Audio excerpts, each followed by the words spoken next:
Alrighty then. Been a couple days. I was gonna stream yesterday, and then I had a crisis of conscience. I was considering streaming Stellaris, and I went down a rabbit hole of getting stream frame set up for that, and it didn't happen. I didn't finish.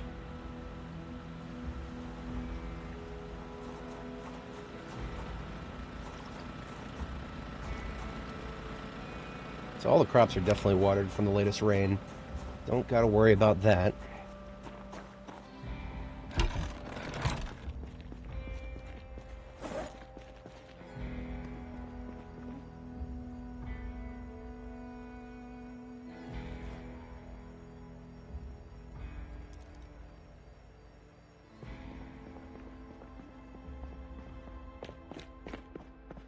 So I did a little bit of research on weapons weapons I could use to level my axe skill a little bit better. Obviously, regular axes are great. However, there are some axes that seem to have better stats on paper, and that piqued my interest a little bit. I can actually I can make a saw blade baseball bat, and I think that might actually be better than a fire axe at killing zombies. The only thing it would be inferior at would be like longevity. It would break faster. Now, if I wanted to make something like that, I would need to use saw blades, which I haven't exactly gotten an extensive collection of them, because I don't really use them that much. Let's see here. We could, the best part about that is we can also make our own baseball bats. That is our privilege, being a level 10 carver. Oh, here we go. I have some more saw blades. I just put them in a different crate. So we got a total of 5 saw blades, so that is a feasible strategy. If I wanted to level axes a little bit more, yeah, we could definitely do that. In order to make a baseball bat, I need a large branch, and that is the only option. You cannot use like a plank, for example. I think I've still got a couple of large branches left on the floor out here somewhere. I should probably check my... Well, I've got 2 right here. I'll start with those. And then I think I've got a couple in the...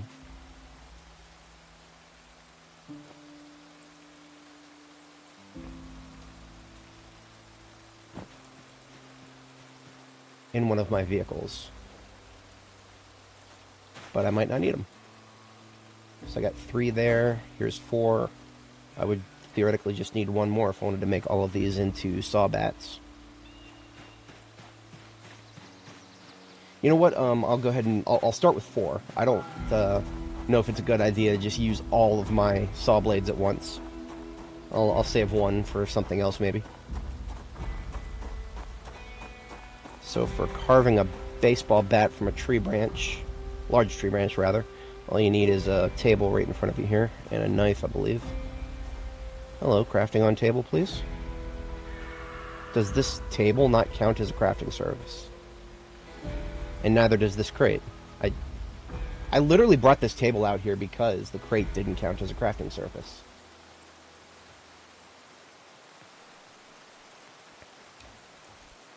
Oh, you know what? I forgot to set my stream frames here. Hang on.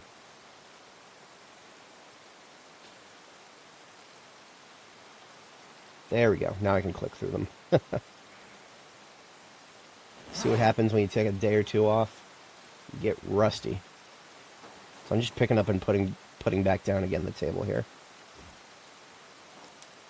And now it counts as a crafting surface. Why didn't it before? Who knows?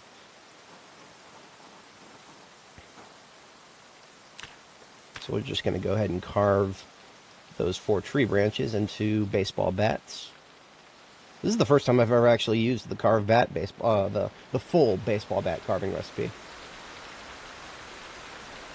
You can see it's lighter wood than the one you find in loot tables.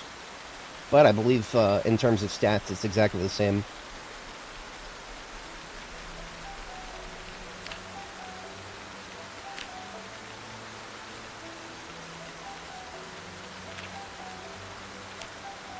So I need a carpentry chisel, a mallet, and some nuts and bolts, in addition to what I already have, as well as leather strips. So that's what I've got I got some crafting stuff on the table inside. We'll just need to get the strips, leather strips.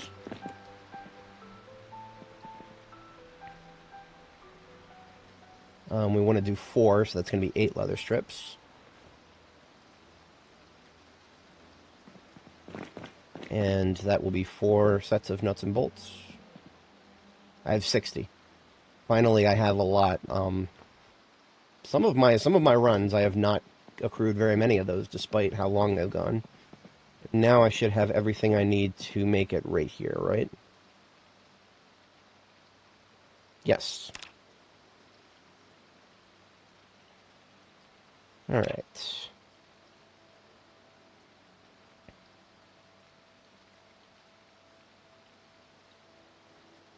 If we look at my, I pulled up the weapon chart. What I'm looking at specifically is the ratio of crit to the crit multiplier, right? So this is all the axes in the game right here. The firefighter axe and the axe are right here. So as you can see, they're surprisingly far from the top of the table in terms of crit chance. The axe and firefighter axe, they're basically equal. They only have 20% crit chance. Of course, each time it crits, it is a healthy 5 times multiplier. So it will, you know, a crit is almost guaranteed to insta-kill a zombie. That being said, we've got things with 30% and higher. Among those, I did a little bit of, before the stream, I kind of just went through all of them very pedantically. And I settled on the, you know, just in terms of ease of crafting, availability of resources and whatnot, the saw blade baseball bat is a great option. A close second is going to be the scrap head, the spade head scrap metal weapon, because I think everything in the spade head scrap metal weapon can actually be made locally. Saw blades I cannot make locally. Saw blades are a finite resource. Once I run out of those, that's it. So the baseball bat with saw blade that I'm making now, that's a finite number of those can be made. I'm just doing them first because they're much more lightweight than these spade head metal weapons.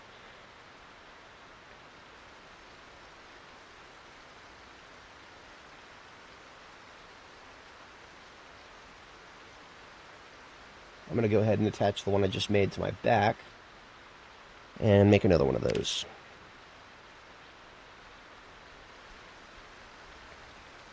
Now, instead of making the rest, I'm going to go ahead and place the bats and the saw blades on the table here, just so that I can come back and make more if I really like these. If I don't, then we'll do something else. But yeah, I'm going to stress test these.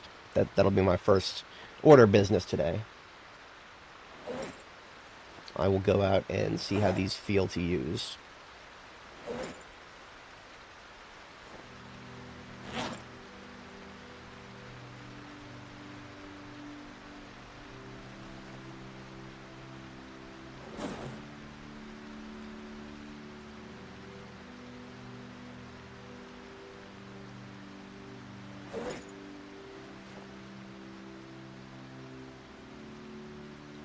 Firearms are all loaded. I could use a new knife. My current hunting knife is getting close to the end of its lifespan here.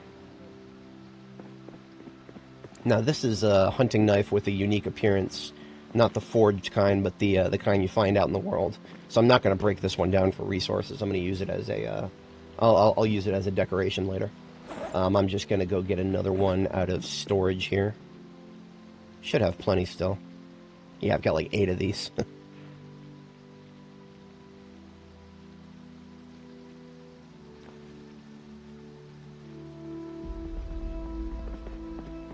Okay. So what I'm going to do now is grab a drink of milk, shut the lights off, and we're going to go out and do a local patrol. Kill some zombies in the local area, keep their population down, and also see how these bats feel. I have a feeling they're going to feel good, but untested. I've never made one of these before. Now we do, on the docket, we have some more base work to do, but I'm kind of procrastinating on that. I'm in the mood to kill some zombies right now. That's why I'm starting out with the the weapons test here.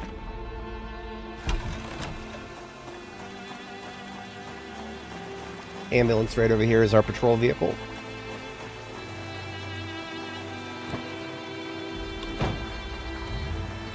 And I'm gonna go ahead and put on my armor because I'm not sure how many zombies we're gonna run into. Could be a lot, could be middling amounts. But we're gonna be ready for anything here.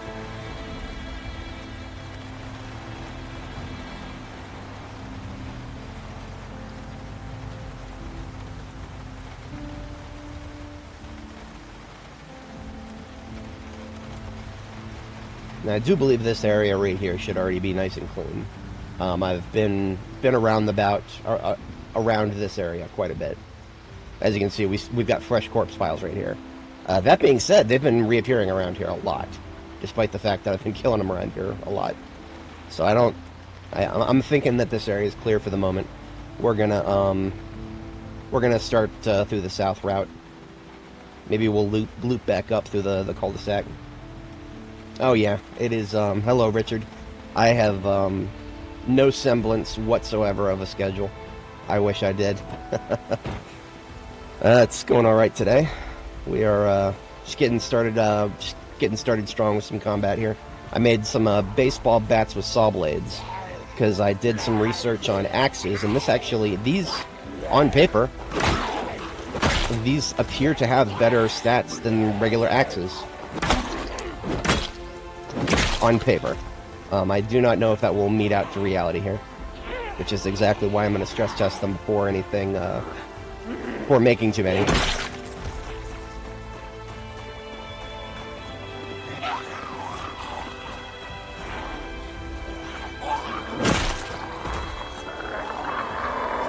Now, in theory, what makes these better than regular axes would be the fact that these can do, these have a 30% crit chance. That being said, the crit multiplier, I think, is also the same. Let me double check that. This is the baseball bat with saw blade. The crit multiplier is 5 times. No. Yeah. Okay, so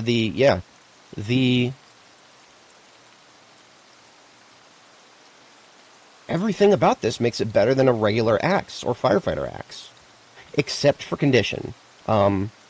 Yeah, except for condition. These will break much faster than axes and firefighter axes. So that is a serious consideration. The firefighter axes are going to last 5 times longer on average than these ones we have here. But because they do more damage, they might actually be a great way to just get kills a little faster. Just going to need to bring some extra ones.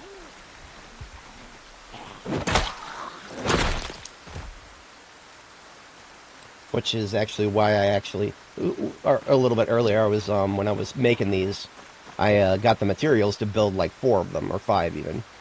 I kind of stopped myself, though, because I wanted to see how they feel first. I left this paint on the ground a very long time ago. Now I finally have somewhere to put it back at base. Kind of.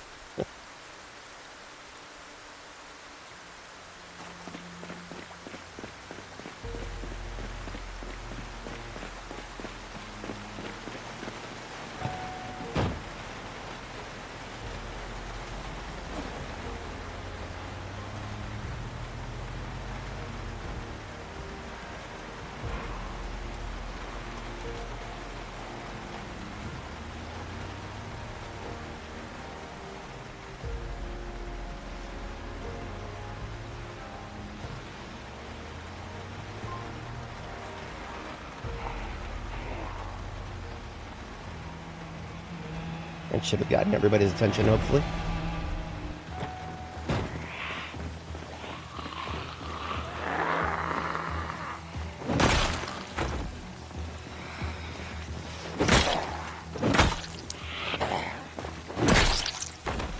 Weird.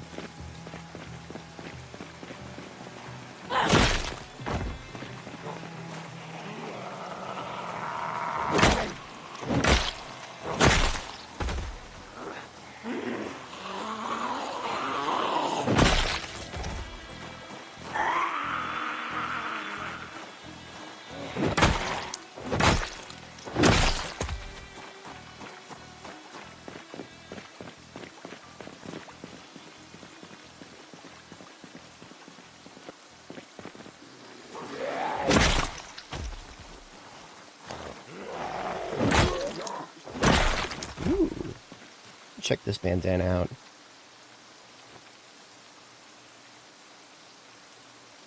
This guy had some neat stuff on him. Thank you, Gonzalo Post. I'm going to take your bandana, see what that looks like. Okay, that is slightly too light of a green. Not bad, but a little too light.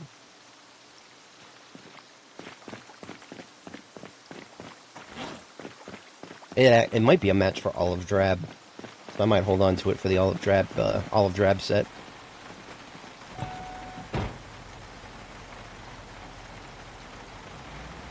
So that should be the far west taken care of.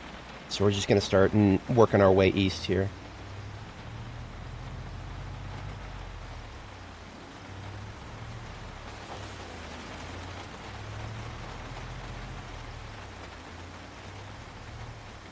I want to say that this cul-de-sac is still clear from the last time I did a pass-through, but the roads behind it are almost certainly not. It has been so long, I should have gotten this burned wreck out of my way so long ago.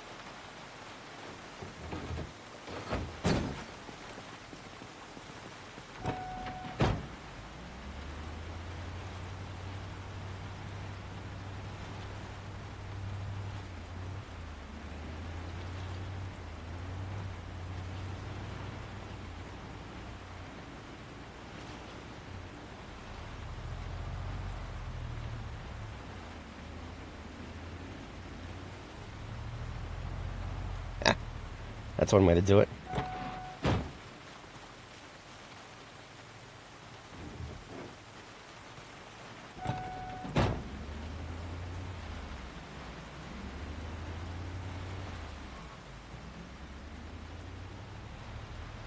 Yeah, as predicted. Got a couple over here, and then probably some more in the,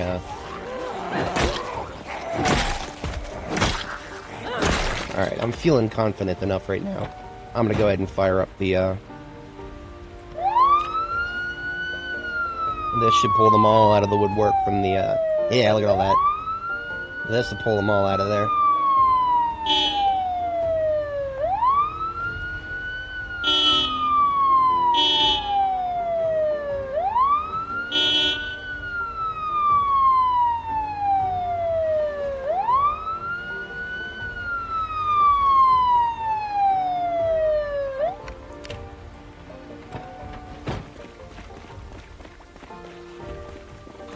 Let's get started, shall we?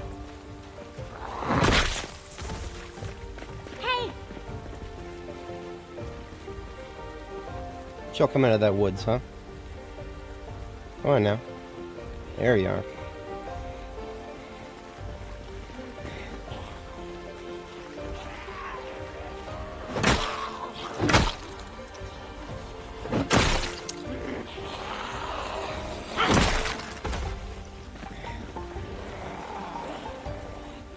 I clock one to the right, potentially.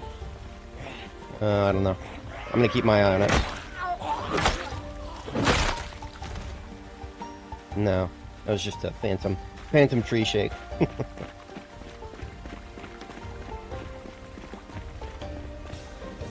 I feel like there were more in this group than that.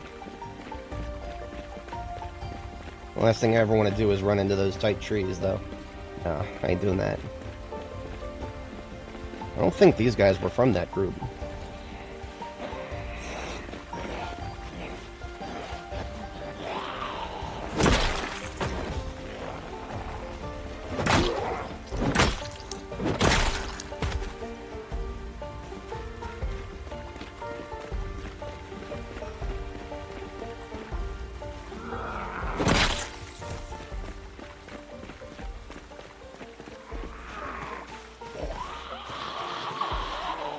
You see I'm killing them on places where I've killed them in the past. You can tell that based on where the clothes are on the ground from peeling them off their corpses. Ah, yeah. See, we brought a lot of them from the next road, which is fine. I'm okay with that.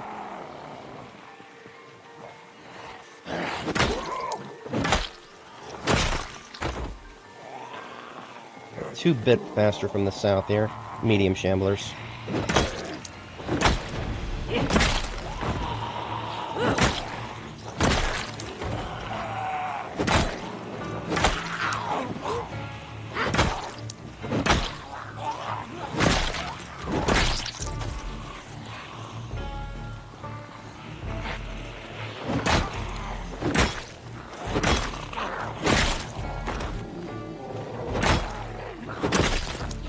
I don't know.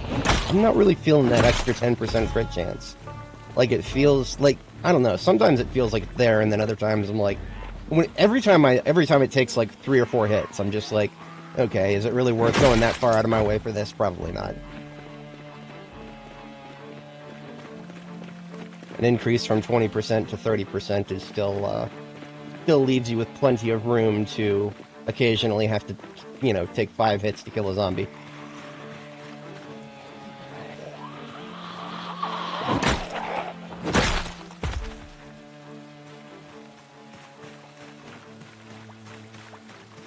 Forget also, I think there are certain levels at which you get a noticeable increase in your crit rates. So I may have jumped the gun slightly. I may be doing this a little too early to benefit from a better crit rate. One south.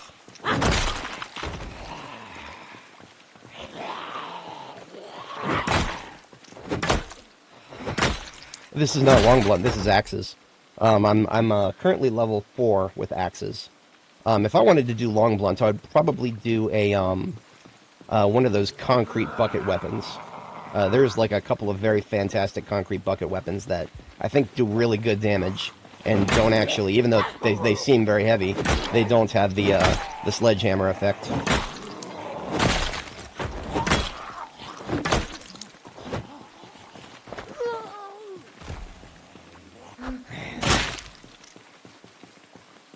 I'm winded. I almost failed to notice that.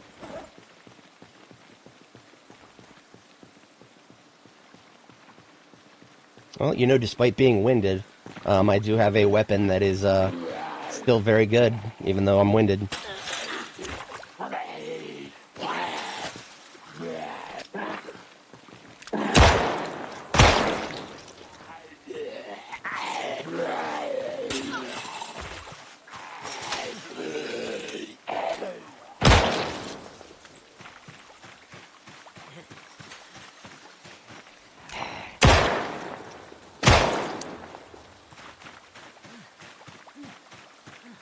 Okay, I am starting to get surrounded and I'm winded. That's not a good combination. Hey, let's calculate this situation here. I'm just gonna turn 360 degrees and walk away. That's fine.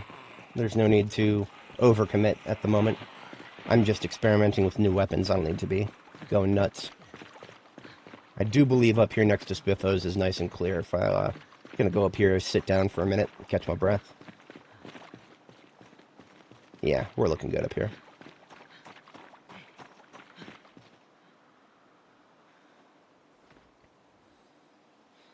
We got a couple of fast shamblers on us. That's fine. I'll actually probably be above exertion threshold by the time they get to me. Something I noticed that was a nice touch. Not very relevant to me in late game, but in early game, when you're panicked, you get up faster. Because I no longer get panicked anywhere near as fast from seeing a single zombie, that actually no longer helps me. You have a leather jacket. Give me that.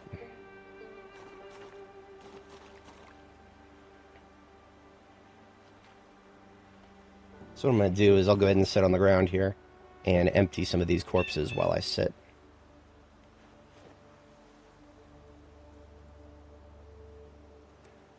Relieve them of their valuable tailoring items. That's valuable. That is a very bright, vivid pink right there. Looks very cute.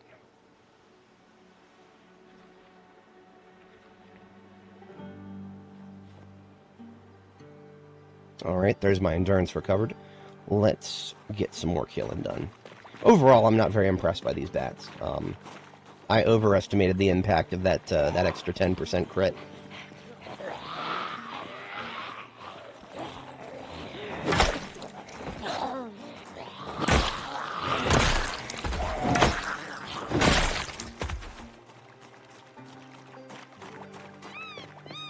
Hello, Hassan. I have not added any mods.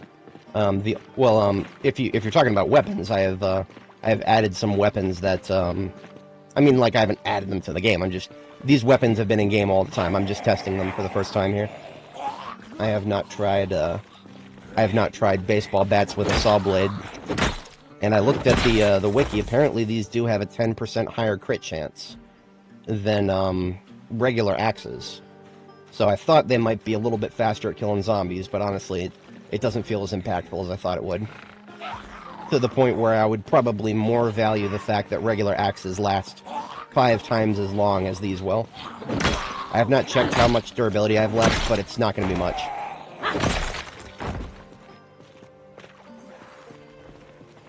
The max durability for a fully built axe is 455. This one, 100. So that is almost a multiplier of 5 times.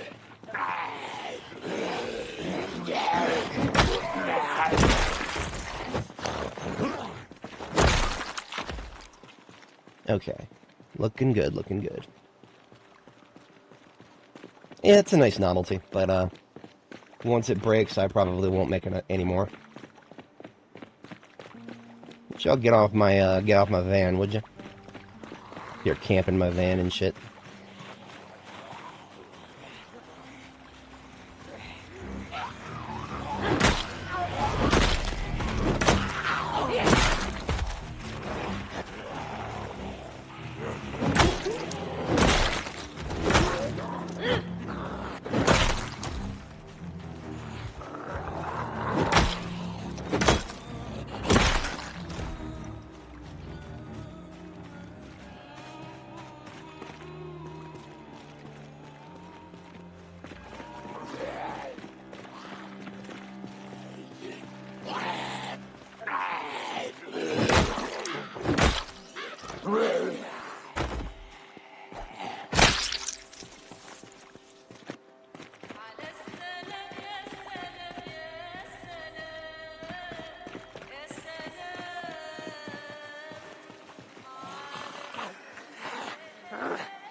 Nope.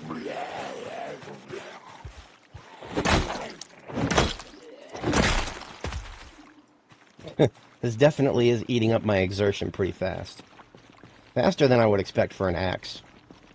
And this does not have any increased exertion. If we look at the this column here with the wood axe and all these here with the +2s, these all have more exertion pulled up per swing. The baseball bat with saw blade doesn't appear to. Don't know what's going on with that, but definitely feels like it's sucking up my my endurance much faster than a regular axe. Yeah, fair enough. I shall catch you in the future after you pass out then. Have a good evening.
The last thing I want is for them to surround me while I'm back here, so I'm actually gonna just peek around the corner there, make sure there's nobody.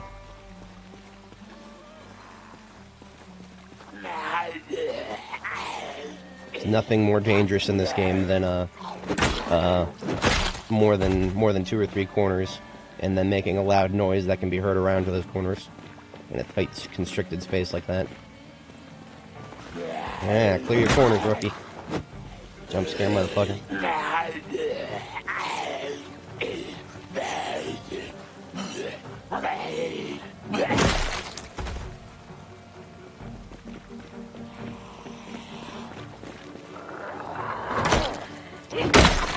And there it goes. I don't know how many that lasted, but it wasn't very many.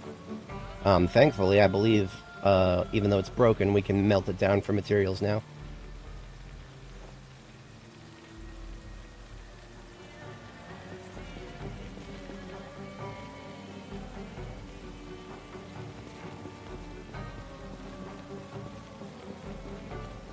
I don't have any strong feelings about it. I do think I'm going to go back to regular axes tomorrow, though. It is now just about to be hit by fatigue, so I'm going to go ahead and stop the patrol for today and head back to base and do a little bit of maintenance.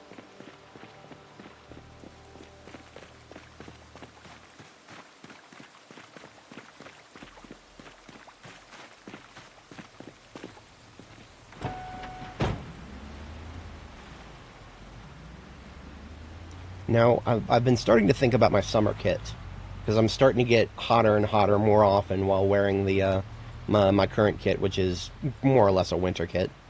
What I think I did with Annie Mae's previous life in 42.7 is I actually had a coat of plates, which is a chest piece made with metalworking, and I think it worked out pretty well for me. But that was quite a long time ago, so I would have to check.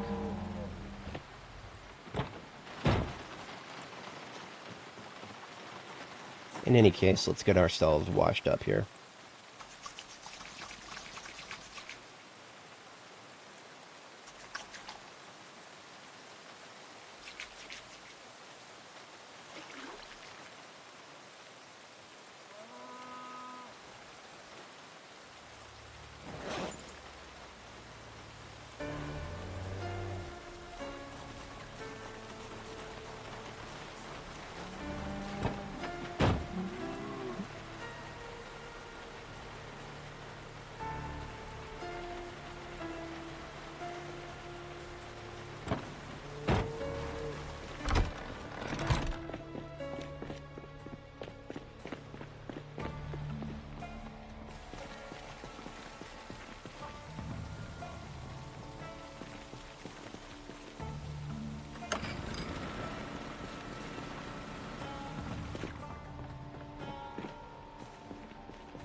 So while we were out in the field, we actually found a full M9 magazine, which is a nice find.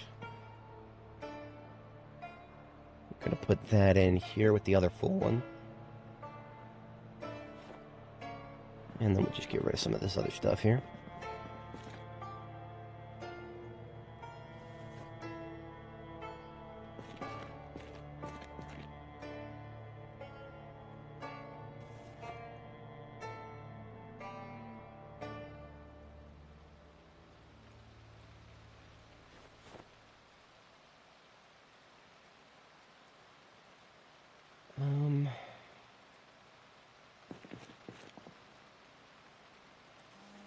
We want to put the locket over here, since you can put lockets onto clothing racks. Dog tags I do want to keep over here. I completely forgot to put the M9 we found. Found another one of those. We are now up to 32 M9s in storage and 2 on my belt. Plenty of M9s. Probably never going to run out of those in our lifetime. And we just found some dirty stuff, so the beret and this coat. These gloves actually do not need a clean. I'm just going to convert them into bone gauntlets at some point here for the tailoring experience. And then the circular saw blade that is broken. Let's confirm I can melt that down, right?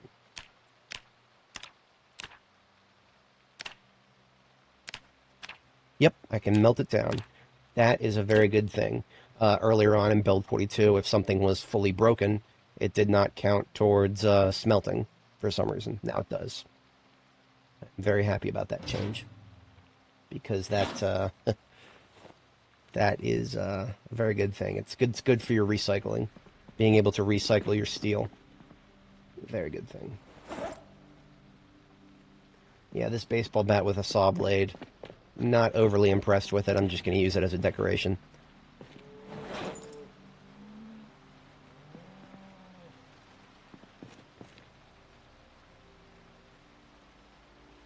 Assuming I have space for decorations anymore.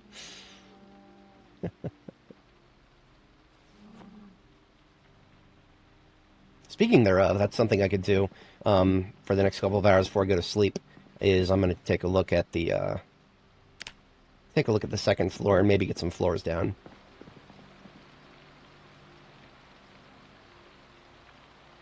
We've got 26 units of dark gray carpet here.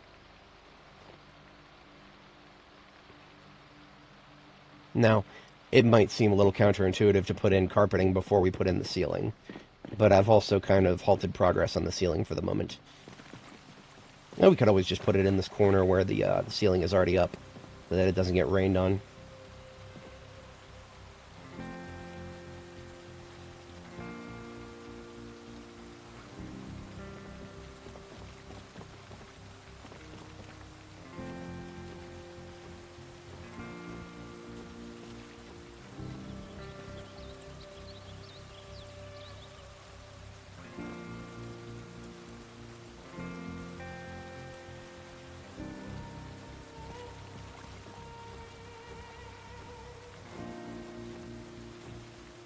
Now, what's going on here?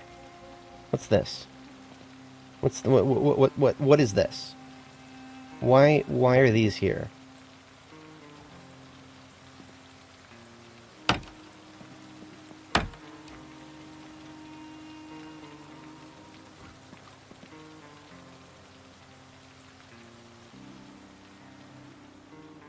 That's the floor itself.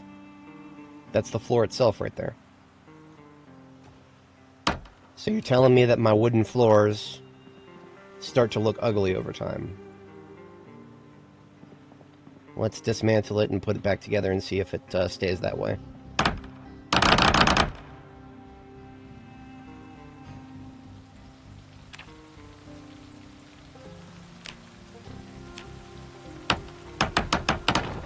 Doesn't look like it does, thankfully. Should I need to do that? No. No, I should not need to do that. Why do I need to do that? Only the Andy Stone is going to know. Thankfully, I'm at least getting the materials back. So all I got to do is remove it and rebuild it. If this is a system meant to have wear and tear show up on player bases, I mean, okay, I guess. Can we have a means to get rid of it other than completely disassembling and rebuilding the floors? That would be nice.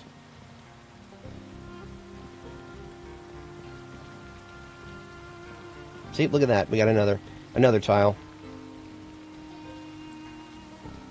So here, I'm going to try something different. I'm going to pick up the tile. Now, can I use there is literally a repair button here. Damage, undamaged. Okay, so it says undamaged. It's kind of full of shit. See, okay, now here's the thing. This is what's happening. I right-click on this tile, and it says it's a level 2 wood floor. That's bullshit. I never built any level 2 wood floors on the second floor of this base. I don't know where the game got off converting my level 3s into level 2s. But look at that. We can actually see it. Now that I'm looking for it, we've got several tiles that have been downgraded, it looks like. It's these ones here with the floorboards that are kind of sticking up there. Well, we can't have too much fun, I guess. We've got to stop having fun. Everything around us must decay, including the stuff we literally built. That time we didn't get a nail back, so let me go get a nail. I'll actually get a handful of nails here. Did I leave my nails on the floor upstairs? I think I did.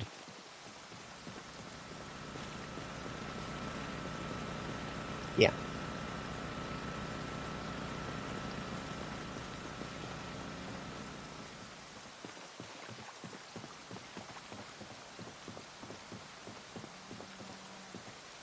And I've got to be very careful not to accidentally fall in to these floors that I'm picking up.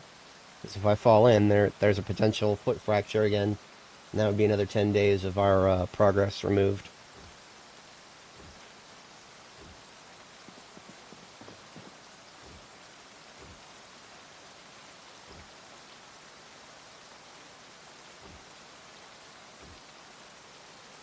Speaking of progress removed.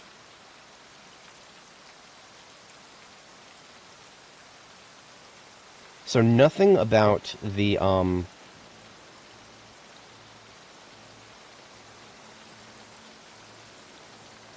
might need to post this.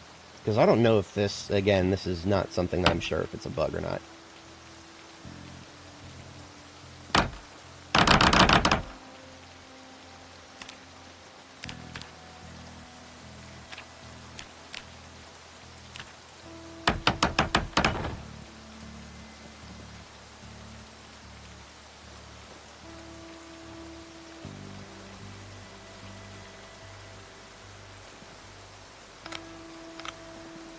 That is all of the dark gray carpeting we have at the moment.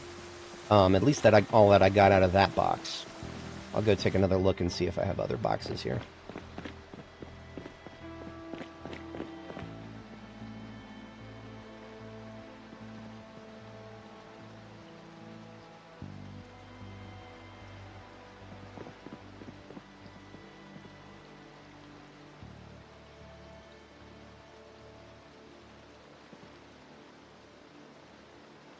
I've got lots of brown carpet.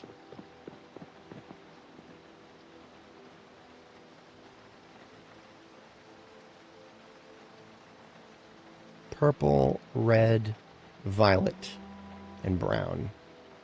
The violet and red are both in very small quantities. So yeah, I did not get enough dark gray for another large area there. At least doesn't look like it.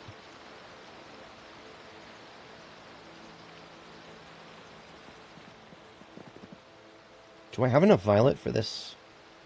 The rest of this here?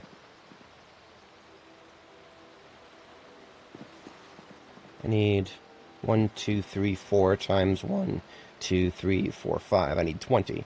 I don't think I have 20.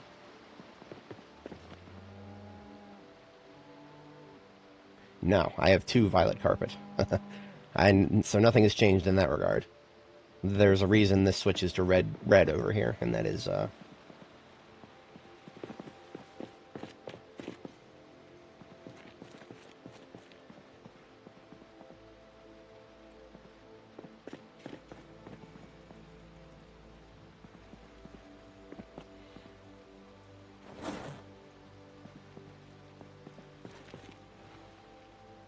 a couple more containers where I might have stored carpeting. Not there, not there. No. There is some furniture here, but no carpeting. Now, because I'm doing dark gray carpeting in that corner, I could also do, black paint up there, too. I think I already brought some black paint upstairs. Yeah. Did I bring a brush? Doesn't look like it. All this paint and no brush. That's exactly something I would do.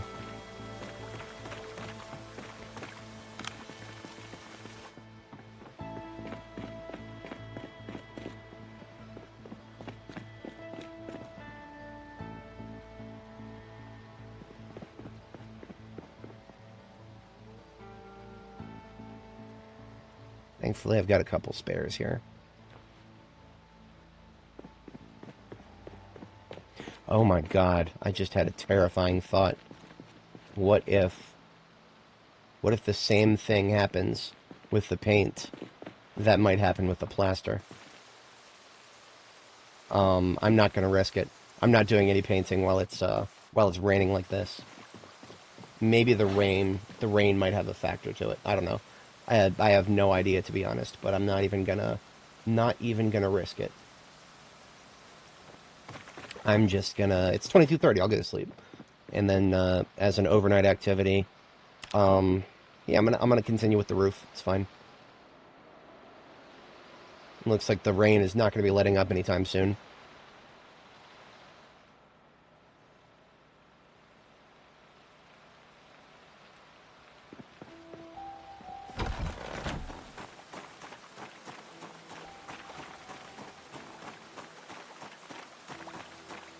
One of these vans has my rope in it. I believe it is this one, yes. Now it also has tons and tons of grass cuttings in it, so...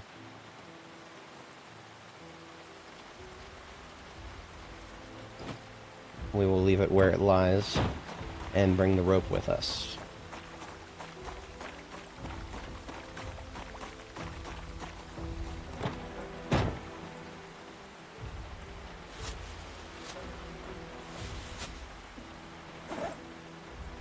Now these garbage bags full of sacks in the trunk, I hopefully should not need those again for quite a while. So I'm actually going to put those back into the other van.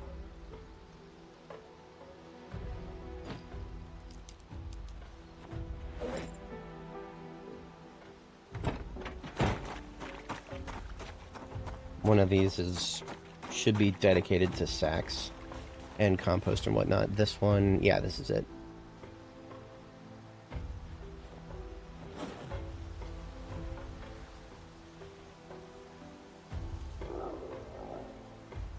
Oops. I'm going to quickly rename these garbage bags. This one is...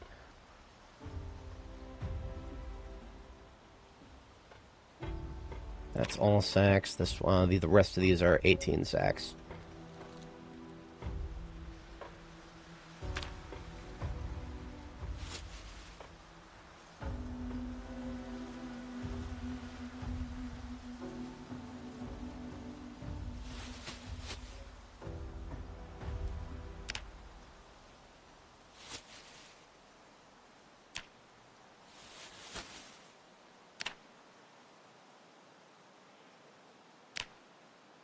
There we go. Okay, so I've got 5 sacks, stack 18s here. Do I need to have a full set of 6? Not really, but I'm going to go ahead and put together a 6th. I mean, all it really entails is moving some from this full one here.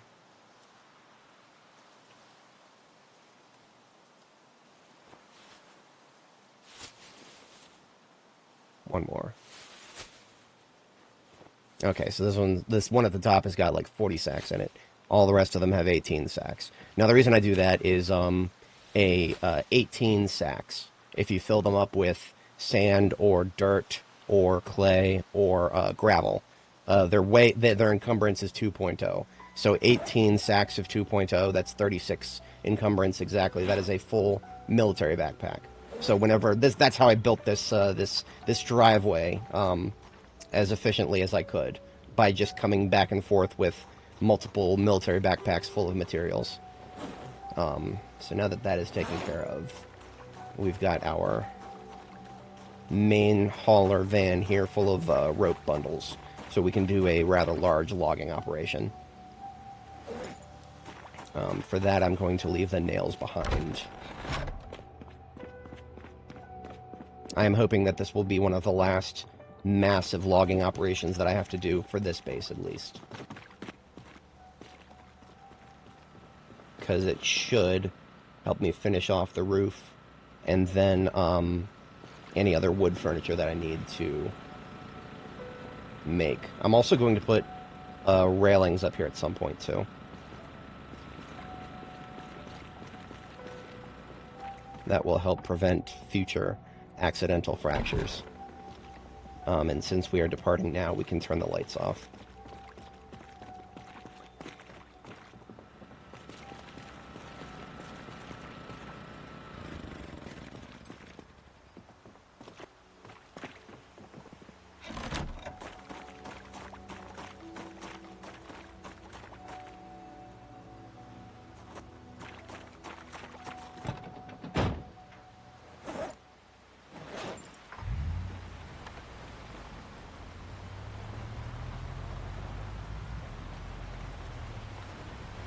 Which one of these had the superior?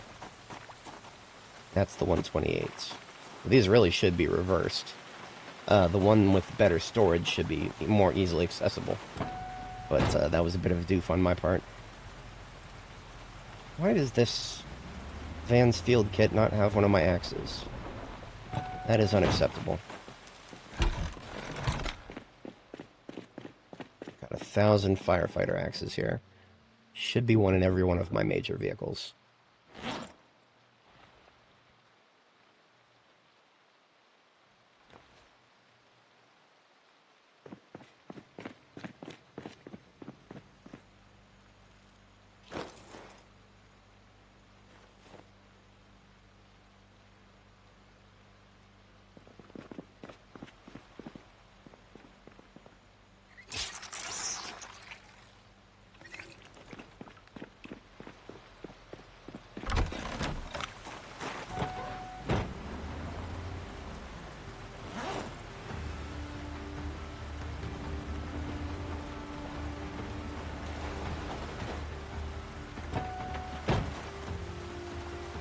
No, it's because I left one on the ground over there. That's probably it. That's probably the one that I... Yeah, okay. That's fine. It can stay there. I've got so many firefighter axes that it would be perfectly fine to have some just kind of laying around around my base where I might need them in the future. Like perhaps to get rid of some of these trees blocking my way on this side of the road.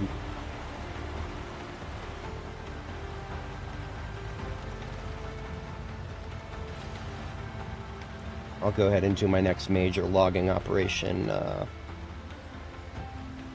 maybe somewhere where actually getting rid of the trees will help my line of sight, like over here.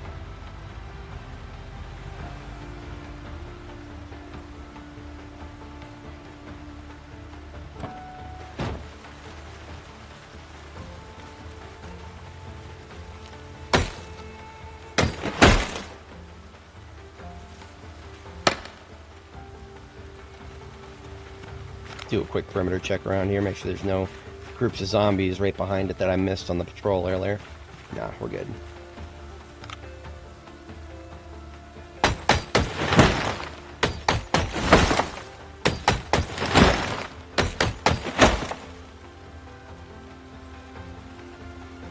I did not actually take any of those bundles of rope and open them up like I was supposed to. So let me do that real quick. Just unbundle a stack here. And put that into my main backpack. So now all I got to do is every 4 logs I cut, I bundle them up into a stack of 4.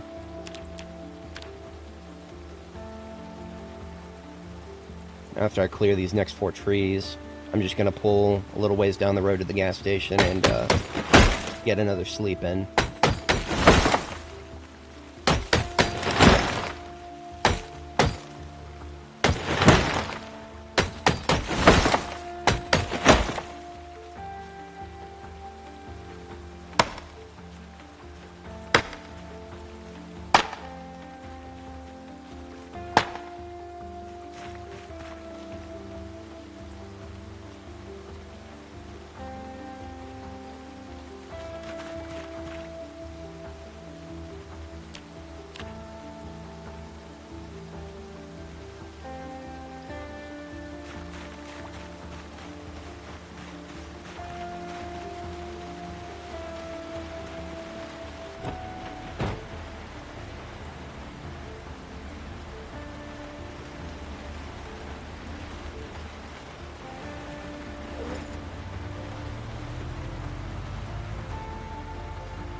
Like my live viewers have peaced out.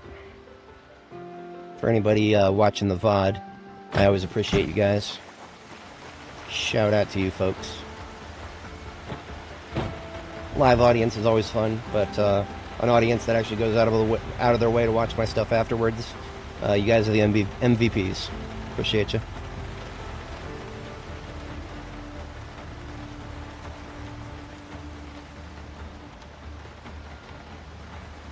Yeah, we just pick right up where we left off. Now this is a good place, not just for line of sight, but also for vehicle traversal. It's great to keep this area clear, so that I can cut through around to the cul-de-sac whenever I feel like it.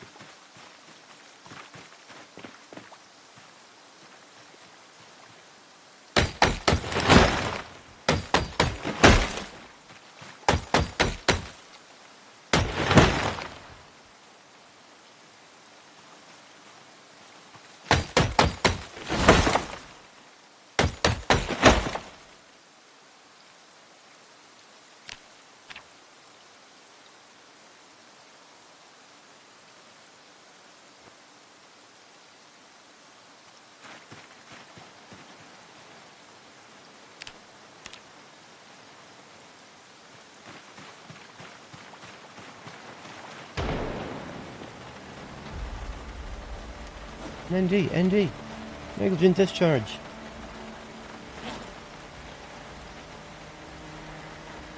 Should have sharpened this bad boy.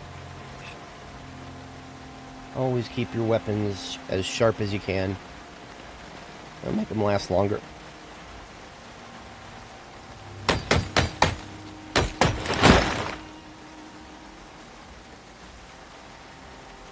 Really? Tree that big and I only got 3 logs? Okay. Whatever you say, game.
I am out of rope, so we are going to unbundle another stack here.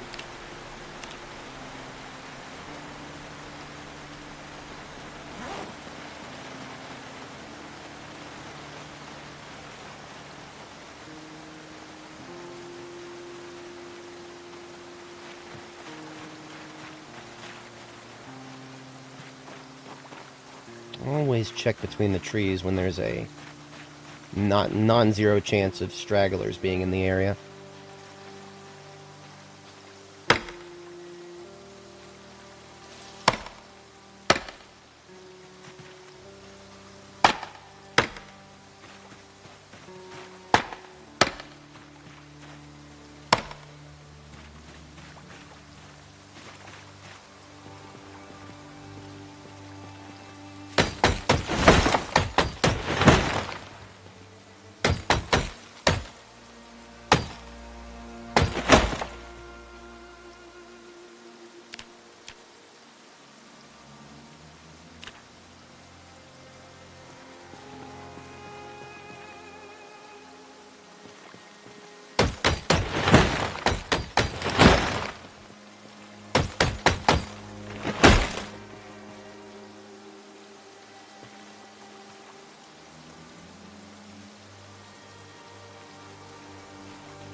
Hey, look at that. We got a couple zombies over here.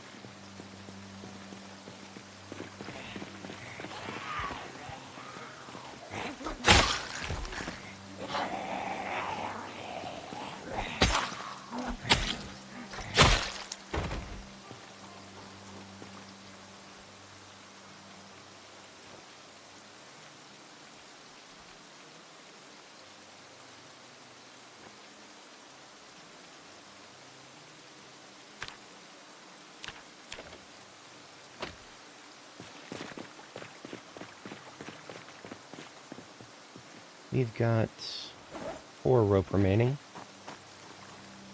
I foresee this tree here, and then those other 2. Or is this just... that was another 3-log tree. That it looked bigger than it really is. Much trees smaller than that seem to give 4 logs. A little weird. Maybe the pine needles make it look bigger than it really is.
And unbundling another stack of rope here.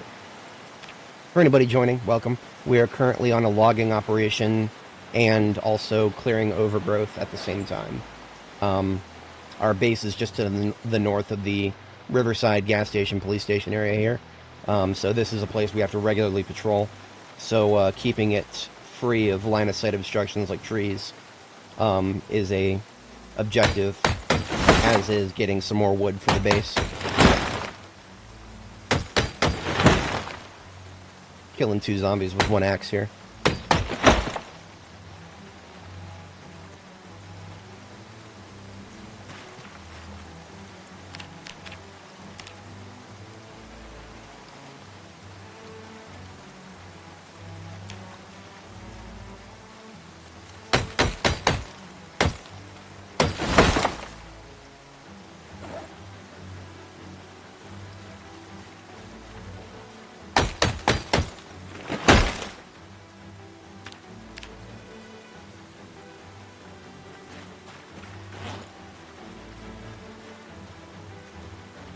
Just about to be hungry, so we're going to take a quick break here.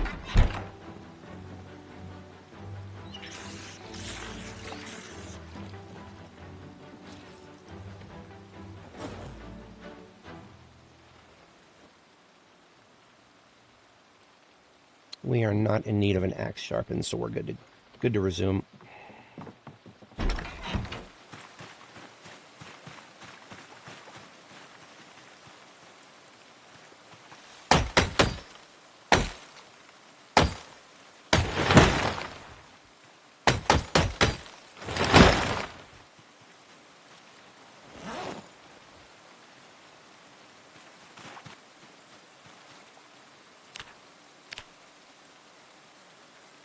Now we need to sharpen the blade.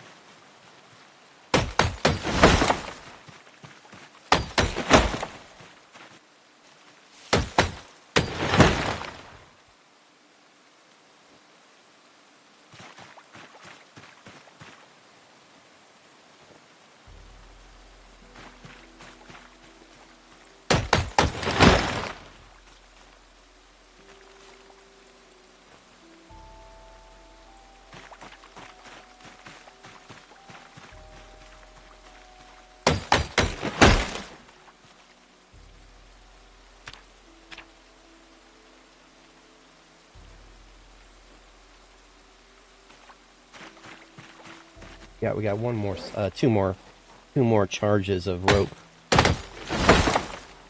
Once again, a 3-log tree.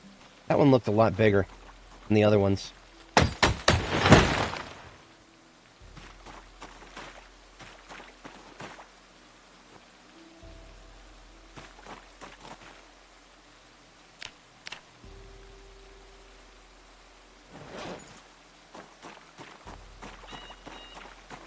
I shall go ahead and move the vehicle up.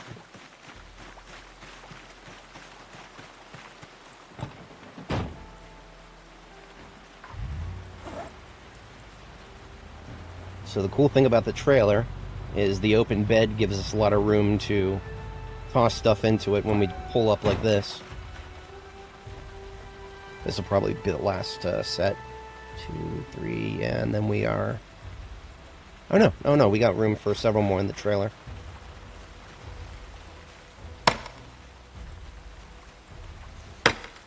Always use your knife to get rid of bushes instead of your axes. Axes are... You can use either, or, yeah, for bushes you can use either. I much prefer knives, though, because knives are much easier to find than axes. You can literally use a kitchen knife to get rid of bushes like that.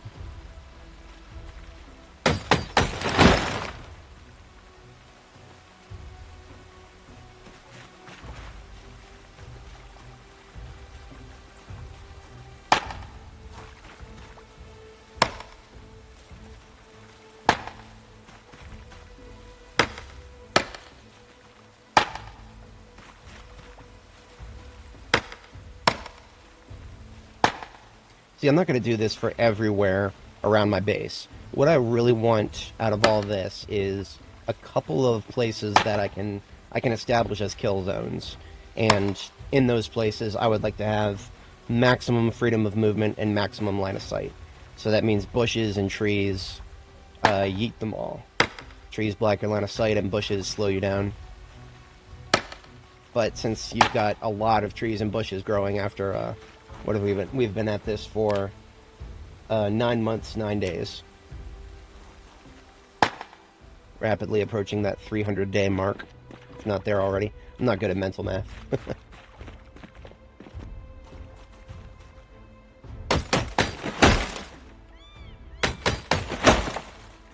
There's one in the backpack, so... Yeah, we take that. Grab this into a stack, and then that is the last of our current set of rope.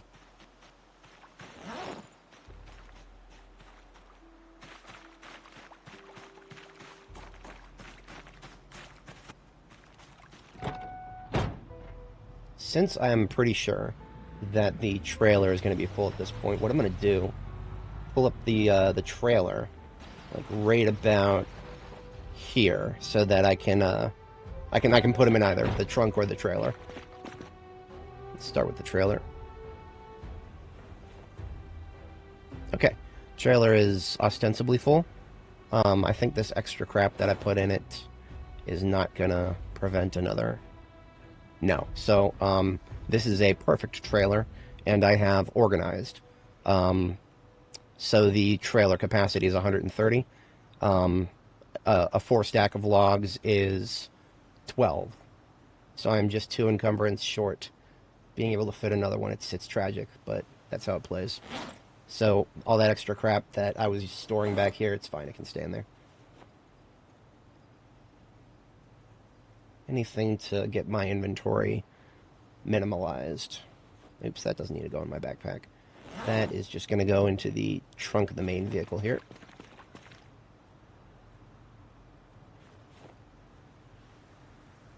So the main trunk here is about halfway full now. And we can free up a little bit more space once we get that military backpack full of rope. In fact, I'm going to go ahead and unbundle one of these sheet rope bundles. Half of my bundles are regular rope, the other half are sheet rope. Sheet rope is very easy to find now in Build 42. Just raid all the local houses for, take all of their curtains, turn them into sheets, turn the sheets into sheet rope. An entire neighborhood should easily get you a whole bundle.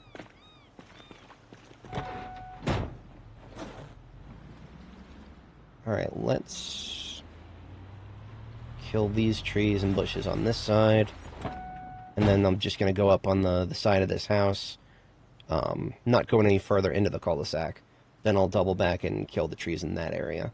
And that should constitute a nice local kill zone here. And you can see all the scattered corpses. Part of the reason they're so scattered, instead of just killing them in one nice, neat pile, is just because of all the times I had to be 100% unsure whether there were more of them behind some of the trees in the area. Making things much easier for myself in the future here.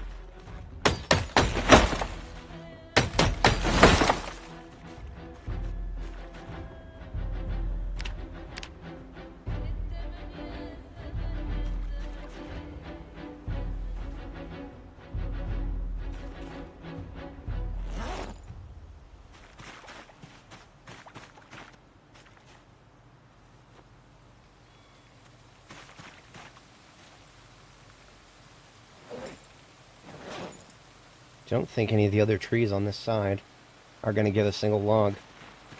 Have to grab one over here. So now I need to start being ever so slightly more cautious. I do not believe I have fully cleared this side. I blew the siren on this road, so I should have gotten anybody who would have initially been pulled by the sound of woodcutting. That does not mean that there are not some stragglers who may have migrated north that I didn't get rid of, so we will keep our eyes open. This is a partially secure area, not a fully secure area.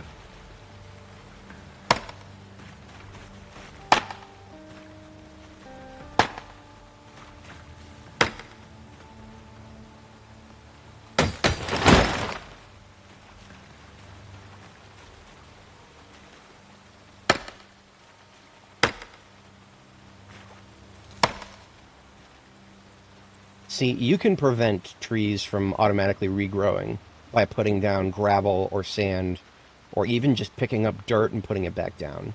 That is something I have done, is just literally just pick up dirt, put it back down. That would be a lot of dirt to do that for this entire area. And besides, by the time the trees around here regrow, who knows, maybe I'll want to have a fourth floor on my base. I'm not even going to worry about that for the most part, because open grass is easy enough to traverse on foot or vehicle.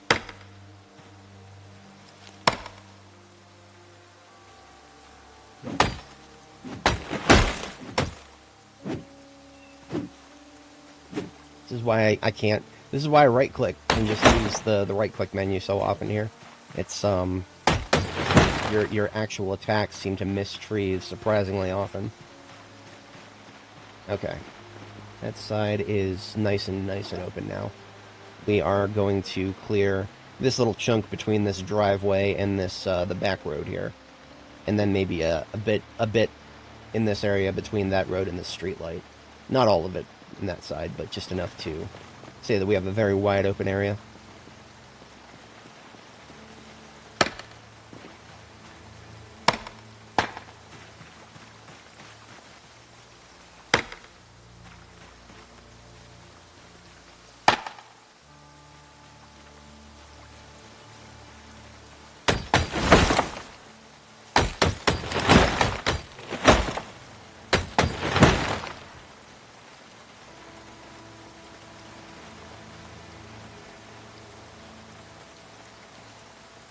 You know what? I'm going to ask something on the Steam discussion forums real quick. Does weapon skill affect...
Let's see if anybody actually knows that. You see, basically every weapon has its own, like, separate amount of damage that it would do to a tree or a door. And we can see that on the wiki, this wiki here, just the PZ wiki, and then you go to the page for weapons. There is a little icon here that has a door and a tree, and the damage values are different from the regular damage values of the weapon. And what I want to know is, does your weapon skill apply a multiplier to those damage values separately? Because if they do, then there's probably certain skill breakpoints with certain weapons that will make it so that you can cut down trees or doors in 1 or 2 fewer swings, maybe even more than 1 or 2 swings. Right now, I'm pretty sure that despite being axe level 4, I'm getting the same amount of swings as I would for at least level 5.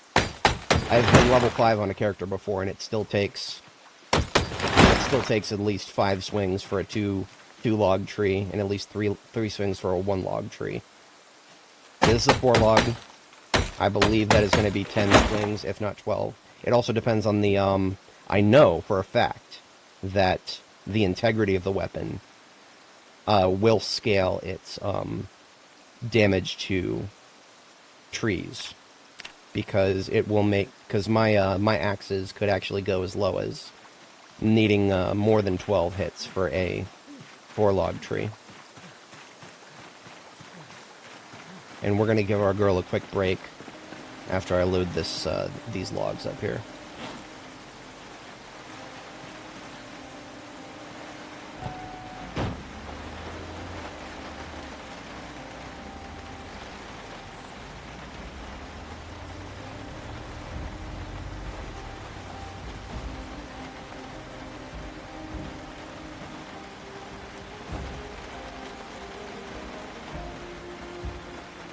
That's a lot of bushes.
And I do like to use fences for killing zombies sometimes, but it's very context dependent. I don't think I'll ever again use fences intentionally use fences to kill them with melee kills. If there's an opportunistic moment where I have like a very clear indication that there's not going to ever be a threat from another zombie, then I might go for an opportunistic kill, but I'm never going to like intentionally go for it. It's just not worth the risk of a lunger.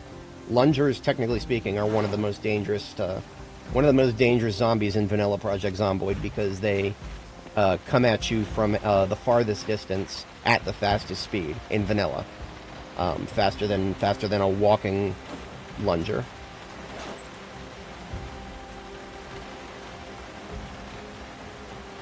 Now they'll never directly, by themselves they're not a threat, because all they'll do is make you stumble and fall. But even if you fall, if there's no other zombies, you're fine, because you'll get up faster than they do. That being said, there's very rarely just the one zombie. You know, there's almost always going to be a couple more. And if it isn't already sufficiently obvious, yes, I have lost a character because of a lunger who hit me at a very inopportune moment while I had 3 zombies coming at me from multiple directions. I didn't even fully fall down when that happened. I didn't even actually fall all the way down. If I had, it would have been, you know, it also would have been game over. But I had just gotten a stumble. But that was enough to let a zombie who came running out of a tree at me to grab me from the front, while 2 other zombies grabbed me from the side and behind. That was game over. The funny thing is, the one who popped out of the tree, I pushed him back successfully. It's just that while I was pushing him back, the other 2 grabbed me and bit me. That was the fate of Barb the Builder, a 104-hour character from 42.8. For anybody joining, welcome. We're just doing some tree cutting for the base, and also for the sake of having a very clean kill zone right here when we do patrols for this area, which is really close to our base. So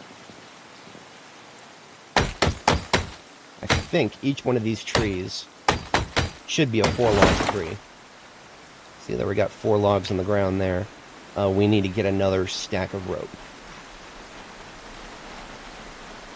I think we'll have enough room in the trunk for another couple of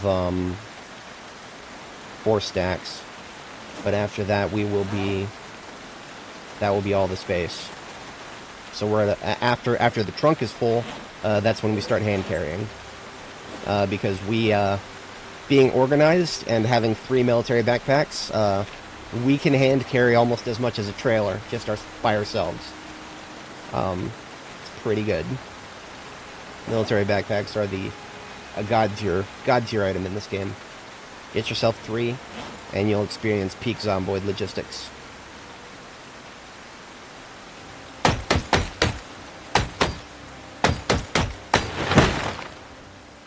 At this point, I'm checking to see if my axe needs to be sharpened after each tree.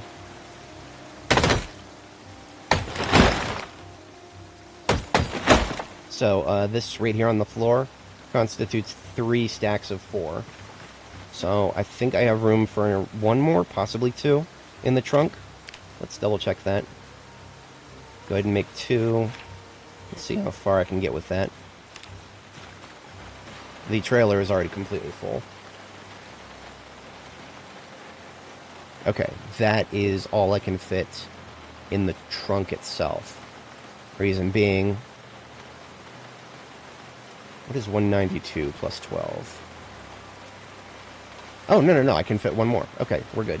I just did mental math right. So this is the last one we can fit in the trunk then. That means everything else we are hand carrying. When it comes to hand carrying logs in optimal quantities, I do... basically, I get together 9 stacks of 4 logs, because you can fit 3 in each military backpack. Each is 12, 12, that's 36. Each military backpack has 36 encumbrance when you're organized.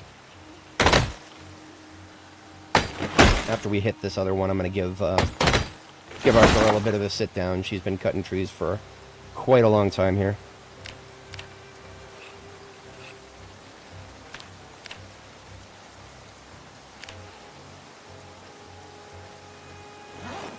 Now, I'm not going to immediately start loading up the logs into my backpacks just yet. You got to be careful about how you do that, because, like, let's say if I took one of my 3 backpacks and loaded it up with logs, then put it on the ground, it would be too heavy to pick up. So what you got to do is you got to put the logs in stacks of 3 until you've got all the ones that you're going to have, which in my case is going to be 9. And then I'm just going to come back and load them up into the military backpacks once they're in my hands. Until then, I need my hands free.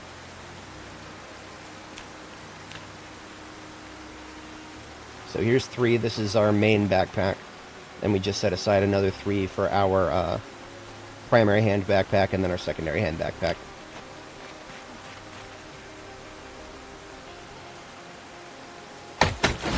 Once I kill these small fries, I'm going to take another break because it's getting close to her bedtime, so she's regenerating stamina a little slower.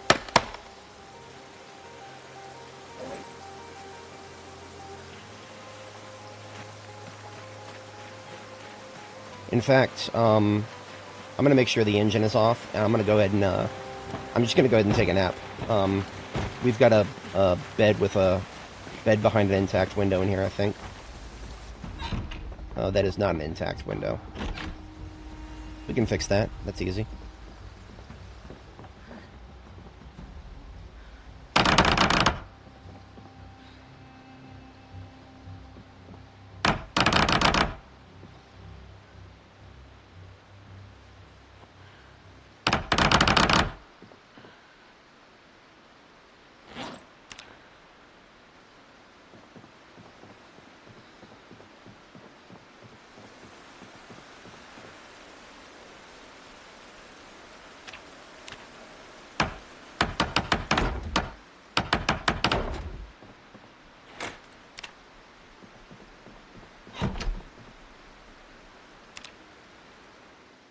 Go.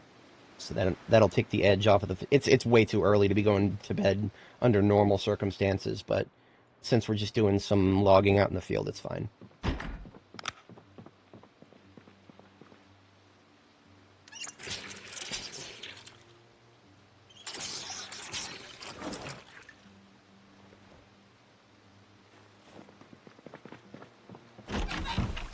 Now, whenever I do logging out in the field at night, I use the headlights of my vehicle. Recently, one of the last couple of B42 updates, can't remember exactly which, recently they upgraded vehicle headlights. Well, upgraded them to a certain extent and side-graded them to another extent. There's this dead zone directly in front of the vehicle, but then once you're a little ways past it, you have a lot more room than you did before. And it now scales with the integrity of the headlights. So if you're somebody who likes to run into a lot of zombies with your vehicles, your headlight's going to be falling apart, so they're going to be really weak. So just yet another reason not to be ramming zombies with your main vehicles. You'll never catch me complaining if somebody chooses to have a vehicle that they can ram zombies with set aside, but I recommend not doing it with vehicles you care about. Very strongly recommend that. So we are unbundling our last bundle of rope here.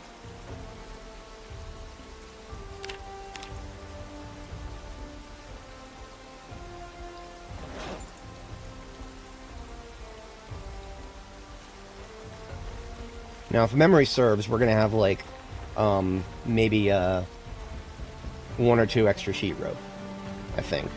Yeah, not like 2 extra sheet rope, possibly. And the reason for that is going to be that, we are, 6 full bundles of sheet rope is actually, like, 1 or 2 more than you can possibly move at once, even if you have a near-perfect logistical situation, which is what I have. Like, both of these trunks of the trailer and the vehicle itself, those trunks are completely repaired to their highest possible status for storing logs. And I've also got the biggest backpacks in the game. Yet I still don't have quite enough to do 6 full bundles of ropes worth of 4 stacks. But that's alright. The math is close enough that I'm not bothered by it at all.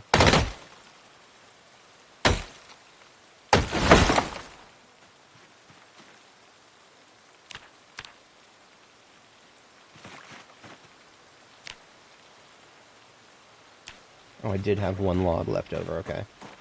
So, basically, what we've got on the ground now, we've got 2 military backpacks full of logs. Because each stack is 12 encumbrance. Military backpack can hold 36 when you're organized, so... we've also got a log on the ground here. If you don't have an axe and you need a log, look for these sprites and right-click on them. Very useful little thing. somehow. Logs that have been rotting on the ground for a long time, just as good as logs freshly cut off a tree. I'm not going to question it. Don't give the devs any ideas, they'll... Perfect. Take these two and meld them together, we got another 4 stack. So after this stack right here, we just need 2 more, and that will be all that we can carry in our backpacks. Then after that, we actually can carry a little bit more in our hands. Not our hands, just in our main inventory. It's a lot of logs. Sons of the Forest, eat your heart out. In that game, you can only carry 2 logs at once. But it's also a hell of a lot easier to build with them. Let's see, we have sheet rope for... Wait a minute, no. We're going to run out of sheet rope after this. I was mistaken. Okay. I don't know where I got it in my head then that... Yeah, that's fine. I am not upset about that. So 1 more stack of 4, and that's all of our sheet rope. Okay, I was in the wrong direction then. We actually, if we wanted to completely fill ourselves up, I would need to go get, like, I don't know, maybe 2 more sheet rope. I'm all about that maximum possible movement at any given time. I'm all about that life. I like optimizing. It's fun. So here we go. We got all these stacks of logs on the ground. That's our 3 military backpacks. But what about our actual inventory? Your maximum possible carrying weight in your inventory doesn't depend on your strength or anything. It just your strength level just determines how much you can carry before you start losing health because of it. But don't be afraid of that health loss, because it only goes down to 75%. You'll never carry so much that you kill yourself. Literally impossible. Now, that being said, if you're carrying too much, you are extremely vulnerable to zombies. So indirectly, it is possible to carry way too much and get yourself killed. But if you are not anywhere near zombies while you're super over-encumbered, then it's never going to kill you. Now, also being over-encumbered while falling increases your chance of taking a life-threatening injury. So there are factors to consider there, but...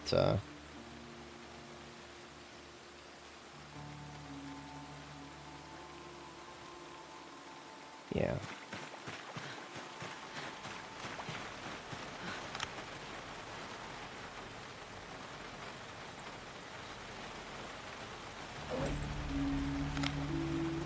So here's what I want to do.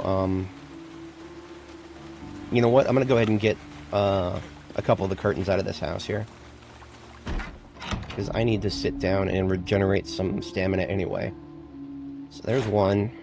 Each curtain is a sheet rope, or rather a sheet that you can turn into a sheet rope. So basically I'm just getting more rope right now. Now here's an interesting thing. Okay, we're good. So sometimes the game considers my angle-headed flashlight that I'm using here. Sometimes it doesn't consider it good enough for crafting. I have not figured out why that sometimes is triggering. That has only started happening as of the latest build patch. It is probably a glitch. And I forgot to sit down while I was tying that sheep rope. That's unfortunate.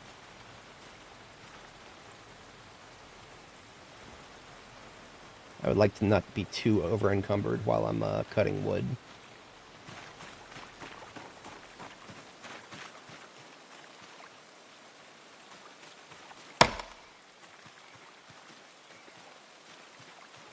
There may be some more on the other side of this tree line. So I'm going to be very hesitant about fast-forwarding here.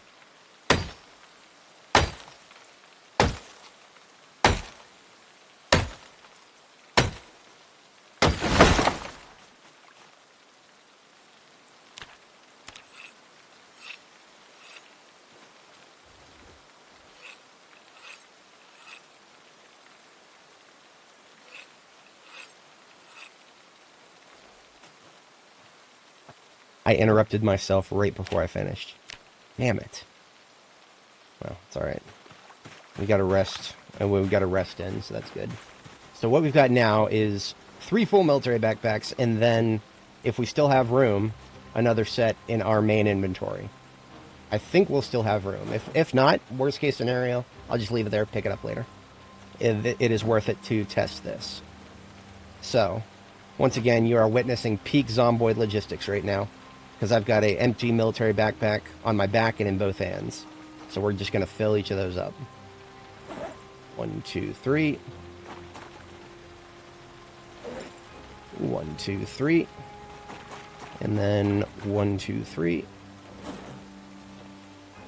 So now we have 33.95 in our main inventory. That's how much we've picked up. So if I pick up this last one, that brings me up to 45. Your maximum possible encumbrance under 90% of the time is 50. So I could not pick up another stack if I tried. So those extra 2 sheet rope I made were actually a perfect amount. We are done here. We're coming home with the maximum possible amount of wood that we could carry. We could actually, so if I did not have a field kit in this van, I should have brought my other van. I have a second van just like this one, but I don't remember if its trunk was fully fixed up or not. I think the reason I've been using this van for like everything is because its trunk is fully fixed. And I think I started running into diminishing returns on the other one. Yeah, see, the other one is right here. This one I've repaired to full. But let me check its trunk really quick. I'm just curious. Oh no, okay, so this one is 204. So that means I really should be using the other one as a logging vehicle. Next time. Too late now.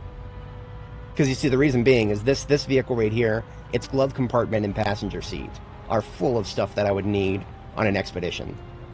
So it's no good to me. I cannot allocate space in the passenger seat and the glove compartment for another extra stacks of logs.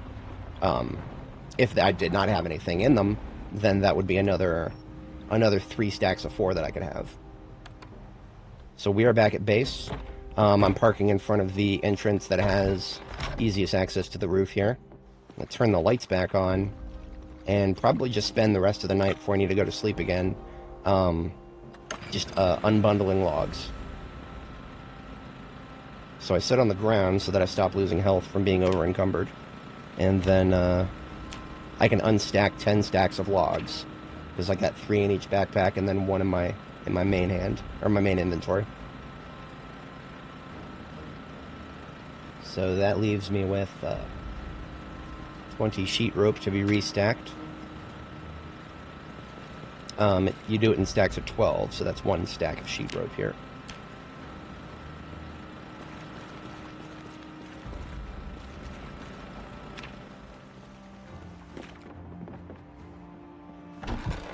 Now, since the trunks of the vehicles are still literally 200% full, I'm going to go ahead and drop this on the ground here. And I'm going to go ahead and hit the sack, because it is 4 a.m. My bedtimes, plural, are 22:30 and 4 a.m. So we're actually right on time right now.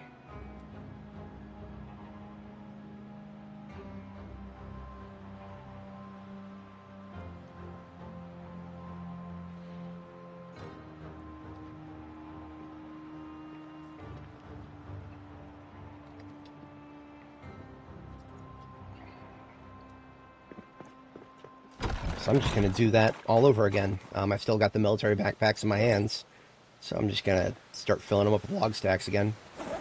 This is why I said that with 3 military backpacks, you can carry as much as a trailer, because that's literally what I'm doing right now. I just took all of the log stacks out of the trailer and spread them across the 3 military backpacks in my main inventory for a total of 10 stacks of logs. I'm literally a walking trailer with 3 military backpacks. And I just sit down right here. Now, here's a funny thing about tile encumbrance limits in this game. If the crafting menu results in something falling onto the tile, there's no encumbrance limit. So that's why all these logs are just falling onto the same tile. If the encumbrance limit was being respected, the logs would be falling all over the place over here. But we don't have to worry about that. I'm sure the devs will eventually do something about that, but for now, I'm happy as it is.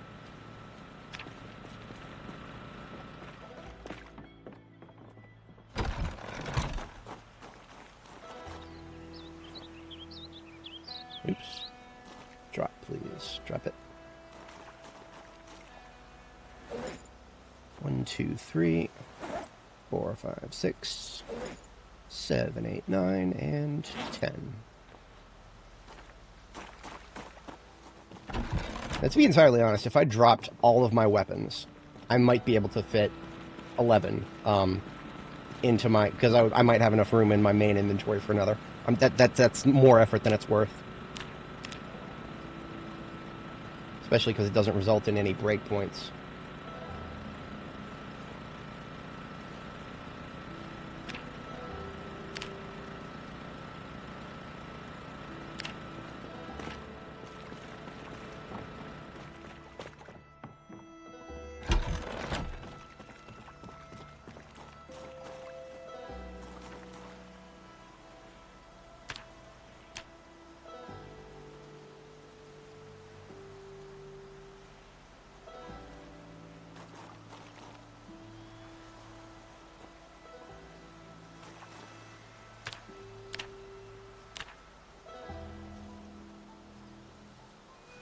Since the trailer is empty, I can put the rope bundles in there now.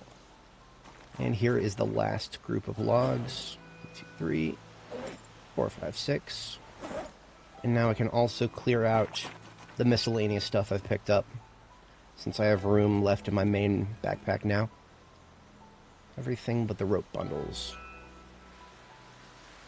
Oh, I do have an extra military backpack in addition to the ones in my hands on my back. I have a desert camo one. I've just been using that to store the rope bundles. When summer rolls around and it actually gets hot outside again, I might switch my jacket from forest camo to desert camo, because the desert camo one has much less insulation, so it's better for summer. And because the jacket hides your Alice webbing, it would actually be fine for me to wear it that way, because I'm all about matching colors, right? There are no Alice webbing kits in desert camo, which makes me really upset, but it's not that big of a deal. It just means that you cannot have exposed Alice webbing with desert camo backpack, for example, and still match, which is sad, but it's whatever. It just means I gotta wear a jacket if I want to do desert camo, so the jacket will hide it.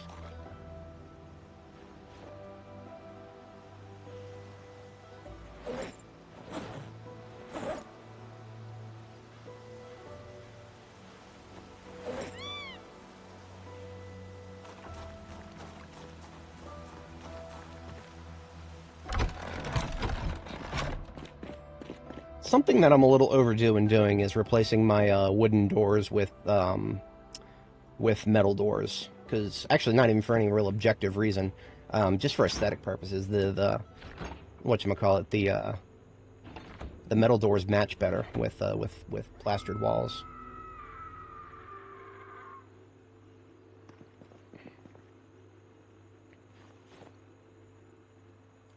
We will need to do another milking of the cows in the not-too-distant future here.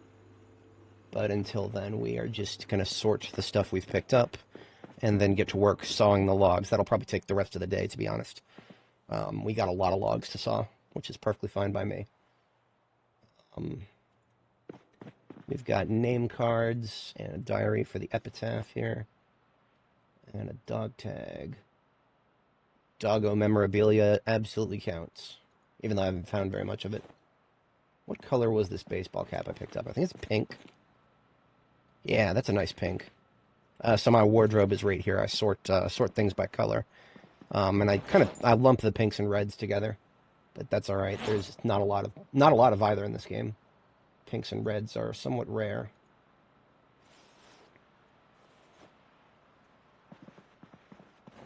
You can actually dye clothes now.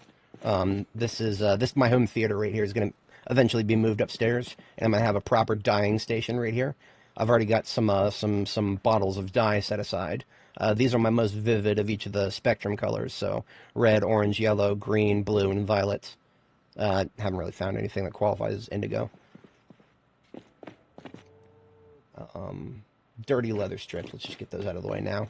You cannot put them in the wash. I would love to put them in the laundry machine, but no. It doesn't work. That's what I got exposed rubber tiles on my base for anyway.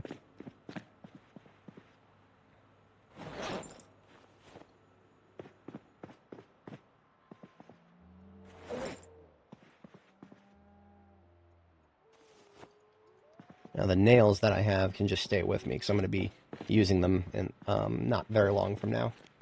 I'm thinking. If there's anything else I want to do before I go upstairs. You know what? I have a very rare moment where it's not very inconvenient to try on. I'm going to try on a desert camo jacket with the desert camo backpack and see what it looks like. Because if I switch jackets now, I think I'll still be warm enough. So the girl here on the mannequin is not wearing a jacket because I actually think I have a jacket that has holes in it. I only recently got to tailoring level 8, so I can actually fix the holes now. So I just need 2 rags and some thread and a needle. Thread, needle. Don't even know if a thimble is used for anything, but I pick it up anyway. In real life, a thimble would prevent you from getting, poking your thumb. Okay. This military jacket that we picked up literally near the beginning of the game. I think we picked that up when we first went to the Brandenburg military checkpoint to get our backpacks and stuff. That we never found an intact desert camo jacket there, but now we have one. And an interesting thing about the desert camo, I think the leather strips don't look quite as ugly on desert camo. So I'm actually going to take the leather strips out of here and see what they look like if you put them on all over the place on a desert camo jacket. So if I could use the jacket itself as a platform, in addition to the protection that it provides, that would just be great for me overall. See, I don't put any leather strips on my forest camo jacket because it would just look it would look terrible. I hate the way it looks. Yeah, see the leather strip protection, it doesn't clash. It doesn't clash that much at all. So that's actually okay. And let's put on the military backpack. That doesn't clash. It really doesn't. Look at that. She looks fine. Now it's just a question of whether she will be warm enough wearing that right now. Let's transfer the contents of our forest camo backpack. And then I'm going to go ahead and put the forest camo backpack onto my mannequin.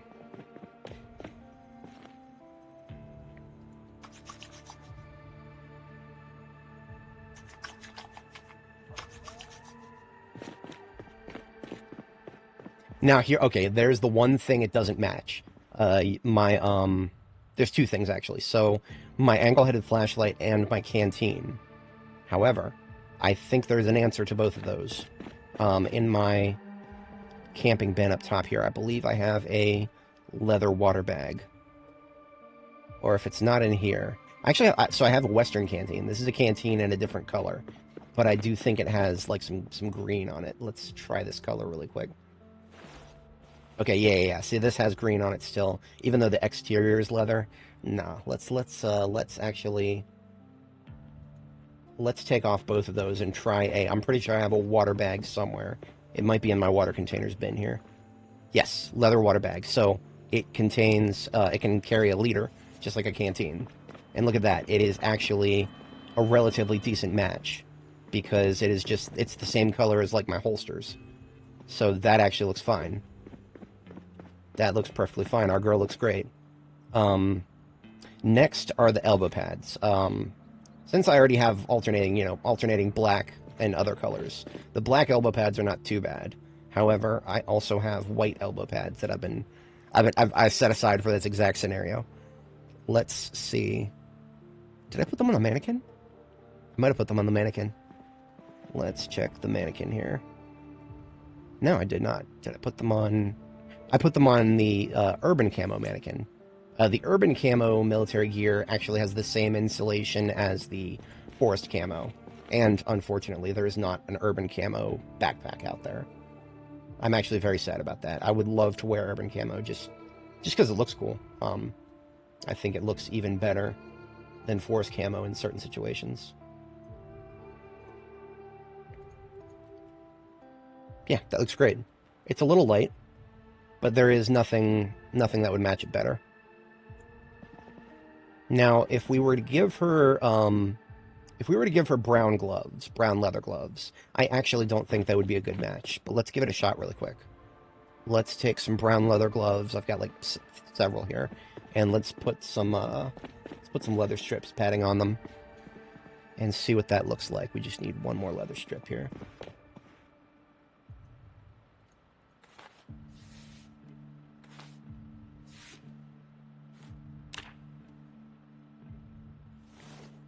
No, it's too different of a shade of brown. I don't like it.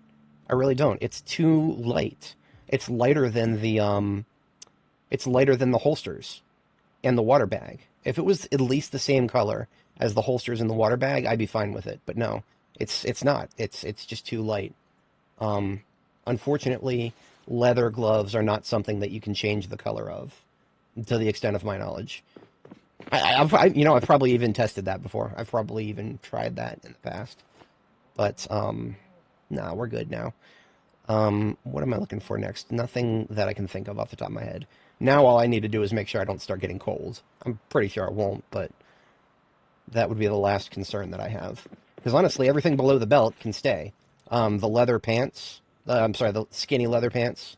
Skinny leather pants and regular leather pants are the best, in my opinion, in the game. Because they give you 40%, what is it? Let me double check this. We get 20% bite, 40% scratch. So that's twice as, or at least, that's twice as much as jeans, without any discomfort. Zero discomfort. Girl could wear these all day, she would not get upset. And the run speed modifier is the same as jeans. So in my opinion, these are my lower body is already peak Zomboid right there. The upper body is, well, I mean, look at this. We've got great protection for the upper body. Our upper arms, 97% bite, and we have 0% discomfort right now. That's an achievement right there. That is an achievement. Our forearms are a little bit lower, and the reason for that is we do not have a long sleeve. Yeah, we do not have a long sleeve shirt in one of the layers where we could. So our underlayer is what we're wearing beneath the jacket here. We've got a formal shirt, a Hawaiian shirt, a denim bandeau, and a crop top. Believe it or not, the denim bandeau and crop top both have upper arm coverage, which is why our upper arms are more protected than our forearms. So I had an answer to this. I had some sort of an answer to this, actually, specifically for a summer kit too. It was a medical scrubs, and I don't think I have any. Do I really not have any scrubs? See, I have plenty of pants. I have plenty of medical pants, and I have a hospital gown. The gown is not what I'm talking about. The gown is almost like a skirt in terms of what it replaces. Do I really not have a... Now, the reason that I'm thinking about a medical scrubs, the top, is actually some of the best coverage to insulation ratio. Like, medical scrubs are long-sleeved, but they are so... non-insulating that you can wear them in sweltering temperature and not overheat. Now, another thing, we also have we have another layer that we're not currently even covering. The tank top layer. That is a very tough layer to cover because every tank top in the game has a surprisingly high amount of insulation. There's not a lot we can do about the tank top layer if we want to also not be constantly overheating. And overheating in sustained combat is a very serious problem in the summer. So that is not something I want to have happen to me. I will gladly take a couple percentage points worth of protection less if it means that I'm not going to be overheating as often. Because remember, all this protection that we're doing, this is a fallback. You know, the most important thing in Zomboid is never letting a zombie get close enough to touch you, let alone grab you, let alone bite you, or even give you a scratch. You don't want any of that shit to ever happen. This is all fallback right here. We want to, what do we want to do? We don't care about the head for now. We have a bicycle helmet for if we ever need head protection. Once again, my opinion, bicycle helmet is best in slot. It gives you the best protection without giving you any vision or hearing restrictions. Everything that gives more than the bicycle helmet comes with a commensurate debuff to your vision. A medical coat. No, that would replace my Alice kit. That is never going to be an option. No, okay, another layer. The sweater layer. If it was really cold, to be entirely honest, I can never wear a sweater, even in the dead of winter. If I wear a sweater in the middle of sustained combat, I'm going to be hot. I'm going to be sweating. That is like, hoodies are like something to sleep in for me. I consider hoodies pajamas at best. That's one of the reasons I sometimes have hoodies on the driver's seat of my vehicle if I ever need to sleep somewhere with no, in the dead of winter. That's literally the only reason. Yeah, I do not have anything right now that I can think of that is better than what I currently have. I should trust my past self a little bit better. Usually I do. I'm just checking to make sure that I did not leave any scrubs in my first aid box. Sometimes they make their way in here. But no, we are... Now, if you don't have a military jacket, or it is too hot even for a desert camo one, aprons are a surprisingly good platform that goes in the jacket slot that you can slap a bunch of padding strips onto. So you can still have a little bit of protection from the jacket slot without any insulation from it if you use an apron. But that's not what we're thinking about right now. Because the apron, whether the jacket slot's taken care of right now. The military jacket is great for that. Now, does this formal shirt have less insulation than what I'm currently wearing? It does not. Also, the Hawaiian shirt. The crop top. So that I think the crop top is the layer that would be replaced by the scrubs. The only other option aside from scrubs would be a long sleeve t-shirt. That provides a rather significant amount of insulation. That's just not going to be an option for us. So I think we're at peak right now in terms of balance. Yeah, I think we're at peak. That means I need to be on the lookout for medical scrubs. I need to keep an eye out for them. I could have swore I already had a pair. There may be some crashed ambulances in the area that I never even bothered to look at. That would have potentially have some scrubs. Yeah, I mean at this point, even a zombie, like a zombie that spawns near a crashed ambulance, could potentially have scrubs. There is a pharmacy here in Riverside. I'm pretty sure I've already hit it for just about everything it's worth. So I'm not going to worry about that right now. Let me just get the extraneous stuff out of my inventory, and we can resume what we were doing. A little side quest there to ease ourselves away from the overheating, potentially.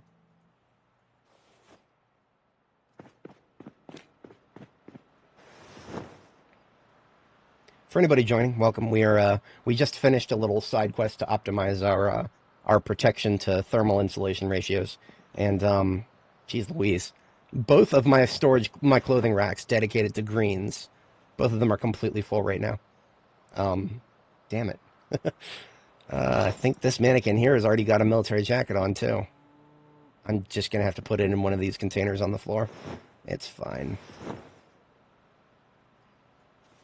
The military backpack that I have in forest camo, mannequin can hold on to it for me. That will help me remember where it is.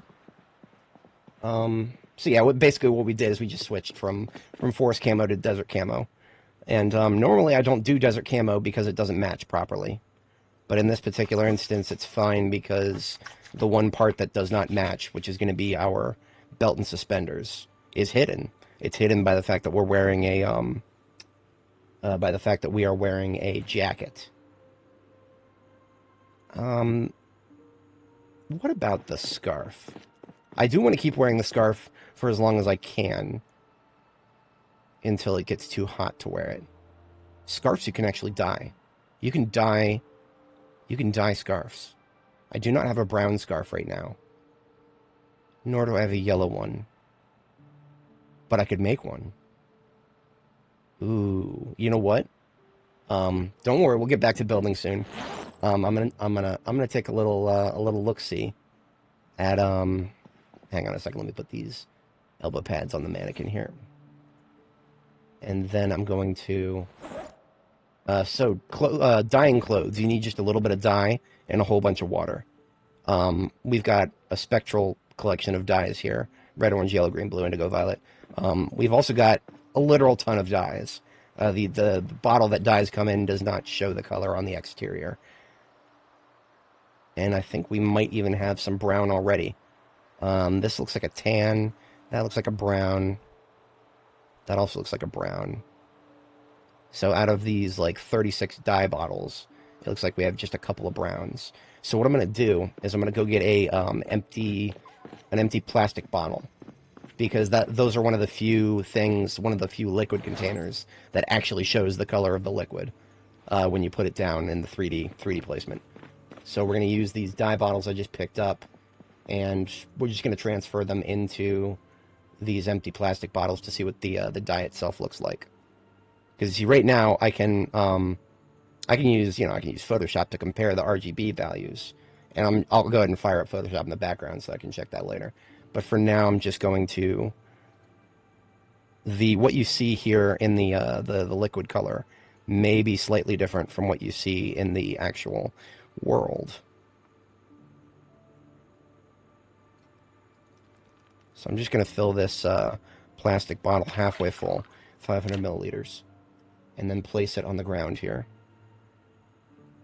And then what I'll do is do the same thing with this other color that I got that looks like it could be a potential match. That looks a little too saturated. Like, it looks closer to my hair than it looks to the jacket. However, you can mix them. So if the dye that I just put on the ground there, if that turns out to be a little too dark, then we can start, adding in just a little bit of this color to lighten it up a little bit. Now, on the flip side, that may come with it may also make it more saturated. Now, as you can see, it looks a little darker now than it did in the color UI. I have never dyed clothes before, so I don't even know if that is a meaningful thing in terms of, whether the color in the 3D environment is the color you need to go by. But we should be done opening Photoshop here. Let's take a look at the, based on the clipboard with snipping tools. So what we're going to do is we're just going to sample the color of the bottle, and then sample the color of, this is a dark color, so we're going to match it with the darks on our, right here on the left chest. So if you look at that, it's kind of hard to see. There's a very, very light difference there. It's like, it's close. We're close. However, we're close to the darks. The lights, as you can see, that is a very significant difference. And this, the desert camo, most of it is light. The darks are not very well represented. So if we're gonna have a large thing like the whatchamacallit, the scarf going right down the center of our gig line there, we're gonna want it to match as good as good as we can get it. So I do think I might want to lighten that up. However, I'm gonna go ahead and see what this looks like on an actual scarf. Scarves, I can make my own, I believe. And the last time I did this, the last time I made my own scarf, it was a random color. To make your own scarf, you just need to find the magazine for the recipe, have a sheep, get some sheep wool, and use the spinning wheel right here, this object right here. You can use that to spin your own yarn. I have a feeling that despite the fact that we're going to be using, we've got yarn of several colors. I'm going to use white yarn. I don't think that means I'm going to get a white scarf. I think that means the scarf is just going to be a random color. On the bright side, that got us some tailoring experience. Ooh, look at that. Look at that. We used white yarn and got a white scarf. I wonder if that's... Okay. So, let's clean up the other scarf and put it away for the moment. And one of the reasons that I actually do... I'm thinking about a scarf so much. If you look at my protection levels, my neck is rather light. You can put a strip of padding onto your scarf. And that will raise your protection levels on the neck. So this black and white scarf can go right in here with the other one. And Now if I open the crafting menu here and search for dye clothes. Was I wrong? Oh, I was wrong. Wait a minute. Okay. So I was wrong. You cannot dye scarves. Apparently you can dye yarn. I didn't know that. That's very interesting. Basically, on the right hand side here is a list of potential things you can use in the dye menu here, and I mean a lot of them are clothing items, but then we've also got yarn itself.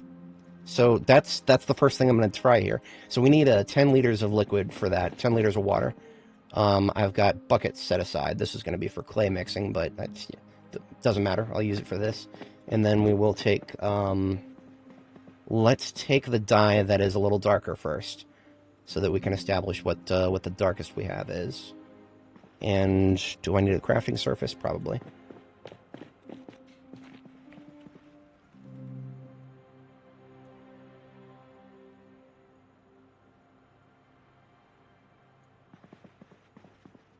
And then let's take some yarn. We do have some white yarn here. Okay, we can dye the yarn now. So this is only going to take 200 milliliters of dye. We have 500 in the bottle, so this is a very small amount of dye here.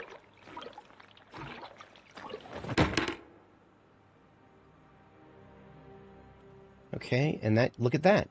That gave us some nice brown yarn. So we're just going to turn right around and use that yarn to knit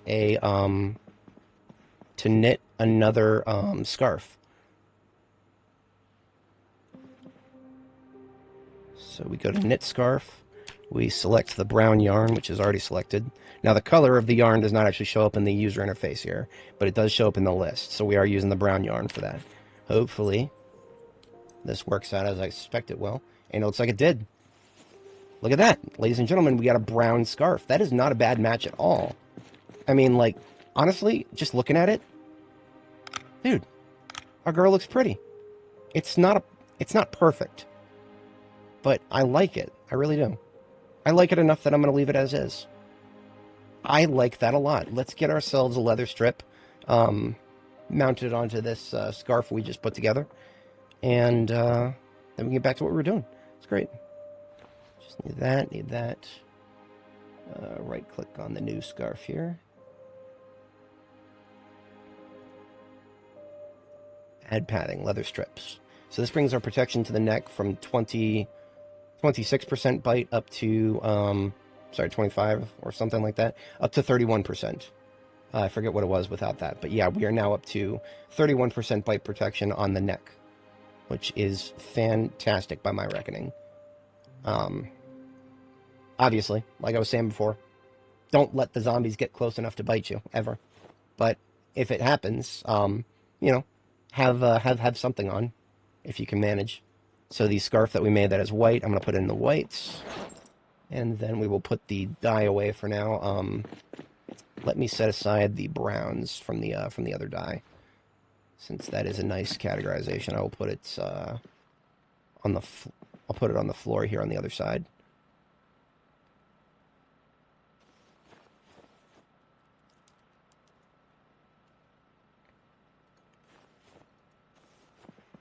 Okay, and now what we were doing before is we were getting to work on our third floor. And look at that, all the water has evaporated, so it will look even nicer up there.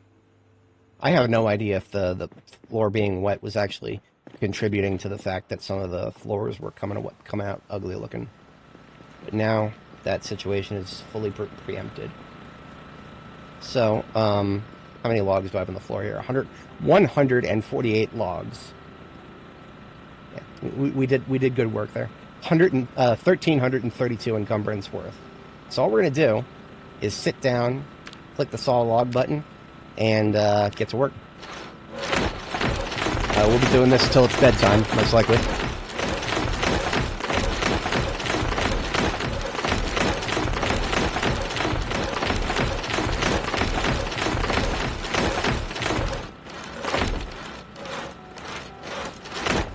So that is actually really good. So what happened there is we are, sorry, wrong button. We are, a little thirsty because I never refilled the leather bag.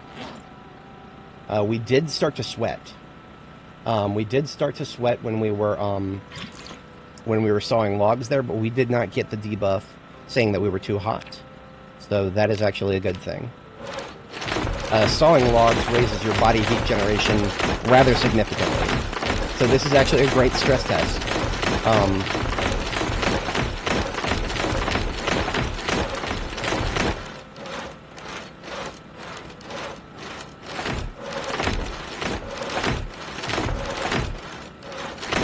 And that is all my log sagging for the moment. Log sawing. It's 22:30. It's my first bedtime, so we're gonna hit the stack. But yeah, like I was saying, if you ever want to stress test how hot you're gonna get in a certain gear loadout, just go saw like 10 logs. Sawing like 10 logs, that'll put your body heat generation to something approximating intense combat. Not a perfect approximation, because combat you're going to go up and down based on when you take your breaks and whatnot.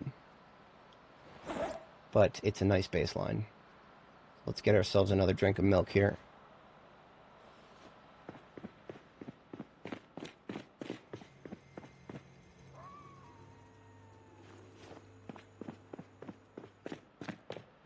Oh, you know what? There's one other thing that I kind of want to do. So, as you can see, the last object on my loadout here, the angle-headed flashlight. These are really rare. Usually, because of how rare they are, I don't bother thinking about different colors. But recently, I noticed there actually is a different color. There is a black version, or like a grayish-black version. And because it was not a good match for my forest camo, I set it aside. Now it's just a question of where I put it. There's a lot of places it could be. Was that it? Was that it? Yes. Yes, I have one right here. So there's a black and a green angle-headed flashlight. So let's put the black one on. Attach webbing left. Look at that. Look at that. So it's not... It seems a little out of place because, you know, the upper body is pretty much entirely desert camo, while the lower body is black. However, it actually keeps our color combo to a very healthy black and tan, and I actually really like that. I really, really, really like that.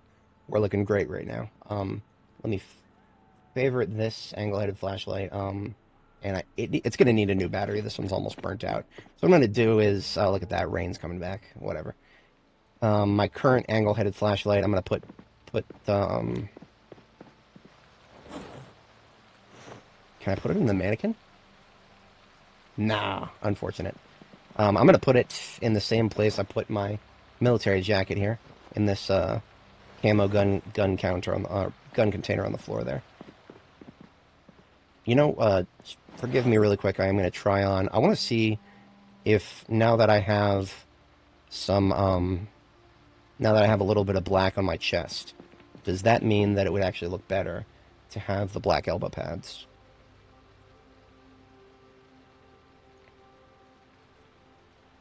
You know, I'm kind of feeling it, because that right now black was really underrepresented on my upper body, but since I've got the black aviators and the black angle-headed flashlight and now the black elbow pads, that gives a little bit more black on the upper body. I like it. I need a new battery. Almost forgot about that. So I got plenty of batteries here. What I'm going to do is, because I don't like having batteries laying around at low capacity, is I'm going to go ahead and go upstairs and just leave it on while I'm sawing logs. And that will use it up so that I don't have to worry about a almost empty battery sitting around somewhere. Almost empty batteries are pretty useless to me. I want full ones or not at all.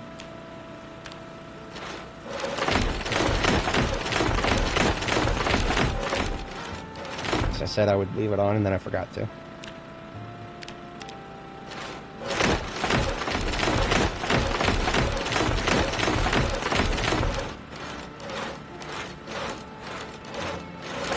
Alright, 4 a.m. That is our second bedtime. What about bedtime? You've already had it. We've had one, yes. What about second bedtime? It's the life of a restless sleeper there.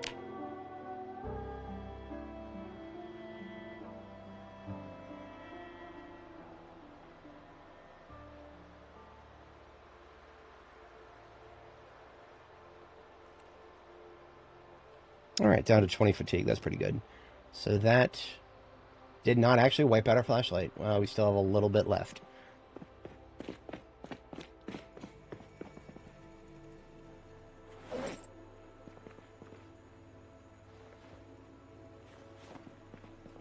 Speaking of a little bit left, we've got about a day and a half of milk left. If you're not familiar, my nutrition regimen, I'm in a weight loss phase right now. When I'm in a weight loss phase, literally just drink milk every time I get hungry. That shuts the hunger up, and but it does not build any calories or fats or anything. When it is time to go back into weight gain, we'll make ourselves some omelets with butter. It's a heavier food, less convenient to carry around than a little bit of milk, but it is very nourishing, and it will get us back to a healthy body weight pretty quickly. And in fact, I think I actually have almost enough cups of milk at this point to not even have to refill them until after I go back into weight gain. It's pretty good.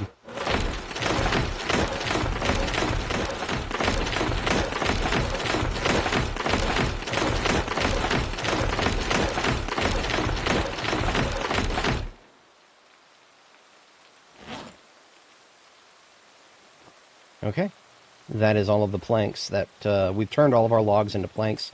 That is a total of 444 planks. Great. Do good here. So we are going to put the new battery in now. It's finally ready for it. That's our angle-headed flashlight taken care of. Now what we do is we have a bucket in my hand for when I was dyeing clothes. I almost forgot about it, so I'm just going to drop it on the floor outside. Whenever I have a bucket that has been emptied, you just drop it on the floor, let the rain fill it up. You see I got a bunch of buckets just like that on the other side there. And refill my canteen here. See, I have been, or my leather water bag, I've been sweating a lot, despite the fact that I have not gotten the overheated noodle.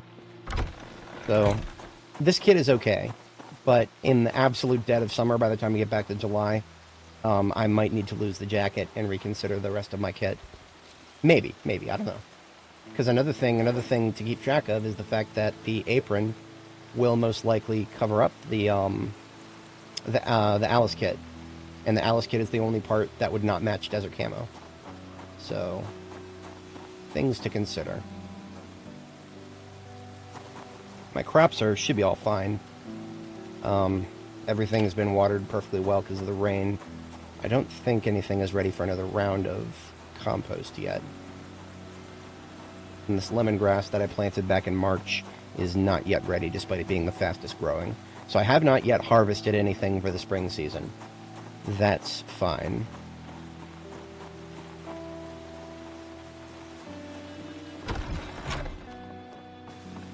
So let's go ahead and get started with our floor. We should absolutely have more than enough for the floor. That's not even a question at this point.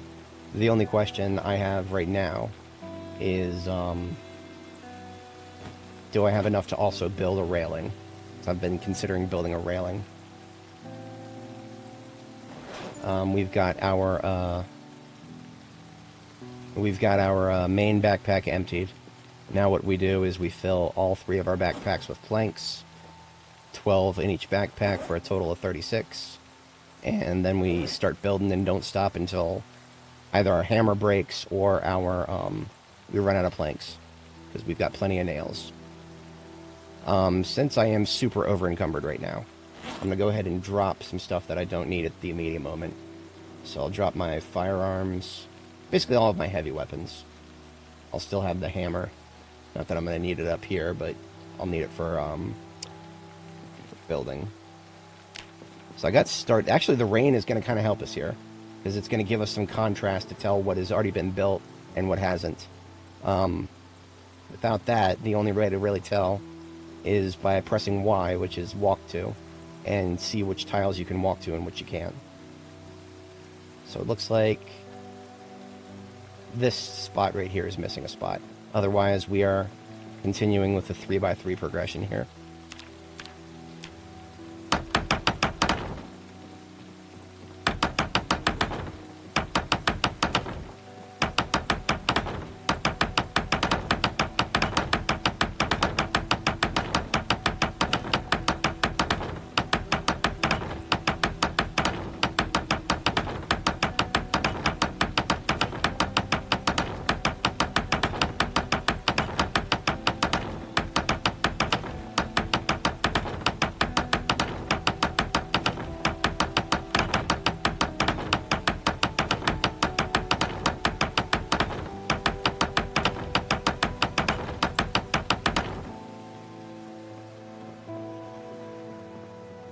All right, that was brilliant. Let's do that again.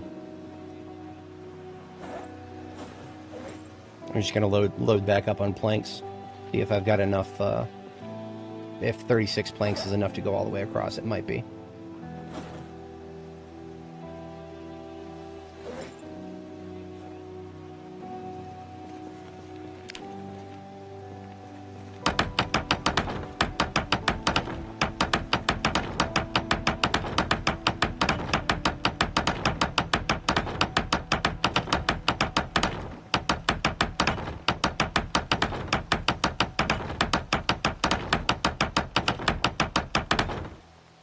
We have run out of nails. Oopsies.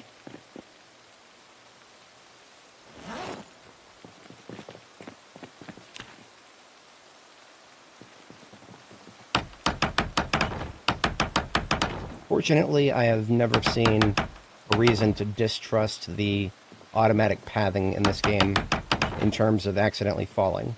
As long as if you use the auto pathing, your character will never, at least in 2,000 hours, I've never had a character fall because I've used auto pathing. That was the sound of our hammer breaking. Well, let's go get another hammer then. I've got an entire collection of them.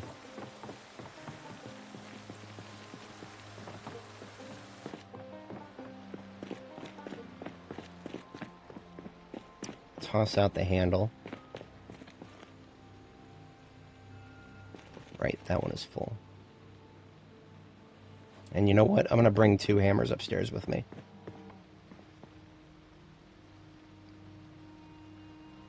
So I've got like 14 ball peen hammers and 3 claw hammers left. I'm going to switch to ball peen. I can make my own hammers if I want to. I've just been using up the ones I've already looted first before I start turning around and making my own. Because right now the ones that I've already got are just burning a hole in my storage. The broken hammerhead, speaking thereof, can actually be melted down for steel. So I'm just going to put it right here so that I remember to bring it back when I pick up my weapons. And where were we? Floors. Lots of them.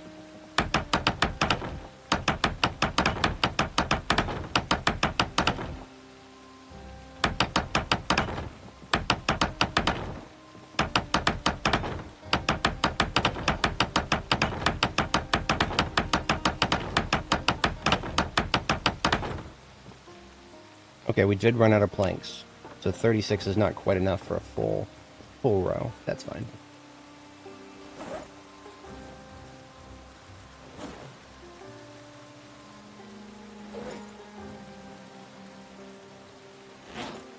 The ratio of nails to planks is 1-to-1 for floors, so I really don't need to be carrying around more than 36 nails at a time. But that's 60 from that half. I'm going to drop that here and take half again. There we go.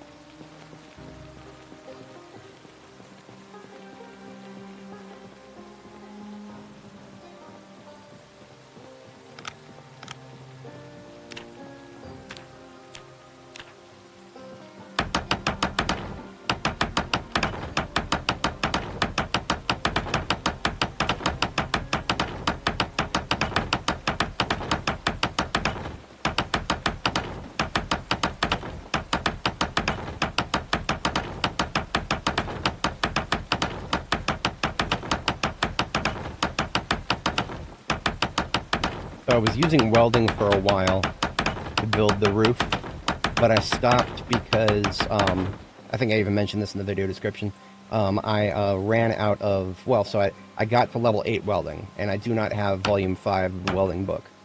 So I just cannot bring myself to expend the materials to build an entire roof with metal if I'm going to be getting, like, I don't know, 1/10 as much experience for each tile that I build. No, that's not worth it in the slightest. I'll wait until I find the book. It's a matter of time until I find it. And that is actually that is one of our primary impetus for going on an expedition once we finish this roof and get a little bit of work done on the second floor here.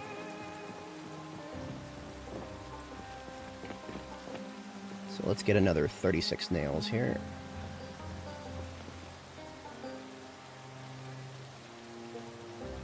And then another 36 planks.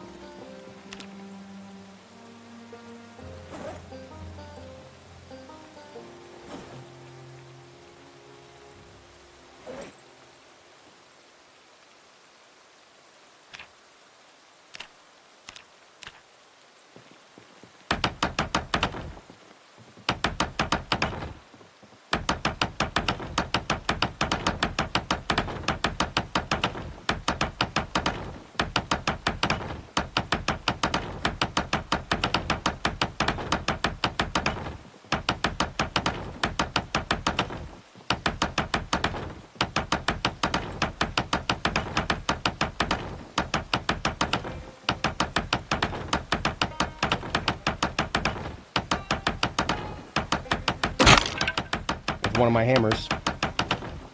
There's a reason I brought 2. Let's go ahead and pick up the broken hammerhead here.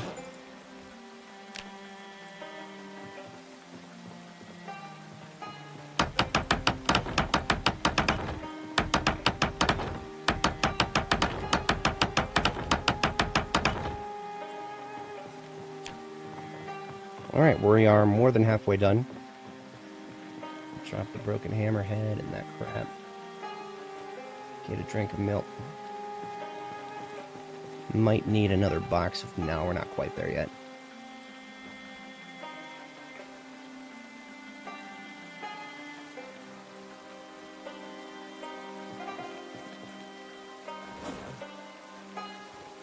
Plenty of planks.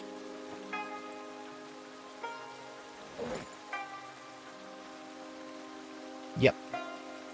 Oh, yeah, water tiles, zombies will not traverse them. An enclosed base. So, is the enclosed base, is it in the Ohio River, or is it in the... is it in, like, a lake or something?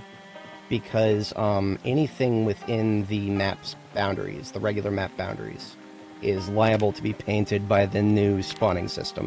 The new spawning system is, what it does, you can think of it as it drawing like a, the new spawning system kind of just draws a map of white noise over the game's map, and if it can spawn a zombie somewhere, it will. So basically, this is one of the reasons I build all the way out into the Ohio River.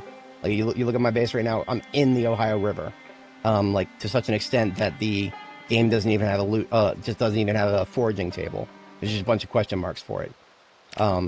That is the only thing that's going to keep me safe from zombies spawning inside my base. Right now, the random spawning system is very unfriendly to bases in general, the entire concept of bases. You know, you build on an existing POI, or you build even your own base somewhere. It is possible that there were, the map had painted spot, try to spawn zombies there, and just maybe it didn't spawn them there before, because it was a water tile, but now that it's no longer a water tile, maybe that means it can spawn there. I've never tried that, so I would not know. The only custom bases I've ever built are out here on the Ohio River. The last time that I built a base in an existing POI was before the random spawning system was introduced. I think that was 42.8. I don't remember exactly.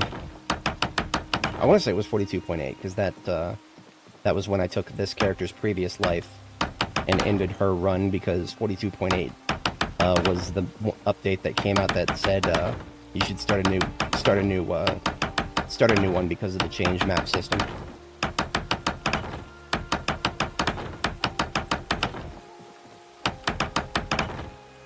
Okay, out of planks again. This time we will need to open a new box of nails. So we've used up almost a carton of nails. It's pretty good. We've got plenty of cartons where that came from, but I generally don't open them unless I have to.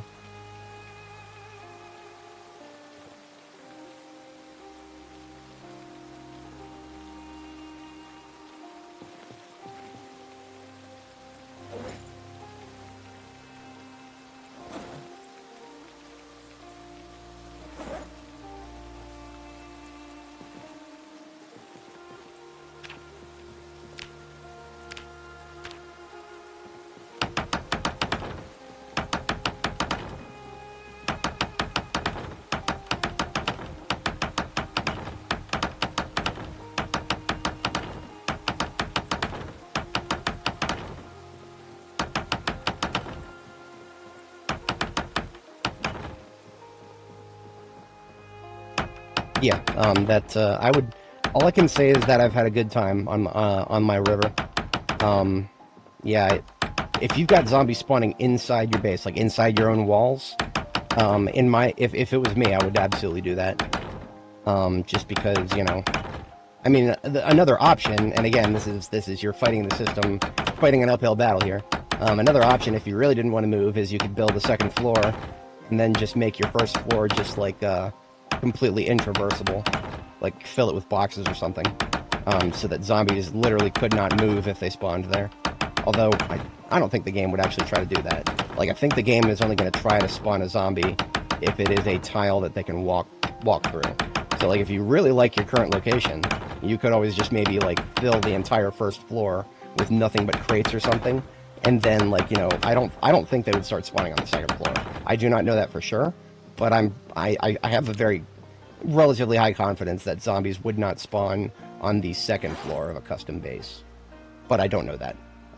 Would be very happy to find out if you ever actually consider doing that, but yeah, that is I usually just get ahead of that situation by just building out here on the river in the first place. In the early days of this character, I had some temporary bases that were not on the river, because that actually was fine for early game, really, because early game, you don't have to worry about respawns yet. But as time progressed, I was actually having to worry about respawns near the base. Not necessarily in it, but near it.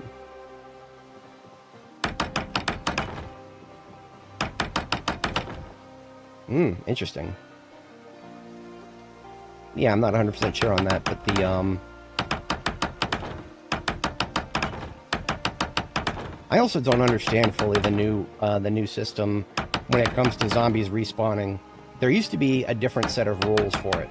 At least I think there did. I think with the new spawning system, they've changed something about the rules by which zombies will respawn. It used to be something like the player hadn't perceived the area for a couple of weeks. That doesn't feel like it could possibly be the case anymore.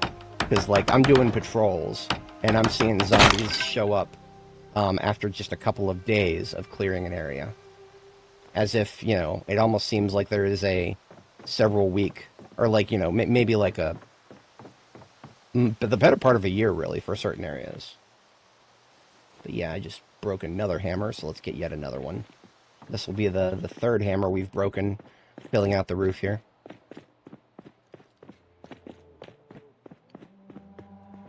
Now this time I'm going to go back to a regular claw hammer, because I'm probably not going to break this one. There's not quite as many roof tiles left.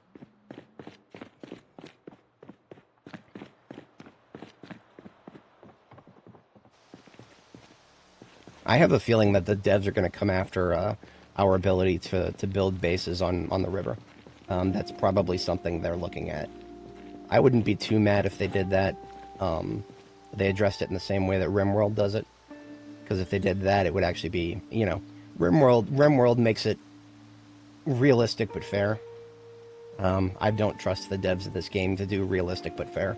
I believe they will do realistic and like, less realistic and slightly more unfair. That's what the devs of this game might do.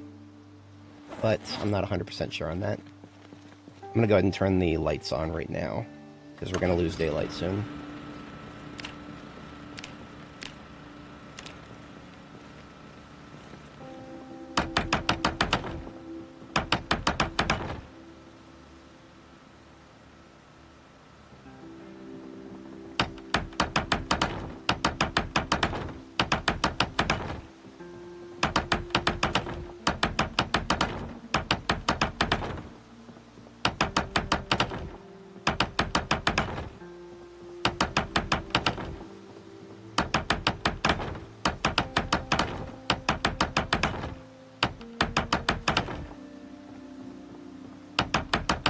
Yeah, absolutely.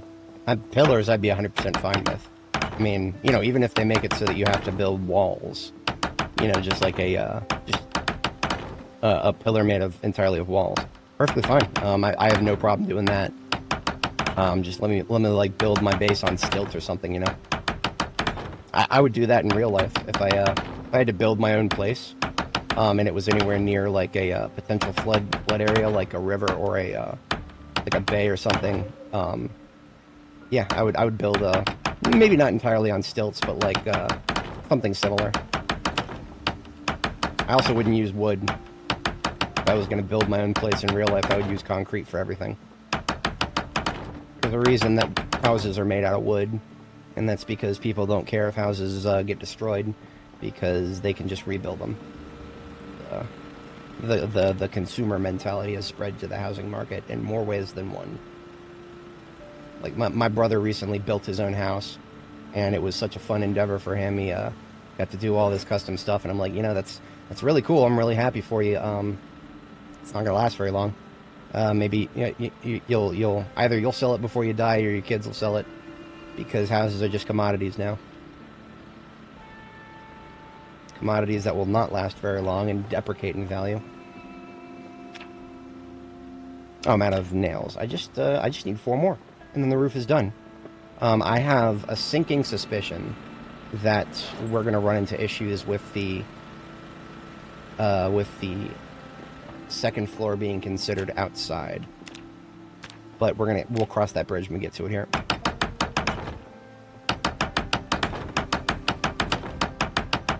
Okay. So that should be all the building we need to do on the 3rd floor for now. I do want a railing at some point, but not yet. I'm not going to bother with that just yet. So I'm going to take this light and bring it down to the lower floor here.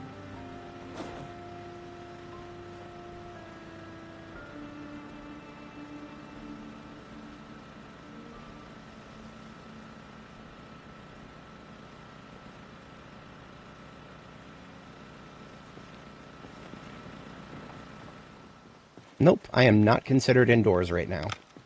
So something is wrong. That's something I'm going to have to troubleshoot tomorrow. For tonight, I'm just going to put down the light.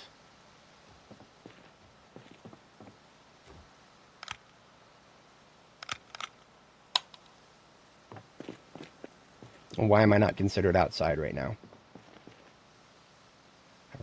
See, one of the reasons that sometimes that it happens is that you need to have your stairwells enclosed.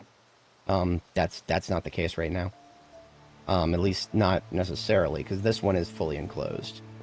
This one is enclosed on the lower floor. Maybe it's got to be enclosed upper floor as well, I don't know. All I know is that my downstairs base is considered indoors. So maybe as a overnight activity, I will go ahead and milk the cows, most likely. So after I'm going to drink one of these 2 liters here. I'll get my proteins back up.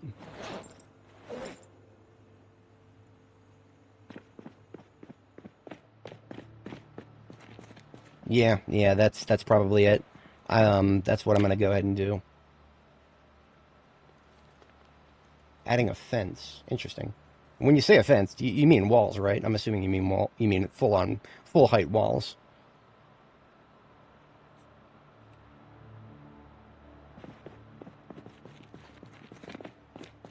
I had a very interesting adventure with the lower floor here.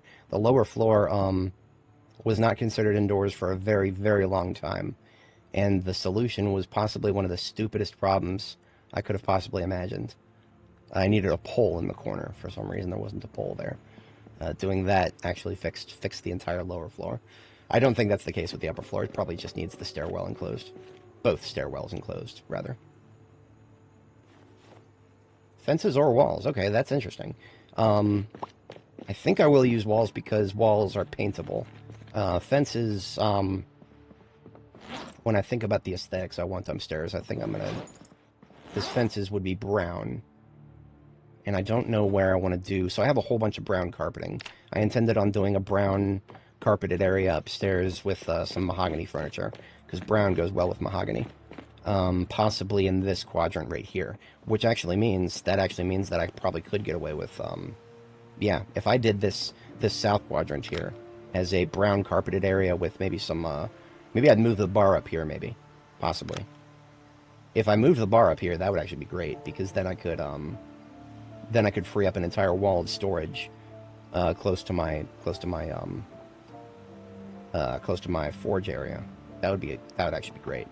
So yeah, I'll do brown carpeting here, and then that means I don't need to worry about painting the walls, any walls that I would put here, because the brown of the gates, or the brown of the fence would match the brown carpeting. These are the weird things I think of when I think about base design. I think about function, but then of course I worry about fashion. Go ahead and put the nails in my backpack here.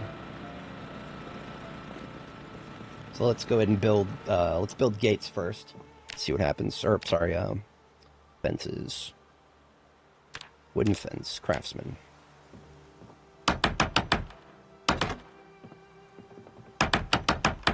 So we'll be able to tell that this area will be considered indoors if the temperature changes. It's currently 33 outside.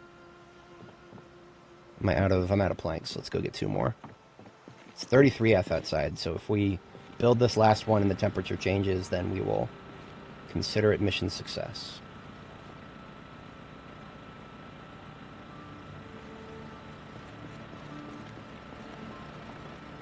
Oh, wait a minute, we just didn't have light. Let's see if the flashlight will do it. For some reason, the latest build is a little iffy with flashlights. Okay, temperature did not change. So that didn't work. We are still considered outdoors right now. Why? I wonder if it is the same problem I ran into with downstairs. That's what I'm going to try next. So this little scaffolding on the exterior can lead me around to the corner. In my previous... on the lower floor, I had a problem where there's a... in this corner right here, there is a pole.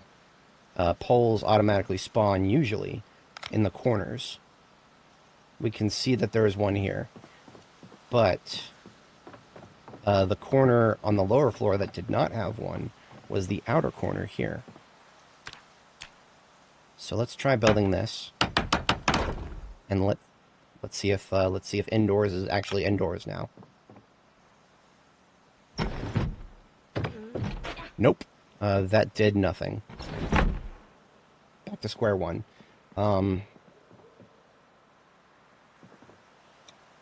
It would be a massive waste of materials, but one thing I could do to narrow down where the problem is. This is actually how I figured out the problem for the lower level, is I actually just built like a row of door frames and split the base into quadrants. And I realized that the problem was in this quadrant, and that was how I eventually came to the point where I built that corner pole downstairs, and it actually worked. Let me try one more thing. The walls on the second floor staircase to the third floor might need them too. Possibly. I'm going to try one thing really quick here. Do I have enough? I'm down to a single plank. Give me a moment. Let me get another plank. I'm just going to try something silly.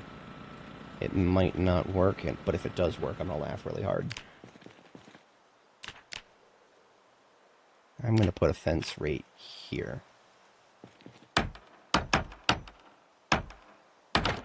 Okay, so right now, I'm considered indoors. Let's see what happens if I... Okay, I'm considered outdoors again. So... Did that really give us anything useful? Possibly. Possibly. Because what that did is that basically made it so that we know that this area is all considered indoors right now. Fascinating. This game is... Oh boy, this game is... this game's a little temperamental. I'm gonna sleep on it. It's about 4 a.m. It's my second bedtime. Let's hit the sack, and yeah, let's continue that adventure tomorrow. Our girl's been actually getting unhappy, so I'm gonna go outside tomorrow morning, milk the cows, pet the cows. That will get me some happies. Yeah. So when it comes to milking cows, I usually just fill up all of these fountain cups here. I've got a grand total of 63 to fill up. And then I've also got some plastic 2-liter bottles that I'll fill up too. Yeah. So fun fact about cows, the Holsteins are the best for milk production. Definitely the best. That being said, some of them are not producing milk right now. Because of reasons, I guess. But I'm going to pet one of them. Petting the cow gives me happies. I'm now happy again. Now we milk the cows.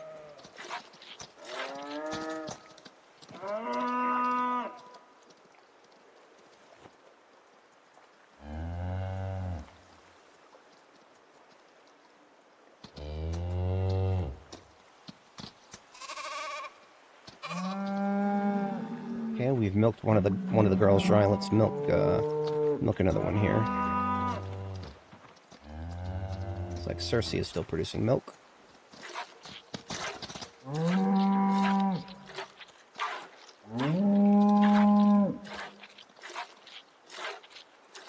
So what I'm going to do is pause really quick and put those in my backpack so that I don't get too damaged from all this carrying around of milk.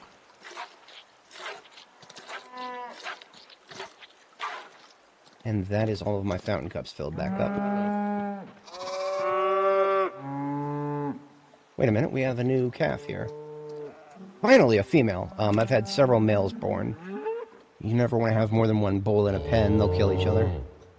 Whose daughter is this? This is the daughter of... Is this Cersei's? No, Cersei already gave birth. Athena II is... She only just got knocked up. Is this Doris? Yes. The unnamed calf here is therefore Doris II.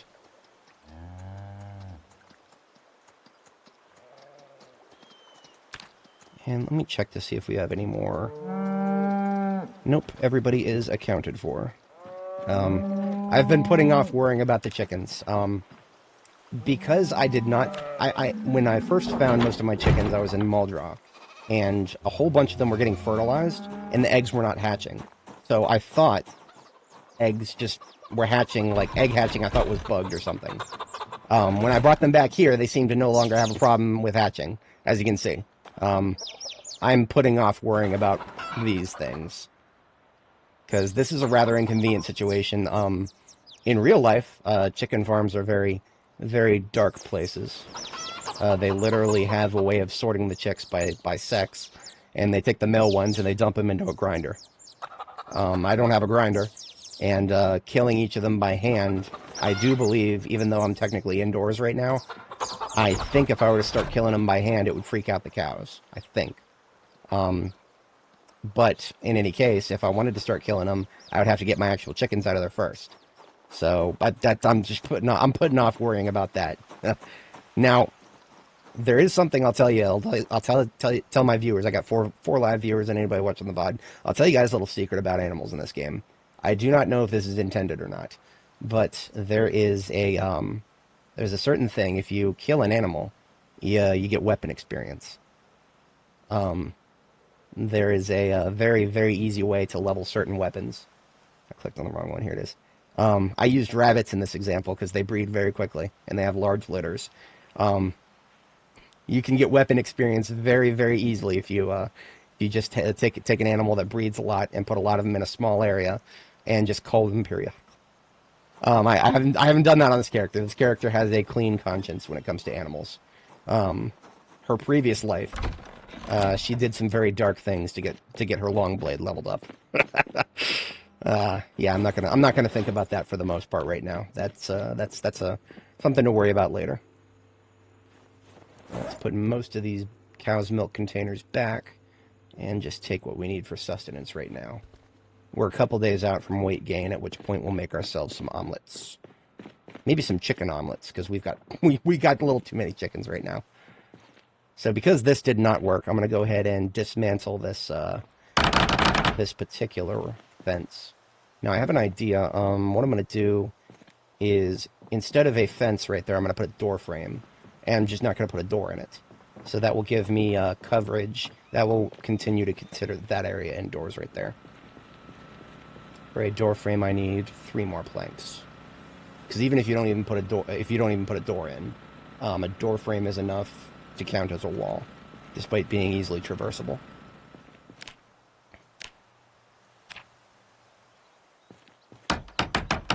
Yeah, so once again I'm indoors, but this side is outdoors. So, oh, you know what? Okay, so last time I had a problem with a on the right hand side, the corner did not have a pole. Technically speaking, I have 2 right hand side corners in this base design. There's one on the exterior that I already put a pole in, and then there's one right here. This is technically a right side corner because it's a bit inset here. So what I'm going to do is go get some more planks, and I'm just going to try filling in poles in certain places. I'll try like all 4 corners before I move on to trying other things. If I do end up needing to enclose the area up here, threaten me with a good time. I don't want to fall off my roof again, so that's next if this does not work. Alright, wooden pole into this corner. We are not indoors yet. Yeah, I'm just going to slap a wooden pole into all 4 corners. This one cannot even receive one. So that had better mean that corner is fine. This corner can receive one, so it will.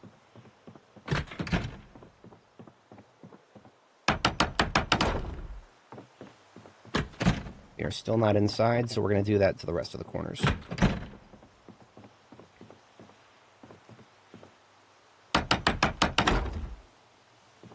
Now, this is an annoying thing about poles. See, look at this.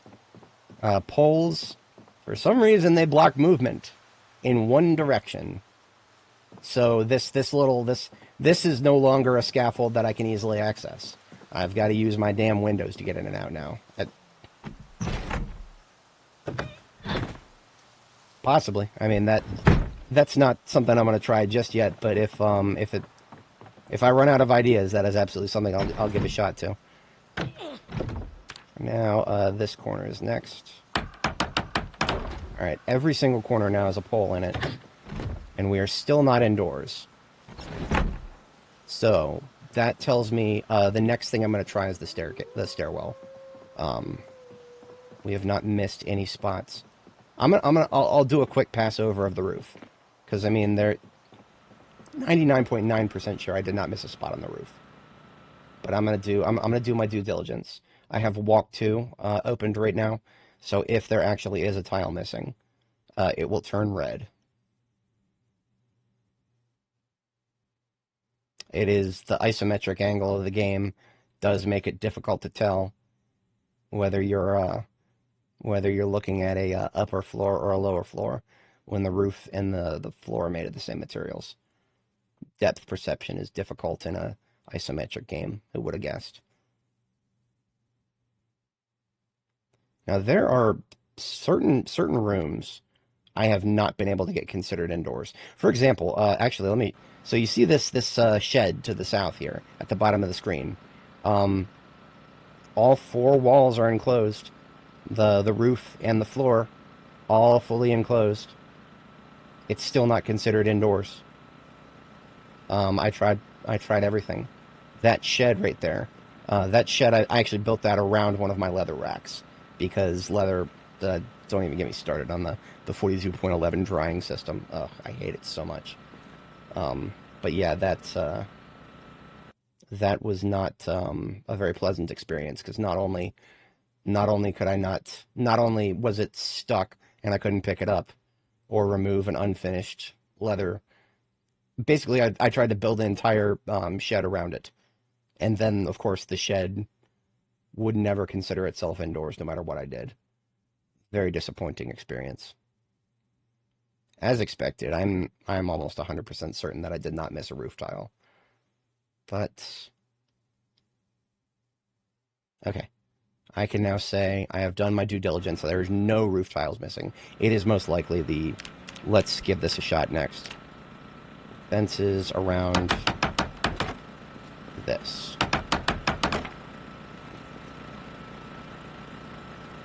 We are out of nails.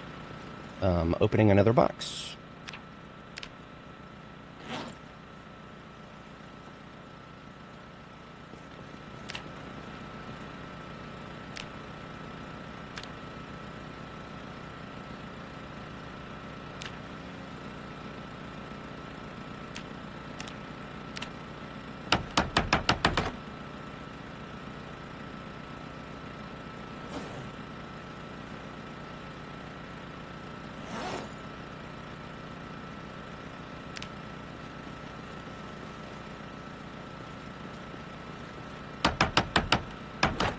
Okay, let's go downstairs and see if that had any effect.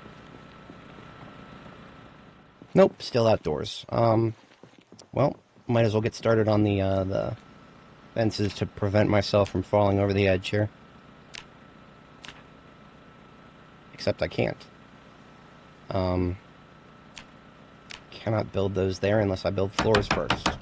Let's scaffold this out.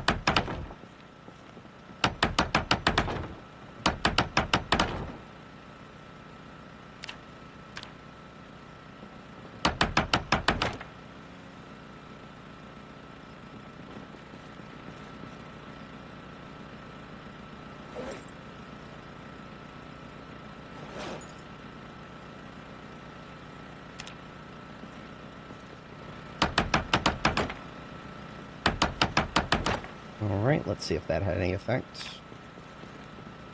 50 degrees, 40 degrees. Nope, no change. Wait a minute. I hear less.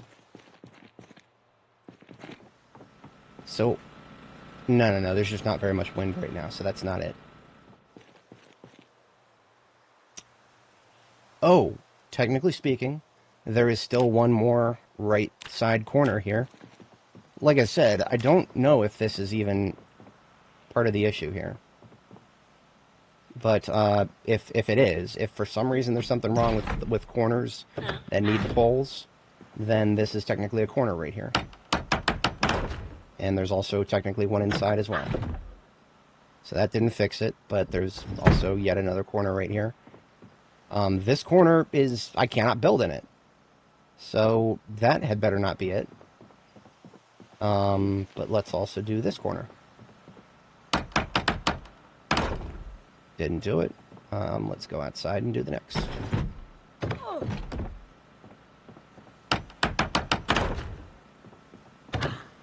Nope. No luck.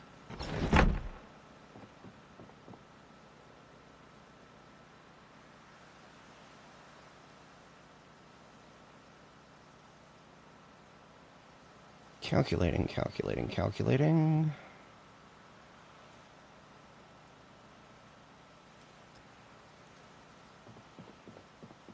Yeah, it really is. You know what? I am going to go ahead and use debug mode to figure this out. I have run out of patience with using my own building materials to figure out what the hell is wrong with this. So what I'm going to do is I'm going to go ahead and give our girl a drink of milk here so that she's not hungry anymore. We are going to open the game up in debug mode. I don't like doing this. In fact, I hate doing this. I hate debug mode with a passion, because debug mode If you're forced to open that, it means there's something really wrong going on. The game, in my experience, now of course, yes, it's unstable beta, unstable beta. What? Shut up. This is a product being pushed to users. It should be playable, but there are gaps. There are relatively large gaps. This was a problem for me in winter. It really was. But I mean, so just to say that it's even worse. When you're trying to use the new leather drying rack system or the plant drying rack system, being indoors matters more than it ever did before. So this is a more serious problem than it's ever been. If you have a base that's not considered indoors, you've got more problems now than you ever used to, because you got your drying racks. Drying large leather is going to prevent you from doing metalworking if you can't do it. So we're now in debug mode. We are not currently indoors. I'm just going to start placing walls until we're indoors. So I'm going to use the tile copy system. Now, if we figure out the problem, what we're going to do is resolve the problem, and then I'm going to delete anything that I've built that is not something I built with my own materials. I forgot to make my frames transparent here. There we go. Now I can see. So we're going to turn on the where is it? Where's the brush tool? Brush tool, there it is, brush tool. So brush tool, we're just going to use that to copy some tiles. We're going to do this, so we're going to split the base into quadrants to figure out where the problem is. Okay, the game still doesn't think we're indoors. Let's go to this side and see if the game will think that we're indoors. We're going to turn on no clip in order to... Oh, that made it 2. There we go. We're going to turn on no clip. Always remember, if you ever turn on no clip, to turn it off before you leave debug mode, because otherwise it will stay on. Okay, this area is considered indoors. The temperature went up to 50 degrees as opposed to 40. So this is still outdoors. So we've narrowed down the problem. It's nowhere over there. Let's close all this. We're going to copy some horizontal tiles now, and we're going to see if the problem... Now that's interesting. The music went down as if I was indoors. So the music knows that I'm indoors, but the rest of the game doesn't. That's neat. We're going to build a wall across this side now. This is what I did downstairs without debug mode. So I know how tedious and problematic that is. That's why I'm just doing it in debug mode now. Okay, we're still not indoors. What about this side? This side is still not indoors. So whatever the fucking problem is, it's probably something to do with the stairs. Or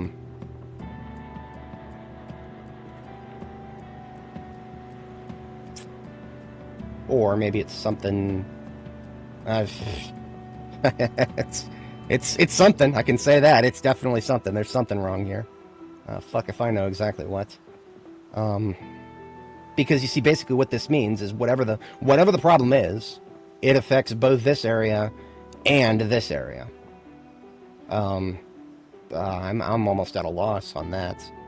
We're gonna copy some more walls. We're gonna narrow this down as much as we can.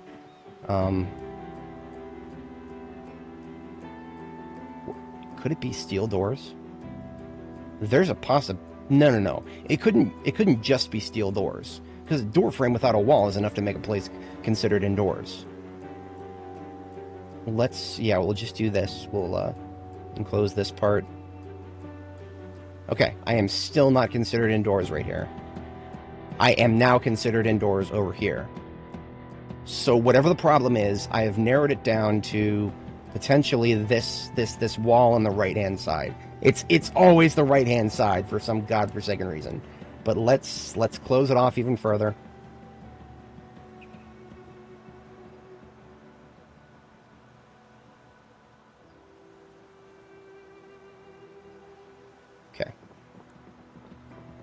Okay, it's not just that side.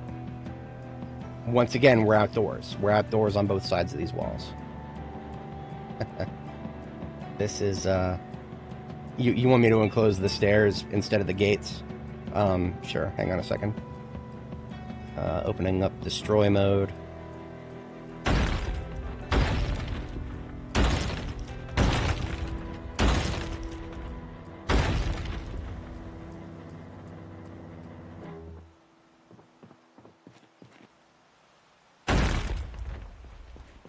We are going to enclose the stairs fully with walls now.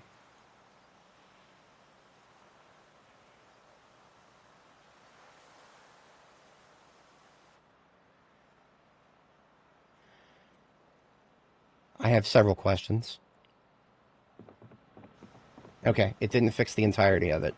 So, remember, we didn't fully enclose the walls. There's this tile at the back of the wall. That has not been fully enclosed. So, so yeah, I know. That's I am experiencing the exact same reaction to this. We've got some bullshit going on here. Now, if I'm gonna do walls around the stairs, then one of them's gonna be a window wall. So, let me copy. Let me copy a window going right here. Copy this tile here. Put this here. Okay. So now we'll copy a wall going in that direction. And finish closing off so the stairwell is completely... Okay, I did not fall. I just no-clipped downstairs. We're good. We're good. Falls can still damage me. I did not turn God mode on, and I'm not going to. So now we just got to figure out. This is the last tile, I think, or is it? Yeah, no. So these two quadrants are still not considered indoors. It's got to have something to do with the stairs. It's gotta. It's got to be the stairs. That's the only thing I can think of. Is a gate not good enough? Or I'm sorry.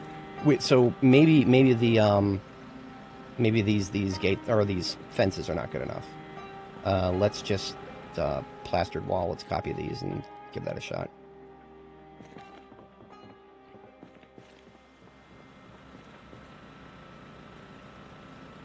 I've got to destroy these first.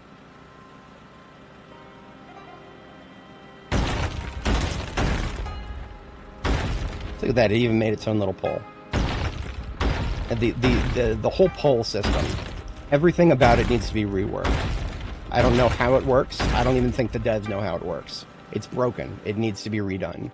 Like from the ground up. And they need to do that. They need to do that before introducing mechanics to the game that depend on whether... that add very critical dependencies on the player being indoors for something. Like drying leather. That is a very, very important dependency. The game is not ready for something like that yet. I made a whole Reddit post about that. And it got a whole bunch of updates, but the devs are still not going to listen to it. They're just going to keep doing whatever they want, because the devs of this game don't take orders from nobody. So the copying system did not create plastered corners. I need some plastered corners for upstairs.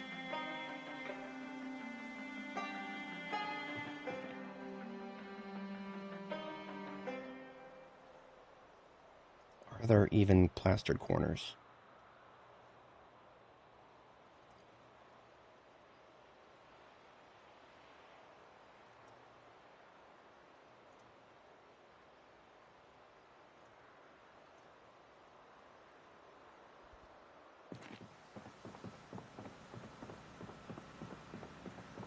It looks like the brush tool is failing us.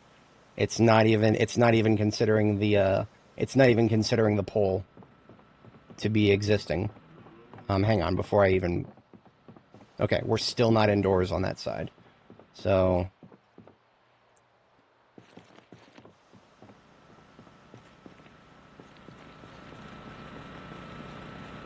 I'm just going to build a regular pole really quick.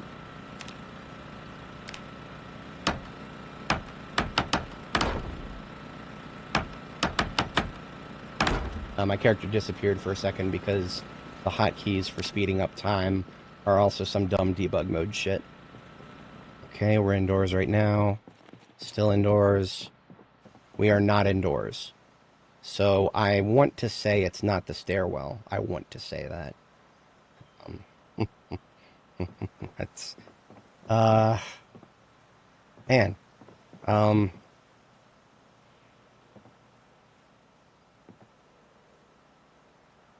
Right. They have some sort of mechanism to calculate it, and that mechanism, yeah, I'm not going to pretend to understand it, but I can see there's something wrong with it. Anybody can see there's something wrong with it at this point. You know what? I'm going to narrow it down further. I'm going to narrow it down even further. We're just going to we're just going to split it in half until we figure out where the problem is. Okay, right now we're considered indoors after a lot of effort. So the problem is not the stairs. The problem is something with this corner. Something, quote unquote, with this corner. What could it possibly be? I am admittedly baffled at the moment.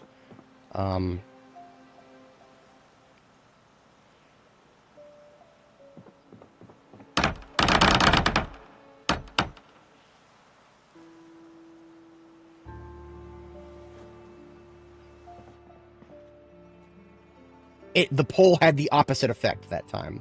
The pole was the problem. So right now this is considered indoors. This is indoors. This is indoors. This is not indoors. So once again, let's see if the pole was the problem this time. I mean, in this case, what we're doing is we added a pole and now we removed it, and now the problem is solved. I'm so baffled. I don't have enough I do not have an expression adequate to convey my bafflement. There's another pole here, too. Where is it? I don't know.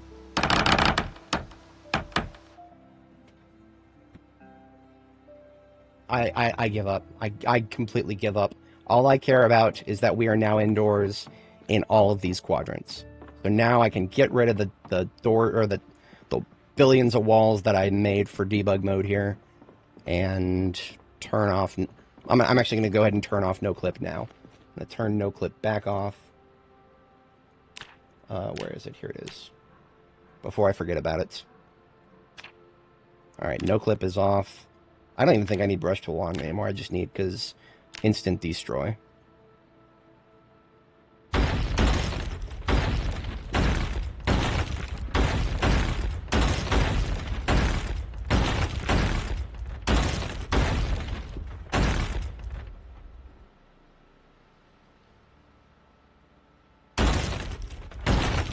I'm periodically checking my temperature to make sure that I don't accidentally get back outside again.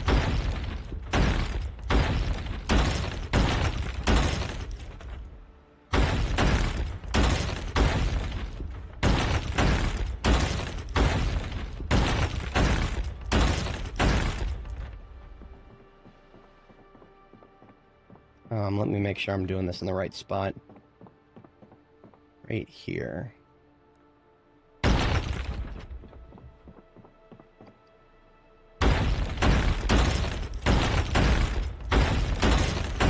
Yeah, you know, I'm probably gonna make a supercut of that that headache I had to go through and post it on Reddit, just to dunk on the devs a little further and see if they get the point. Okay, I'm just walking around. I am not back outside at any point now. What I would like to find out before I go back into regular game mode, I'm gonna go ahead and actually delete. I'm going to delete this doorway and see if it changes anything. Nah. So, that particular area is fine. Now, I also want to check upstairs really quick to see if I really need it all along to have this area fully enclosed. I'm just going to delete those three and see if it changed anything. Nope. We're still indoors now. Still indoors now. So I'm just gonna do that, you know, in little shifts here. Delete, delete, delete. Try again. Double check. Still indoors, and still indoors.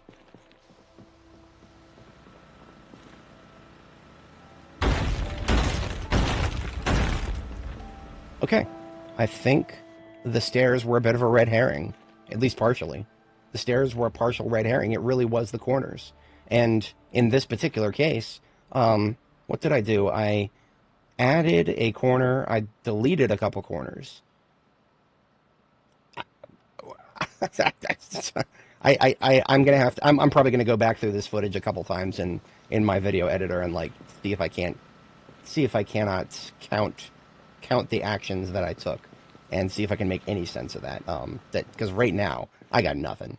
I got nothing. I added some stuff. I removed some stuff. I did not follow the scientific method very well, because for a while there I thought I knew what the problem was, and then I realized I didn't. But the problem has been solved.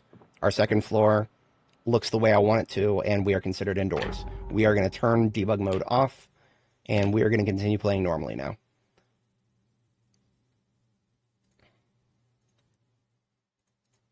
Properties. No more debug in the launch options. And relaunch. Hey, that was a fun little side quest. For anybody who may have joined during that debacle, just to summarize, we had to do some wacky stuff in debug mode to get at the second floor of our base to be considered indoors. Stuff that I would have done outside of debug mode if I still had the patience for it. But I went through a lot of that on the lower floor, and I'm done with that. Okay, thank you, Professor. Have a good evening, then. I'll see if I can get some better intel and release it in a separate video.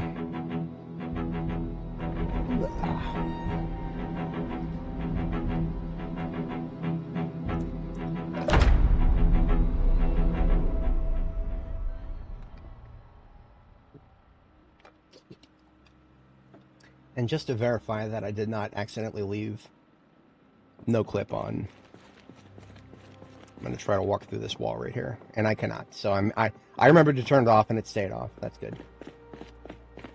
I've had it stay on despite turning debug mode off before, and it weird when that happens. Okay, so we did end up adding a few extra corner tiles. So what I want to do now first is plaster those. We got a bucket of plaster right here. Put that in my secondary hand. And my plastering trowel is right here. This empty bucket also, I should have left that outside a while ago. So we are going to go outside really quick and plaster the corners that I added poles to.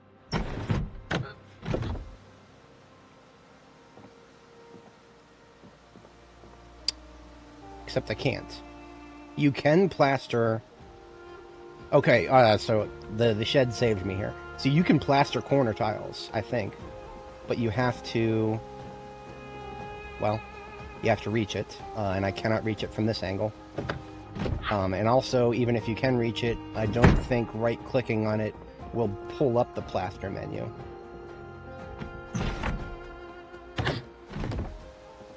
So let's try approaching it from this side. Can I plaster it now? I'm cutting it close here. No, it doesn't look like I can. I really don't want to risk deleting it. Because if I delete it, and then I find out that the area is no longer considered indoors... In for a penny. I can always rebuild it.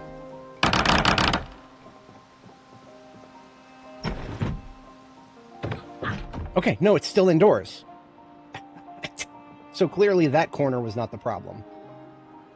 You know what? I'm just not going to think about the other corner that still has it. I'm just not going to think about it. I'm just not going to think about it. I am done thinking about this particular problem, because every time I try to think about it, my brain hurts a little bit more. Now, all this nonsense we've done, we did end up adding another window wall, which means we actually do need another window. I had an extra window in storage, but I think I actually got rid of it already.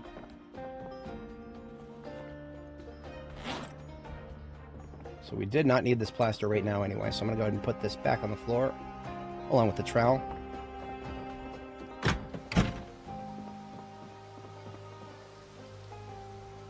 Should I tempt fate? I'm going to tempt fate. I'm going to tempt fate. Because if deleting this brings the problem back, then that may actually be some useful information to know. So let's go back inside really quick. And no, we're not indoors right now. We also have another pole in the wall randomly right here. And that did not make it considered outdoors again.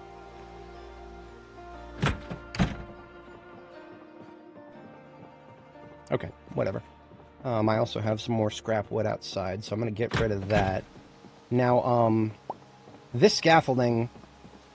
Wait a minute, hang on. There's also this. Let's verify that that was not the corner causing problems. It was not. So, if memory serves, it was this corner right here. I built a pole and then dismantled it, and then everything was considered indoors. I don't know. I don't know.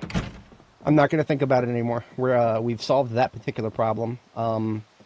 Now, I've been keeping this scaffold here because there is one tile of wall on this side that is not decorated. I don't know what I would want to put there.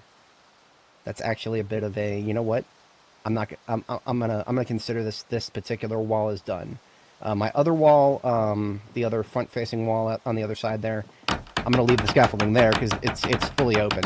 There's plenty of opportunity to decorate it. So I am gonna remove this scaffolding here, but then I'll keep it on the other side.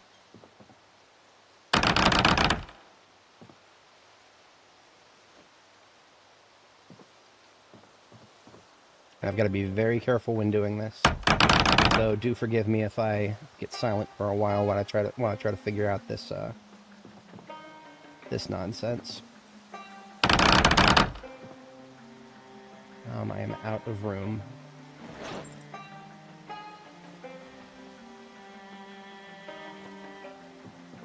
I'm going to do a drop-off of planks indoors here. In fact, I will go ahead and empty as much out of my inventory as I can.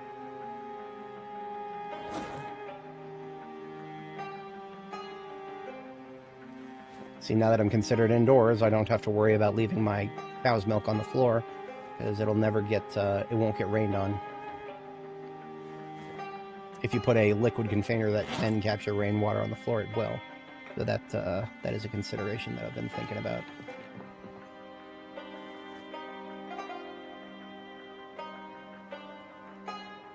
That will enable me to carry a little bit more, drop my heavy weapons.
Close.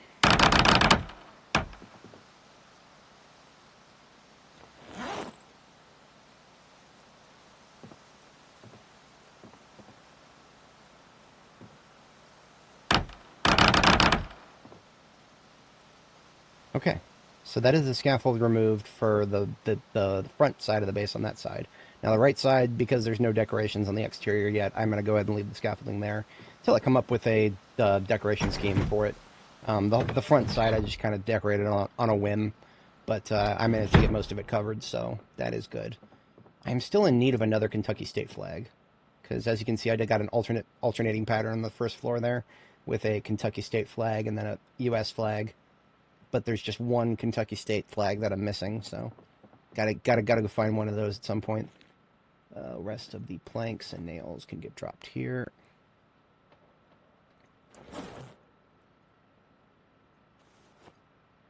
Now, because I would very much like to get the exterior done and dusted, I'm going to think about what I want to put on the outside here. I don't think I have any more of the large U.S. flags. Those are a pretty limited resource on the map, and I have 3 right now. Jametown was one of them. I actually do not remember where I got the others from. I know of one on the trailer in Echo Creek, and I cannot remember if that was one of the ones I got.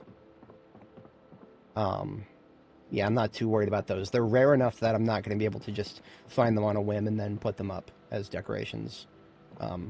If I want to use those at all, they've got to be thought of ahead of time.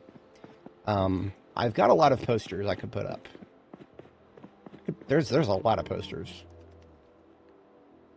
In fact, I have so many pause posters that I could probably... Now, one thing you got to think about if you ever want to put posters up, certain wall decorations cannot be removed from plastered walls right now. If I try to pick up this, you see this an anatomical poster on the back wall here. If I try to pick that up, nothing happens. It doesn't show up in my inventory. It doesn't get removed from the wall. You know, while I was in debug mode earlier, that's actually something I could have corrected, but too late now. Basically, what I'm saying is, if you want to put a decoration on a wall that you've plastered yourself, do it as if it was going to be permanent, because it might be. I have noticed that some it seems random almost. Some things you can pick up, some things you cannot. I have not found a pattern to it, really. It does seem that anything that is like a poster or a flag does seem to be permanent. Like these ones here, I'm pretty sure I can't pick these up either. Oh no, I can, okay. Like I said, inconsistent. Let's try the stars and bars. Can I pick this one up? Nope. So flags are permanent. These particular posters, perhaps not. Yeah. See that one and that one. Those are not. Okay. Like I said, it's inconsistent. It is highly inconsistent. But because of that, I'm just considering it. I'm considering it all. Considering it all permanent. You know what? How about we try property sign? Yes. So that means I could put restricted area on both sides of that door, and then I could put the army sign on this side. See, that feels like a better match for the, yeah, I like that. That means in my travels, if I see another army sign, I need to pick it up.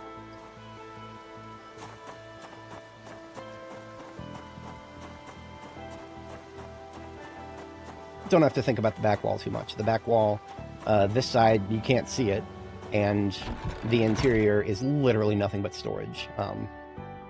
Now that I've finally got an upstairs that is completely walled up, I've been thinking about moving the bar upstairs so that I can have this wall completely covered with storage crates. That's something I've been thinking about. If I were to move the bar upstairs, where would I put it? That's something I gotta think about next. These alcohol containers. The alcohol is already sorted. Like, you know, I've got white wines, red wines, white wines, port vermouth, and other rare wines. Clears, so gin, tequila, vodka, whiskey, brandy, rum, scotch, and then nothing but decorations in here. Now these bar wall decorations, the bar wall containers that show the liquor bottles there, they must be placed along a wall going this direction. I do not think you can rotate them. I don't think. It may be possible to rotate them. I cannot remember. And I'm going to operate under the assumption that they cannot be rotated and plan from there. And if they can be rotated, I will consider it a happy surprise. I don't even know if they can be picked up. I don't even know if they count as one of those things that if you put it along a wall, it will be unpickupable. That's what we're dealing with here. This is B42 right here. That's B42, folks. The devs are not very kind to custom bases. Now you see these ugly little floorboards randomly interspersed that have like, you know, the ugly crap on them. That ugly crap is going to show up on top of a carpet. It's the stupidest thing I've ever seen. And what's worse is I think what we're looking at here is for some reason a level 2 wooden floor. Even though if we right click on the tile it says level 3. If we were to dismantle it and rebuild it, it would be fixed. However, I'm going to cross that bridge when I get to it. For the moment, what I'm going to do is load up my bags with some carpeting that I'm going to put upstairs. I do believe I have quite a lot of brown carpeting somewhere. So I'm going to locate the brown carpeting first and worry about that. I do have more violet carpet. I didn't put it with the rest of it. This is why I've been I've been very much in need of more storage.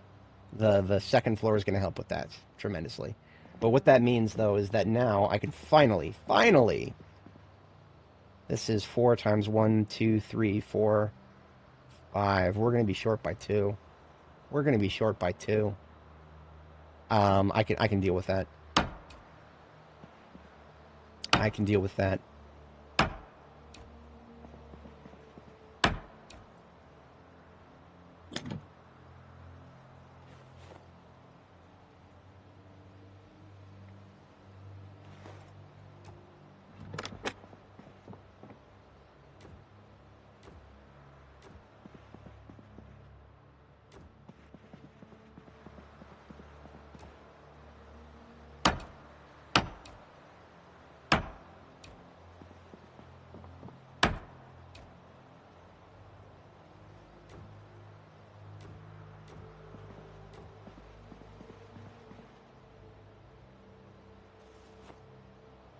So we've got 8 more violet carpet, which means we're going to have like a row of 4 that are going to stay red. But we've also got in one of these other boxes, has got like a little bit more violet, like 2 more violet.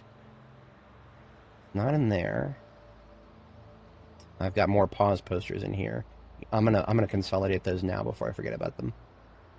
2 and 3. We're gonna put them in here with the rest. We've got even more pause posters in here. Some of those are going to go for like a, we're going to go to my theater, my home theater.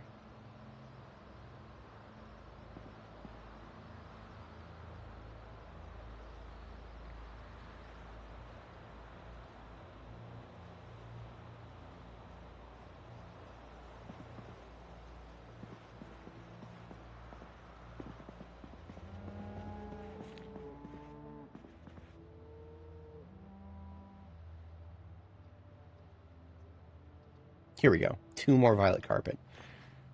How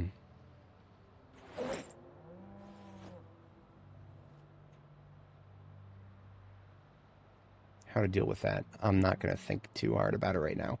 I'm just going to get all of the red carpeting out of the way so that almost everything over here is going to be violet.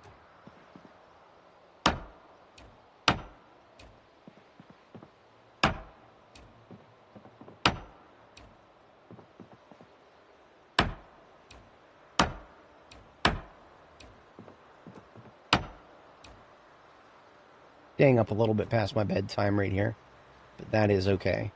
It is worth it to finally, violet carpet is very rare. Very rare. I believe I have sourced it from 3 different buildings at this point. The largest source of it was the, there's a church in Ekron, and the lobby of that church near the rectory has a lot of violet carpet. Like the whole carpet out there is all violet. That being said, and yeah, there's also another house here in Riverside that has it. But we are now out. I'm going to pick up some from this crate and some from under this crate and replace that with red. Because the crate covers so much of the floor there that it's very, very much less offensive for it to be a mismatch. Beautiful, beautiful, beautiful. It has never been so consistent on this side before. So this, I just need to put a crate here at some point. Easy enough. This has left me with quite a bit of red carpet that I could use upstairs if I want to. Love to keep my options open. But for now, I'm going to go ahead and sleep because we're about a half hour past our bedtime.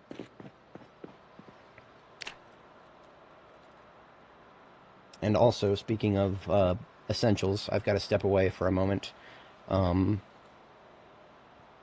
Normally, when I have to step away from the game, I'll leave my character reading a book. I don't think there's any books to read. Let me check my collection here. Am I ready for the next animal care? Not yet. Yeah, I don't, there's nothing I could read right now. I do think actually there's an episode of TV I can watch. I'm gonna put an episode of TV on for my character. It is I recently read the Trapping book, so I can I think episode 2 of Exposure Survival. It's called Bait. I think that's a reference to traps instead of fishing. I think. I'm not 100% sure. In any case, I'm going to put it on, and my character will watch it while I step away. I'm just going to be like a minute or two tops. So, go ahead and turn this on, hit the play button, and we'll sit down, and I will be right back. Well, I'll try to window go. Anyway, that's alright. BRB. Oh no, it is fishing. Oh well. Too late. Drivers are also reminded to reduce speed through construction plans for the safety of road crews. In economic news, local businesses are preparing for the upcoming July retail sale, with small shop owners in Mograss reporting modest gains compared to last spring.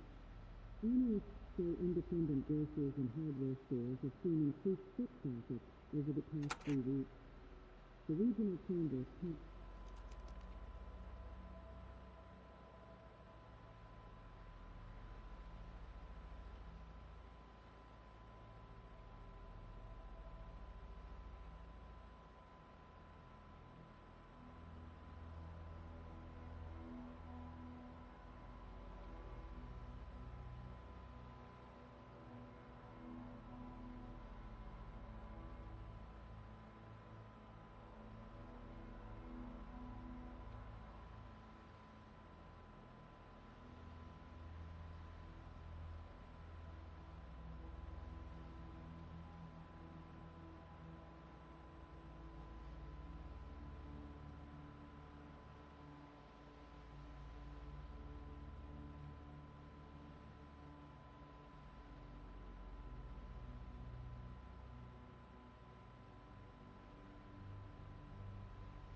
Okay, I am back.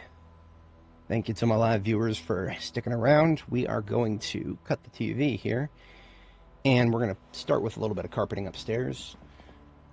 See how far we get with that.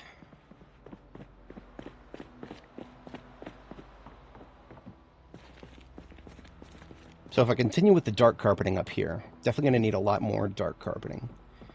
Thinking about brown carpeting on this side so that I can do a bar.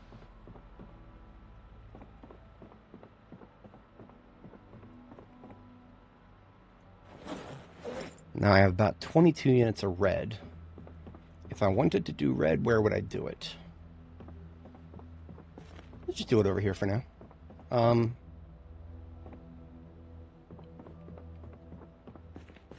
Maybe I'll do it on this side. Do it on this side, on the other side of the metal flooring.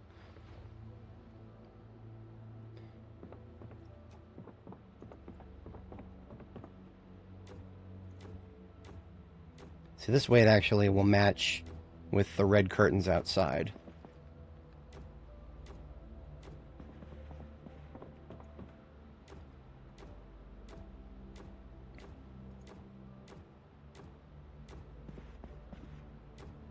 Now, here it is. So, you see this right here? This stupid little black mark on the floor? That right there is a floor tile that for some reason has gotten some ugly sprite slapped on it. What mechanic has caused that, I have no fucking idea. But in order to get rid of it, we have to remove the rug, then we got to remove the entire floor, and then we got to rebuild the floor, and then put the rug back down. Why do we got to do that? Fuck you, that's why. I don't know. The devs don't explain themselves, and I don't expect them to start doing it now. So there's our glass of milk. We're going to hit the stack. Second bedtime is 4 a.m. here. And then we're going to let's get started on fixing floor tiles. Fixing the ugly random sprites that show up on floor tiles. Maybe it's because that's been my roof for a year. I mean, sure. Wear and tear on floor tiles, that does actually kind of make sense. Kind of. I mean, I wish the mechanic was better explained. And I wish it manifested in more reasonable ways than this. But I digest.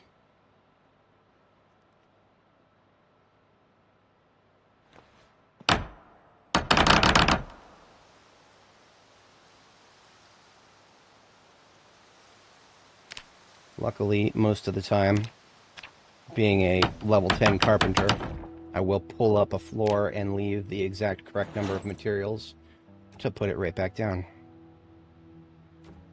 And problem solved. What I'm going to do, though, is I'm going to carry around, like, I don't know, 2 planks in my backpack. 2 planks, 4 nails, as some insurance in case I in case I need to do that again, and I do not actually pull up, I do not pull all the materials back.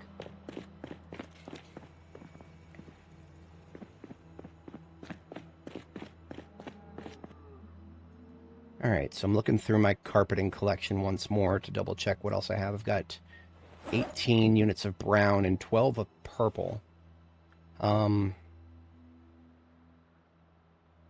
Purple is different from violet, I know that much. Purple is, it's got like a bluer shade to it than the violet on the ground here. But I have more or less decided that I'm going to go ahead and do brown on the other side of the metal floor from the on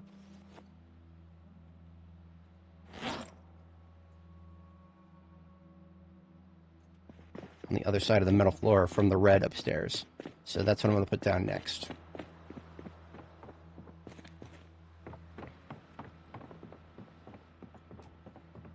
Right? You know, maybe I could do an auxiliary med bay up here. I could. In which case the brown would be directly above where the rest of the brown is. That would make sense to me. That's already kind of what I'm doing with the red. This basically could be the rec room above the workshop.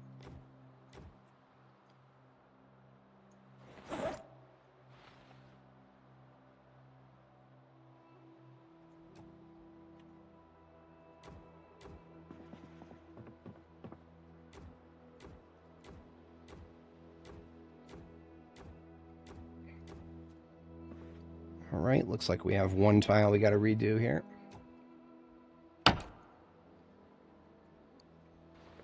Come on, let's dismantle it.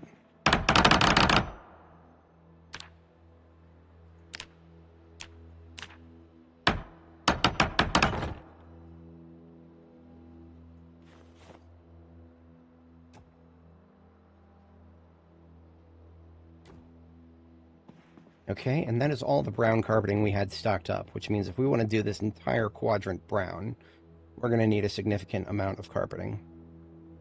I'll get a full tally of that after I decide what to do with the purple. 12 is a bit of a weird number. It's a bit of a weird number. I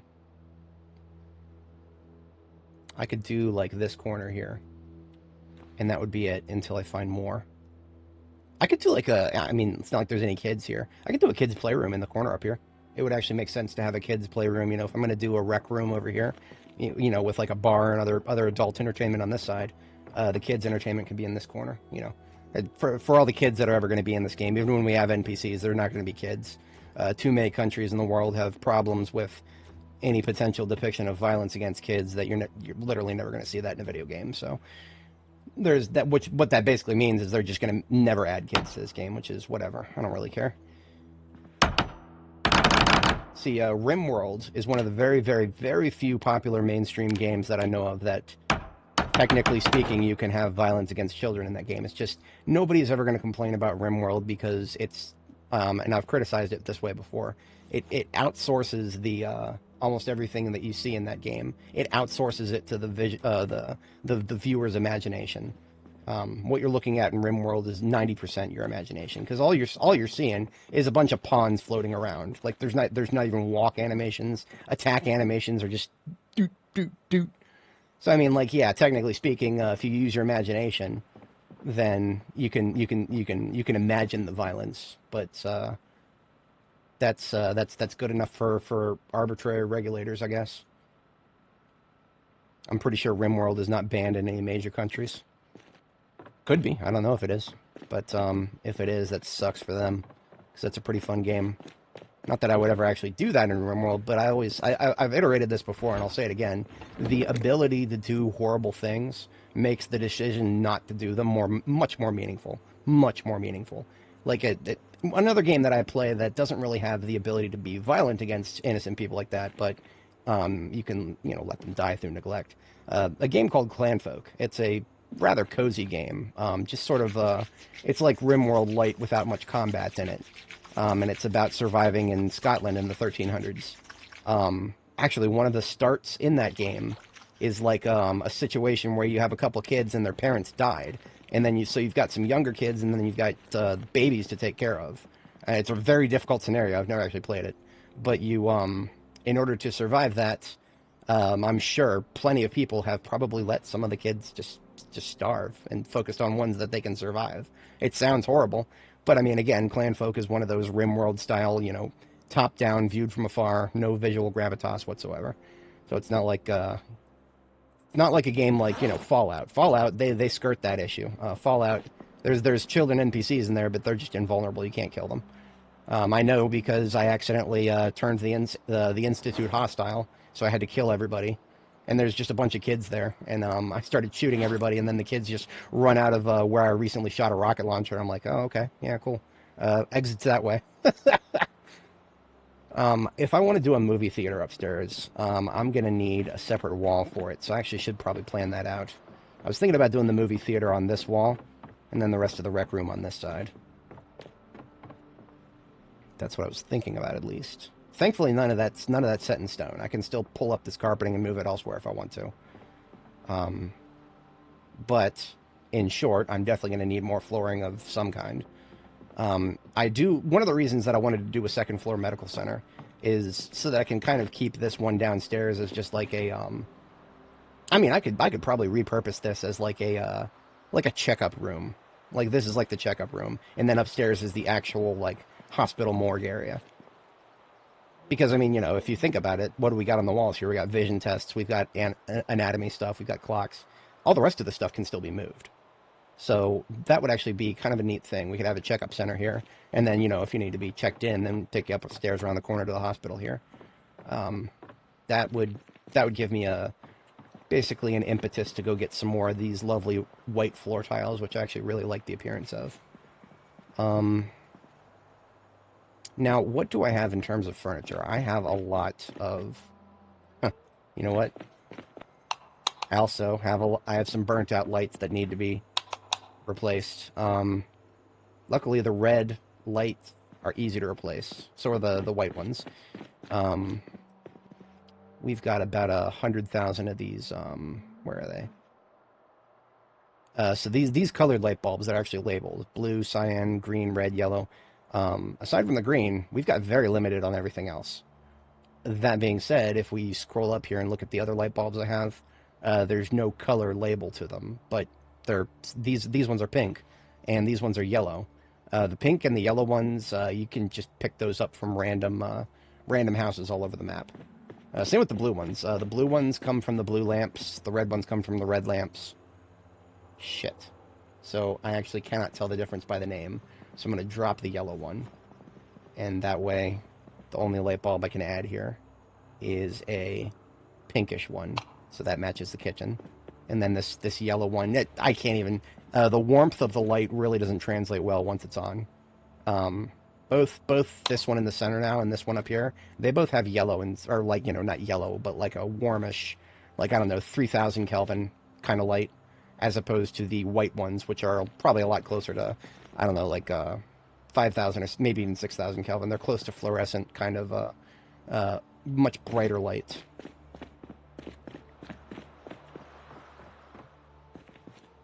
And I mean, I've even got, for smaller localized lights, I've got these, I recently found a few of these in Muldra, these ceiling lights. Now, don't let the fact that they're ceiling lights trick you into thinking that you can put stuff directly beneath them. Confirmed you can drive underneath them, you can walk underneath them. I cannot put these IV racks. I couldn't put those underneath them. So, they look nice, and they are functional, but they do block putting anything underneath them. So that's why I did not put any ceiling lights in the main floor of the salon here. I just put these, I put the fluorescent lights directly above the double mirrors there, because I actually think that looks really nice. The bathroom over here, I could not put fluorescent lights on the walls behind the toilet or the showers. So this is one area where the fluorescent lights on the ceiling actually worked out great. I really like how that kind of worked out. It does look a little weird because of the isometric view, but it is a technically correct sort of thing over here. These cubicles on the walls, these are just parts of office cubicles.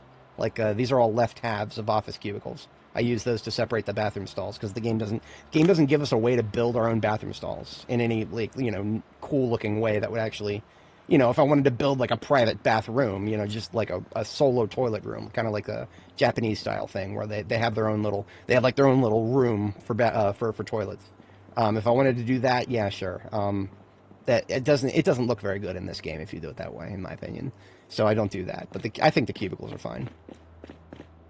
I don't quite have the real estate for a separate men's room and ladies' room. I just do the summer camp thing. There's just a, for all the men and women here, because there's plenty, right? You got to use your imagination to enjoy this game, otherwise you're going to get really fucking bored. So we're getting a total bunch of floor tiles. Right now I just want to start thinking about targets. How many do I want? If I wanted to do a full-on hospital up here, I would need quite a bit. I don't know if I want to do a hospital for this whole quadrant. Maybe just a part of it. Yeah, maybe just a part of it. I'll do a separate hospital and morgue. I talked about a morgue because I actually do have a proper autopsy table with a drain and everything on it. And, I found it, I want it, so I'm going to have a morgue too. It would actually be a good idea to have a morgue in a, an advanced post-apocalyptic base like this. Because if somebody dies and you're not sure why they died, you're going to want to do an autopsy to make sure that there's zero chance of them, of their corpse, breaking its way out of the grave you bury them in. You want to confirm beyond any shadow of a doubt that they're not going to turn on you. So there actually is an in-universe reason to have a morgue. But yeah, we're going to go get ourselves some flooring. I believe I still have some stuff in the ambulance that I parked it over here to get rid of. It's just mostly paint, wasn't it? Yeah. Not much that I would need upstairs now. That gives me an idea. I'll think about that later. Let's just get the paint out of here and into the base for now.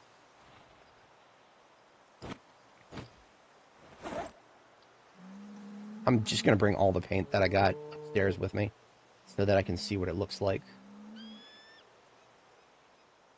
if and when I want to. And then the rest of this stuff is... This I was using the ambulance to carry around my mop and bucket. I had some cleanup to do. Clean up on aisle 5, as it were. The mop and bucket can go... I don't really have a good spot for it. That was one of the reasons I just kept it in there. Kitchen would be a logical choice, but I don't really have any containers that would suit it very well. Maybe this corner one this corner one right here. It's currently holding my extra chest freezers and a little bit of overflow on the heavy-duty foods. But it can fit this. That's fine. I've got a bucket of clean water here.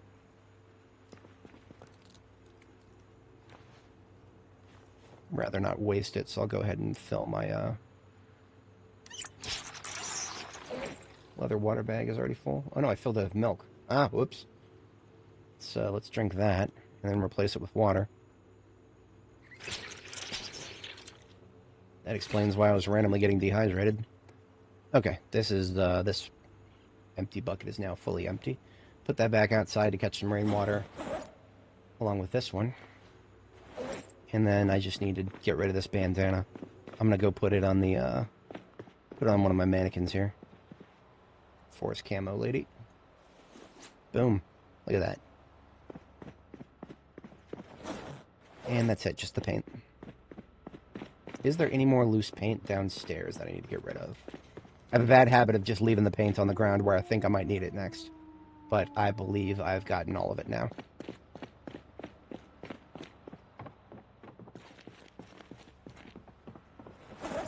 So I do not have any green paint up here yet. Just place that there. Green is the rarest color in my world. I don't know if the spawn tables make it that way intentionally, but in my particular world, I went through all of the paint that I found in Muldraw. Muldraw has some of the best spawns in the Mass Genfeco warehouse down there. I think I only came away with like 4 cans of green paint, and like, you know, tons and tons and tons of the other colors. But that was a very light. I was very light on green paint. I always thought the shades were the color that were the hardest to find. I do not know if I'll actually use pink on any of my walls. Because you see, another thing that I have that I haven't even considered just yet is I got wallpaper. I got lots and lots of wallpaper. I was thinking about doing a bedroom for myself. Like, you know, a real big, proper bedroom. And do some wallpaper for that. The various colors that I have for wallpaper are not very good in terms of, like, whenever I think of a wallpaper color, just a wall color in general, I think about something that matches the floors. There's not a lot of good options that match. Like, you know, when I think of wallpaper, we've got like a light green, we got a pink, a couple different shades of pink, like maybe a light brown, I think. Options are not very expansive. We do have a wood framed mirror that is red that I wanted to put over here somewhere, but I have not fully decided what I want this red carpeted area to be. So I'm going to leave that red mirror up here for the moment. These whatchamacallits, these crates, I had to build these somewhere so that I could move all the oxygen tanks I've picked up over the years so far. There's a lot of oxygen tanks I've picked up, so if I'm going to do flooring in the field, I'll take this crowbar with me. That's one of the reasons it was sitting there. Crowbar to pick up certain floor tiles. And that is my backpacks emptied, so I'm going to go ahead and put them back in my main backpack. Go outside, drop off the buckets. I'm going to go ahead and shut down the lights, because I'm not going to need them for a while until I get back.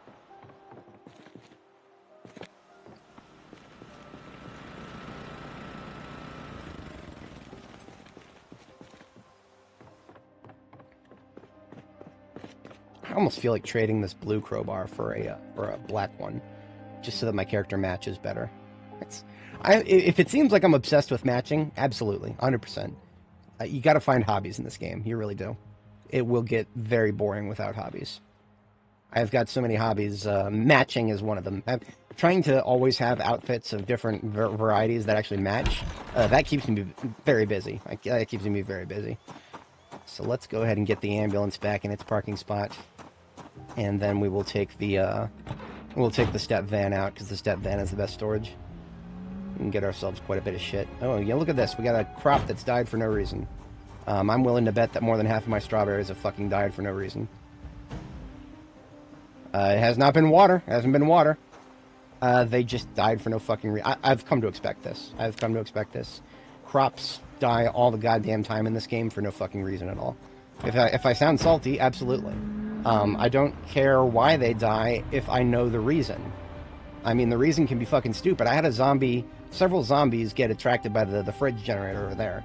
I had several zombies come in and wander all over my crops. When I saw that happen, I was like, ah, damn it. But it was a skill issue. I should have just made sure that the zombies never got there. These other crops, there are no fucking zombies over there. They've been watered this whole time. I composted them before the moment I put it down. And yet, there they are, they died. That's not a fucking skill issue. That's a developer skill issue. Because, I mean, you know, even if they've introduced additional mechanics, I've heard of crops being cursed. I don't know what the fuck that means. Tell me what the fuck that means through the game. Make it so the game tells you this shit.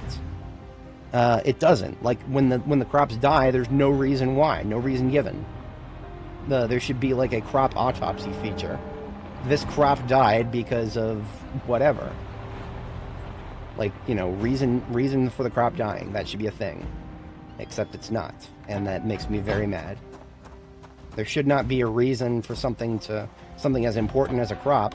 There should not be a reason for it to die that the player is completely unaware of. I mean, if you want to make it dependent on agriculture skill, fine, whatever.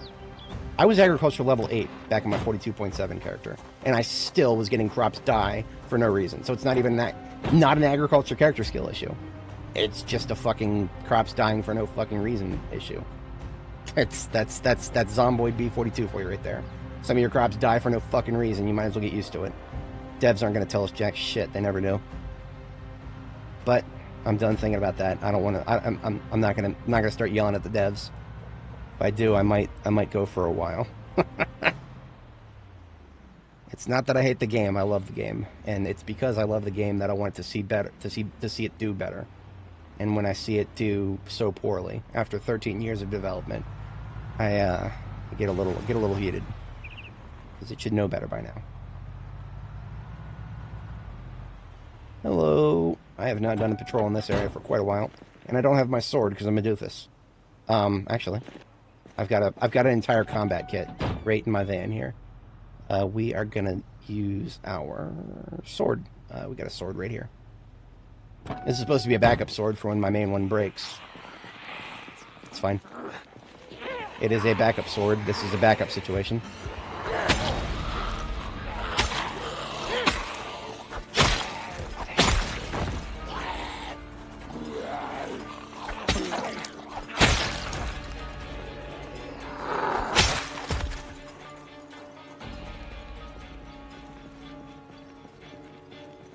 Something I completely forgot about.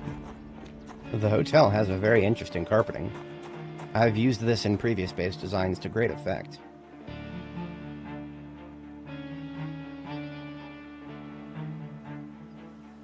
Interesting. I'll think about it. I'm going to start by getting the I'm going to start with getting a whole bunch of white floor tiles. I'm also going to stop by the pharmacy because I think I should have already looted the whole pharmacy. Should have. I'm going to confirm that I've looted it, and then I'm also going to see if there's any decorations I can steal from it.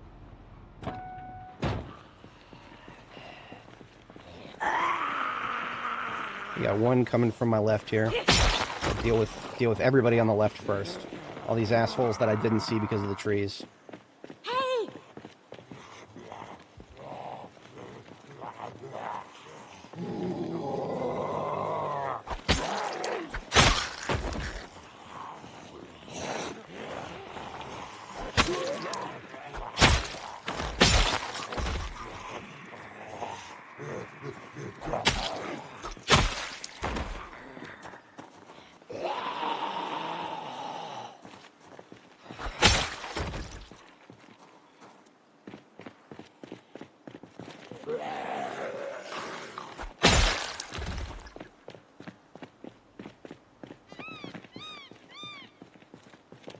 Y'all camping my fucking driver's side door. Get away from that.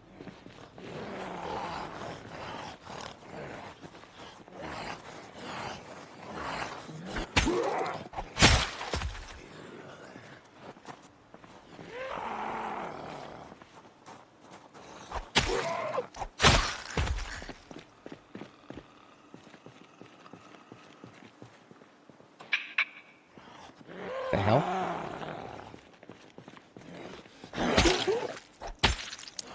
My character is supposed to be whispering at them. Hey. So, for a second there, it sounded like she had a megaphone. Whispering into a megaphone. Even though there's no megaphone. That's Zomboid for you right there. So, this is Saucy right here. Saucy I've already removed most of the red carpeting from, but there's still a fair bit of red carpeting in there. Hair Genesis. I've already completely cleared out most of it, but there are plenty of floor tiles in there. That is a potential source of floor tiles right there. You know what? Something from Saucy that I'm thinking about taking. A couple more mannequins. We're going to get ourselves a couple more mannequins here. And we're also going to take the mannequin platforms that they're standing on.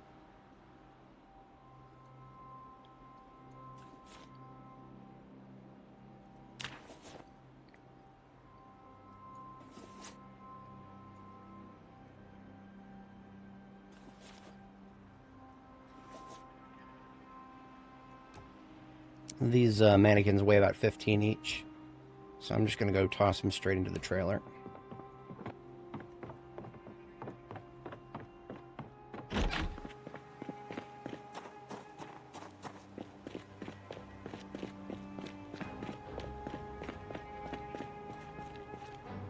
Ah, I left the rope back here.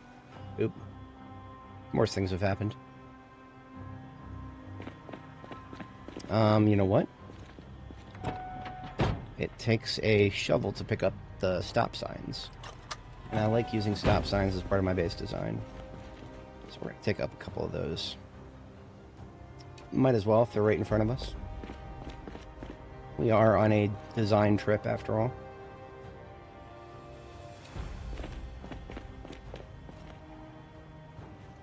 And I recently learned you can actually pick up fire hydrants if you have a shovel. Thought that fire hydrants were one of those things that couldn't pick up, but nope. So I can pick up a fire hydrant, but the little barbershop decoration out in front of it, nah, that's asking way too much. Tell me, I can't pick up the sign, right? No. That would be cool, but no, there are some things you cannot pick up. Well, there's a lot of things you can't pick up.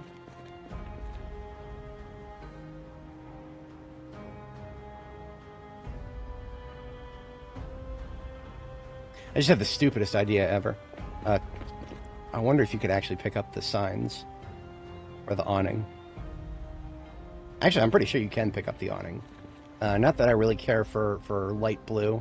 Alternating light blue and teal. No, I'm not the big a fan of that color scheme. But the signs for the places. I would take those if I could. I've got a whole wall on the exterior on the right side of my base that is in need of decorations. I would absolutely take some of those if I could. But I'm going to move the van up and take some carpeting from Saucy.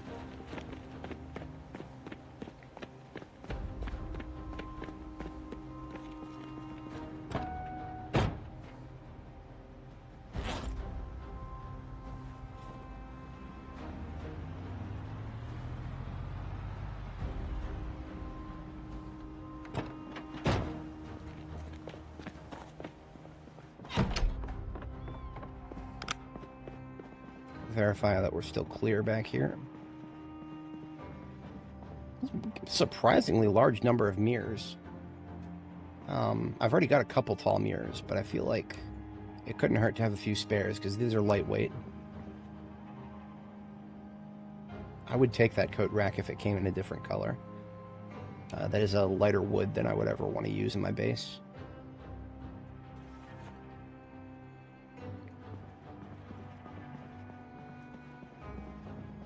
Now, in the furniture stores, something weird tends to happen if you try to pick up certain furniture items. See how this seat for some reason is like clipping into the wall? That happened because I tried to pick it up. I don't know what's going on there. All I know is that it only happens when you try to pick it up. I would submit it as a bug report if the devs actually paid attention to my bug reports. They have almost everything I've submitted they've ignored, and rather ironically, the only things they've engaged with me on are the things that have been like the hardest to replicate. Like in 42.7, I had a situation where I would have some memory overflows at certain points. The game would crash straight to desktop. They actually responded pretty quick to that, but then it went nowhere because when I started giving them my logs, they were like, "Oh, I see you've added these 2 mods. Can you remove them and try to replicate it?" And I'm like, "Dude, sure." I removed them and I tried to replicate it, and it never happened for the longest time. And then it finally did, and when it did, I had nothing else to give them. So I'm pretty sure the mods wasn't causing it, but it was so difficult to prove what was causing it that it went nowhere. It's like the devs don't pay attention to anything that I send them that is easy, that they could almost immediately fix. But the difficult stuff, oh yeah, they're all over that.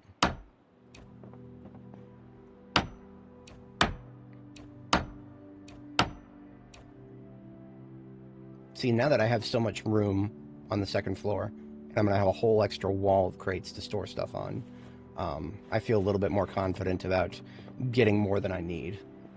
Right? If I don't end up using all these mirrors, fine. I'm going to have a lot more storage space for them.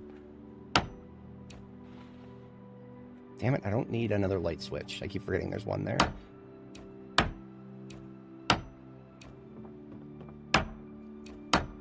For anybody joining, welcome. We are now acquiring some furniture for the second floor of our base after going through quite a bit of nonsense trying to get the game to actually consider the second floor of our base indoors.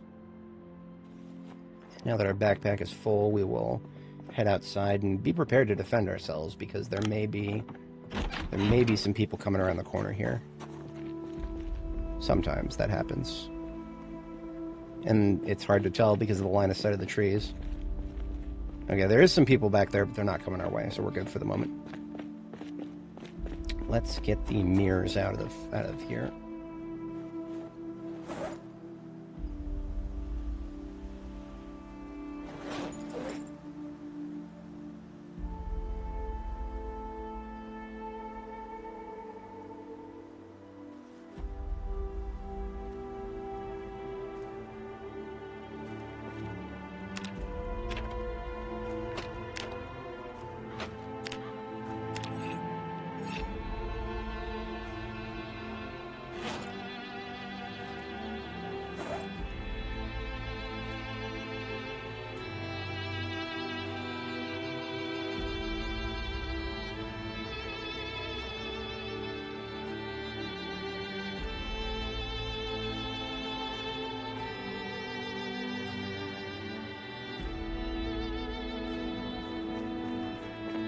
Alright, the trailer is completely full.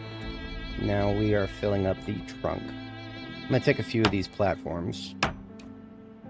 Potentially use them in either the infirmary or the med bay.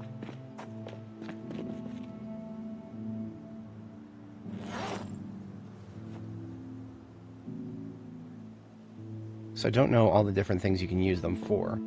It seems like you can walk right through them, and it seems like you can place mannequins on top of them. I would like to know what else can be placed on top of them, if anything. I'm going to go ahead and take... I'll take 4. Or no, just 3 for now. I'll take 3. And we'll see what I can do with those. And if I need more, I know where there's some right out here. Let's move up to the pharmacy, because I want to get some of those white floor tiles. Assuming that the correct ones are here.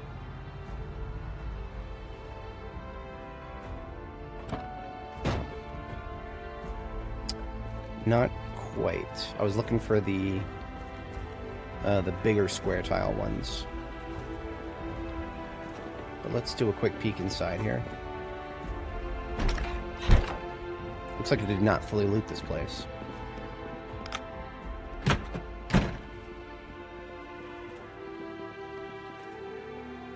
So we do have a microscope.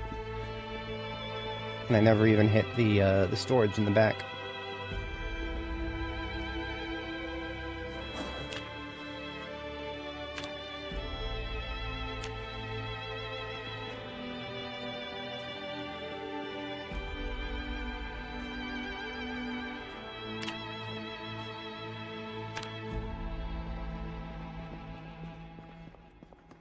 Microscopes are one of those things that I've always wanted eventually, but never quite found the room for. But now that I finally have a lot of room, that is no longer an issue. We have plenty of room upstairs.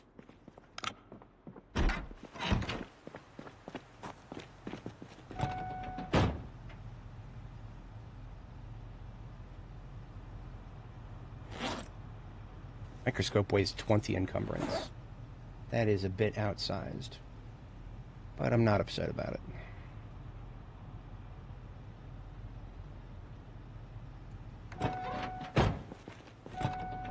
Bring it up to get one more of these fire hydrants so that I have an even number. That would feel good.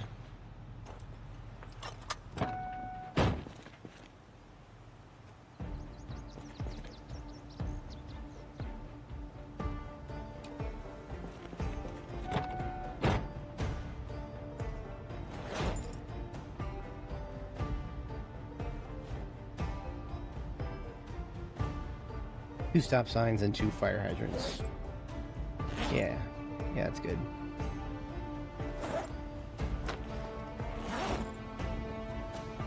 E-tool back into the passenger seat. Cut the engine here. I'm going to get out, kill some zombies, because I saw some movement on the other side here. The bank, I've never actually hit. The bank is looted and trashed. However, the vault may still have the gold bars. If it does, we've got more gold. I've already taken all the gold pallets from the mall draw bank.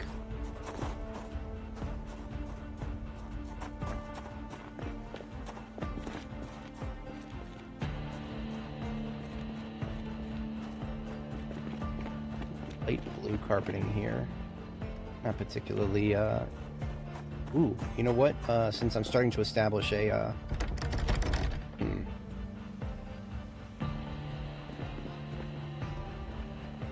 I hate it when there's a door intact and all the walls are intact, too. Actually, that actually bothers me. Because this is my town, right? This is my town.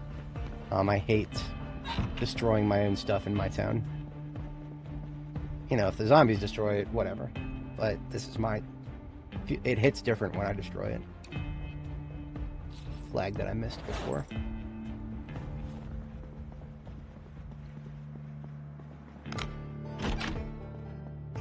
One of these rooms had a... Yeah, this one's got the degree and the certificate. Put both of those on the same wall tile.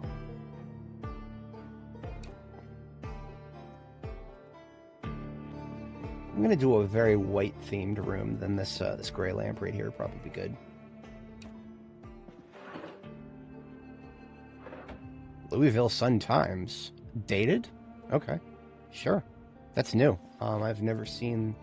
That I can recall, I've never seen Louisville Sun-Times before.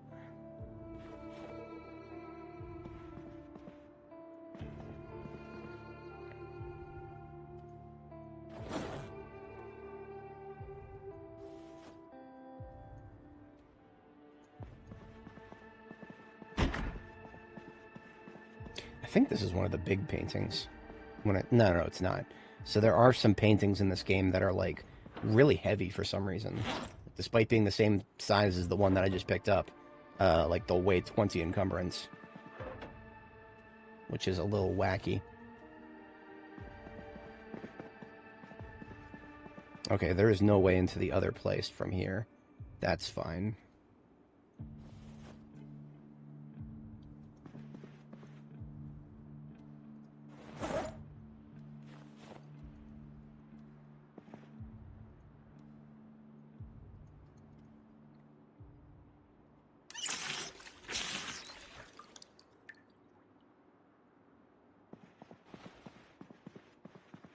What I'm going to do, actually, is I hate breaking exterior tiles so much. I'm just going to build a...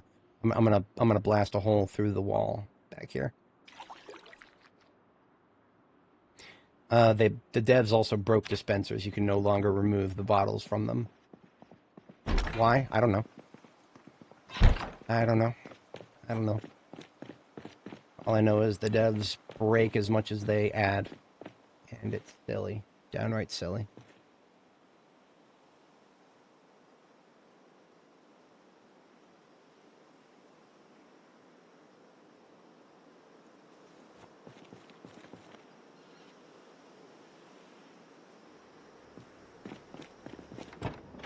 Get a general loot bag put together here.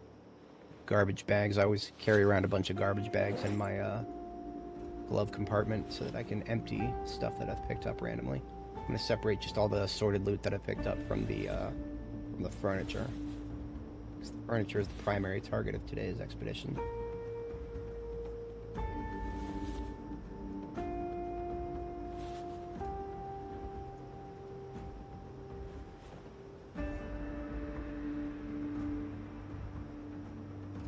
So the rest of this trash bag, I'm just going to fill up with stuff from the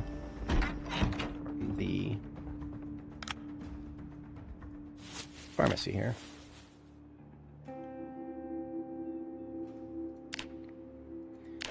And thankfully, I already have more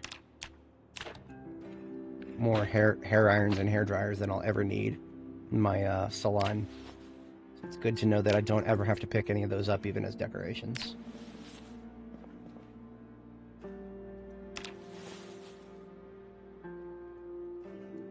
I think I actually did run out of TP. Tissues I should have several boxes of. But if I need more, I know where to find them now. See, this is a pharmacy, but they've got like... It's sort of like a CVS kind of place. It started out as a pharmacy, but they got a little bit of everything.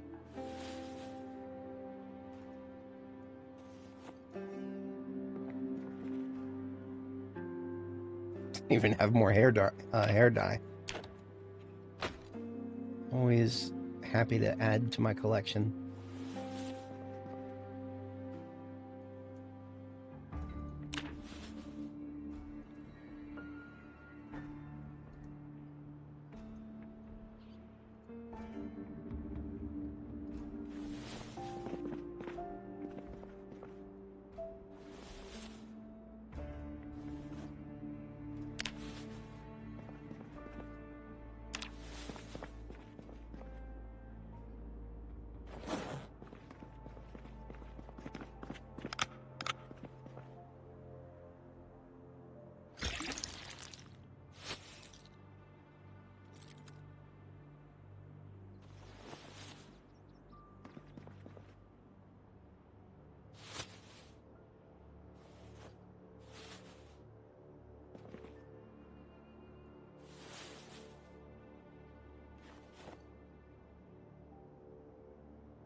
Okay, now I can say I've mostly looted the pharmacy. But there is still the back room. I never broke my way into it. So I'm going to take the sledgehammer in my passenger seat with my field weapons here. I always carry around a sledgehammer as one of them. As a level 10 blacksmith, it is my privilege to be able to make sledgehammers as I see fit.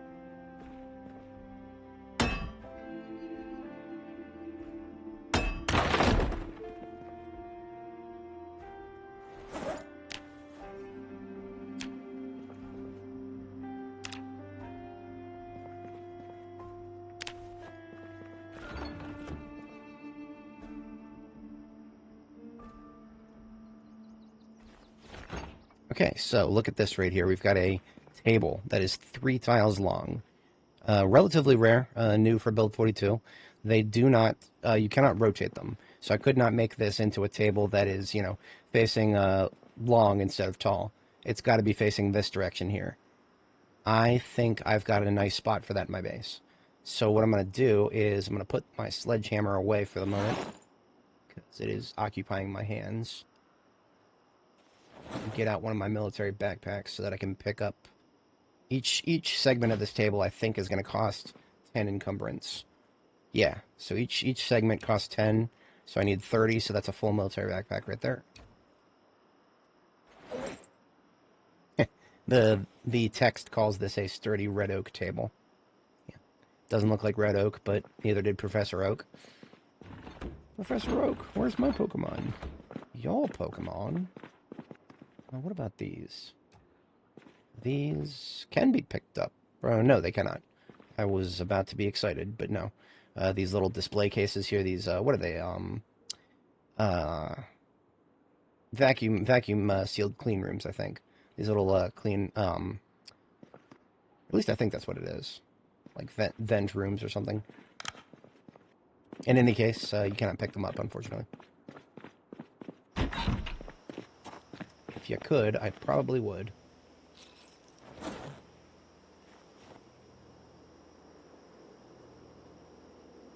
So that's a lot right there, but we still got plenty of room.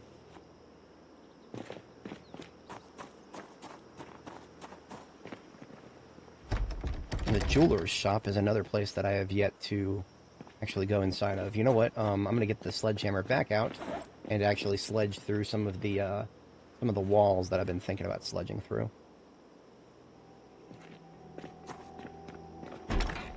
So I have access to this this place right here. I'm going to sledge into this wall right here. This prevents me from needing to destroy my pretty windows. Now this store is almost entirely toys and stuff like that. I will probably come back to it later, because believe it or not, Teddy Bear weighs like 5 encumbrance, for example. Oh, you can take the play castle. It's actually kind of cool. It only weighs 10 encumbrance. Okay. Oh, 10 encumbrance for each tile. Okay. I was so it's like a bed in that regard. So I can put 3 into one military backpack and then 1 in here. The floor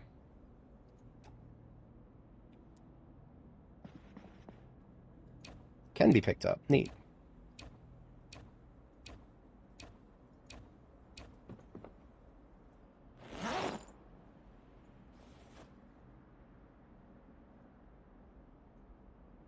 Now, I do not believe these cool-looking wall decorations can be picked up.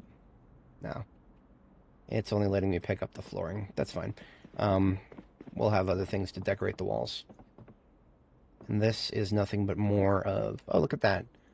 So that's a keyring I've never seen before. I'm going to take that. A rainbow star keyring. Oh, there was a back area. I did not have to actually sledge that. Okay, whatever. This is another store with a lot of kids stuff. It's like there's 2 that are really close to each other here. Not particularly enthralled by most of this, because I've already got a large collection of toys. I'm gonna put around in a sort of a decorative fashion around the place where I put the purple carpeting. So I don't really need most of this. And if I do, I can just come back for it. It's not going nowhere. These don't be fooled by these. These are not bookshelves. They're just shelves with more toys and crap in it. Just a silly little mistake the devs made when designing this place. Hello. We got multiple coming in from that side. Yeah, my only one-handed weapon right now is my knife and my hammer. Alright, y'all, come on inside here. I'm gonna hammer one of these and probably knife the other.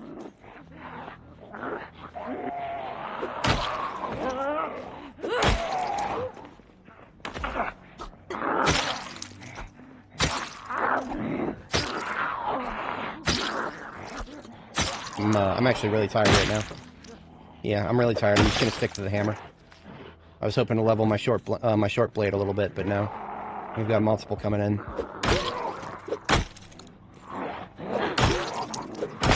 Y'all won't fucking scare me. Bring your A game next time.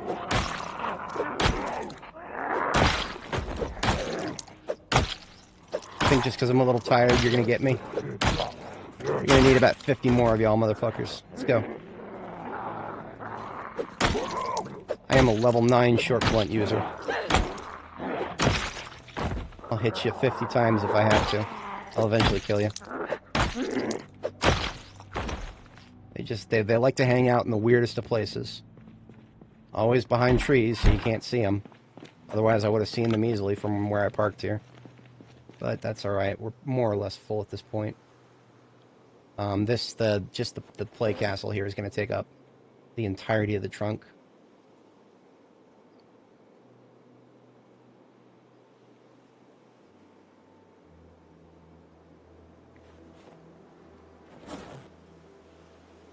Now what I'm going to do is I'm not going to go all the way back to base. What I'm going to do is I have a secure place to sleep at the hotel. I'm going to sleep at the hotel and then spend a little bit of time overnight probably taking some carpeting from the hotel, because that is a really cool looking black carpet. That is actually a pretty nice carpet that I could take, that I could use for a little wear. That would actually probably work great for my theater. I could see that working great for my theater, my home theater. I have not cleared back here, so I'm not going to drive through back here. I'm going to drive around the front where I have cleared.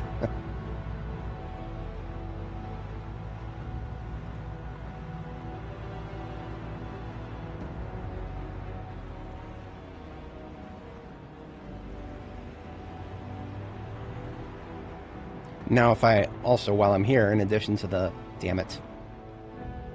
Alright, well, let's get him out of the way now. I think being stage 2 fatigue means I can't kill y'all motherfuckers. It means it's gonna take forever. Left and right. Left and right. And left and left and right. I got shit on me. I'm gonna go upstairs, there's gonna be 10 of them. And then I'm just gonna... I'm gonna turn around and run if that happens. I'm confident, but I'm not stupid.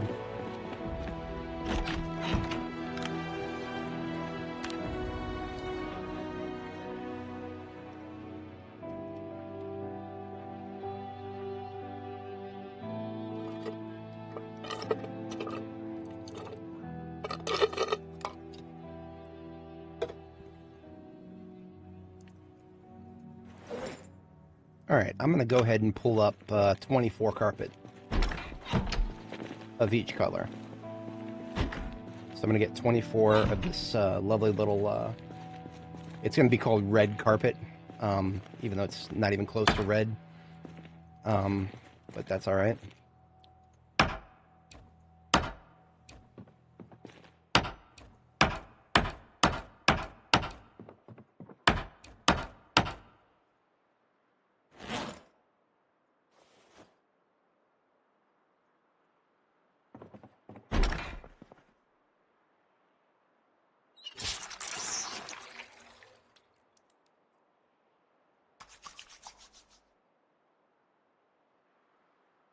I forgot that I had a sledgehammer in my main inventory, not in my backpack. Okay, I fixed that.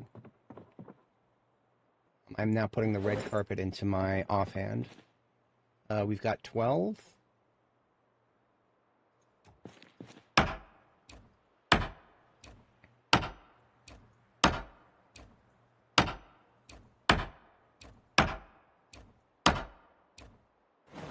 Eight. We get 4 more.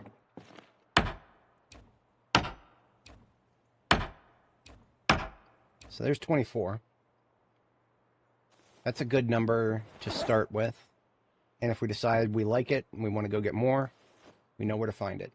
This hotel has brown curtains in all of the rooms. And there is a whole bunch of brown carpets that I want to put down, so this is going to be a great match.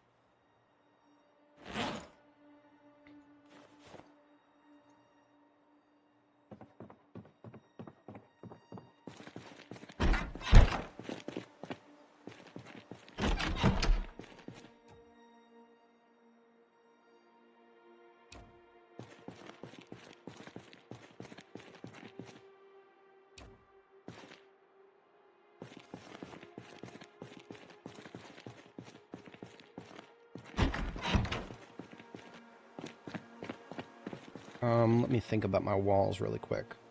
I think I'm only going to need 4 brown curtains. I think.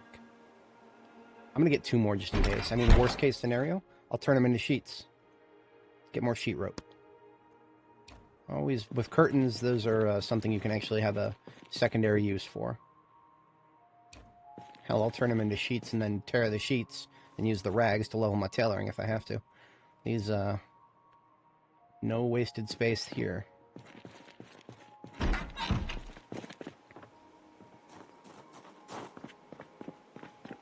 Alright, so now I'm going to go get 24 brown carpeting and see if that's enough. And so here we can get more, and look at that. This is a horizontal one.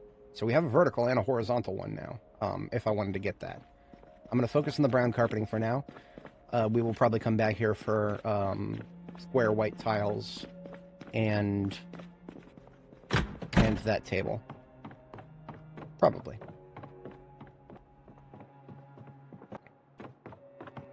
That's right, I already took a lot of the brown carpeting from this place. But that's alright, there's still quite a bit.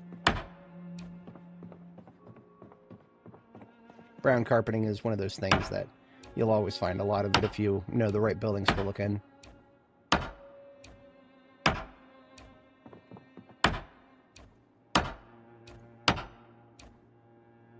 Oh, I know. I know where I will put... I can take the table back with me, at least. I just need to sort my bags properly. So I got 15 carpet.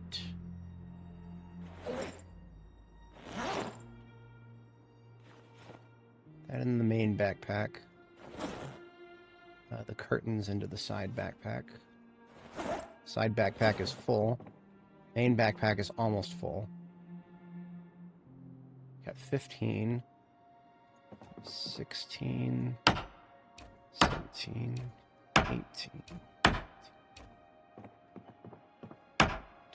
21, 22, 23, 24. So we got the correct number. Main backpack's going to be a little full here. We'll hand carry the rest downstairs. And what I want to do next is get the... I gotta put the sledgehammer back in the passenger seat of the van. I should have done that a while ago. I'm done with it for the moment. Gotta keep it where I know I can find it.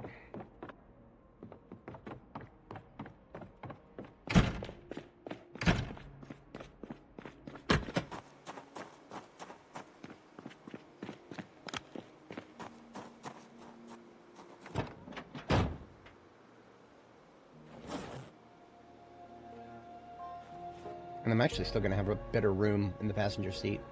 So I'm going to put... just put a few things there really quick.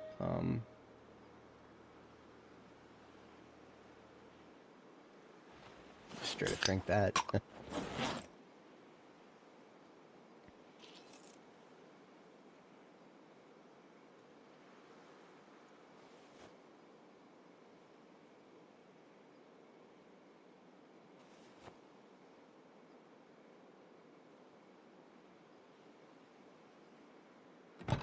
I don't need an extra rubber hose. I already have a billion of these. Okay. We have freed up some more room here. So in our primary hand, we're going to pick up the table in its own backpack. So what we want to do is focus on getting some other stuff before we do that. I'm going to get a couple of chairs.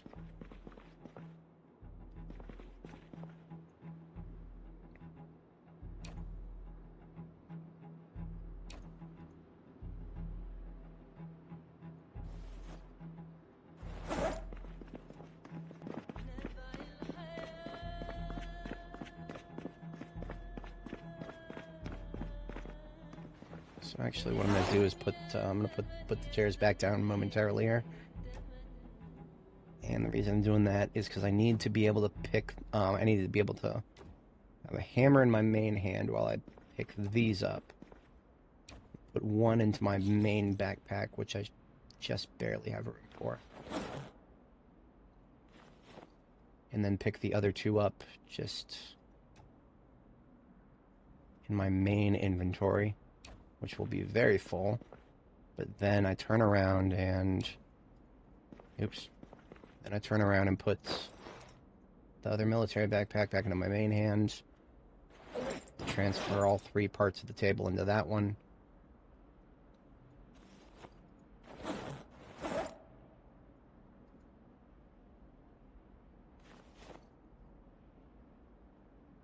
I can pick these back up because that does not require a tool.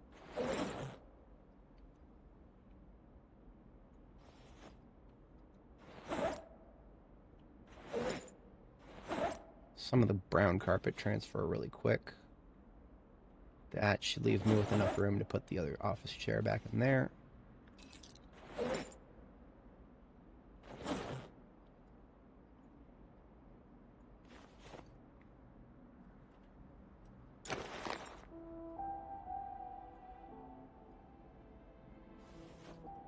Leaves me with a very small amount of room for anything that I can pick up directly into my inventory without a tool. If there's another office chair, I think there is. Oh, there should be plenty, actually. Well, that's not an office chair.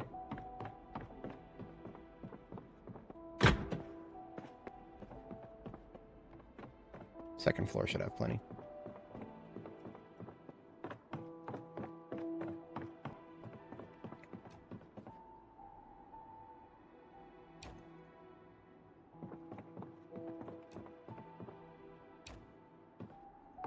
Coming away with so many tables that obviously I gotta have a few chairs to go with them.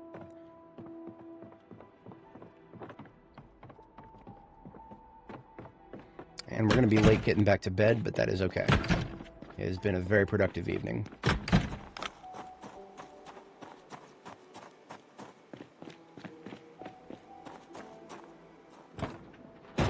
In summation, the trunk, the trailer, and our hands are completely full now.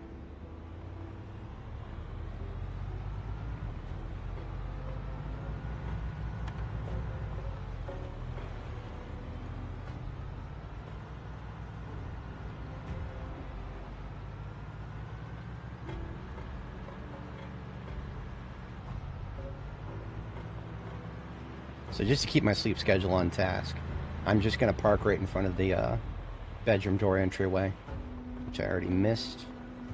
Thankfully, I've killed all those trees and put down gravel here so I can just do an about face without running into anything.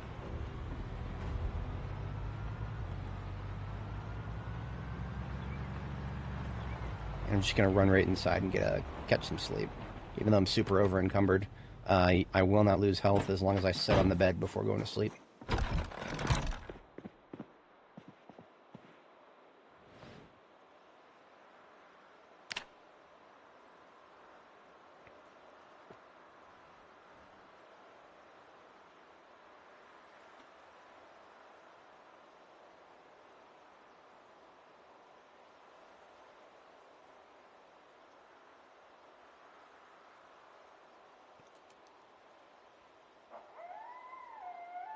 Alrighty.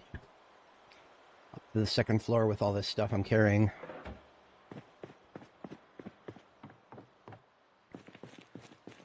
I'm gonna get the lights turned on too.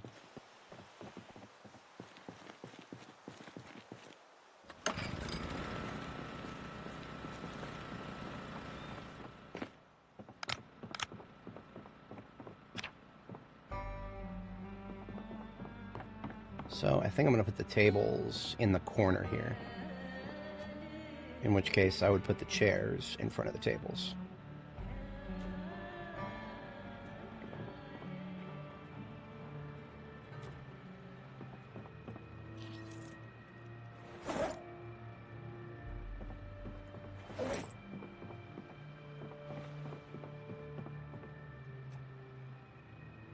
Now it is interesting that the red curtains that I put on the walls outside are being drawn in front of this side. That is kind of interesting. 2, 3. We'll put it here, and then one here. So you're not going to be able to see some of the decorations that I put down. It's whatever. I'm not too worried about it. So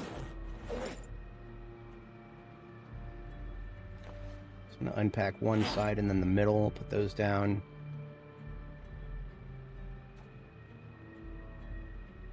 Okay, here we go. That goes there. There's the middle. And then we get out the other side.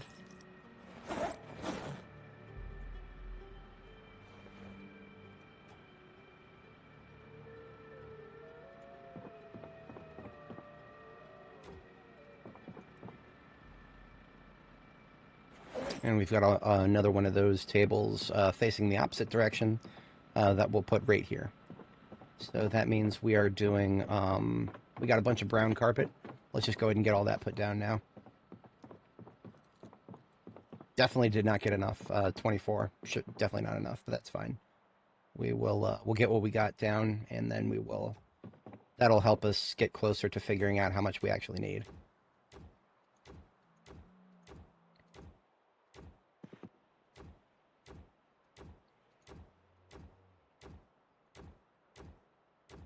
It's like we got a couple of tiles to rebuild once again. Never get tired of that bullshit.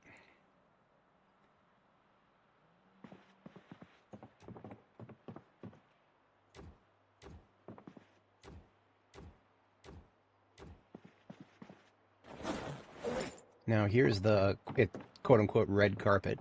What it really is, it says red carpet in the text, but it is actually the black carpet with the little geometric designs on it.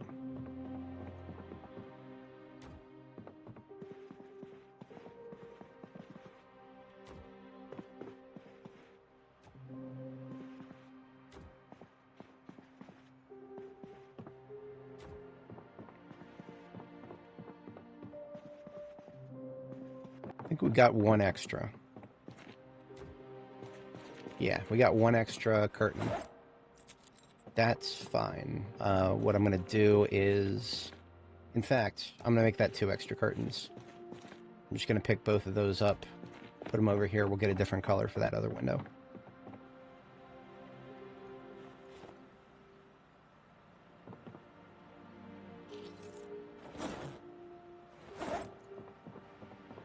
Now, if I wanted to use this carpet strategically, maybe alternate between black and blue, I could do that.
Yeah, I kind of like that. I do kind of like that. This would be where the theater would be. We'll do the home theater right here on this wall.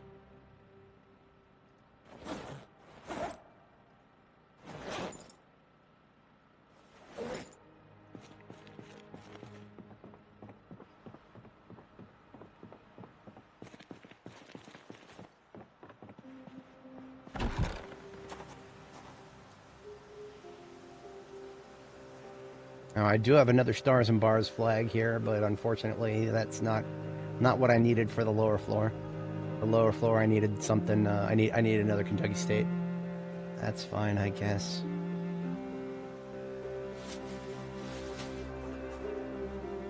Got some more red carpet here. Bunch of tall mirrors. Find a place for that later.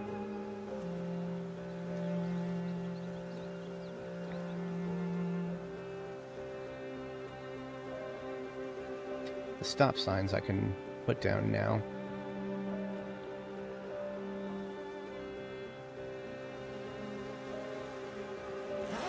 While I'm outside here. I'll go get my trowel.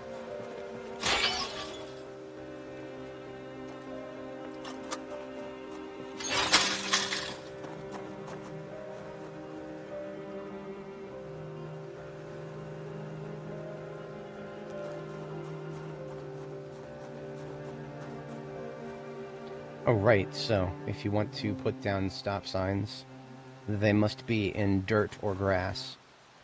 They cannot be... You cannot place them in a wooden floor. However, if you place them in dirt or grass, and then you build a wooden floor beneath it, in fact, you can place them in a wooden floor. That looks a little wacky. The army sign is layered behind it because of reasons, I guess. What happens if I pick it up and put it back down again? It doesn't even let me. That's... okay. It lets me put it behind the flag, but not behind the stop sign. Whatever, game. Whatever.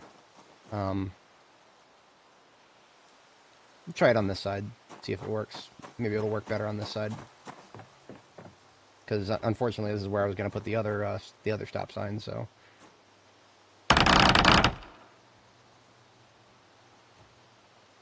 I'm going to laugh if this one is layered in front of it, too. Of course it is. Why the fuck wouldn't it be? Can I rotate this, make it look... Yeah, that's not too bad. No, I hate it. I hate it. It's actually bothering me.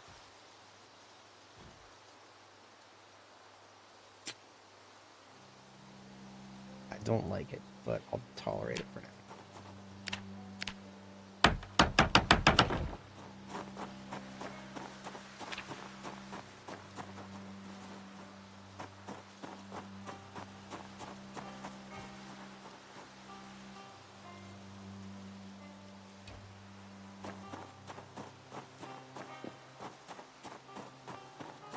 There's a little voice in the back of my head saying, just give up on the alternating Kentucky state flags. No. No. No, I can't give up. I already started. You can't give in. You can't give in.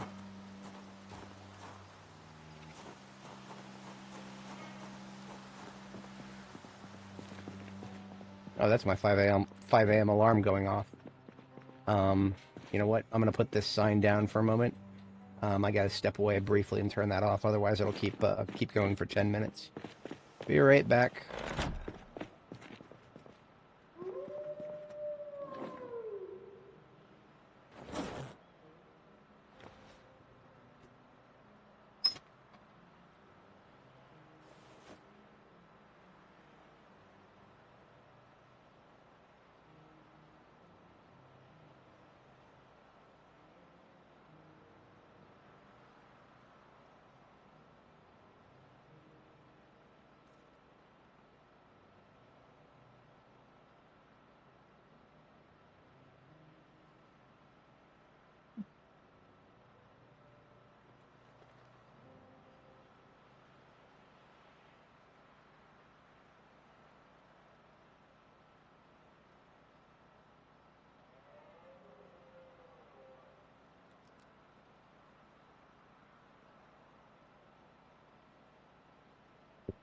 Alright, so I'm tentatively back, but I do have to tab over to my other machine here and log in so that I can keep an eye on things at work here.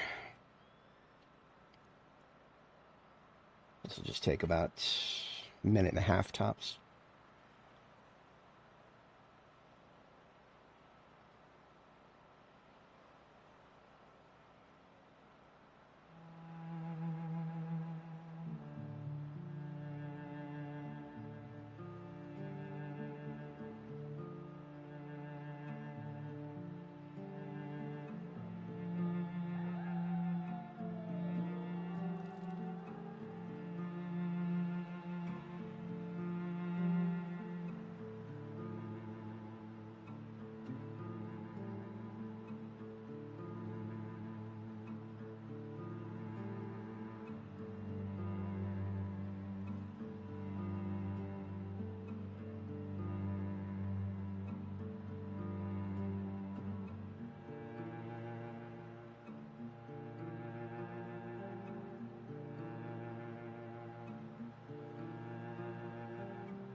Okay. I am now set for monitoring. Usually almost never anything comes up at this hour, but if it does, then I'll just have to tab back and actually be a productive member of society for a little bit. It all depends. Worst case scenario, I'll just end the stream early, but I'll be fine, most likely. 9 times out of 10, there's never anything this time of day.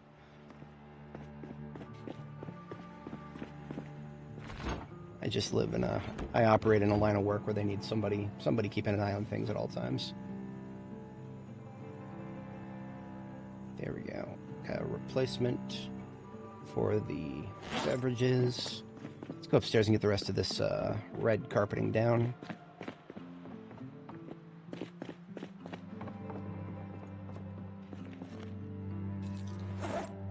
Got a bit of an odd number of it. Only got 11. That is an odd number indeed.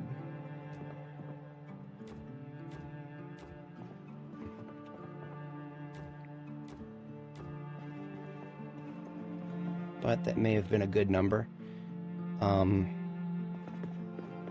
Depending on if I want to do red carpeting all the way around, so that would be like an L shape of red here, and then we transition over to the purple for the kids' play place there. TBA on that. I'll put the rest of the red carpeting, which is just a little bit left over, put it right here.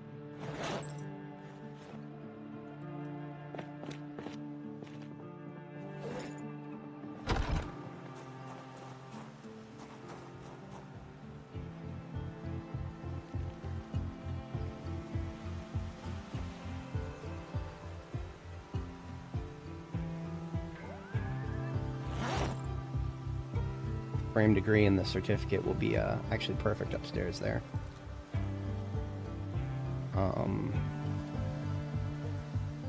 Question about the microscope. I do have more red carpet.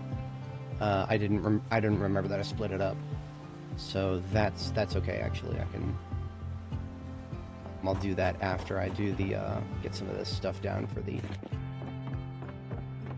research area. I'm gonna call this the research area, the lab, as it were.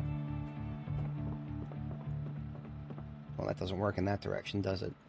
After I place it, can I rotate it? Yes. Good. Perfect. The certificate and the degree, right on this wall right here.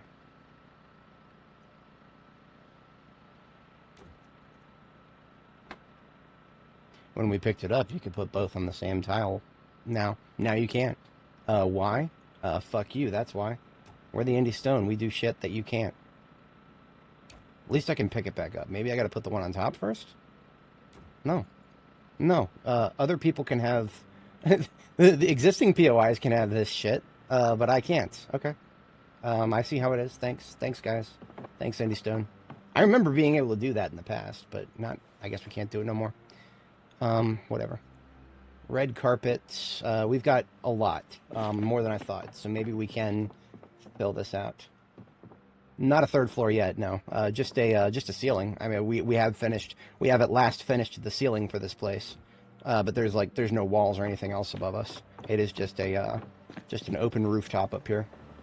Partially is welded steel. We ran out of we didn't find the 5th welding book, so we didn't go any further with that. Let's get the rest of that red carpet.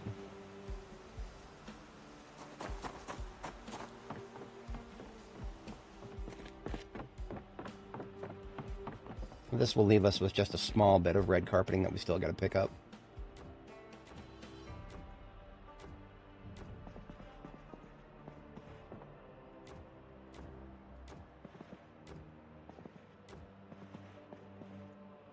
So we've got 3 more, and we need a total of, that's 16. So 16 minus 3, that's 13 more red carpet that we need to pick up. Get out my other Ultra Edit window that I lost here. Allegedly, YouTube doesn't seem to think that I'm sending enough video, but it looks like it's working all right. Let me know in the chat if there's anything wrong with the video stream. I'm getting that error message from YouTube where it's saying, "Oh, we're not getting enough video." I'm pretty sure you are. I mean, I'm looking at the preview and it looks fine. But yeah, we're gonna mark 13 red carpet For anybody joining, welcome. As a quick summary, we are decorating the second floor of our base after recently fighting a bit of a little war against the game's. The game didn't consider this area indoors for a long time, but we finally got that sorted out. So we know how much more red carpeting we need. Brown carpeting over here in this corner. That's where we're gonna figure that out now. So this is 4 right here. This is 1, 2, 3, 4 times 1, 2, 3, 4, 5. That's 20. So 24 will fill out the rest of that area. So now we just need to think about this area here. This is 1, 2, 3, 4, 5, 6, 7, 8, 9, 10, 11. 11 times 1, 2, 3, 4, 5, 55 plus 24. What is 55 plus 24? I can do some mental math, but I'm not that much. So 79 more brown carpet.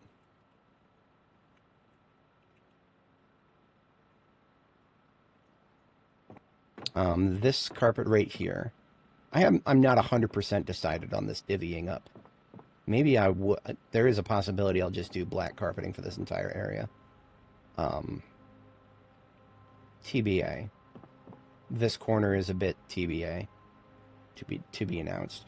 I'm gonna go ahead and put together another crate because I have some planks laying around here. Just need 4 of those planks and 4 of those nails. I'm gonna put together another crate so that I can temporarily store more furniture as I bring it up. It's not quite everything I bring up is going to get ready to be put down right away. Furniture crate. So we'll do furniture in the 3rd stack here.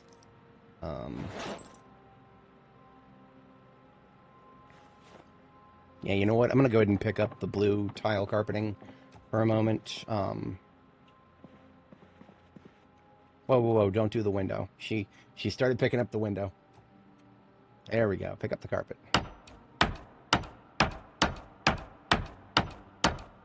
Now, the reason I'm moving this is because I think I'm going to do, like, black carpeting for this entire quadrant here. Just because I have so much more black carpeting easily available to me. I do not know exactly how much more blue carpeting I have easily available. I would have to actually go put some effort into finding it. So for the moment, I'm going to put the blue, or it's called dark gray, but it's a bluish gray. So I'm going to put that in there, and we're gonna consider this as, that's 4 by 1, 2, 3, 4, 5, 4, 5. That's 20. So that is then 11 times 1, 2, 3, 4, 5, 6. So that is 20 plus 66, 86 plus 1, 2, 3, 4, 5, 6, 7, 8, 94. We need 94 more.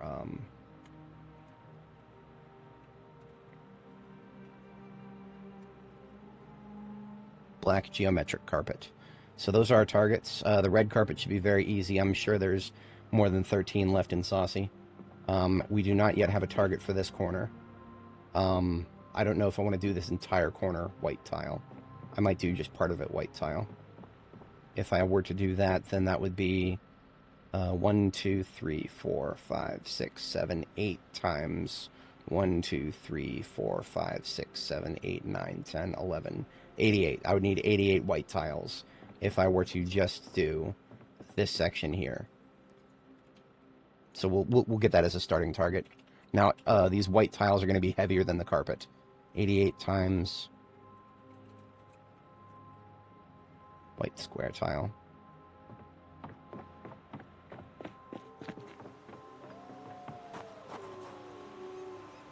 Yeah, as you can see, we picked up some extra stuff that is not immediately ready to go upstairs, which is why we got that extra crate. Forgot to take out of my backpack. I still have a large table in my backpack. I mean, yeah, so Hassan, you're 100% correct. It is too big for one person. I'm operating as though I have an entire army of NPCs with me here. I mean, that's where the devs are building this game. They're laying the groundwork for NPCs. Are we ever going to see them ourselves? I don't know. That's going to require us to survive however many years it's going to take for them to finally get Build 43 out. And build 43 is even, it's probably only going to have basic NPCs. It's not going to have the full breadth, width and breadth of the NPCs that they want to add to this game. So, yeah. So basically, what I'm doing is I'm trying to use my imagination as if there's more than just me. Because I mean, if it's just me, then yeah, sure, I'm not going to need all this. But yeah, that's actually one of the things I've been holding out on is getting these premium tech ham radios put somewhere other than these crates. And now that I actually have a table upstairs that would match them, yeah, that's what we're doing. Absolutely, 100%.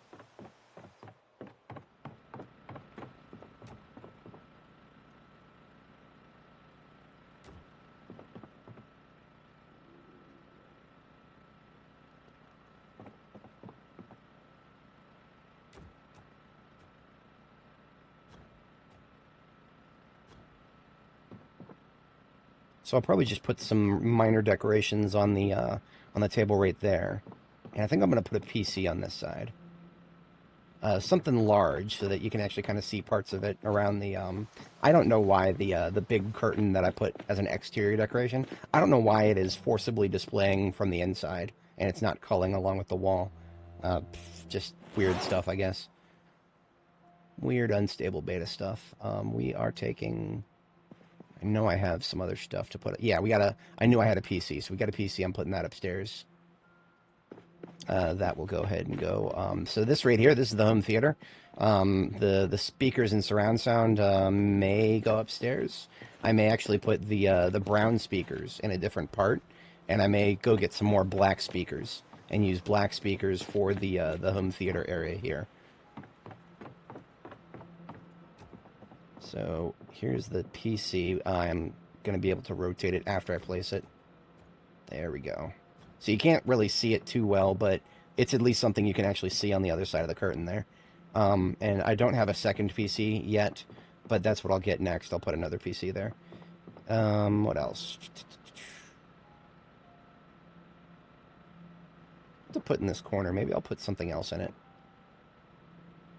We'll see. TBA. That is a lovely platform right there for more stuff.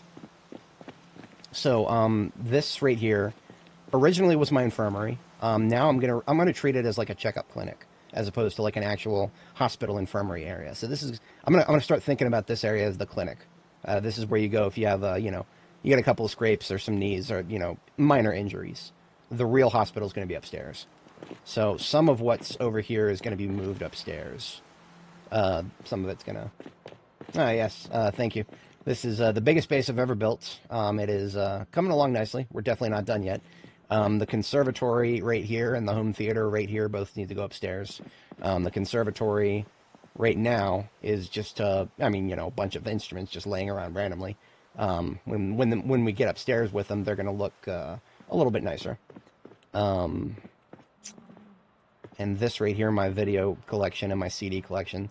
I'm very eager to get those upstairs so that I can replace those with more firearm storage in this wall right here. All these bottles on the floor right here, these are all dyes, industrial dyes you can use to color your clothing. I'm looking forward to getting a proper dyeing station set up for that. Right now I've got, you can see on these little tables here, these bottles. The normal dye bottles don't actually show you the liquid inside. So these are just plastic water bottles I've filled with dye. You can see the various spectral colors there. These are some brown dyes. I actually used these recently to dye this this scarf that I'm wearing. The scarf that I'm wearing right now used to be white when I made it. Or actually, no. You cannot dye scarves directly. I dyed the yarn that I made the scarf with. So anything that you make with knitting in this game, you shear the sheep to get wool. You take the wool over here to the spinner. That makes plain white wool.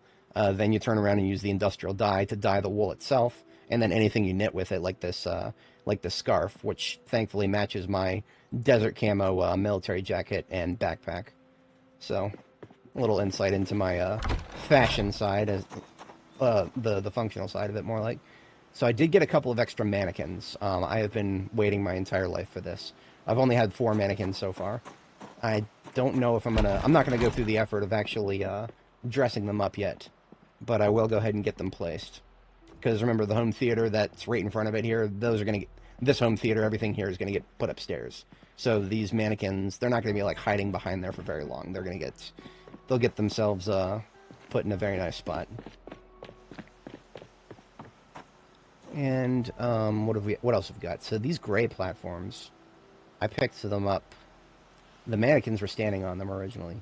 I have a distinct feeling that once I put them down, they might just block the tile. But I'm gonna try it. I'm gonna take one upstairs and see what it looks like after I place it.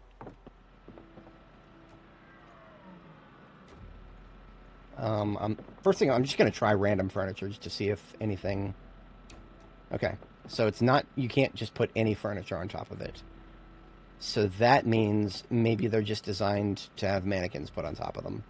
That's what I'm gonna try next. I'm gonna pick up the platform once more, bring it downstairs, and see if I can put one of those mannequins I just put down on top of it. it would actually be kind of cool to have like a tiered mannequin display. Have like mannequins on the floor and then mannequins on platforms. So I'm just gonna put this here temporarily. Pick a mannequin up and see what it looks like. Look at that. It does work for the player to put. Sweet. Okay. In that case, what I'm gonna do is I'm just gonna put these platforms. I'm gonna put them somewhere else for the moment. Do I have room in this crate? I think I do. Yeah, I need 45. I think I can fit that. That is my pottery crate right there.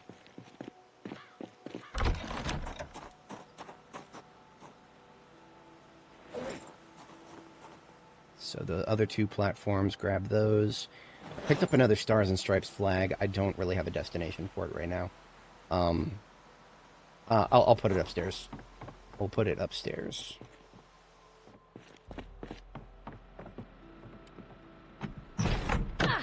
So I got an entire wall on the second floor up here for decorations. As you can see, I've already plastered the lower level with American flags. I'm not going to do American flags on the entire upper level, but at least some American flags, sure. There's a lot more American flags than there are other types of flags in this game, so that is a... Now, on the flip side, one thing to be aware of if you're building your own bases, once you put a flag on a wall, you never pick it up again. It's just some stupid glitch where the devs don't build custom bases enough to realize that this shit's bugged. You can't pick this shit up. I don't know why it's broken, but it's been broken since Build 42 launched. Well, I mean, yeah. When Build 42 launched, you couldn't even plaster walls at first. That's how broken it was. So I can get rid of this E tool. I don't need it anymore. You know what I'm going to do with it before I put it down? I am so sick of looking at these strawberries that died for no reason. I'm already done with it. Every time I pass by this area and I see these strawberries that died for no fucking reason at all, it makes me mad. So I'm just going to get rid of them now.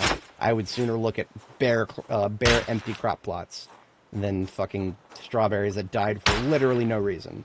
Again, there's been so much rain since I planted these that there's no reason they should have died. Diseases take way too long to kill plants. If there were diseases, I would have seen it by now. And I don't even think diseases affect seedlings. Like, I've never seen a disease on a seedling. I've only ever seen diseases on plants that have reached a certain phase of growth, but for some fucking reason, a whole bunch of crops die for some reason as soon as they make it out of the seedling phase. Why? I don't know. Go ask Lemmy. Maybe he'll know. I don't fucking know. And it only happens to certain crops. All these tobacco plants, they're fine. All these sugar beets that you literally can't fucking do anything with. Like, there's no infrastructure in the game for sugar beets. Sugar beets they might as well not fucking exist. Some of this basil died. Let's get rid of that. Basil's just an herb. I don't really care about herbs. I already got 1 billion herbs. I wouldn't be able to do much with it even if it did get harvested because crops take days to dry a single one now on a rack. That was a brilliant thing they added. Really brilliant. Fucking genius work right there. But most of the rest of these are fine. The carrots coming along well. Some of these crops died because zombies trampled them.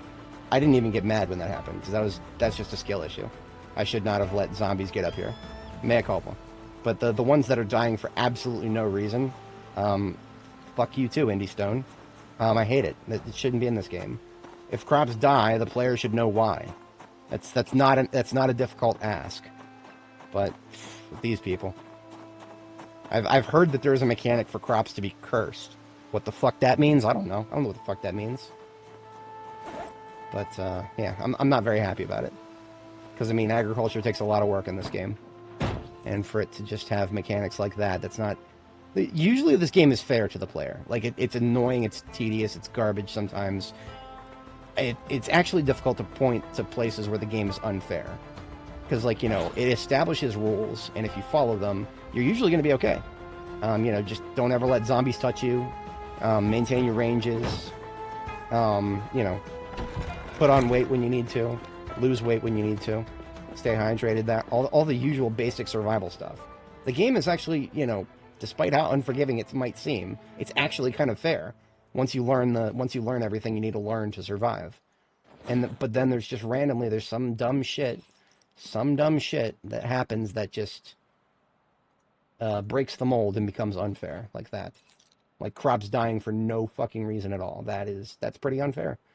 Crops, the player should be able to at least find out why they died. That's all I'm asking here. Find out why they died, give us some measure to account for it, and then we're happy. Everybody's happy. I mean, okay, not everybody's going to be happy. There's going to be a lot of people who still call it bullshit, and I'm not going to disagree with them in the slightest. But, I mean, me personally, I'm not going to get mad about something as long as I have some measure of autonomy over it, even if that autonomy is ridiculous and unrealistic. Give me some measure of autonomy over the situation, and I'm not going to get mad about it. That's how I can tolerate these tedious ass games like this. But even I have my limits. Like, for example, the stat bar. This is the only mod that I use. The only mod that I use is the stat bar, because it is beyond the pale for me for the game to give us some things. Look at that. Look at this. Look at all these numbers we get from the skill meter. Look at all these numbers. Why is it that we can see these numbers, but we can't see these numbers? These numbers are more important. These numbers right here are far more important than these numbers. And yet, it's been that way forever. It's been that way since long before Build 42 came along. But, yeah, that's...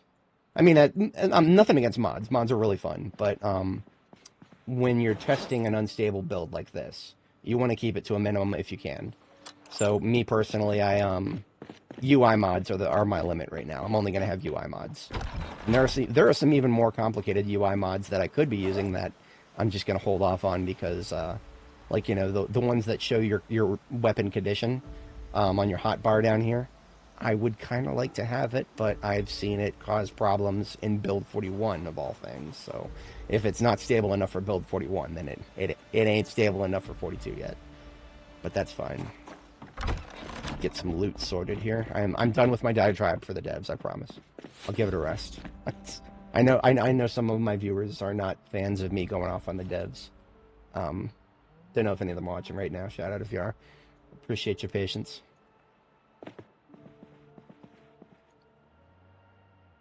And speaking of, you know, I said I was done complaining about the devs. But I mean, the frame rate drops we're looking at right there. They know what the problem is. They've fixed it in their internal builds, but they've decided not to hotfix it. So until the next major update, we just gotta fucking deal with it. Again, I'm done. I promise I'm done. Promise I'm done. Hey, it takes a special amount of tolerance to put up with these guys. One of the reasons that I feel like I do it is because I know that it takes a special amount of tolerance to put up with me. I actually do see a little bit of myself in these guys, despite how much I'm complaining about them. I don't hate them. Believe me, no matter how it might sound, I don't hate them. I just I know they can do better, and that probably is the most of it right there. I've seen them do better. I would like to see more of them do better. Doesn't feel like too much to ask. And speaking of doing things better, am I out of space again in the kitchen? I think I'm out of space again in the kitchen. It's a regular occurrence with me. All these containers you're looking at right now, a lot of them are very close to being full. There is an objective reason I've put a second floor on the space. Um, I mean, that objective reason is basically I'm a pack rat, and I pick up everything. That's basically the long and short of it. I don't really have a destination for this other one. I'm just gonna have to put it back for now. That's fine. We've gotten our cleaning supplies in this corner bin here, so that feels good. Black denim shirt. I still don't know if I'm ever going to wear those. Denim shirts are great because they provide a little bit of native upper body protection to scratch and bite, but they're very, very heavy on the insulation. If you wear a denim shirt all the time and you're running around all the time, you might as well bring a 2-liter bottle with you because you're going to be sweating all day, every day, even in the winter. I've noticed. Denim shirts are rather unforgiving. These socks, they look more pink than they do purple. They'll go in the... I do my pinks with the reds on this side. Don't really have a destination for the lantern glass. Just put it there for now. And some scrap electronics. The buckets need to go on the floor outside. So I put buckets on the floor outside so that they get filled up with rainwater. I can come out and grab them if I need them for crafting. Otherwise, they are situated here for watering crops.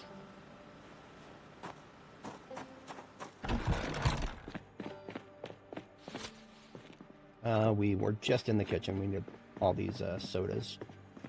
Got a separate storage for cans of soda and 2 liters because I just have that much soda.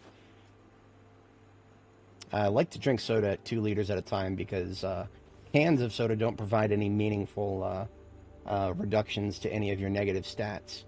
However, if you drink an entire 2-liter, it'll get almost as much fatigue away as if you were eating a dose of caffeine tablets. So that is I do prefer soda in 2 liters if I can swing it.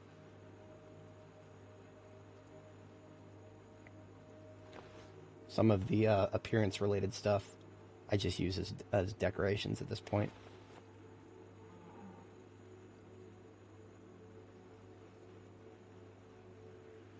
Oh, yeah.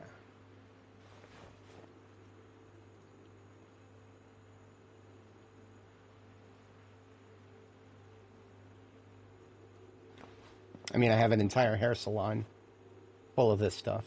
So, but then again, my character is female. It absolutely makes sense to have this many beauty products just laying around. Even if she's the last lady on the planet, she's going to look nice. I mean, actually, if you think about it, if you're the last known person on the planet, you actually probably do want to look nice. Because I mean, what if you suddenly realize you're not, and you come across somebody and you're just looking uglier than you've ever looked? Suddenly you care, and therefore we're going to look pretty as often as possible. Now, I, the player, I know that I'm never going to run into anybody else because nobody else exists in this world. But she doesn't know that. So she's building an entire complex just in case there's somebody else out there to join her. It's actually kind of tragic if you think about it. Granola bars go in the corner, right? Yeah. So does the honey and the gum. The rest of this can just go in here. The cereal goes in the savories. So I do, for my small form food, right, I've got sweets on the left of the display cabinet and savories on the right. The savories are almost full. I'm going to need another one soon. TP, actually, the bathroom has been in need of some extra TP for a while now. And then 2 bottles of hair dye. I'm storing those over here for the moment. My hair color is custom, by the way. This beautiful ginger blonde we got going on here, this is not one of the default colors you can spawn with. You've got to mix hair dye yourself to get a color like this. That was a rather fun side quest we did. The hair dye that we mixed up is in these bottles here on this shelf that I made. It is the one farthest to the right side is the one we're currently wearing. Basically, all we did is we just mixed it. We took some red and we added some blonde to it. Progressively until we got to the right shade, and then we got it put on, and it looks really good. I have a bit of a weakness for ginger blonde. It is my favorite hair color. I would have it myself if it matched me better, but it doesn't. Brown hair actually works better on me myself. We are putting the TP goes around the corner. So I only had one roll at the time, so I actually put that on the wall right there. I have another roll right here. I'm going to put one on the wall of the stall here so that the user of this one will actually have access to it. Here we go. I need to copy the extended 3D placement of this one. So I right-click on that. It is 164.29, 270. It would be kind of cool if you could copy just the whole thing and then paste it to a different item. So it was 164.7. Oh no, definitely not. Now that's interesting. It's going to have to be a little different for this one. There we go. And then 270. Perfect. I haven't yet figured out a way to make an actual, like, make like an actual TP holder, but that works for now. And then, of course, everybody needs a backup magazine. You know, if you have one magazine for your firearm, always have a spare magazine, and have the same approach for toilet paper. Now I just got to put it. I'm going to place that on top of the cistern there. Boom. So now we've got a primary and a backup. Never run out. Don't ever let yourself run out.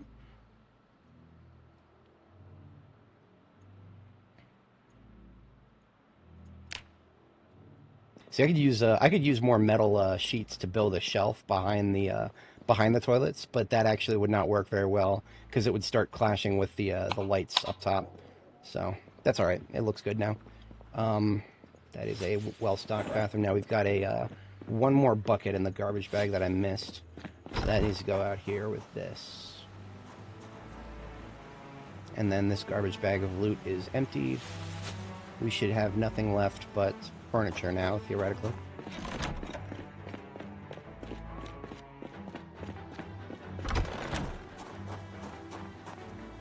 Furniture and rope. The rope needs to go somewhere else. I was going to put the fire hydrant next to the stop signs because I have two of them. Yeah, let's get out the other fire hydrant. I mean, we're on a river. You would think we wouldn't need to worry about a fire hydrant, but it's a factor of consideration. So that means everything, all the furniture left is for the kids' room upstairs. For all the kids that we're never going to have in this game. The devs aren't even going to add kid zombies because that would make it too difficult to pass certification in certain countries where that kind of thing you can't have in your video games. Shout out to all the countries out there that want to be a nanny state. It's literally all of them. There's no exceptions. So now here's a real question. Can I put down this? I do not. Shouldn't have put the E-tool away. Here, let's grab the E-tool again and put it in the primary hand. Now, does the fire hydrant have the same hang up as the stop sign? I'm going to assume that it does. No, it doesn't. Beautiful. And these, I don't even have to worry about them layering incorrectly because they would show up below anything here. Now I just want to move the green arrow sign here and put it here. And put that there. Boom. It's looking pretty. I like it. I still need another green arrow. You can source those from Spiffo drive-thrus. I actually have two of them from the local one, and then one that I brought from out of town. So I actually need one more, so that it can be even. Symmetry is big for me. I know my base is not perfectly symmetrical, but it's getting there. It can always be a little bit better, a little bit more symmetrical. We are hungry, and we also need to get to bed, so that's what we're doing next. TBA on the bedroom, too, to be entirely honest. It is going to be very convenient for me to have a sleeping place in the base close to a door. That always, I kind of always want that. But I do want a proper bedroom on the second floor for when I'm not, looking for, comfort over convenience. The trowel in my hands goes back out. This garden is much better protected than the other garden. Technically speaking, zombies cannot get to this garden unless they break through this fence right here. I'm going to be doing that with all my future garden designs. Because I don't want any more zombies walking on my crops. That's a no-no. They always instantly break crops if they walk on them. Oh, you know what? Speaking of break crops, I've had some deaths of the green peas here. Same problem as the strawberries. Got some of them that just did not make it out of seedling for no fucking reason whatsoever. What is that? That's a 40% loss right there. No, that's a 50% loss of my fucking green peas. Thanks, Indy Stone. Thanks. Thanks, guys. I really, thanks. I'm done. I promise. The rope needs to go somewhere. I should have a dedicated vehicle for that. But, what I'm actually going to do, I'm going to go, I recently discovered that the size of the trailer does not have to be perfect to fit the ideal number of, log stacks in my most recent logging operation. So, this other trailer, which has a slightly smaller, storage space in the trunk, 128 in this trunk. That's actually fine. 128 can handle it. The optimal number of logs... See, the max you'll ever get out of a trailer is 130. That's if you're organized and you have the trunk repaired to 100%. You'll never get more than 130. So 130, that's what I have in this other trailer. That's 130. However, the closest multiple of 12 is 120. So it doesn't have to be perfect to be ideal for logging. That's the crux of what I'm trying to say. Doesn't have to be... There's a nickel every time I could possibly say that to myself. Doesn't have to be perfect. Okay, the trunk and trailer are now completely empty.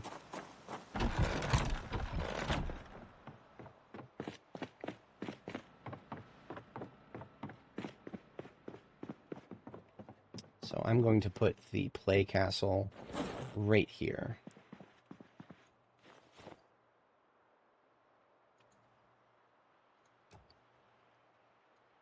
Can it even rotate? It doesn't look like it can. In that case, yeah, I'll put it in this corner then. I can always move it if that's not ideal. Now, this violet carpeting on the floor right here, actually really rare. There's a reason I only have 6 tiles of it. It's not just that I don't feel like giving a very big play place. That's like a side factor. So because of that, I'm not going to cover it up with this toddler rug here. I'm going to put it next to it. And then maybe this is where I'll put some of the blue carpeting. It almost feels like a puzzle putting this back together. That's funny.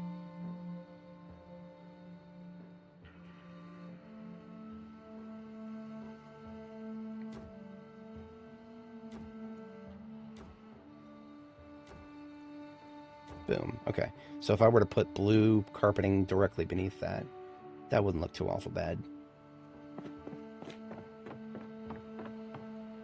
That would actually reduce the amount of red carpeting that I need. Do I want to do that?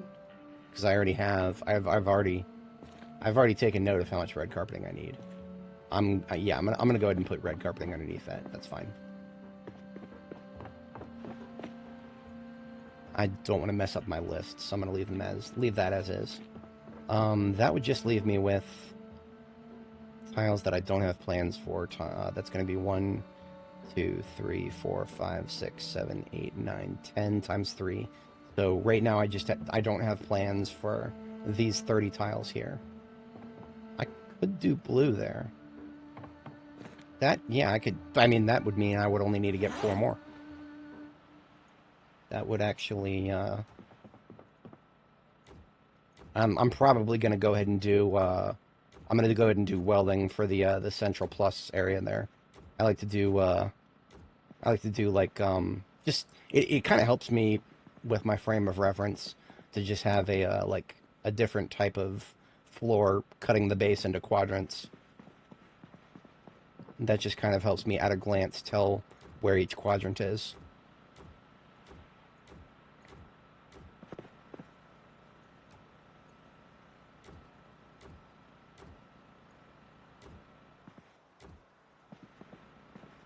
Yeah, okay.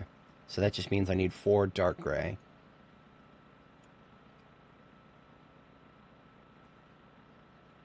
I put gray in quotes because honestly, I'm looking at this. This is dark blue. It's not dark gray, but it's a very desaturated blue. So I can. They're not technically incorrect. They're just imprecise. Um, it is 4 a.m. It's bedtime again. We are drinking some cow's milk because the girl is very thirsty,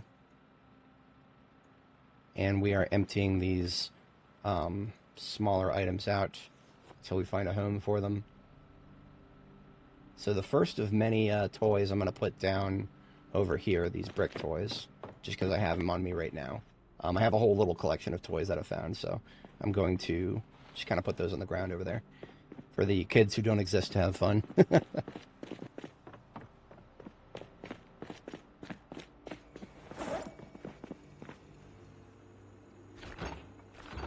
This garbage bag I was going to do something with, but I forgot already. Let's just get ourselves some more sustenance there. We do need to start thinking about weight gain soon. We just fell below 75 kilo. In Zomboid, you generally want to stay above 75 kilo and below 85 kilo. So the way I usually go about that is I go into phases of weight gain and weight loss. I've been in a weight loss phase for a couple weeks now, so I would want to go back into a weight gain phase until I get back close to 85 kilo and then just burn the kilo right back off. Oh, so Beanat, good to see you again. Been a little while. So what I would recommend is to come up with a plan for leveling skills that will help you as soon as possible. So I'll describe my plan, and I will because basically the answer to that question depends on what traits you pick when you start your character. When I start my character, I pick let's just go with the negatives really quick: thin-skinned, restless sleeper, conspicuous, hearty appetite, prone to illness, slow healer, weak stomach, clumsy, cowardly, short-sighted, slow reader. Those are all the negatives. That gives me about 40 points to work with. So what I do with those points in terms of skills, like we'll just ignore the positive traits that I have that don't directly contribute to skills. The traits that I pick that give me skills. Construction worker, the profession, that's easily your most important. That gives me a +3 to short blunt.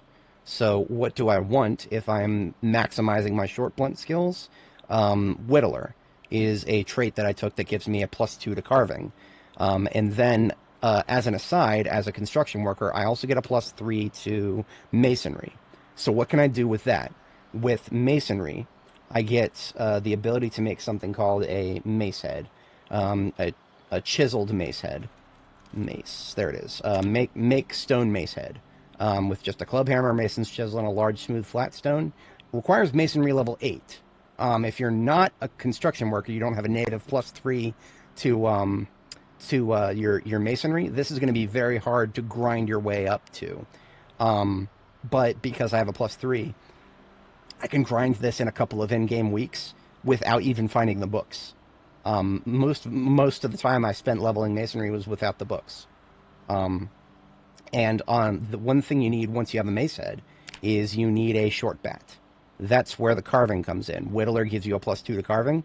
With a +2 to carving, you can get yourself pretty quick to carving level 7, which is required to make a short bat. Short bat, in and of itself, just by itself, great weapon. All you need is a plank or a tree branch.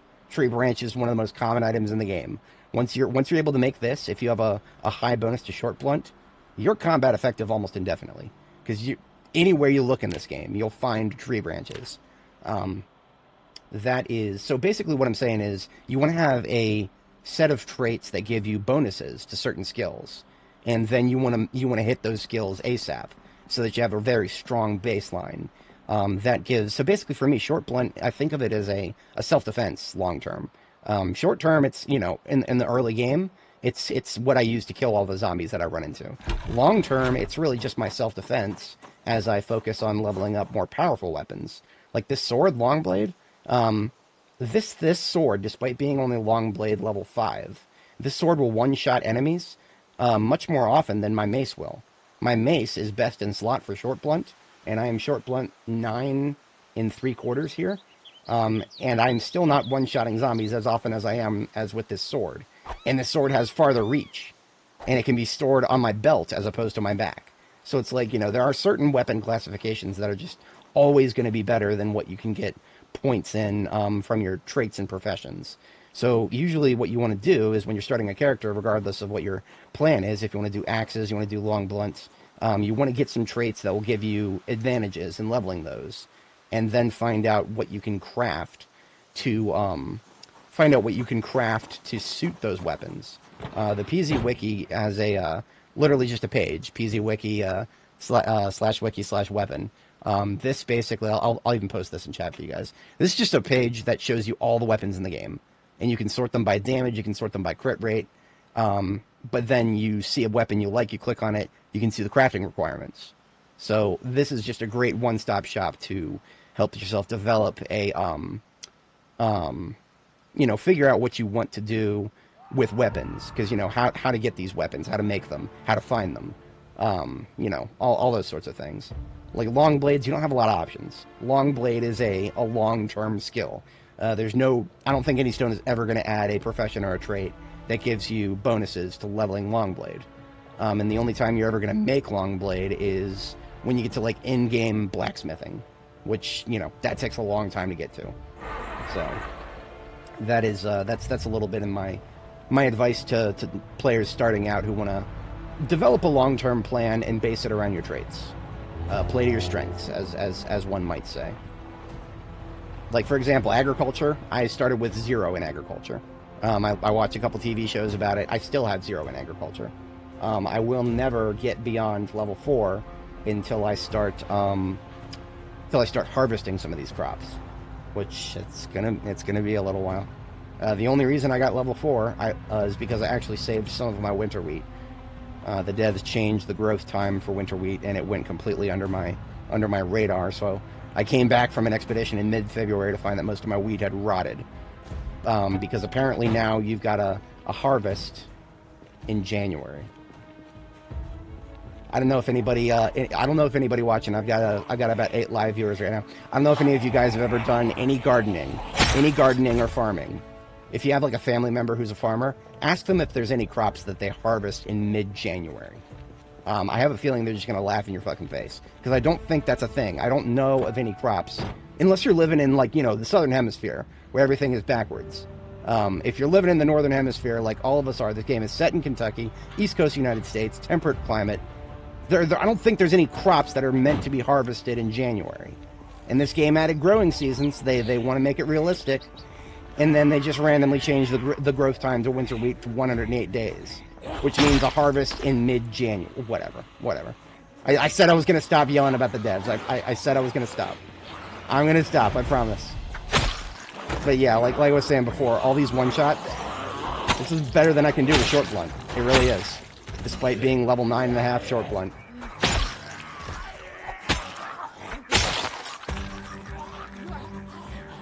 Come on, right this way. I don't kill zombies in the road because this is my road. I don't like having corpses all over it. And the funny thing is, I was just here yesterday. I was literally just here yesterday, grabbing brown carpet from the second floor of the post office. Now there's a bunch of zombies in the road that weren't there yesterday. Funny how that works, isn't it? It's almost as if the spawning mechanic has been completely overhauled and very poorly tested. Almost as if. Loser. The hell? I'm not going to question that. There's somebody inside. Possibly more inside. I don't know how big the group around here is. Been needing to level my short blade for a while now.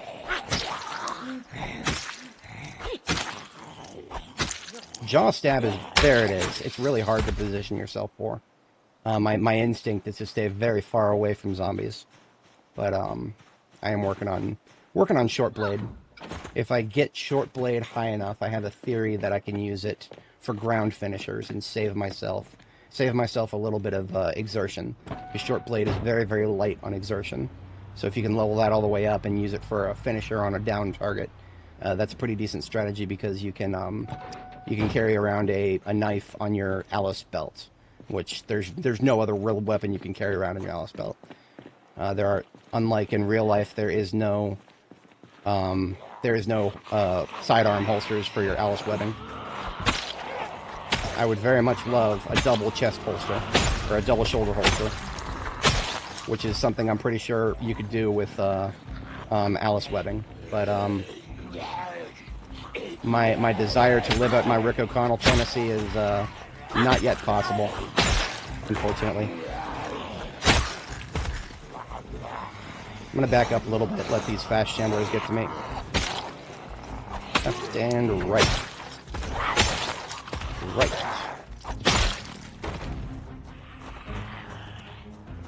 See, the corpse pile I'm standing on right now? I killed them yesterday. What the fuck were these guys yesterday?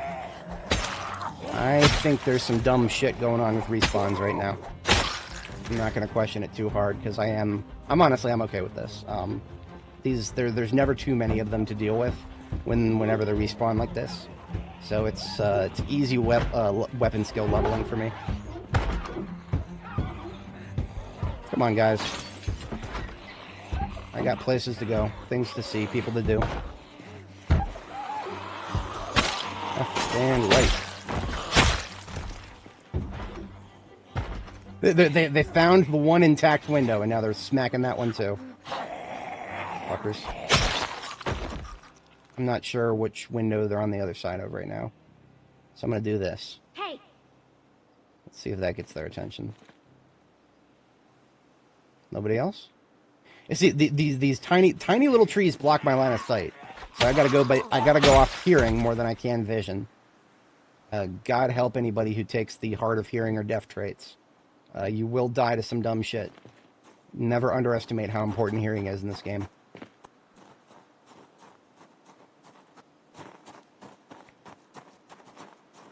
Okay, I think we're clear. Emphasis on think. I mean, these tiny little trees block my line of sight, so I ain't got no idea. There might be a whole bunch of them in the restaurant that I already missed. Whatever. We are going to get some carpeting. We need a bit of brown carpeting. I say a bit. We need quite a bit of brown carpeting. And we also need white tiles, both of which should have enough here in the post office. So I'm going to park the van right here next to the loading area. And we'll start with the tiles. We need a total of 88. That's going to take most of our storage space.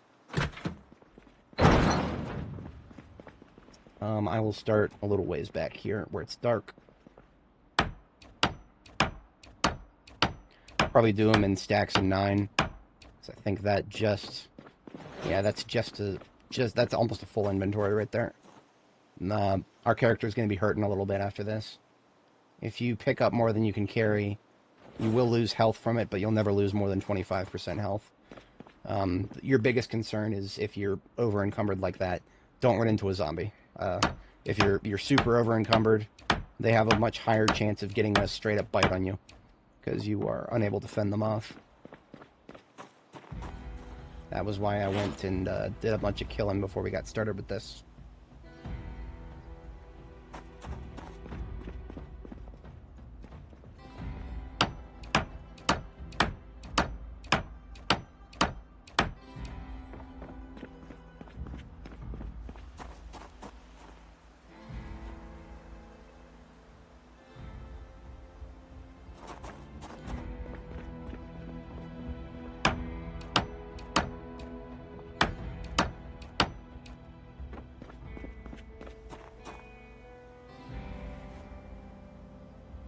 Yeah, we're not even gonna quite get halfway there, and we're gonna fill up the trailer, but that's okay.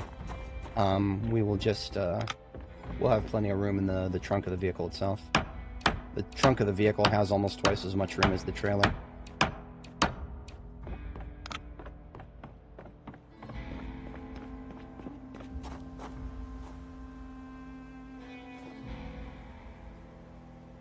And there we go. That's 40. That's about half.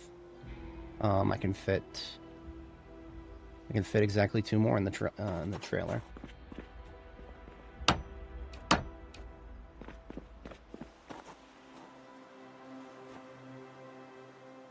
Thought I could fit. Wait a minute, these are...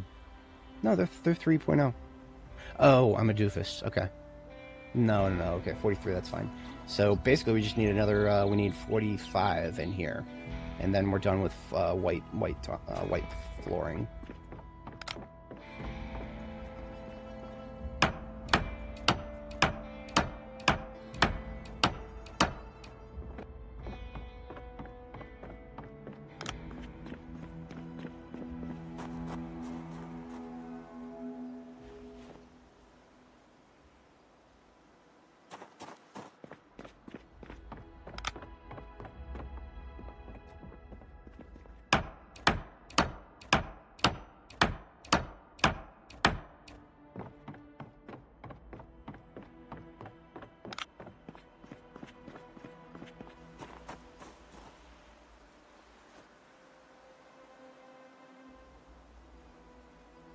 It's one more load of 9 tiles, and then need a partial load after that.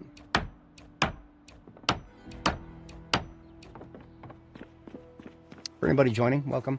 We're just grabbing some furniture for the second floor of our base here.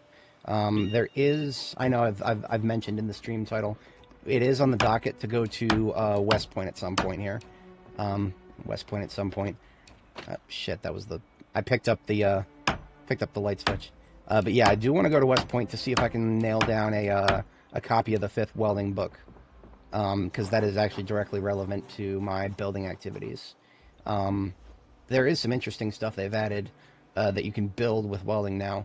But it is a end-game thing in the last 2 levels. Level 8, level 9, level 10. I'm currently level 8. And I don't want to be building anything else with welding until I can get optimal experience for the materials that I'm going to be expending when building. So I need to have the 5th volume before I do any of that shit. So we got 43 there, 38 here. That is 81? Yeah, 81. And we need 88, so I need 7 more tiles. 1, 2, 3, 4, 5, 6, 7. So that should be exactly enough. Now that's already taken up all of our trailer and half of our trunk, or almost 3/4 of our trunk. But that's okay, because everything else we want to pick up is much lighter by comparison. I forgot that these really big tables are a thing now. We've got 4 tile tables now. I don't even know where I would put one of those, especially because it's light wood. I don't know if I have anywhere in my base that light wood would go well with. I have taken a lot of the brown carpeting from this place, but there is this area, and then this area. Is there red in here? No, that's just the desk. Okay. Lots of offices for a post office. Damn it, not the stupid... She started picking up the light switch again.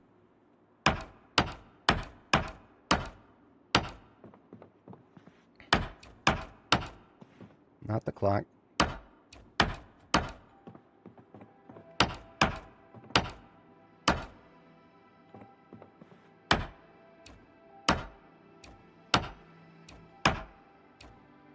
Alright, let's put some of this into the backpack.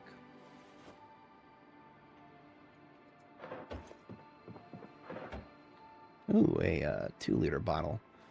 Always glad to have that. I do not need a jar lid because I can make those.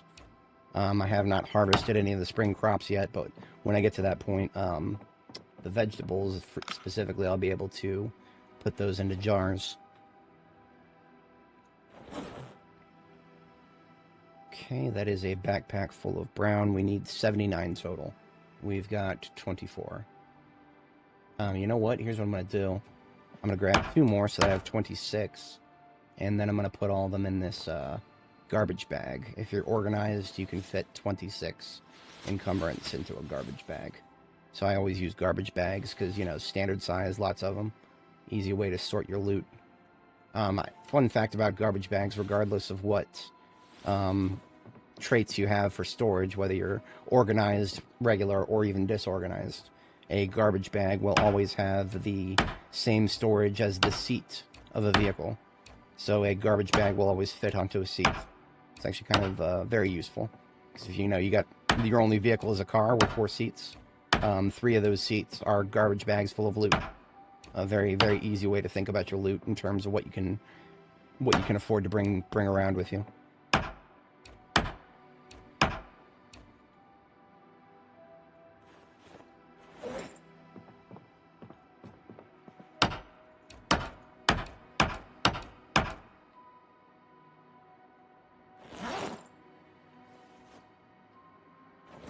Okay, that's 22 plus 26.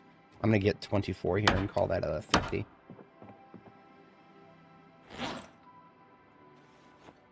That's a nice round number. I'll go ahead and bring that downstairs.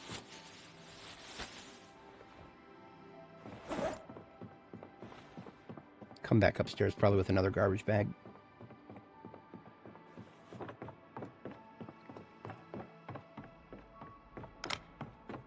Right. If I want to go back around, I got to go this way.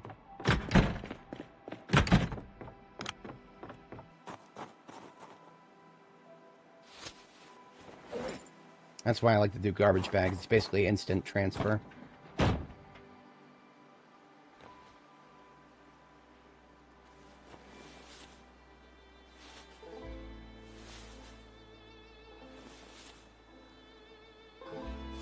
Okay, so we've got across these 2 garbage bags, we've got a total of 50, 50 brown carpets, and we need 79.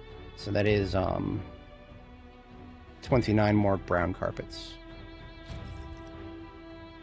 I can't quite fit that into my backpack, but it'll be close enough.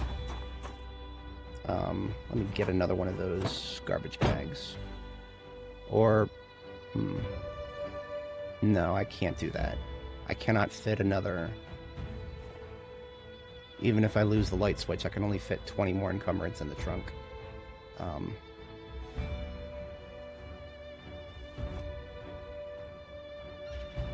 That's alright. I can just put most of it back there. That means I need to put 19. I need to put 19 brown carpets into this garbage bag. And then the rest I need to hand carry. That means 19 in there and then 10 into my backpack. Really went around the long way there.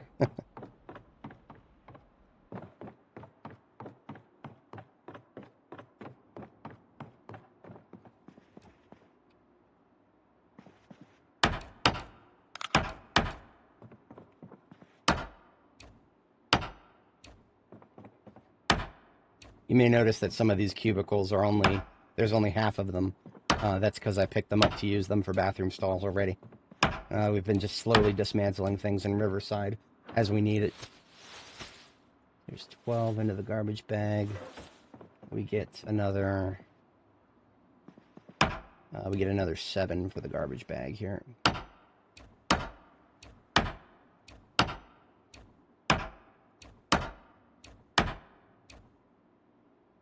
That was 8. I promise I can count. Just, sometimes I don't. Alright, there's a full garbage bag for the trunk. Quote-unquote full. Basically, that is a full trunk, which means everything we pick up from here on out is going to be hand-carried. So I just need 3 more. And there's still more. I mean, I don't know if I'll ever do a 3rd floor or anything, but I mean, you know, if I need more carpeting, there is more to be found. I had a nickel every time I accidentally clicked on a switch. I almost liked it better when I was too low-level electrical to pick them up. And that ended up with me accidentally picking up an extra. It's fine. Leave that in here for next time.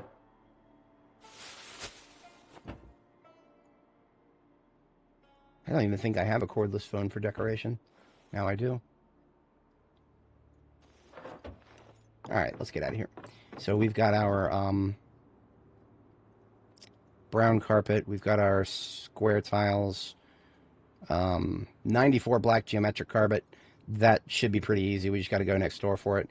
That will push us to our limit in terms of what we can carry with us. Actually, that's going to push us way past our limit. Yeah, we're not going to be able to get everything in one go. That's a lot of black carpet right there.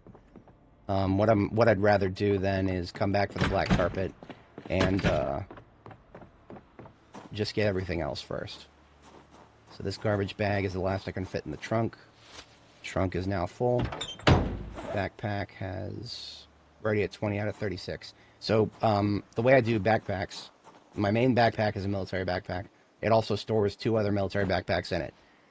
When I have a military backpack in each one of my hands and on my back, that combined with my regular inventory is about the same amount of storage as this trailer right here. I'm literally a walking trailer when I'm like this. An extremely vulnerable walking trailer because I cannot even get out a weapon while I'm like this. However, but that being said, I can only store about 90, I would be pushing myself to the limit. And that would not even leave me room left over for the red carpeting or the dark gray. So I'm going to go get the red and dark gray now and then come back and get the black geometric carpets. That's fine. I mean, the home theater is lower on the priority list than anything else at this point. The brown carpeting is for the bar area, which I would very much like to move upstairs. Because once I move that upstairs, that's an entire wall downstairs that I'm basically freeing up for storage purposes. I really should not have gone down this way. I have a feeling there's going to be a number of them out here in the parking lot. Not the worst thing in the world, but... okay, maybe not. I'm okay with there not being any more. Ah, there they are. Okay. What have I got? One north. There was another one inside, too.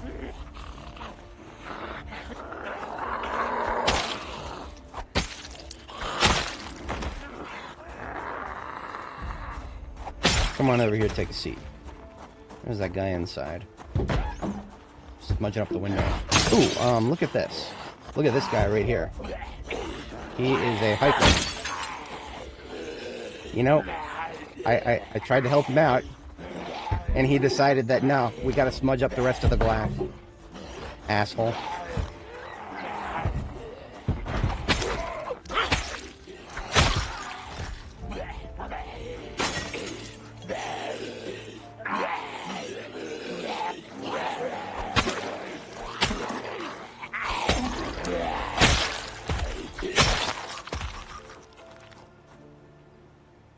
And he was just a regular hiker, not a survivor zombie, and therefore his backpack had jack shit in it. Well, that's whatever. I'll take it. I actually use hiking backpacks sometimes for... they also have a standardized size. I don't really care about none of the rest of this. Just clearing the local area so that we don't have any interference. One of my low priority goals was to get... check the basement of the bank here has been looted and trashed. This looted and trashed mechanic is something that happens over time, but there's actually a very low percentage chance for it to happen right at the beginning of the game, too. That's what happened with this bank. The bank was looted and trashed literally when I started this run. That being said, I don't know if that means that the basement is actually accessible. It might be.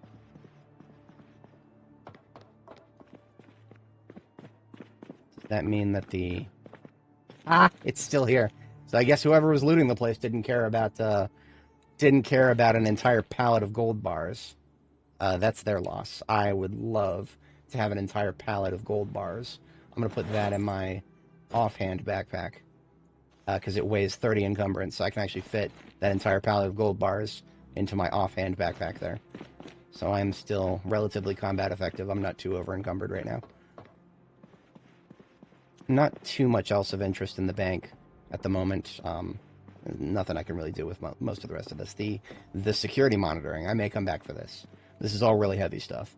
But I'm already using some of it in my infirmary, and I may use more of it elsewhere. but that is TBA. Good to know that it's there. And you know what? Might need some more door stuff. Can't put that right in front of me and expect me not to take it.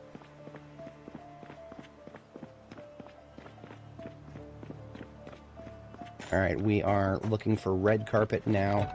Saucy is just right to the north here. And I want to say it's still clear. I want to say. No promises. Or maybe... Look at this, see? I said some shit. Now we got Karen here. And here's our buddy Ken. Let's go. Come over here, take a seat. Alright, we're actually a little too far south for Saucy's. We need to turn north. Saucy's. Saucy. It's the name of a clothing store. What is he talking about sauce for? For anybody joining, welcome. We're just working on acquiring some furniture for our base. We are pretty close to being full on the entire trunk of our vehicle and trailer is full of stuff. We are just acquiring, we need 13 more red carpet, and then we need like, what else do we need? I'll double check the list. Damn it, she did it again. She clicked on the stupid, I don't care about the electrical switch. I care about the carpeting. So I need 13 of these. There's 7. That's just another 6.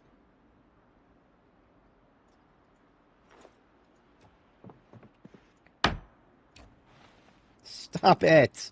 Damn it. I hate light switches right now. I actually despise them. That it? One more.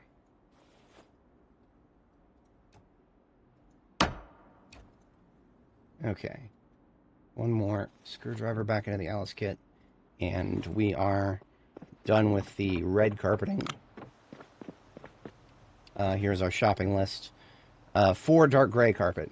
It's literally just 4. I think there's some in the political office, actually. The political office is right back here. I hate backing up with a trailer. Game is very unkind to people who want to back up with a trailer. This right here. Yeah, this is the dark gray carpet.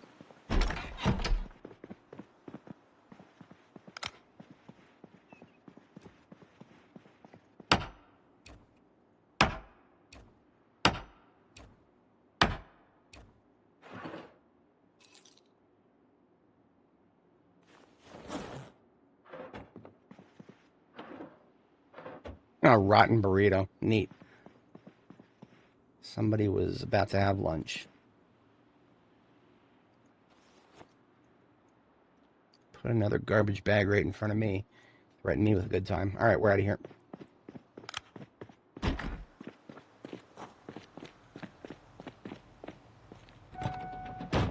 So that just leaves us with the 94 black geometric carpet. As I've said before, 0 chance of being able to take all that back with us, even if we weren't carrying around an entire pallet of gold bars. Yeah, I'm not going to get out and kill them. I'll come back, kill them later. There's always going to be more respawns, as we've seen. Alright, Home Sweet Home is right up here on the right. I built my base to the north of the Riverside Police Station. So I'm just using the police station parking lot as a part of my driveway at this point. So here we are. I'm going to park. I've got entrances on all 4 corners of the base. This entrance right here is closest to the stairs. So I've been using it the most often lately. Alright, let's get that dark gray carpet out.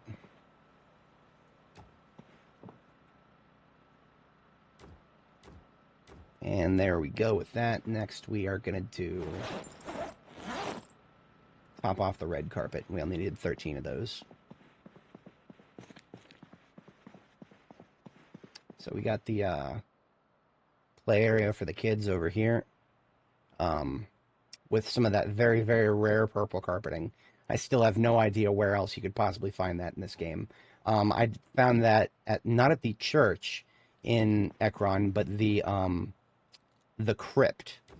Same place that I found these red curtains that I placed outside. The tall red curtains. I found those in the crypt at the Ekron Church. So there's a church in Ekron, and then there's like a big crypt in the graveyard area behind it. Why was it purple out in the crypt when it was violet everywhere else? I don't know. All I know is purple carpeting is so rare that that's the only place that I know of off the top of my head where it actually spawns. 2,000 hours in this game, by the way. It's very, very rare stuff here and there. Something they've probably added to the game that they just haven't really done anything with. Now, the gold bar palette, you can actually put it down and then take the gold bars from it. I've decided not to do that with this one because I've already done it once. The gold bars weigh 16 encumbrance each. For reference, this entire palette of them only weighs 30. And you get like... let me double check. We got a lot of gold bars.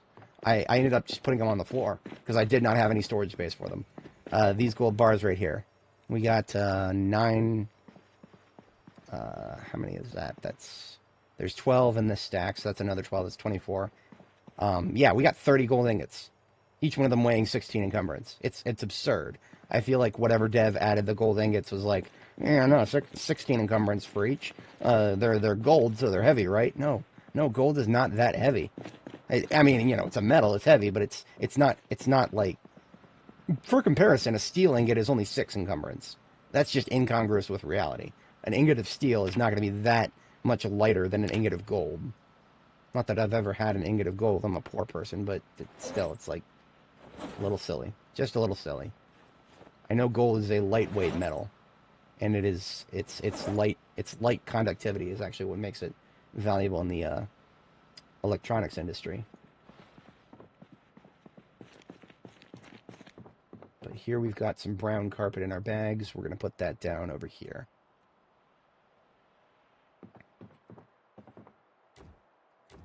Now you may notice that some of these carpet tiles we put down, there's like this ugly streak from the floor sticking through it. Yeah, I have no idea what causes that. All I know is that this floor we're walking around on used to be my roof, so that just tells me that player built roofs degrade over time. Perhaps, I don't know. They definitely get more ugly over time. Because this never happened to any of my indoor tiles down below, any of my floor tiles. But I guess because these are roof tiles, they must become ugly over time, whatever. We have some decorations to go in the box for a moment here. Doorknobs and hinges to go downstairs, and some bags. Okay. Our girl is out of water in her canteen. Let's fix that.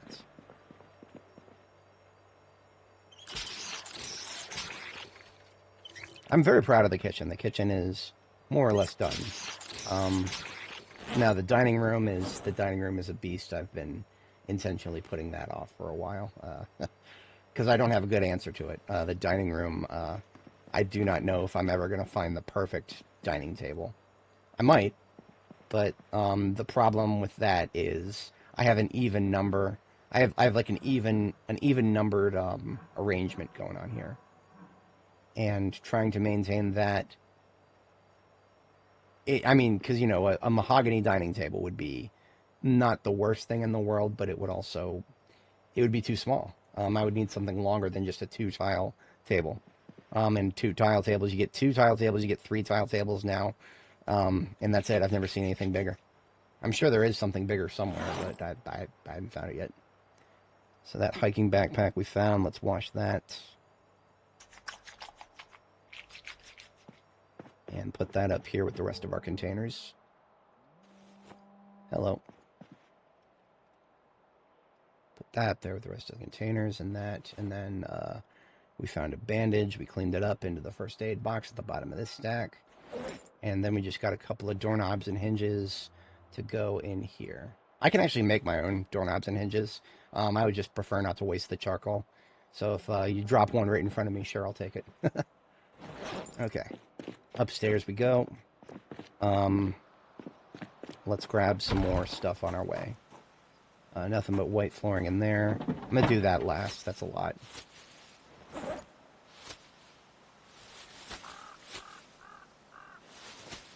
Okay, I have one garbage bag full of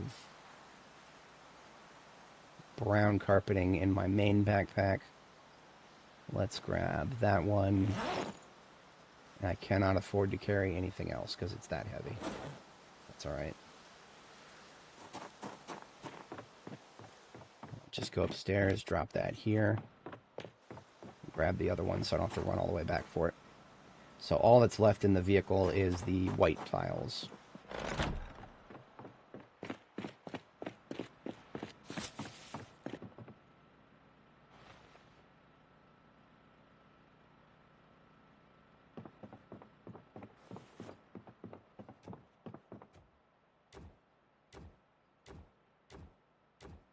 So basically when it comes to these floor tiles that are screwed up because of whatever is going on with the wood tiles, I've found that you can fix the problem by deleting and rebuilding the floor tile. I wish I knew the cause, but I know the solution. I just want to like actually get these carpets down so that I can confirm which tiles are affected before I get started with that.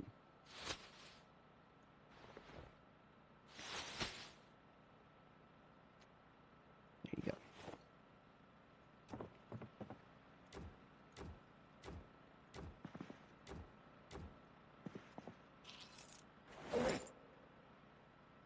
Did I really get enough?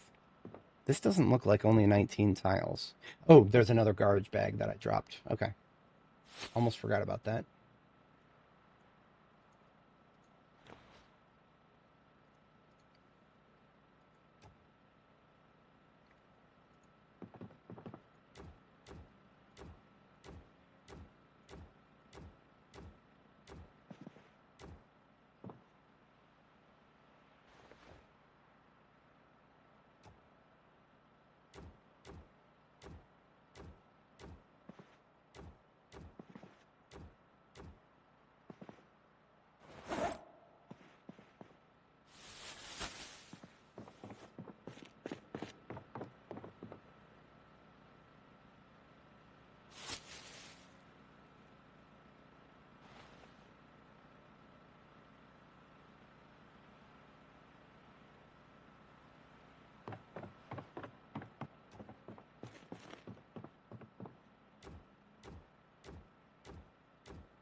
You may have noticed the music has stopped. That is something that happens. It just happens if you play the game long enough. And if you play the game long enough and you don't have combat music constantly kicking in, the music system forgets to play music. I know I said I wouldn't complain about the devs. They don't play their own fucking game long enough in any given play session to actually notice this shit. Yeah, that's it. I'll stop complaining about the devs. I'm just gonna put on some more. I'm gonna put on some Stellaris soundtrack because that actually goes surprisingly well with building. Surprisingly well with building stuff in any game, regardless of what game it is. So this is the soundtrack for Stellaris. Great game if you enjoy grand strategy. Just don't get too attached to mods because the devs will come along with a DLC that renders them outmoded. Paradox is I have opinions about Paradox as well. I have opinions. I'll keep them to myself this time. I need to do. I'm gonna do steel floors in the center here, just like I did downstairs. I think. Do I have my welding torch? I do. Okay. So welding torch, mask. That is 5 steel sheets and a couple of welding rods. Hopefully I got enough propane for this. Ugh. Only getting 3 experience for this. I should be getting 10 times that. That's why I didn't do the whole ceiling. That's all I'm gonna do, just to make it even.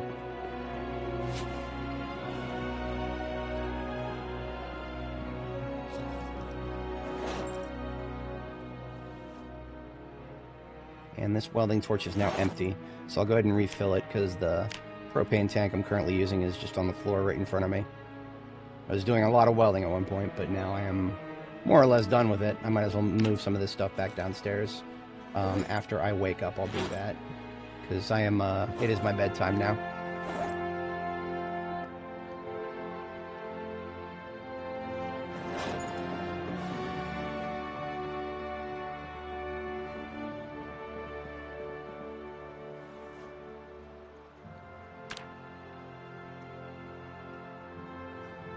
I have not checked my generators in a few days, so I'm going to do that as well as a midnight activity.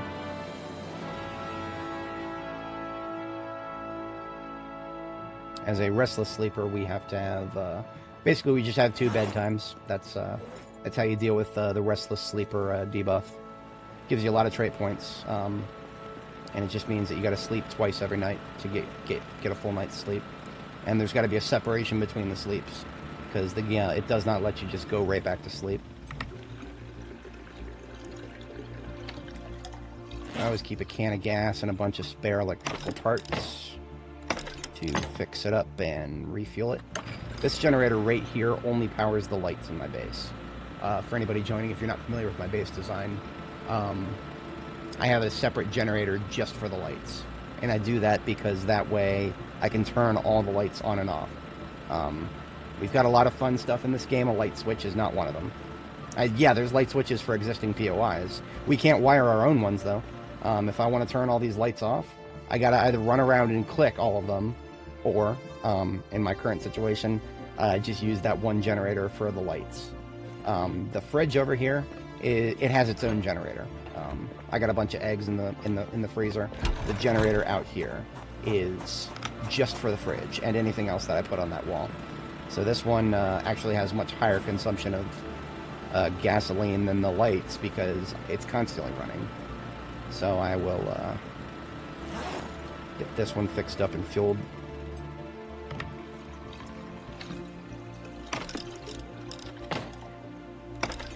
And eventually I'm going to have another generator, in addition to these 2 that I already have.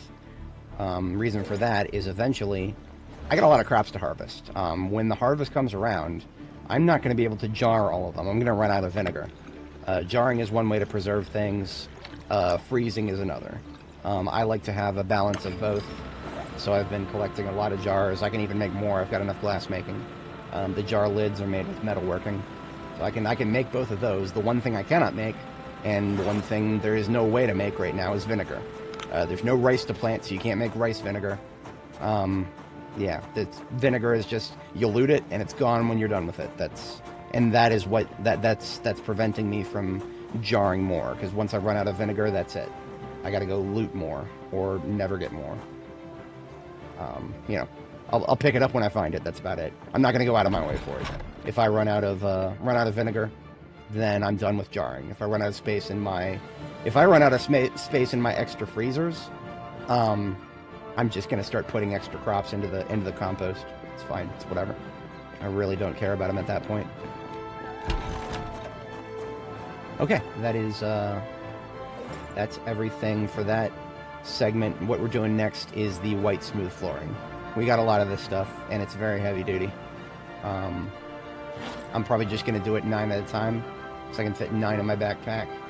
Then I'll do 9 in my inventory. And then I'll come back for it. So everything beyond the blue tile right here in this corner. This is going to be a proper hospital up here in this quadrant back here. That's why I like to do it in sets of 9, because you can do 9 tiles at once here.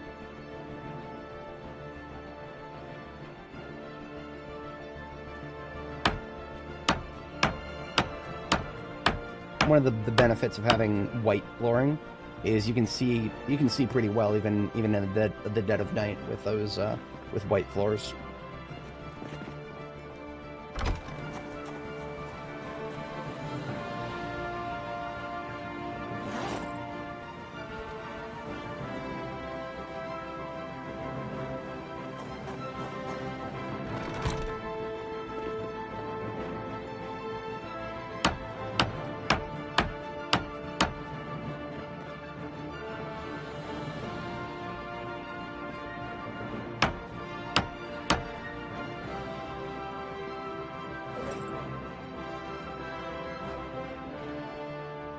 After I put this set of 9 down, it will be our second bedtime. 22:30 and 4 a.m. is kind of what I've settled on as a long-term thing. That keeps me in a pretty good shape. It keeps it so that I don't usually get tired until I start losing daylight around 1800 every day. So I feel like that's a really good circadian rhythm, given the, you'll never get a full night's sleep. And you can drink caffeine in the morning, sure.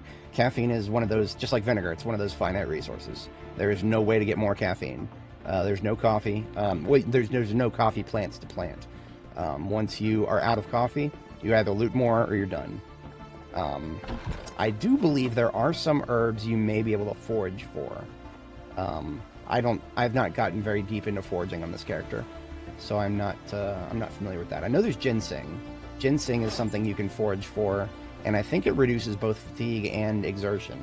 But in my past characters, even ones that have been good at foraging, I never found a lot of it. So basically, it's not something you're going to be doing every day. If you want to get a good night's sleep, just don't take Restless Sleeper. See, look at this. Even the white tiles cannot cover up busted. That's disgusting. I am looking forward to getting those fixed.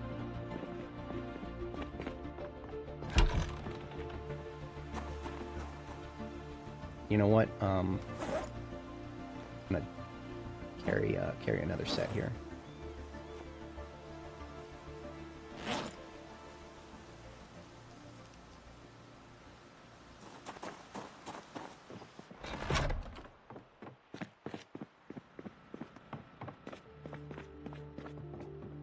Oops, too far.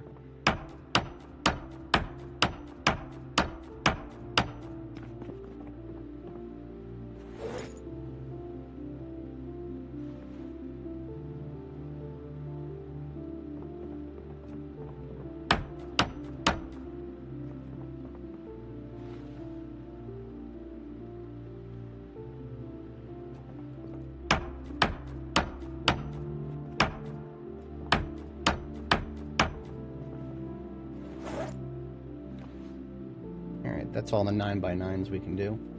Looks like we'll do 6 here and then 3.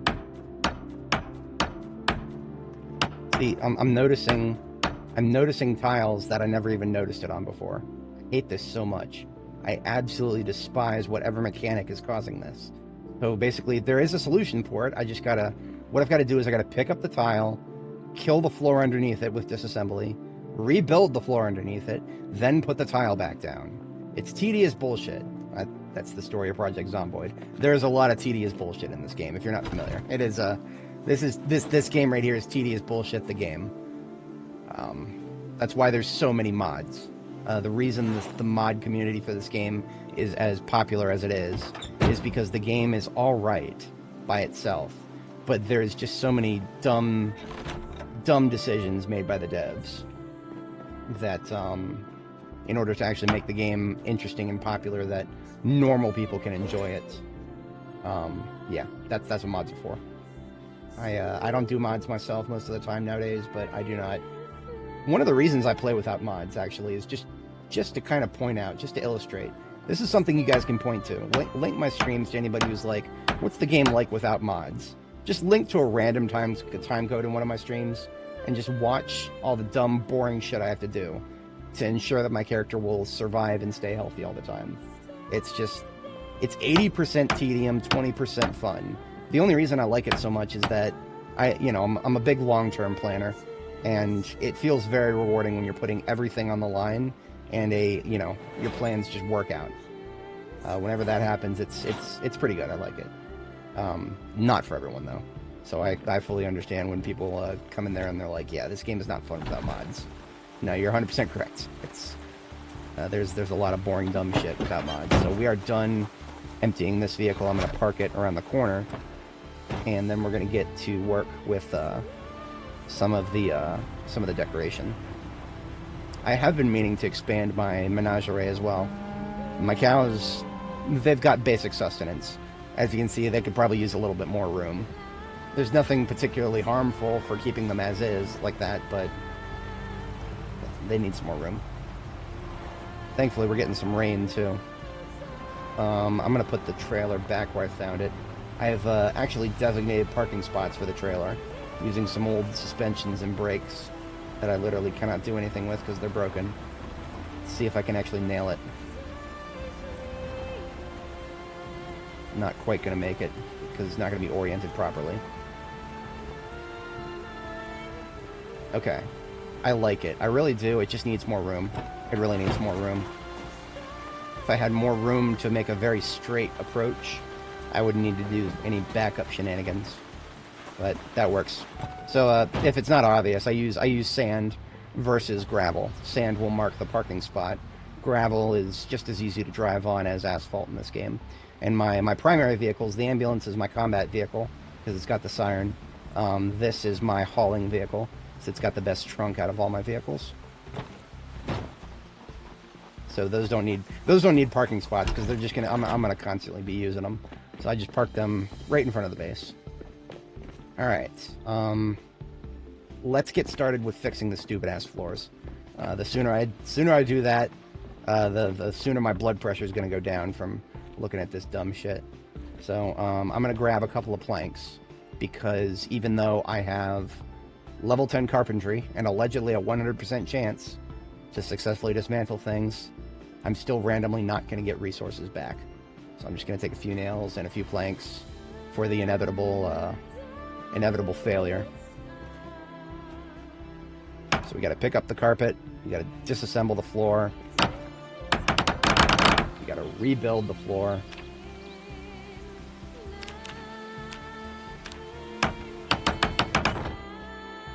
You gotta put the carpet back. And voila, it doesn't look fucking ugly anymore. We just gotta do that for all of the ugly. So we are now we're in an ugly removal process now.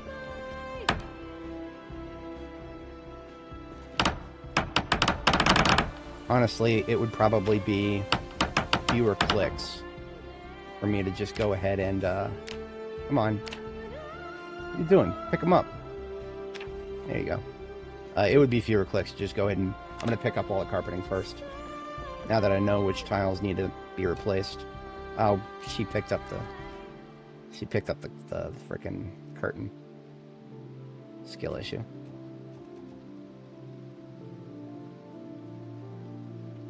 Brown carpet.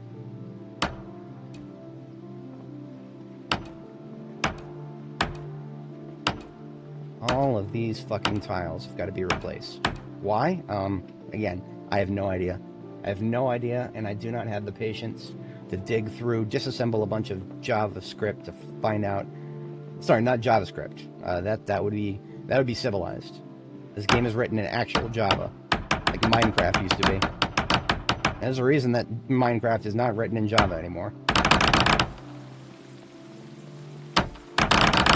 We'll leave that reason to your imagination. See, look at that. 100% chance. 100% chance. Failed to produce any resources. Fucking Solomon's curse up in this bitch. Alright, so I've already taken an injury from falling from an upper floor. I don't want that again. I had a fractured foot that it basically put me on my ass for 10 days straight. I don't want that again. We're gonna replace these floors as soon as humanly possible here.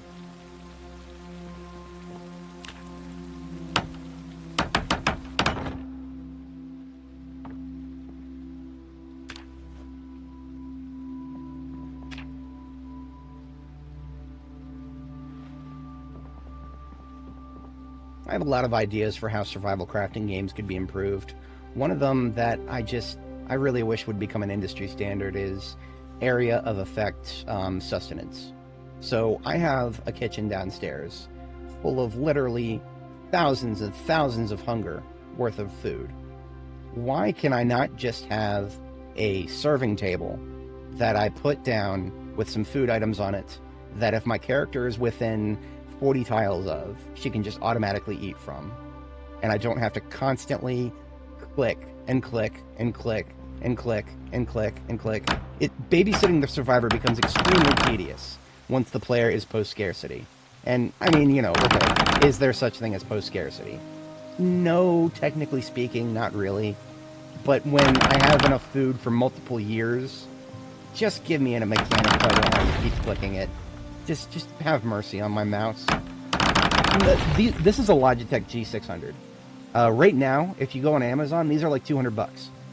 It only costs like $60 worth of materials to make, but Logitech has stopped making them. So this mouse is a finite resource, and I am wasting its finite clicks on something that really should have been automated like decades ago.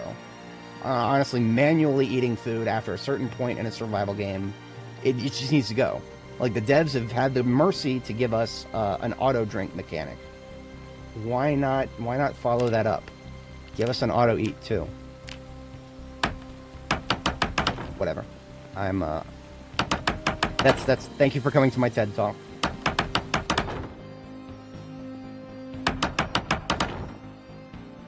See, I'm actually short. Despite all the planks I brought with me, I'm still short one.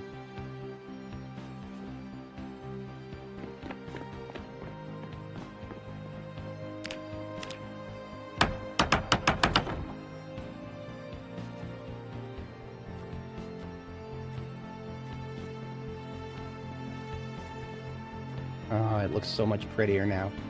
No more eyesores in this quadrant. Ah, it's beautiful. Okay, let's do that for the rest of them, shall we?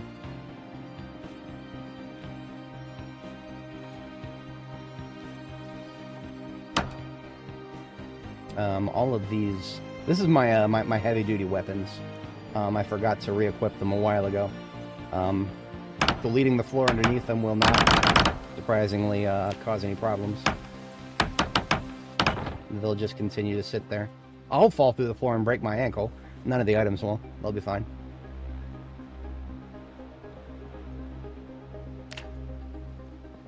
That's already rebuilt. Carpet, back down. Okay. That was the only floor tile in the red carpeting. I'm willing to bet we do have a few over here that we need to worry about. I can already see some of them. Like this shit right here. Like this shit, I'm pretty sure that's it. That's probably what we're looking for. It could be more than that, though. It could be a lot more than that. And I have no way of knowing for sure until I put down some carpet. So there's a part of me that's tempted to just pick up some of the other carpet and put it down over there so that I can identify it before I bother to go out and get the rest of the carpet. Come on. Disassemble, please. There we go.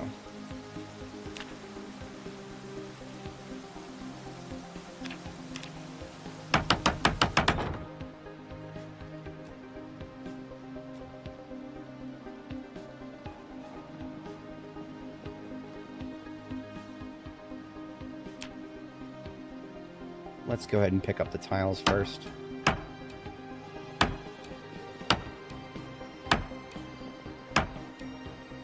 Okay, that's a little bit less than before. So these tiles are so heavy, I gotta put them in my backpack.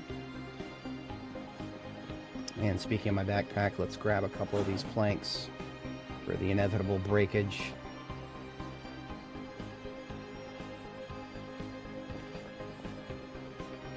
If you try to fast forward too early, it cancels the action. There will be no mercy on my mouse. It will constantly be suffering from unnecessary additional clicks.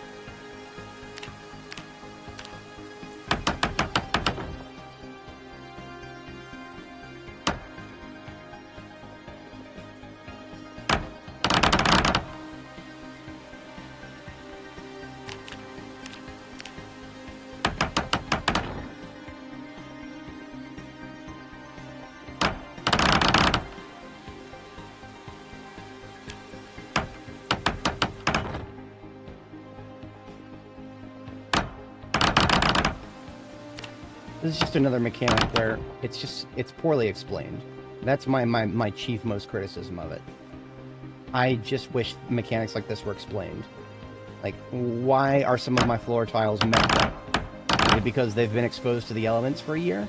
Well, boy, that would be pretty cool to know if that was actually the case. Because right now, it just looks pretty fucking random. Like, it doesn't seem like there's any pattern behind it. But I digest.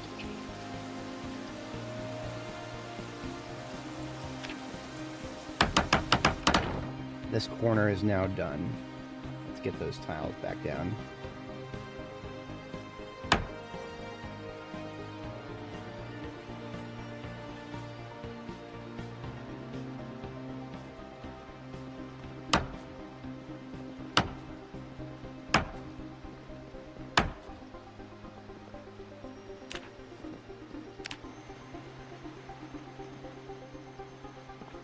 Okay, here's what I'm going to do.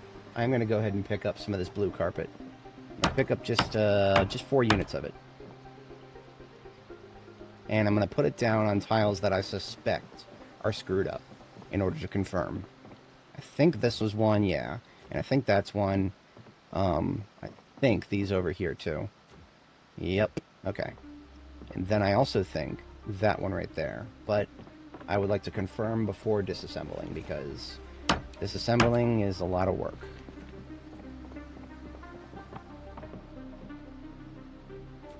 Okay, I was wrong about that tile. I'm okay to be wrong with it.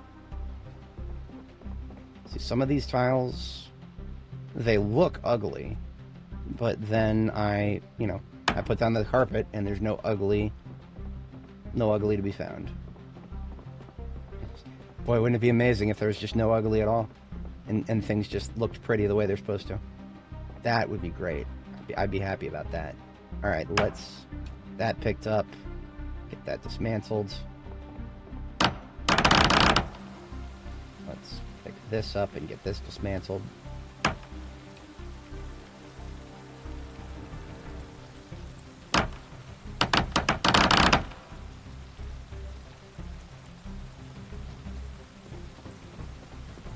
And I can remember these two.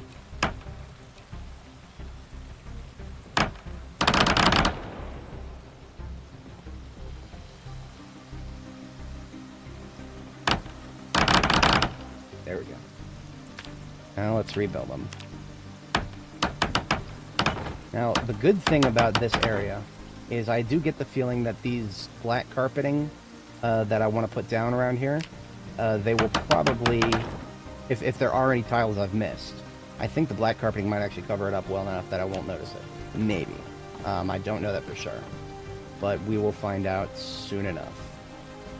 Let's get this last floor patched.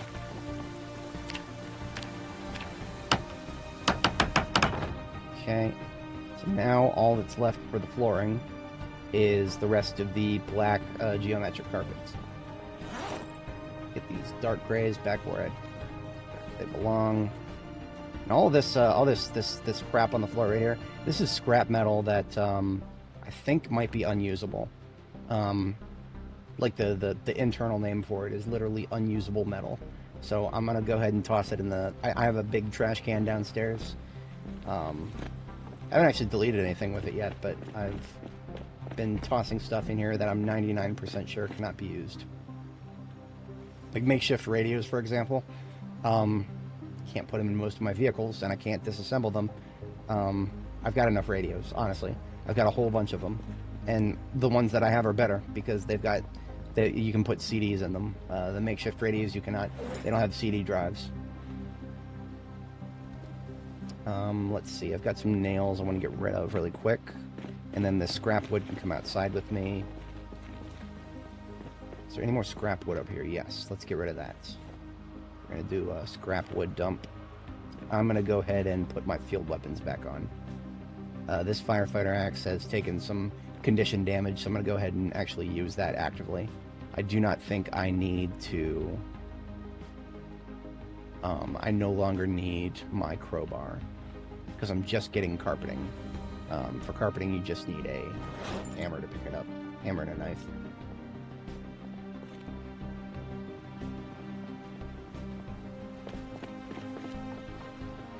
I'm also going to clean myself up here.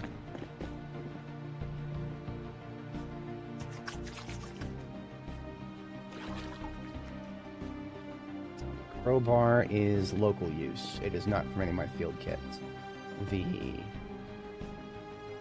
This sword actually needs to be my primary. The one that I just picked up can go back to the passenger seat of my step van. And now I'm going to go shut the lights off. Boy, wouldn't it be amazing if I had a light switch? No, this is my light switch right here.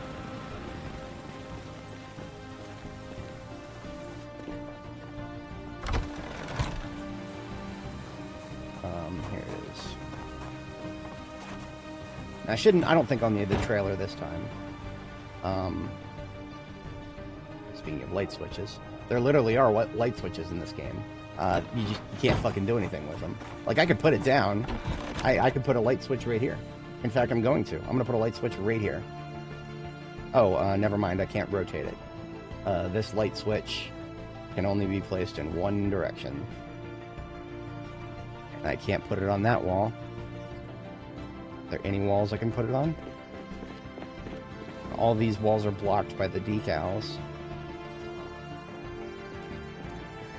I'm just going to put it in the crate up here.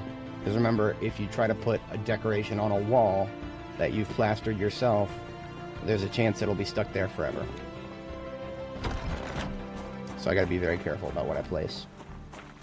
Alright, into the van. Board where it belongs here.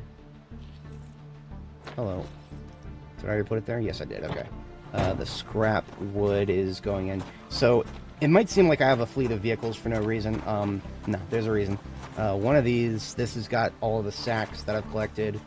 This one has my scrap wood and small form lumber for charcoal burning. So, scrap wood counts as small lumber for charcoal burning. In fact, the entire charcoal burner is in there. When the time comes to get more charcoal, that's the van I'll take. Because it's already got everything I need in it. The white vans closer to the garage area over here don't currently house what I need, but they will eventually be repurposed to store this stuff right here is standard vehicle, this is sports vehicle. And of course this is a zombie right here who just... fuck did she come from? I don't know. The fairy fucking godmother put her there. It's also tiresome.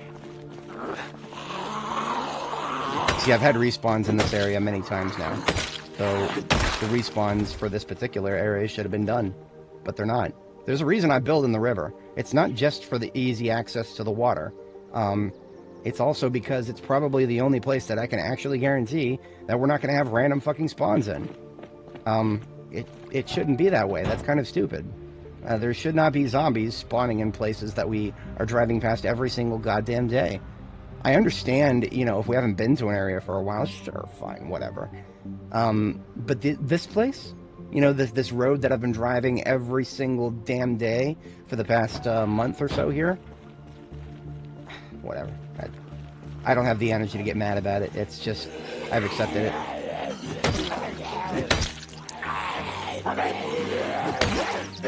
I'm standing on this guy's chest so he doesn't get back up. And I can kill him at my convenience. There was another one over here. I think she sauntered to the other side of those trees. I hate it when they're on the other side of these tiny-ass trees. Can't see them on the other side of that. Gotta have spooky zombies coming out of the trees that we didn't see. Gotta have the jump scares. Gotta have the soy face. Even when it's completely shattering to your suspension of disbelief. Whatever. Since my character is tired, I'm actually going to get to the hotel, and I'm probably going to sleep as soon as I get there. Just so that I can be combat effective again and kill the zombies who are... I mean, what is this bitch doing? What is she doing? Where is she going? Hey! That's right. I'm right here. Where were you going? Can you explain to me? What was to the south that you were so interested in? Would you like to explain it to me? Because I would really like to know. No, don't grab me. We're having a conversation here. Please, explain to me. Where were you going? You know what? She doesn't want to be cooperative. Hello, Bloody. Yeah. Andy Stone they're on a genocide spree for right-click menus. I mean, sure, there are better ways than doing right-click menus for everything. Shoving them into a build menu is not it. That's not it.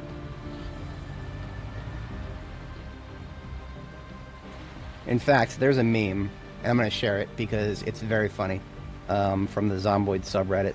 I do see that guy walking up to me. Here it is, Zomboid. Actually, it's in my post history.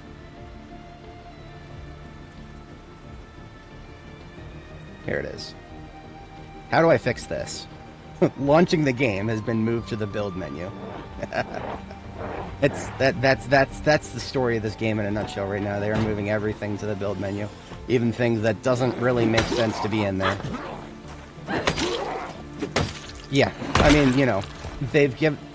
Hooray for small mercies. We at least have a key binding for the build menu now. Hooray for small mercies.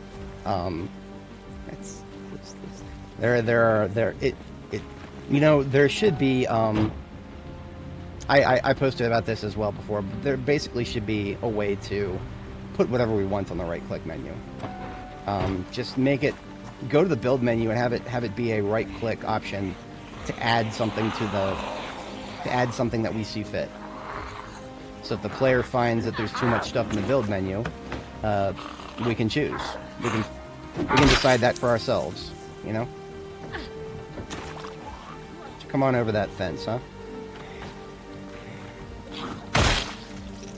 Much easier to kill when I'm tired. Okay, I think we're clear to... I'm gonna go ahead and get a night's sleep here, because if there are more, I'd rather deal with them while I'm rested. Yeah, fair enough. I don't blame you in the slightest.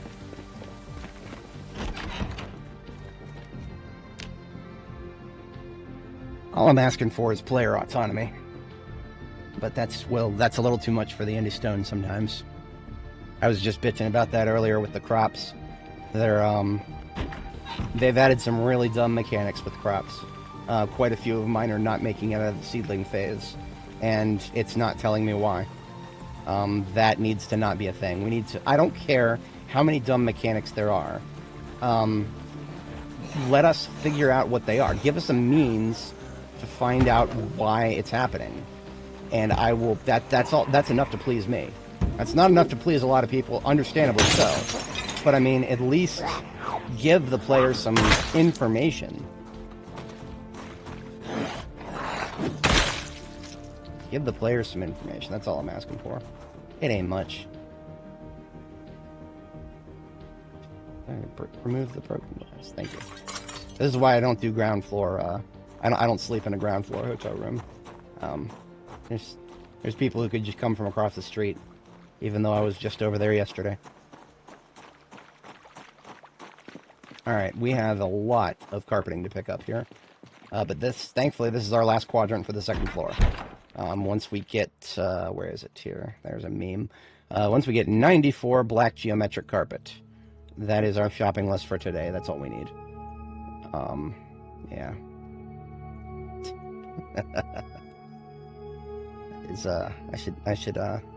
I feel like I should make that my thumbnail at some point.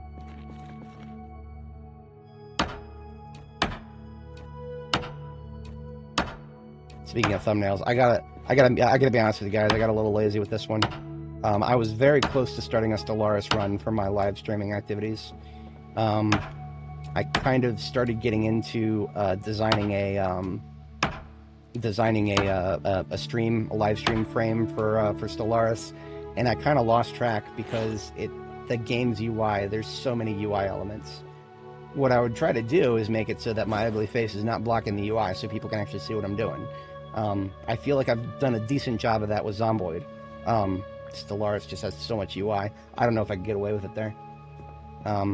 My face would probably be blocking something. I think if I move it to about where the chat menu is right now in Stellaris, that would actually work. That would leave me with no room for the other elements, though. Yeah, I'm not doing that. I gotta figure it... I'll figure that out at a later date. That's for future me to think about.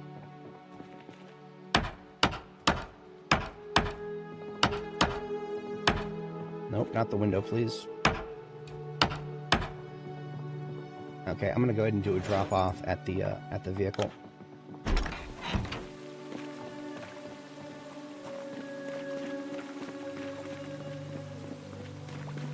Oh yeah. No, I mean the tutorial barely even teaches you how to cook food. It teaches you to eat dead rats. I didn't do that. When I played the game's tutorial and it had me eat dead rats, I quit. I literally just quit. I was like, nah, there's surely more than that we can do than eat some dead fucking rats. And I was right. I was 100% right. I think in build 41 I put up with it. I don't remember. That was a long, long time ago. But when I played the tutorial for build 42, yeah, no, when the game told me to eat a rat, I was like, fuck you. Fuck you, am I going to eat a rat? You eat a rat. The game is trying to present to us a situation where the apocalypse is slowly starting. This is why the week 1 mod is so popular, because it actually, you know, it kind of represents what the world should be as it's being described to us in all of the radio material and the television and whatnot. Because I mean, you know, if you listen to the TV stations and the radio stations and all that, yeah, there's still people in the exclusion zone that are still alive. There are a lot of named NPCs that there should be. Stop it. I didn't want the fucking light switch. Nickel every time she did that.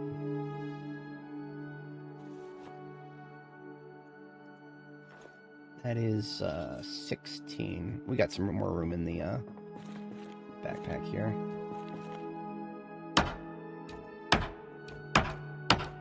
But yeah, basically everything we listen to in the on the radio is a placeholder for future things.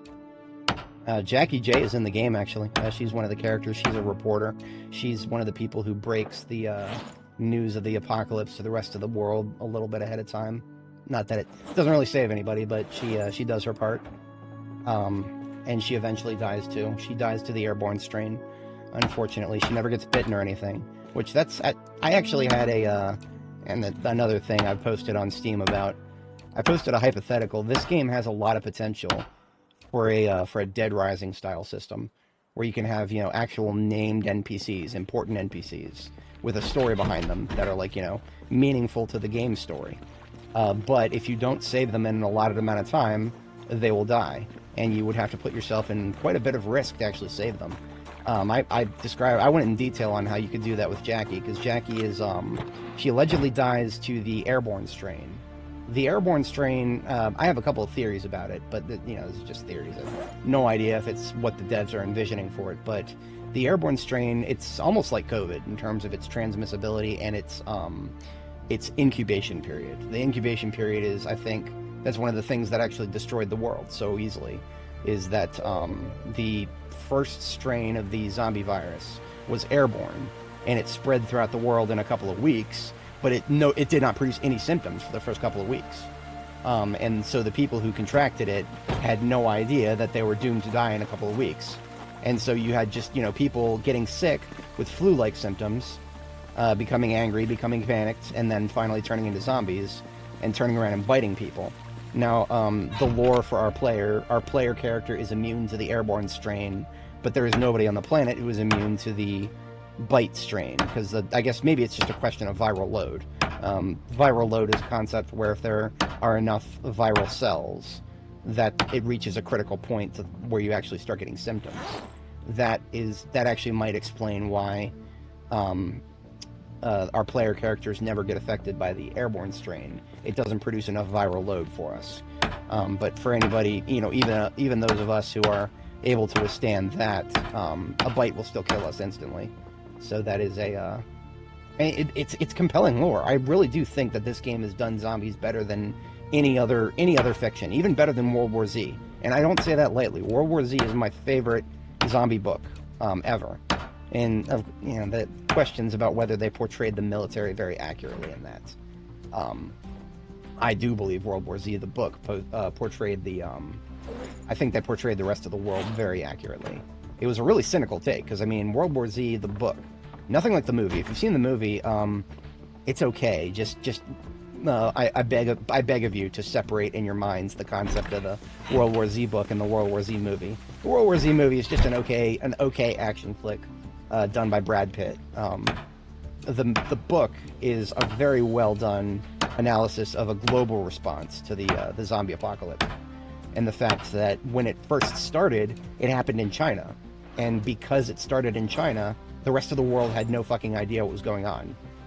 There's a very fascinating chapter in there where a Mossad guy, a former Mossad and former CIA director, are sitting down and being interviewed, and they're like, "Yeah, we had no fucking idea what was going on in China for the first several months of the apocalypse because China is just such a brick wall in terms of sharing information with other countries that when they started intercepting communications talking about walking corpses, they thought it was a double encryption. They thought that the communications they were listening to were just Chinese intel operatives talking about some using code phrases for something else. But no, they were actually talking about corpses attacking people. Speaking of attacking people, I've got enough. We're good. We're on our way back. But yeah, no, I highly recommend it. Max Brooks, World War Z. Very, very good book. Second only to this game in terms of its portrayal of zombie lore. Unfortunately, there is no zombie lore anywhere on the planet, in my opinion, that actually addresses why zombies do not just simply decay into nothingness. And maybe 28 Days Later does it an okay-ish version of it, because they're not technically zombies, they're just rage-infested people who are actually, they're still eating and drinking water, so they're not just violating the laws of thermodynamics. So, I mean, if a corpse just stands around for a year and then turns around and starts to attack somebody, you're going to have to push really hard to convince me that there's not some thermodynamic laws being violated there. Remember, the 3 laws of thermodynamics. 1, you can't win. 2, you can't break even. 3, don't even try. That's the 3 laws of thermodynamics, made simple. The actual laws are a little bit more complicated, but that's a good summation of them.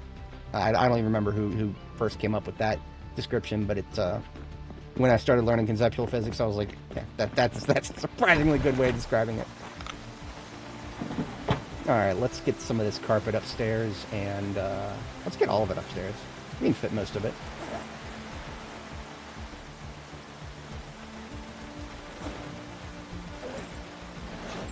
I say most of it. I'll take that. We'll go upstairs, we'll turn the lights on and get some carpet placement done.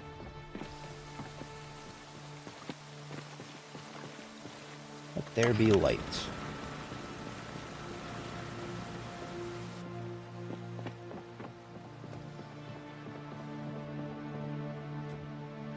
Another whatchamacallit, franchise that does a little bit, I'm not going to call it better, I'm going to say that they dodge the problem of zombies violating thermodynamics. Warhammer 40,000. Anytime you see zombies in that, 9 times out of 10 it's just a Nurgle virus doing something wacky. And I have my other criticisms of 40k. It's great lore, I like it, but the warp is a lazy writing tool. It really is. I mean, it's just, it defies logic, it defies understanding. Fuck you, dude. You're just being too lazy to write something to make it make sense. And so you're writing it so that it deliberately doesn't make sense. I mean, I play a Psyker whenever I play Darktide, so it's not like I hate it to the point where I won't engage with it. I'll engage with it. It's fun. I enjoy it, but it's just got that big gaping hole that is the warp. And I don't think the warp is a good example of writing, good writing. I think good writing means that you are able to make it possible for the reader to figure something out or have plausible explanations for things. You don't have to explain everything to the reader, and in fact you shouldn't, but make it either make sense or make it have theories that make sense. And don't make it so that there's too many theories that make sense. That's another problem that I think 40k is uniquely afflicted by.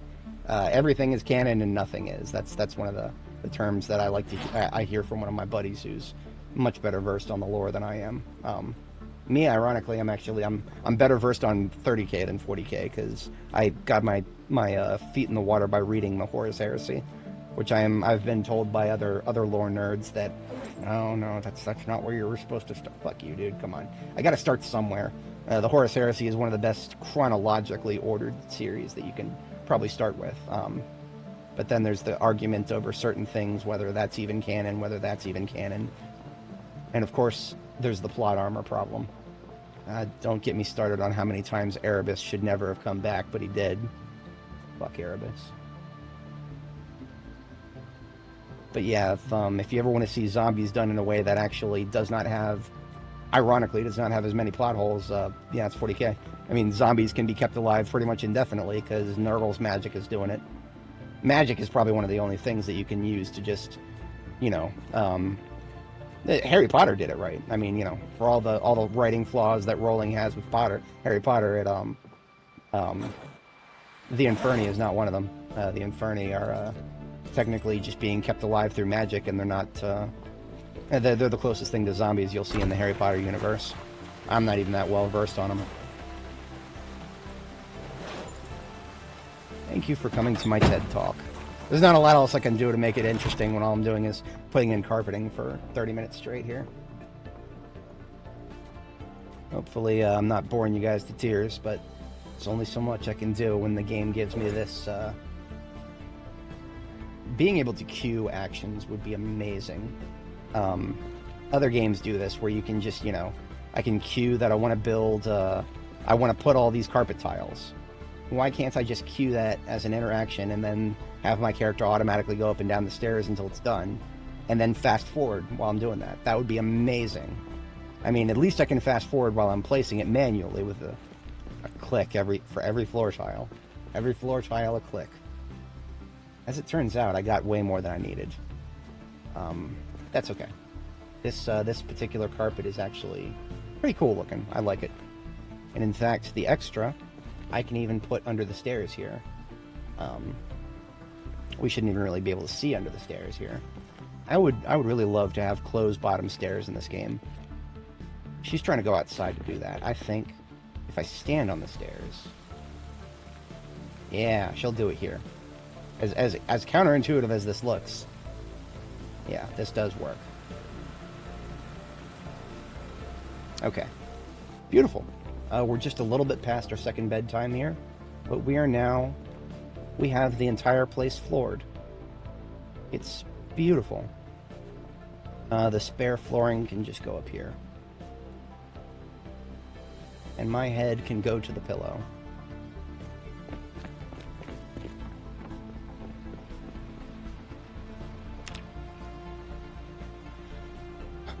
Alrighty then.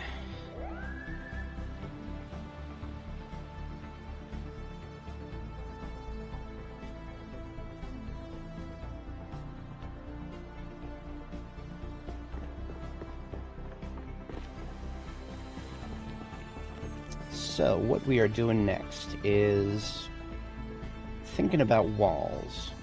How many walls do I want for the, I'm just going to call this the lab. Yeah, this is just going to be the lab. Hospital/lab. Let me head downstairs and see what kind of furniture I have set aside for a laboratory area. I know there's several things, aside from what I already have up here.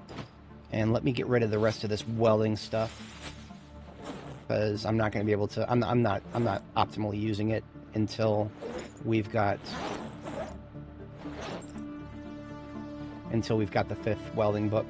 So this is all going to go back downstairs. Now these plaster bags are going to stay up here, because if I do want to build any more walls, I'm going to need to plaster them up. I think I'll do painting next. I'm feeling ready to paint. Painting is after putting down the carpeting. Usually in real life you would do it the opposite, but this propane tank is almost empty. But there's a tiny bit left in it. I hate it when that happens, but it's alright. I'll go ahead and place the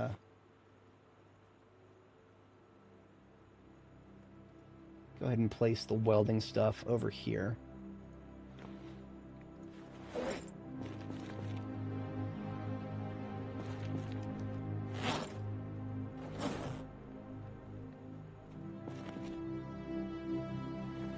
Okay. Get these backpacks. You know what? I'm just going to leave them. I'm going to leave these backpacks in my hands because I'm going to be moving furniture upstairs. furniture is heavy. So what's good for a lab? Got a makeshift ham radio. Maybe somewhere in that area.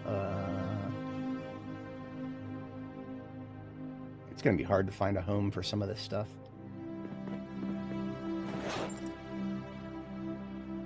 Wheeled tray, yes.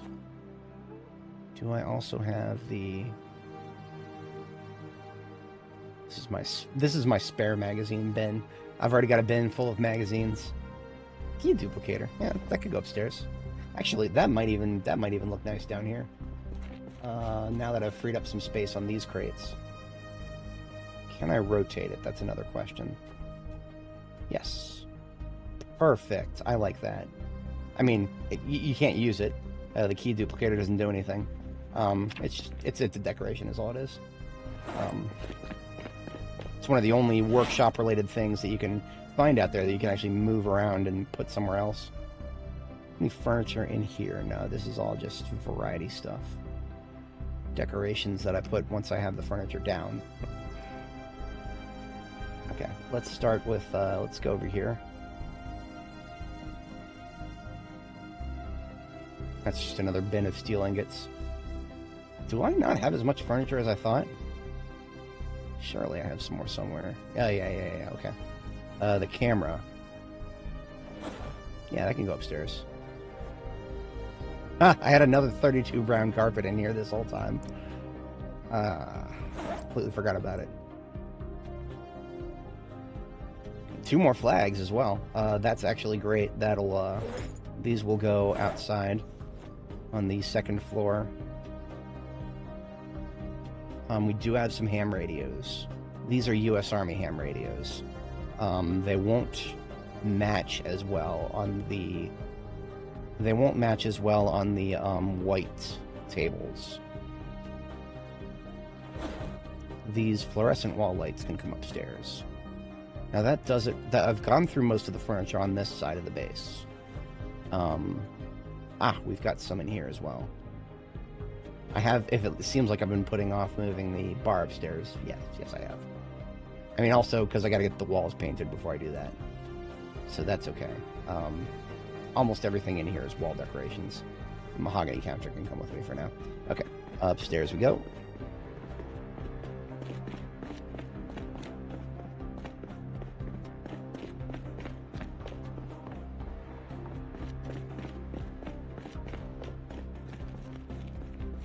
The mahogany counter can go in front of the window here.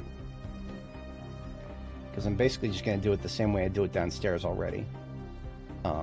Wait a minute. No, not quite. I've got to paint it first. I'm going to do brown for the walls up here. So let's go ahead and put...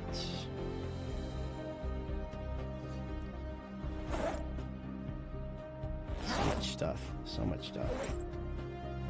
I think the camera and the tray we can both put down. The camera, I cannot unpack. Inventory is too heavy. Let's put the wheeled tray over here. This is like a tool bin sort of thing for the hospital area. Maybe not its final resting place. I can move it elsewhere later. The ham radios, I may have brought up here prematurely. I don't have a place to put them. I'll just put them on the floor for the moment.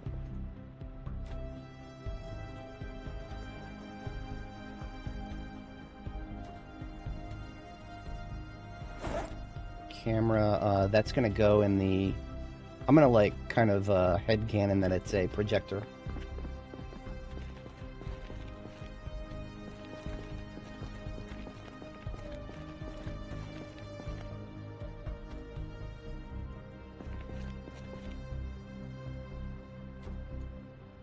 But we'll flesh that out more when we get to work on the home theater area.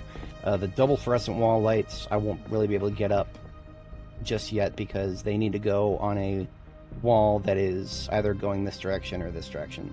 So TBA on that. I do think I'm going to put the conservatory right here on the red carpeting area. Been thinking about that for a while now, and I think that's what's going to happen. So let's get the fluorescent wall lights out, and then the stars and bars, unpacking those. You cannot jump through a window carrying backpacks. So I had to get those unpacked first. Now I can jump out the window onto my little scaffold out here and get a couple of flags placed on the exterior. We've already got one on that side. We'll get one on the opposite side, maybe one in the middle too. Right? I gotta think carefully about that because that is, any decision I make on that is going to be permanent. Flags are one of the things once you place it on your own plastered walls, you cannot pick it up again. So, this one in the corner for sure. Maybe I will go ahead and put one between each window. That actually kind of feels nice. Yeah, that's what we're going to do, because that actually leaves us with just, we need to acquire 1, 2, 3, we only need to acquire 4 more. And that would be the end of me needing to have this scaffold up. I would very much like to get rid of the scaffold. It looks ugly. I hate it. I would much rather have these windows permanently closed as decorations. So of all the paint we brought up here with us, none of it is brown. We do have a light brown. I don't think light brown is a good match for the mahogany and the brown carpeting, but I'm willing to give it a shot. Yeah, see, look at that. Maybe it's being lightened a little bit. Okay. See, the preview was lightening it a little bit. Let's see what it looks like behind the curtains. This paint can was already mostly used up, so I only have a few charges left anyway. That's actually that's not half bad.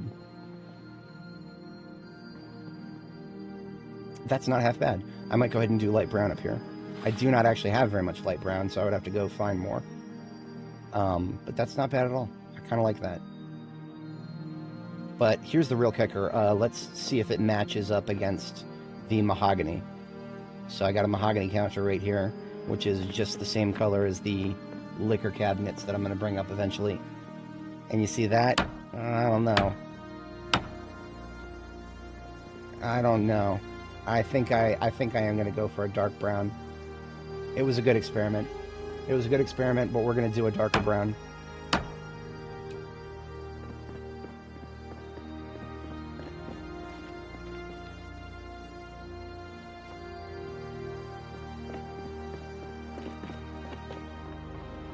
Down here, I think we no longer have any paint down here. We got a billion cans of paint down in Muldraw. I'd rather not go that far for paint. I don't have any brown paint right now. I do not have any brown paint at all. I know so the warehouse where I got a lot of my building materials initially, Electromax. I haven't been there in a long time, so there's going to be a lot of zombies to fight through. So this is actually a good opportunity to get a little bit of fighting in. I've been feeling a little itchy to kill something right now. So we're gonna kill some zombies. Let's get some more provisions here in case it is a multi-day endeavor. And can go ahead and leave the paintbrush on the floor right here for now. Got a paint bucket. I'll leave it outside to get filled up with rain. Thanks to the rain that just fell, the crops are now nice and watered, in addition to the ones that are fucking dead for no reason.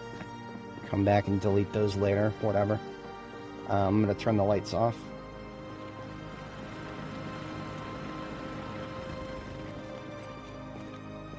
And we are going to head down to Electromax.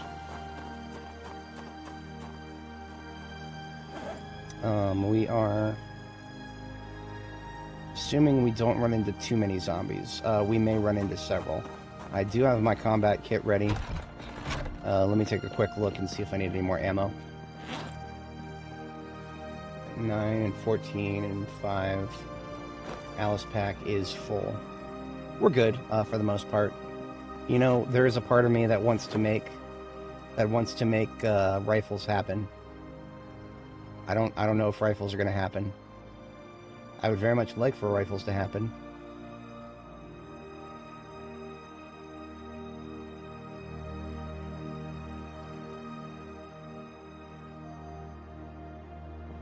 I would very much like for all sorts of weapons to happen. You know what? I'll go ahead and take a JS 2000 with me. Yeah. I have not fired a single shotgun in all of Build 42. So I have no idea how this is going to work. I would like to do something new, though. I'm feeling it.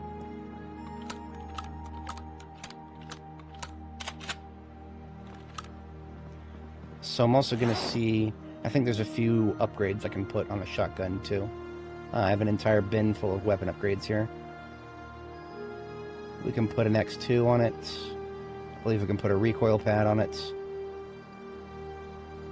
Shotgun attachment. Choke tube full. Greatly reduces spread and increases range by a lot. So we're going to fully upgrade this shotgun into something that maybe I could shoot from a slightly longer distance. But we're going to find out. Recoil pad. And X2 scope. And choke tube full. And we're going to put that on the back. I'm going to shelf the axe for the moment. And we're going to see how this plays out. I have no idea how this is going to play out. I'm going to bring a... If it works well, I'll go ahead and bring a... I'll bring a box of shotgun with me. Why not? I'll bring an entire box of shotgun shells just in case it works well. If it doesn't, well... wouldn't be the first time. I've tried all the rifles. I've tried all the rifles. They all fucking suck at my current aim level. Because, you know... I got a 308 rifle. It takes 5 shots sometimes to kill a zombie with a 308. Like, why the fuck would I use a 308 if it's got to use 5 rounds to kill a zombie? 308 is a lot harder to find than 9mm. If I'm going to have to shoot a zombie 5 times, I'll just use 9mm. It's fine. Because, I mean, right now, it doesn't seem like damage on a gun, the damage meter even means anything. Speaking of guns, looks like we're going to be testing it a little earlier than I thought. See, I was hoping for a higher quantity of zombies. We're just going to use the 9mm for now. Best way to kill zombies with firearms, if you can manage it, knock them down first. That makes it not a guaranteed one-shot, but guaranteed to get some of the best bang for your buck, as it were. There is a strategic reason I'm using firearms right here. I'm very close to my base. There are zombies hanging out this close to my base. I would like them all to come out of the woodwork so that I can kill them.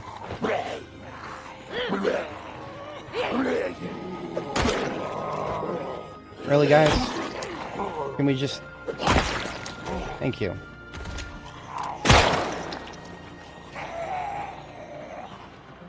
I'm probably going to have to switch back to sword. They're not going to be cooperative for me. Oh, look at that. The music decided to wake up. Give me a moment.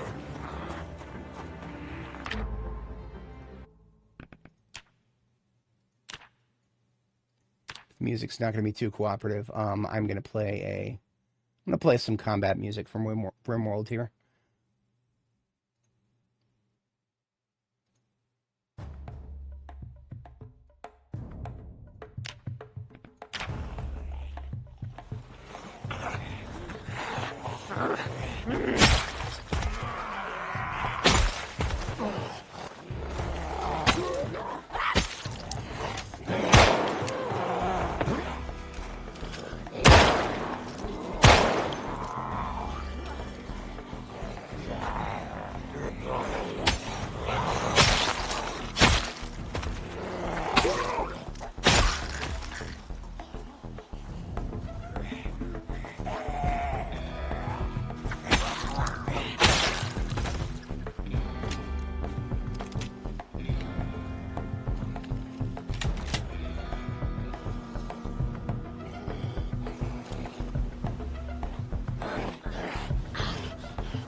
Get out of my road.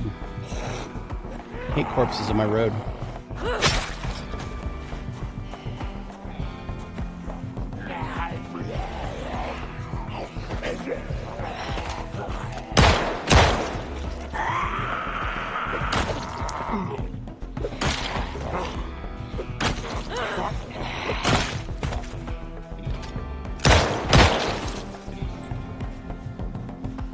2 and 1 all slow.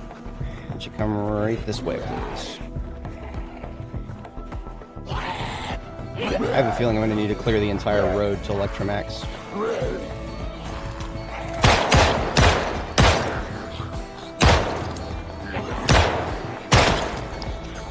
You know what, Little Miss Ragdoll there? You can just get her own ass back up. I don't want her dying in my road. Come on, man.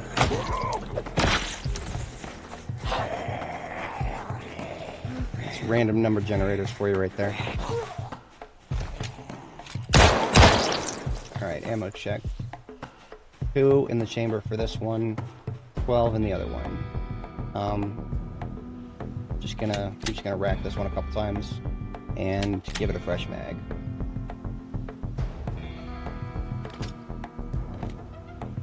Looks like we got another incoming. Can't you just let me figure out my firearms?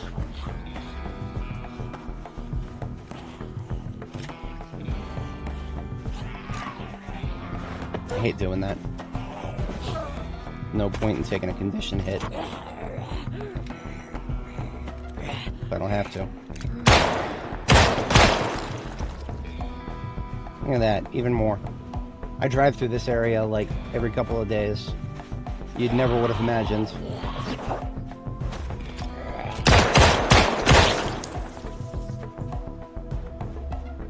Okay. Yeah, we're gonna have to clear our way to Electromax. That's okay. I came out here looking for a fight. I found one. Just wasn't expecting it to be this big. Those M9s are empty into the trunk. And we're going to replace the 2 we've already expended and the 2 that I always keep in my driver's seat. So we are once again at full capacity.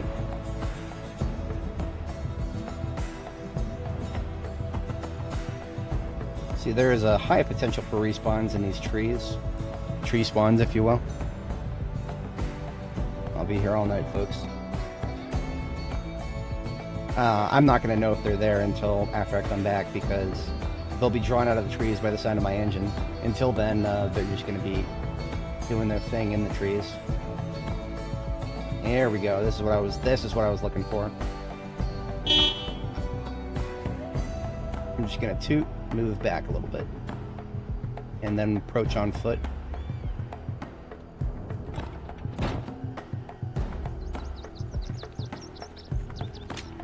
Alright, loose ammo check, we've got 8 in the primary, 14 in the secondary.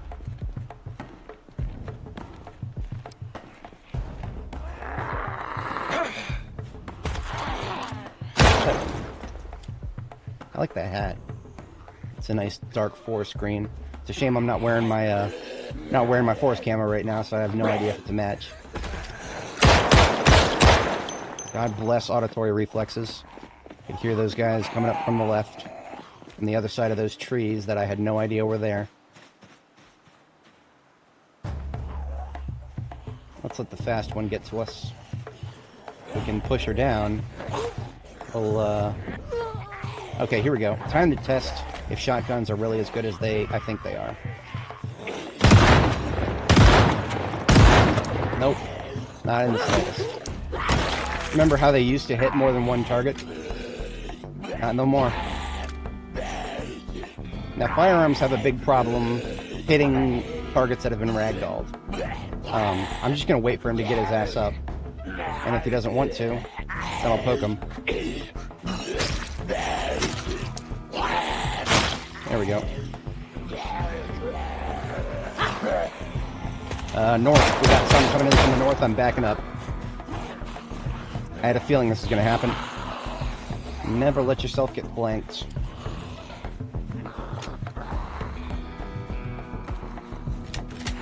Alright, I'm going to use the fence to my advantage here.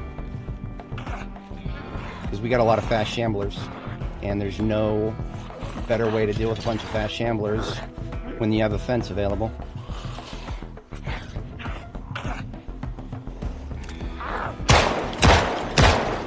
Because I'm standing outside of their lunge range right now.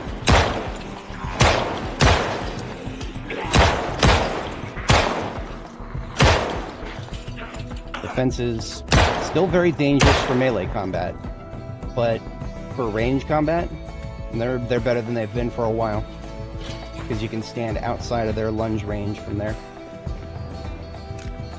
So we are pulling a lot of them out of the woods here. Sweet. I'm all about that. All about that. So we are once again empty. Come on over this way, gentlemen.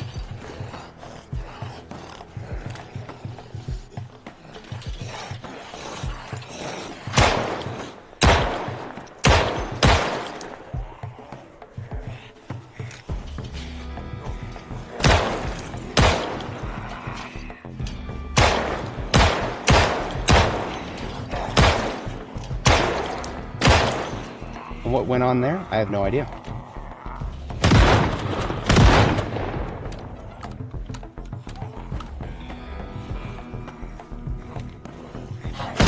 Oh, I like that. That felt good. That felt saucy. Anybody from the north? The north is actually, for a farm field, surprisingly clear of obstructions. I would have expected it to be full of trees right now. Come on over and take a seat, huh? Chris Hansen, CBS News. Why don't you take a seat? Come on over.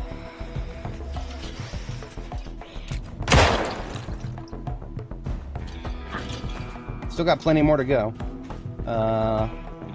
Yeah, no, I'm content to continue what I've been doing, because it is a lot less risky than trying to push them over and fail repeatedly.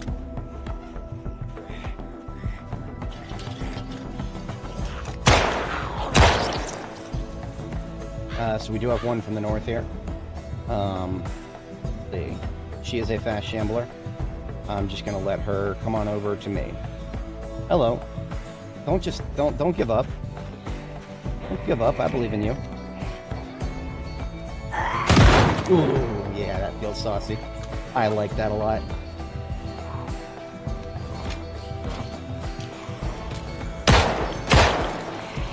So here's what I'm gonna do. Hello.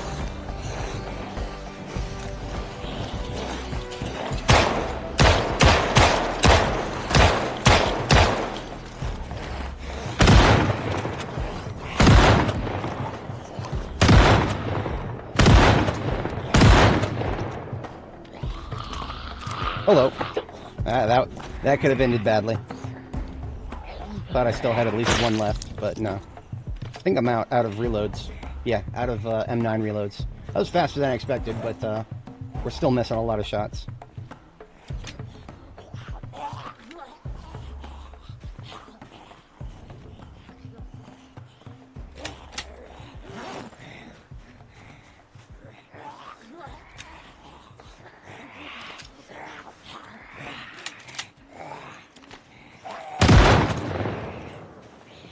I'm glad I brought this box of shotgun. I'm getting a better hang of the ideal range, and it's still not automatically killing them, but that's alright. I'll poke them to death if it doesn't. Get out of my road, would you?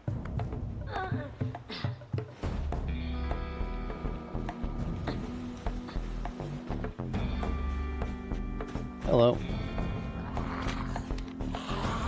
Hello! Whoop! This is what I get for being a noob with shotguns. I'm not counting my rounds very well. There's a reason I like to count out loud a lot.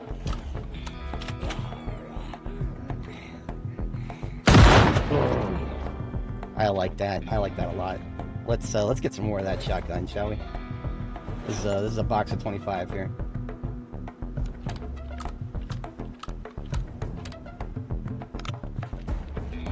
Empty M9 magazines back into the backpack, along with the shoddy shells. Are those rubber boots? That's cute. I'll take those two. Why not? Okay, back to shooting. That's it. Bring your pretty face to my gun. Oh yeah. I mean, again, using an entire shotgun shell for a single zombie, compared to previous builds, feels a little counterintuitive.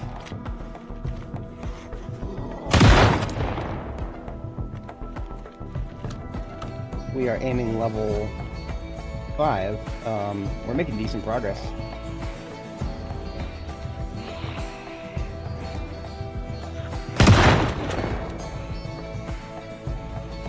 Come out of that road, huh?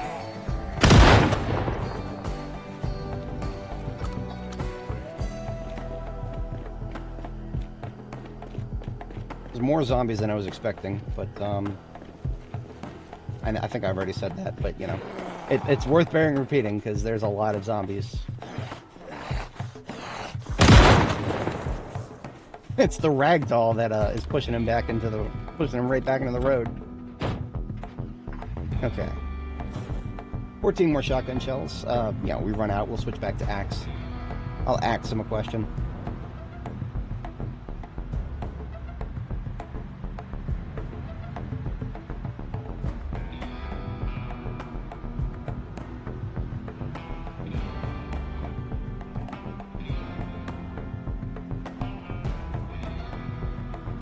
I want to say that was the bulk of that area. We've got another bulky area coming up, assuming that if that has been a full population respawn, then yeah, we're going to have a lot of them coming up right here on the left. Possibly on the other side of those tree lines. I'm going to parse the area first. As you can see, we've done a lot of killing in this area before. There's still a crate there of all the corpses I tailored out of.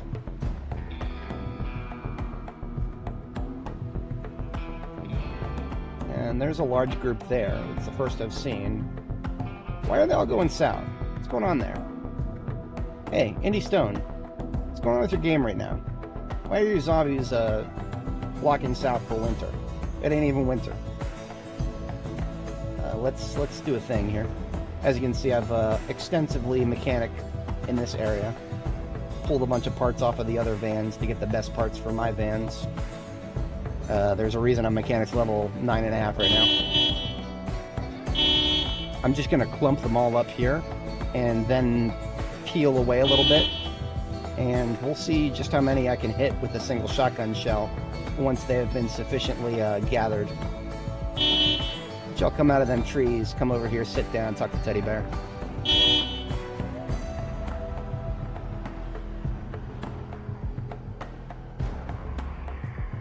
I do not want them touching this van, so I need to be very careful. I really should have brought my ambulance. This is what the ambulance is for.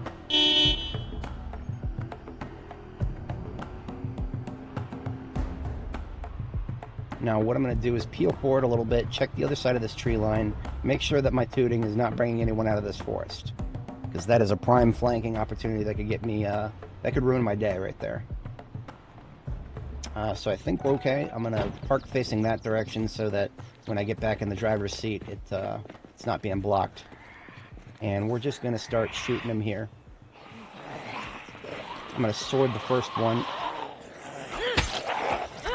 And we got a nice group here.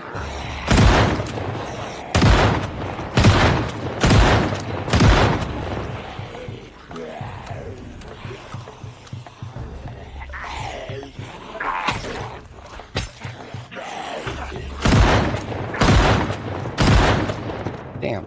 I'm hoping to hit more than one. It's just not happening. That's alright, I guess. I don't care for this situation. There's a lot of trees behind me. It's gonna make it hard to hear them or see them. Yeah, there's one behind me. I'm not doing this. I'm not doing this flank from the trees bullshit. I'll fight with my back to the building. There's probably a reason that I killed all them over here before. I'm pretty sure this former corpse pile right here, I'm pretty sure that was before the wilderness overgrowth mechanic kicked in. But whatever.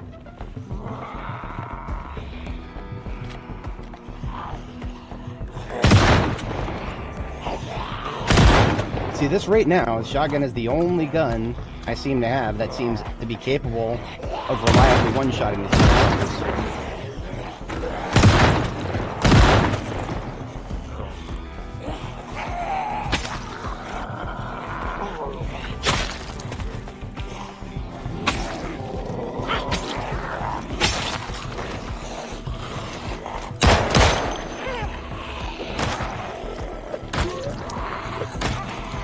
Come on now.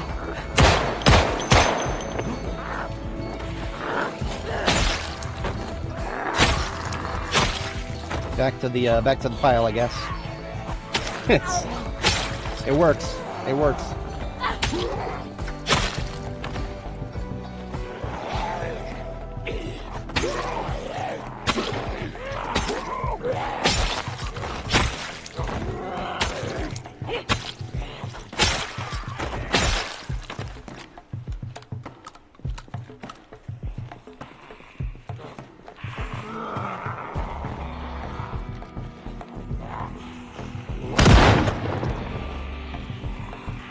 Multiple north.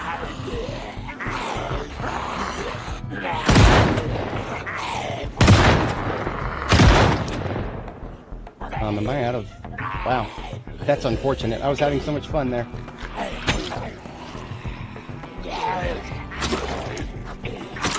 Damn it. Okay. Backing up. Not, I probably still have a couple rounds in the chamber, but we are done with the shotgun for now. Switching to axe. Yeah, I've got two in the tube, one in the chamber. Let's go ahead and use those up, and then I'll switch to the axe.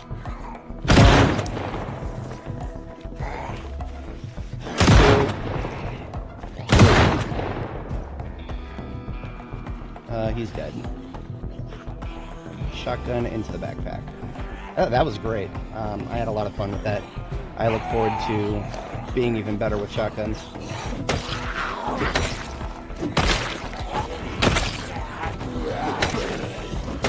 And right, and left, and right, and left, and right, and be a start. Right this way, please. I'm actually getting dehydrated. Let's have a drink of milk. We need some milk.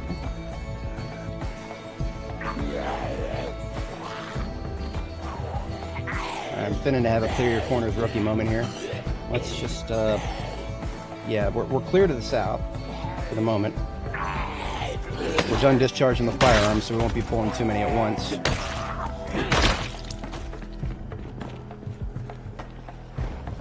Two flush with the building on this side. They're both slow.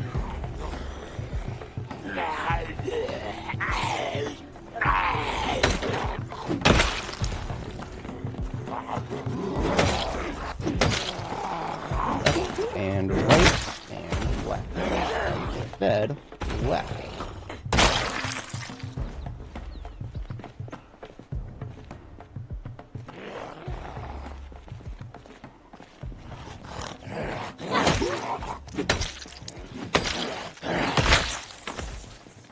This axe definitely needs sharpened. Nothing but slow shamblers up north. South is looking okay. We're going to sit down and we're going to sharpen. While we're doing that, I'm going to listen very carefully for anything coming up behind.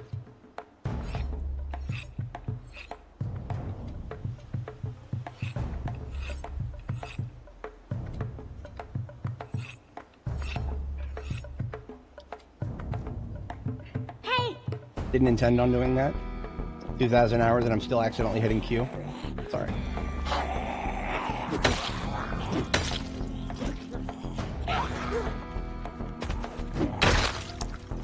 Can't remember if I actually saw one to the south.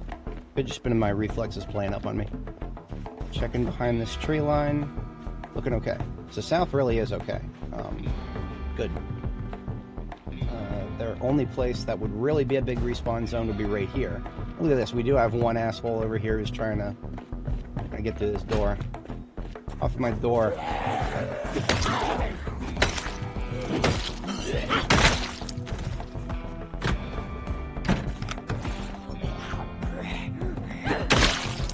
That hat. That's a cute blue hat. Alright, I'm expecting multiple in here. 6 should be clear. 2 in here. I'm checking over here first because I do not want to be flanked. And we're looking okay here. Come on through that doorway, would you? Just come over here and die in front of the generator. Could have finished your inspection, asshole.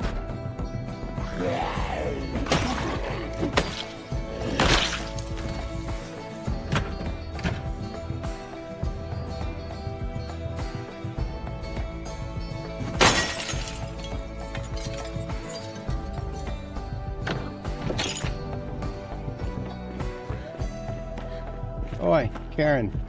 Get off my door.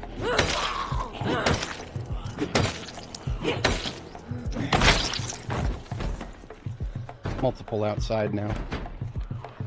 They're gonna break that. I'm just gonna back off because I am winded.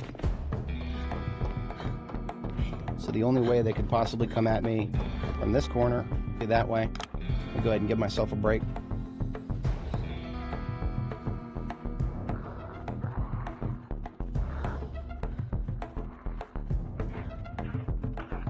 We need another sharpen. No, we're good. I don't know what's going on down there. She seems to think she can get to me by walking like that.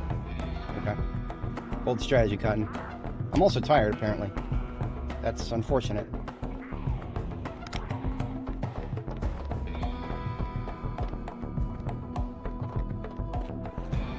One, two, just two? Or was there a third? I also hate how they're muffled, even though I should be able to hear them clearly.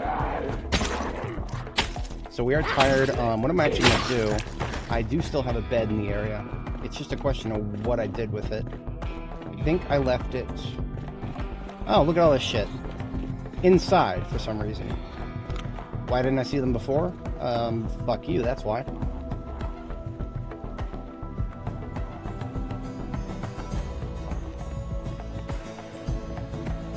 So I had a bed in the warehouse down here.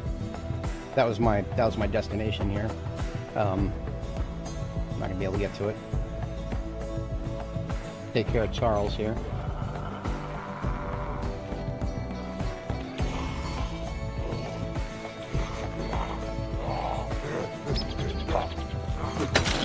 I really hate having zombies on my roads.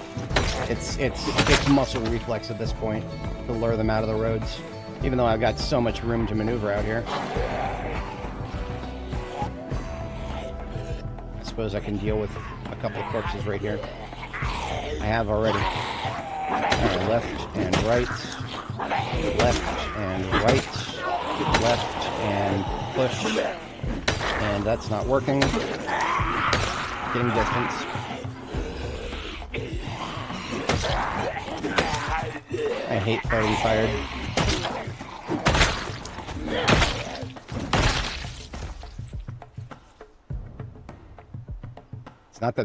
It's not that the axe needs a sharpen. It's just on its past its prime for sure.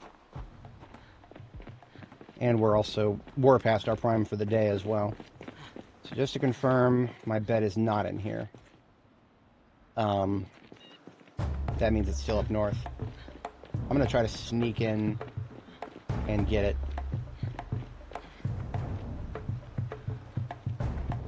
That's not happening anytime soon.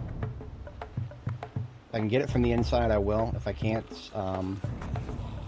there's somebody right inside this fucking door. Just come out of there, huh? Come over here where I can see you.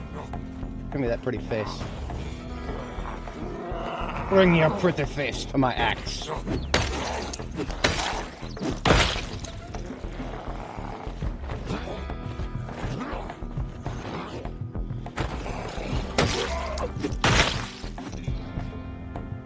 Okay, the least we can do is give our girl a quick sit down. If there are any more inside, we want to be no longer exerted when we deal with them.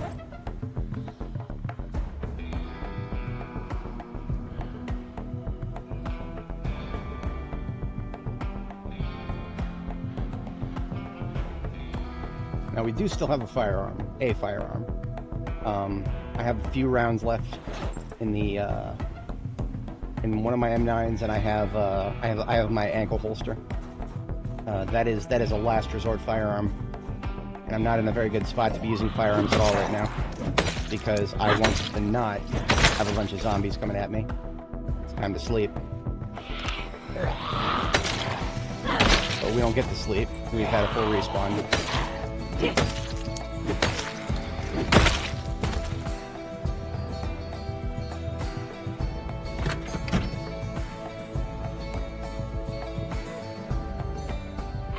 Two north, south clear.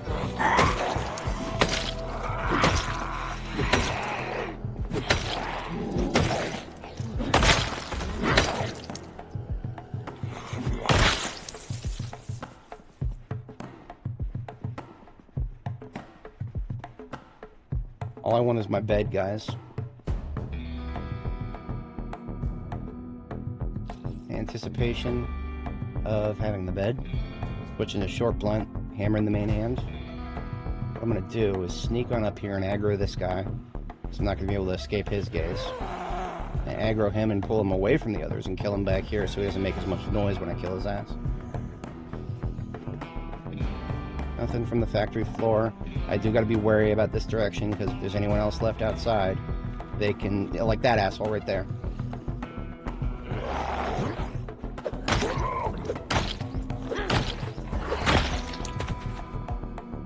I have no idea if he got aggroed.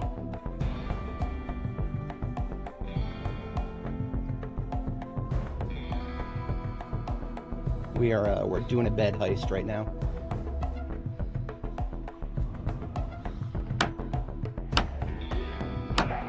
Nope, not getting away with that.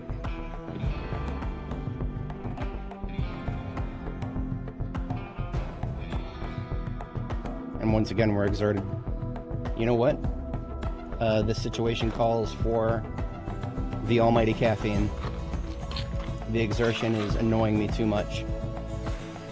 So I'm going to make the exertion and the fatigue go away.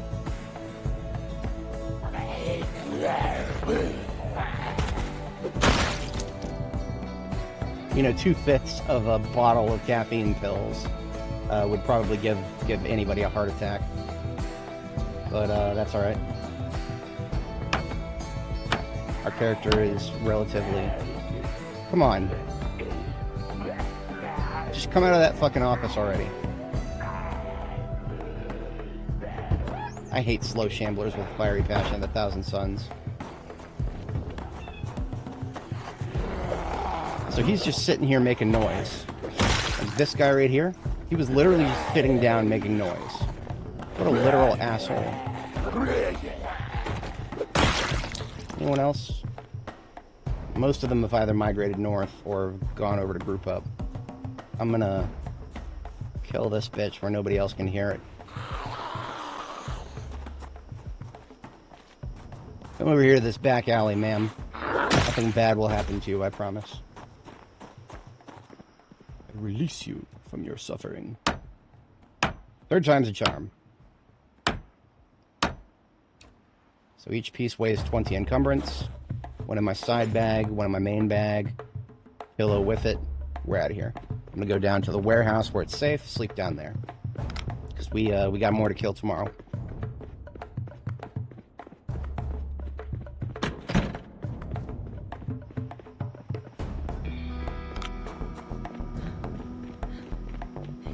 Now, it's a bit of a stretch to say that the warehouse is safe.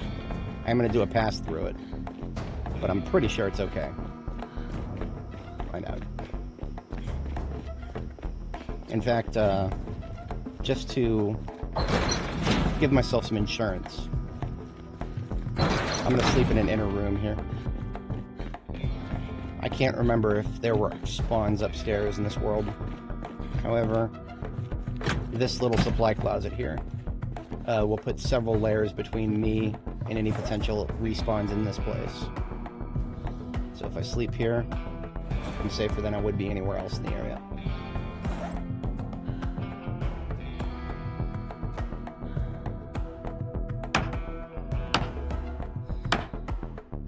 This is my privilege as a level 10 carpenter.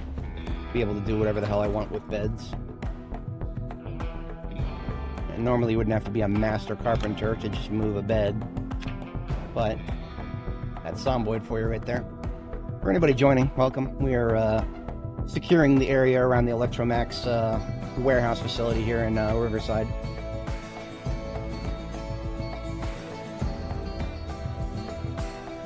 Background music is Don't Freeze Up, combat music from, what's it called, RimWorld. I've been playing a lot of that in the background. I don't live stream RimWorld. It's not really the kind of game that you can very easily live stream it and make it interesting. It's even more boring than this game in terms of just watching somebody else play it, in my opinion. And I don't play it very efficiently. I play RimWorld to chill. I don't play it I don't play it like this. This game scratches my efficiency itches.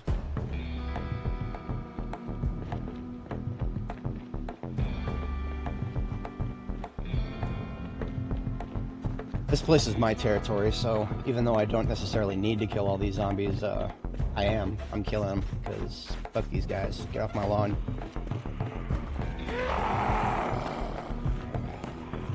Yeah, I really wish I could play that. It is copyrighted, unfortunately. I only play video game music on my streams these days, because I want to avoid copyright stuff as much as possible. I used to not really care about it, but nah, right now I'm being safe. I'm trying to learn how to do YouTube for real. Trying to. We'll see if that plays out. Come on out of my road, would you?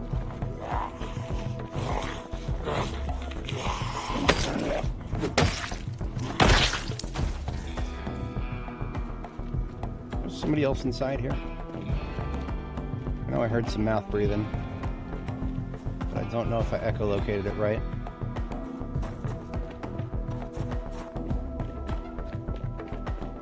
Well, nothing for it.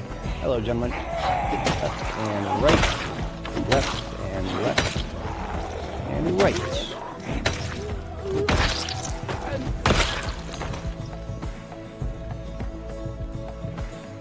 Do we need to sharpen? We're good.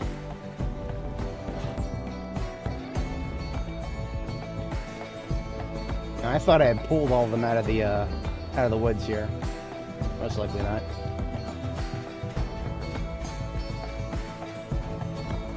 All these disassembled vans are whatchamacallits. I've taken the parts off of them and take all the best parts with me, left all the worst parts behind. So basically everything you're looking at on the ground is something probably below 60% condition and not performance.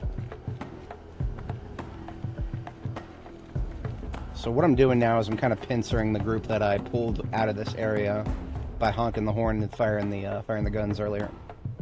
I don't know what that guy was doing. He was just going inside for a little sit down or something. We're about a third of the way into Axe level 5. It will be a long time. It'll be a long time before I actually get Axe level 5. I'll go through several of these firefighter axes before I do. And right.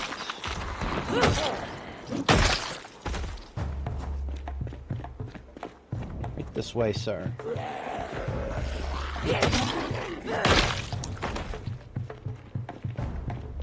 I know there's at least 2 or 3 that went. Oh, he already came out. Right this way, please.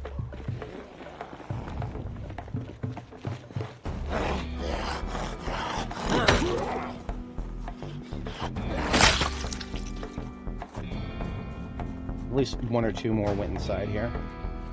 But I don't see them anymore, so they can rot. They'll come outside eventually. It's a question of when, not if.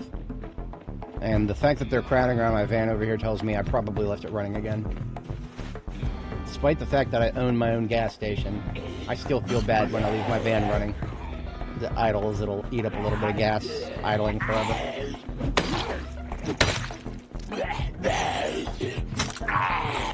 What the hell? She missed her first 2 swings.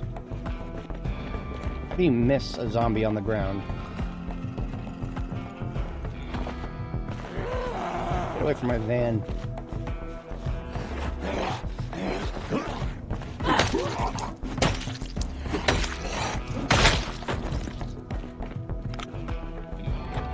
Yep, left it running again. That's alright. I didn't lose more than like a third of a tank here. So that is all my M9s emptied. We emptied 6 M9s on the way back here. And this JS2000 is fully emptied as well. We've got a few shots left in our backup M9. Let's go ahead and discharge them. Why not? Oh, you know what? I'm surrounded right here. I'm in danger. Because you see, they dispersed after they lost track of me and then just started fucking off into their own little groups over here. Oi. Hey! That's right, I'm calling y'all out. Now, I gotta be very careful. I do think there's actually a couple right inside that door there. So if I fight them far enough away, they won't hear me. But they might start beating down that door soon. So I cannot consider that a safe direction.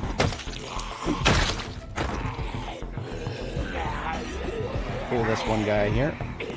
That also rules out discharging the firearm. Left and right. Left and right.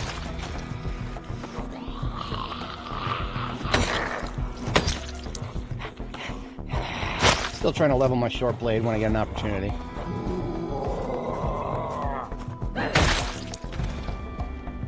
I think that was one of those fabled crits.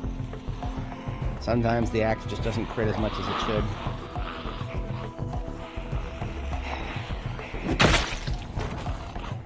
Let's peel this one away from those. Is that a yellow bandana? It is a, that's like a light green.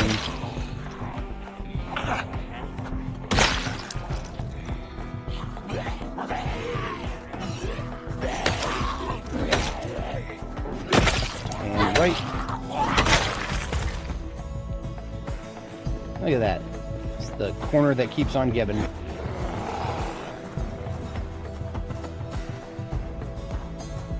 Probably missed a few opportunities to sharpen the axe at this point. That's alright. This axe has seen a lot of action. I think we cut down like 50 trees with it before we started killing zombies. And I've got about 20 more axes where that came from. We're eating good.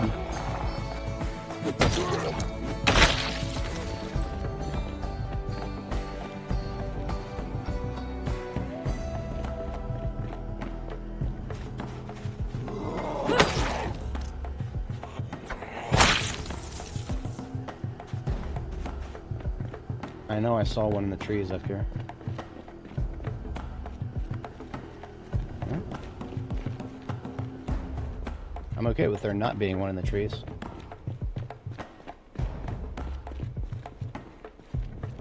Yeah, okay. Must have gotten most of them. There's a slight blind spot here. You see how the vehicle is oriented. Watch this. See how you can't see my character anymore? There could have been a zombie standing there, and I would never have fucking seen it. So that's why I always, whenever there's, you know, a blind spot near the driver's side, specifically. I don't really care if there's a blind spot by the passenger side, because they're not even gonna come up to the passenger side, really. Driver's side, they're programmed to come up to. That's what they do.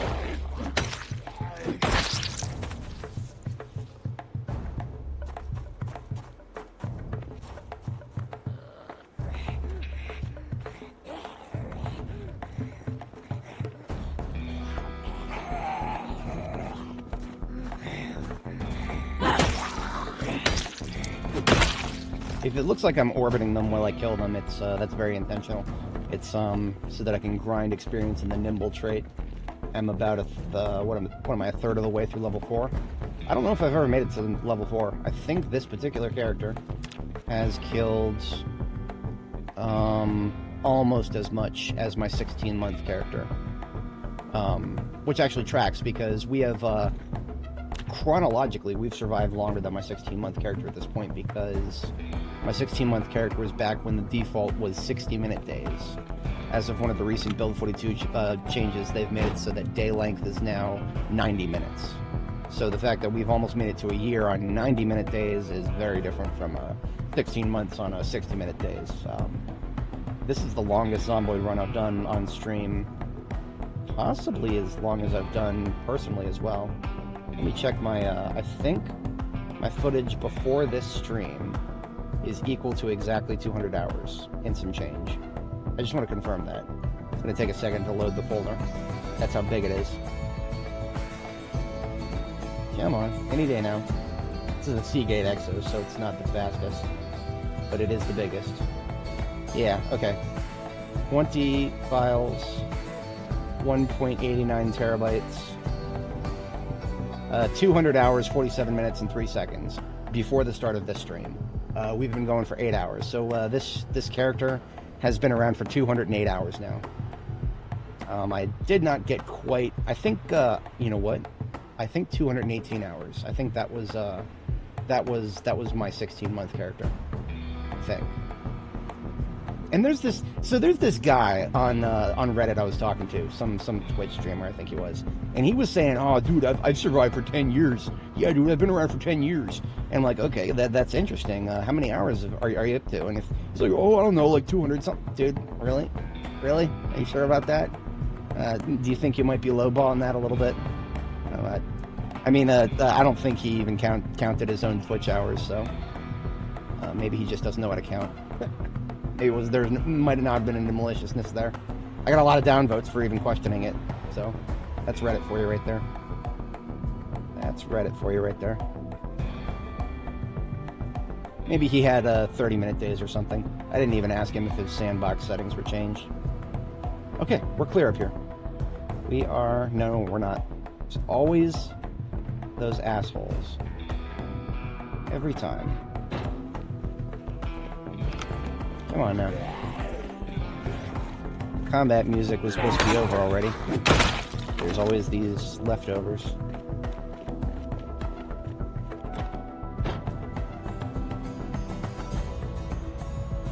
Oh, you know what? I only just noticed. I got a clippy in the chat. You have to forgive me.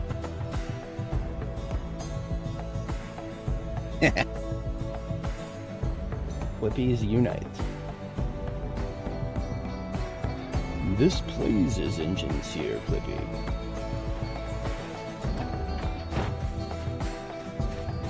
Where are you going, sir? Excuse me. The human is this way. Excuse me, sir. Does that welding mask make it hard to notice that there's nobody in this direction?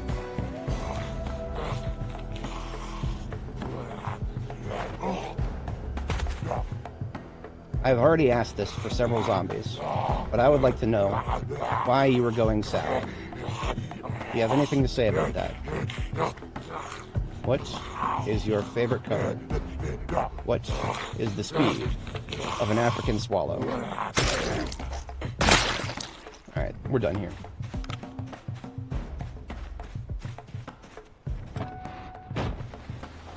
You gotta forgive me for having a little bit of fun. I lose my mind sometimes if I don't. This game's fun, but yeah, it gets a little tedious sometimes. Our original goal for coming out here was to have a little bit of paint, brown paint specifically. Now I have mostly cleaned out this place. However, there is still quite a bit of paint laying around. I might even pick up some of those bags of plaster. I'm down to like 3 bags of plaster, I think.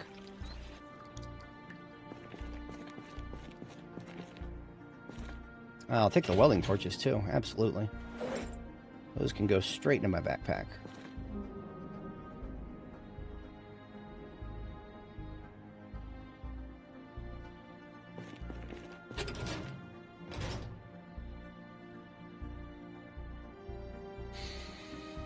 Okay.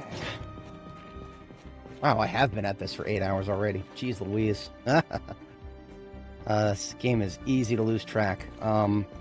It's 8 a.m. I don't have a lot going out at work right now, but I do have things on the agenda at work today. My job, my day job, is a very reactive one. So when things are working fine, I don't usually have much to do. But I also do have things like, they'll assign me stuff once in a while. They'll assign stuff to me and I'll handle it. And they'll wonder why other people can't do it. Sometimes, I'm usually the guy they come to when they want something done right. Usually. I am far from perfect. There is the... Is that it for the brown? Honestly, 4 cans of brown paint is probably enough. Now I'm just thinking about if there's any other colors that I really care about right now. I'll take a can of purple. I don't know if I have one, but I'll take one because I'm using purple carpeting around the kids area there. So I'll take a couple of those, and you know what? I've already got black paint. I'll take a couple of grays. And that should do me for now. That should do me for now.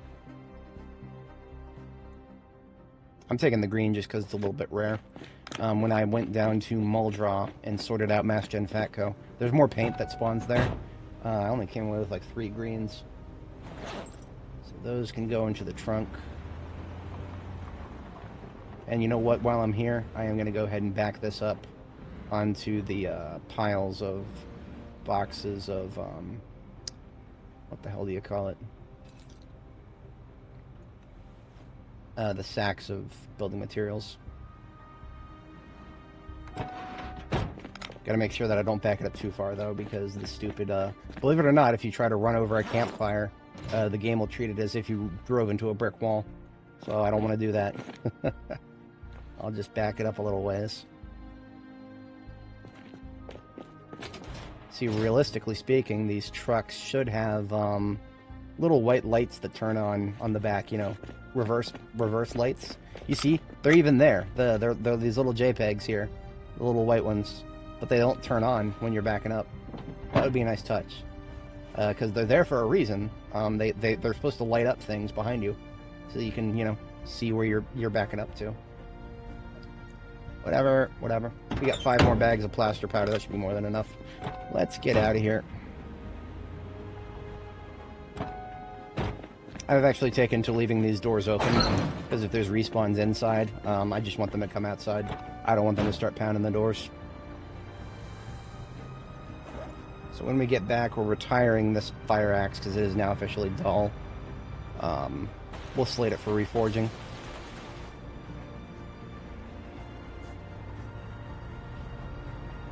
The trees are starting to bloom. It's pretty. I wish they didn't block my line of sight so much.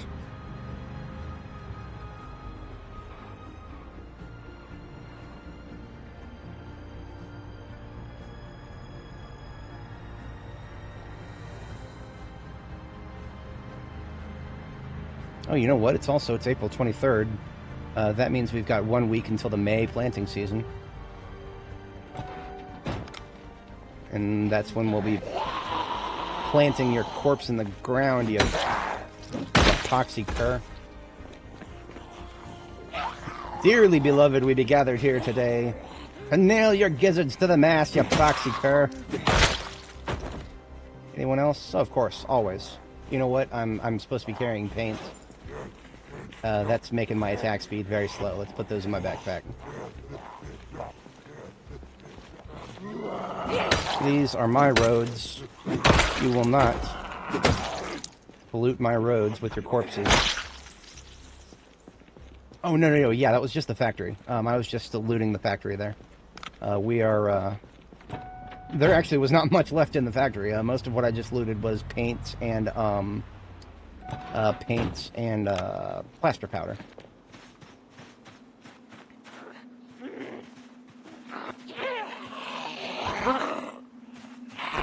Try for that jaw stab nonsense. Come on now.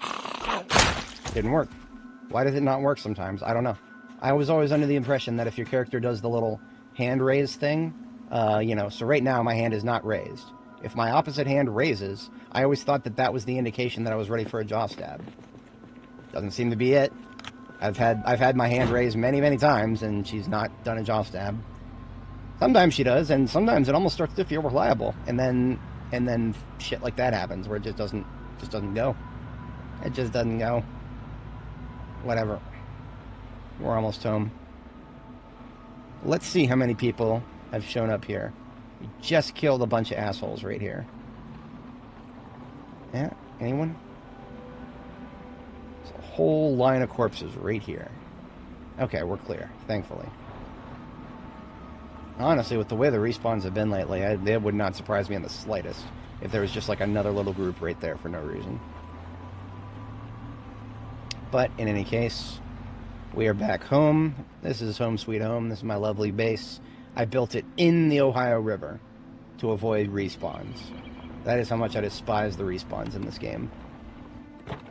It is 4:30 a.m., so it is past our second bedtime. So to sleep we go. And you know what? I unfortunately probably will be ending the stream in the not-too-distant future here. What I want to do is get the second floor, I'm going to start situating the second floor. And at that point, we will reevaluate how much work we have left to do on the second floor. See what we can get done, and if it's a lot, we'll put it off for next time. If it's not too much, we'll see if we can nail it.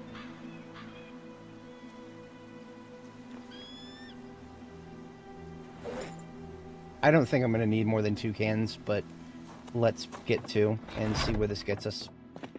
Lights, camera, and hello. All of my lights are on this one generator circuit. It's pretty good. I like it.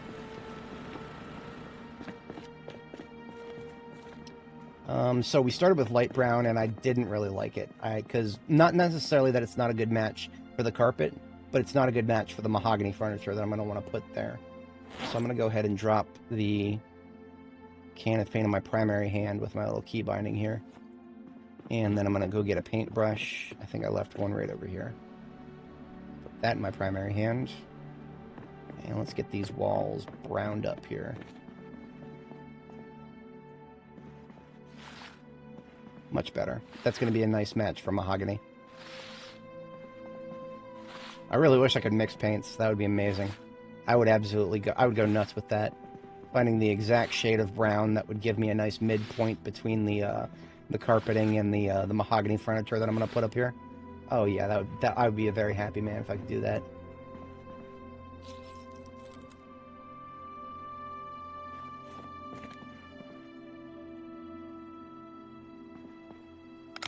See, the odd shadows in here sometimes make me feel as though I've left my flashlight on. But we are good.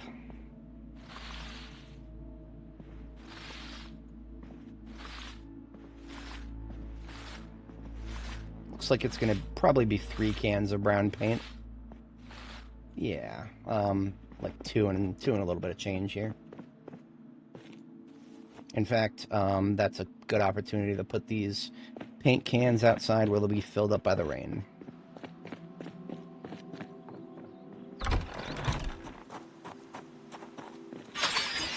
I don't have any dedicated buckets for this side anyway. Might as well get started with that. We just had rain a couple days ago, so all the crops theoretically should be fine. At least the ones that aren't gonna fucking die for no reason. But I've already ranted about that. I promise I'm done ranting about the devs for now.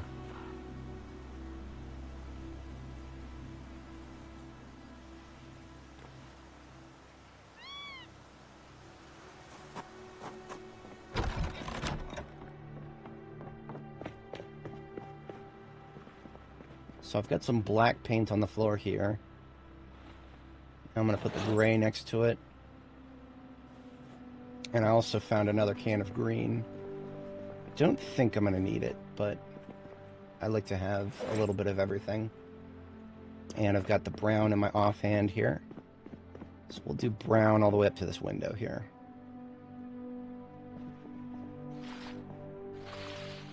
So I'm going to leave the can of brown that I started using here. I'm just going to leave it on the floor in case there are more walls that I want to do inside this area here, which I may want. I'm not sure.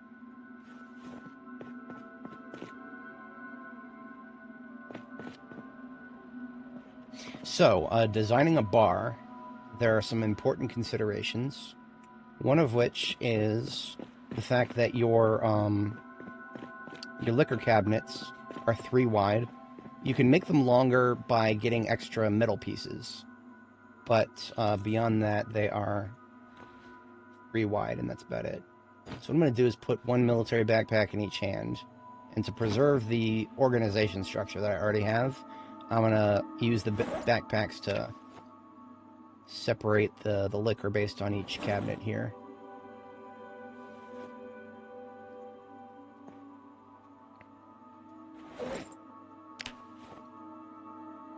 Shit.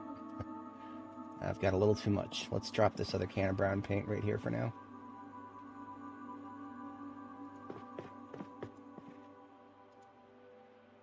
Two bottles of vermouth. There we go.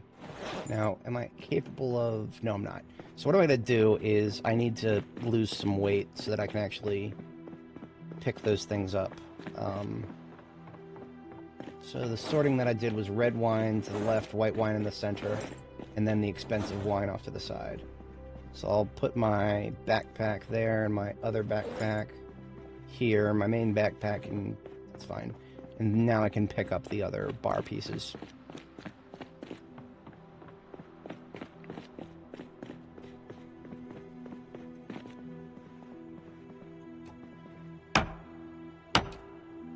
Come on. Oh, right, these are very heavy. I probably won't be able to pick up more than one of these at once here. That's fine. I'll just...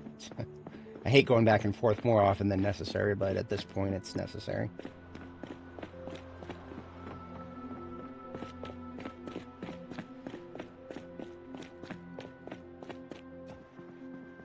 Alright, so the one I'm placing now is the middle. The one in my offhand is the left side.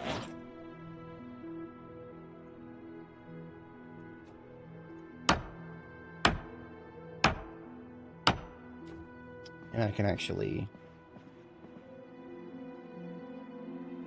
I just heard a weird sound, so I'm checking the animals. They look fine. Yeah, they look fine. I don't know what that sound that I heard was. So the wine that's in this bag goes in that side. Wine in this bag goes in the other side. So I've got the wine, the whites and the reds. White wines and red wines have been replaced. Now I need to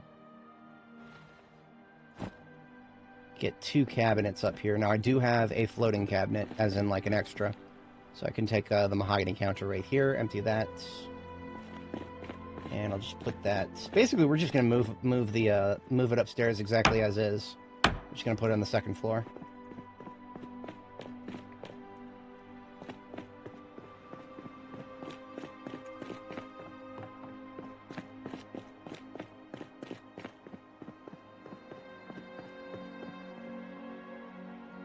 So I'm going to pick this one up, put it in my bag that's in my offhand here.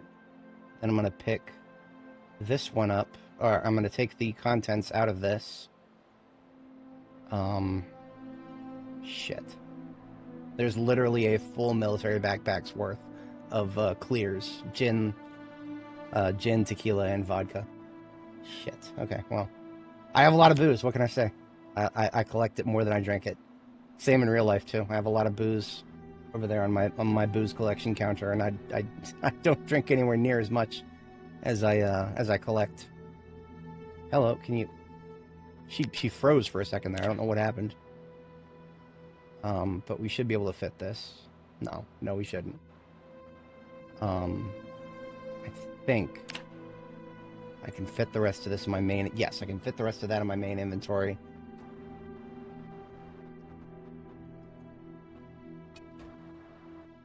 We're getting a lot of lag right now. Specifically sound effect lag. You notice my footsteps are gone? I don't know what's going on with that. I think we've got a buffer overflow again on the sound system. So what I'm going to do is after I place this, actually, you know, I've been thinking about wrapping things up. So I think that might actually be where I call it, now that we've got the... If you play the game long enough in Build 42, the audio system will just slow down and stop working. There's a buffer overflow of some kind in the game.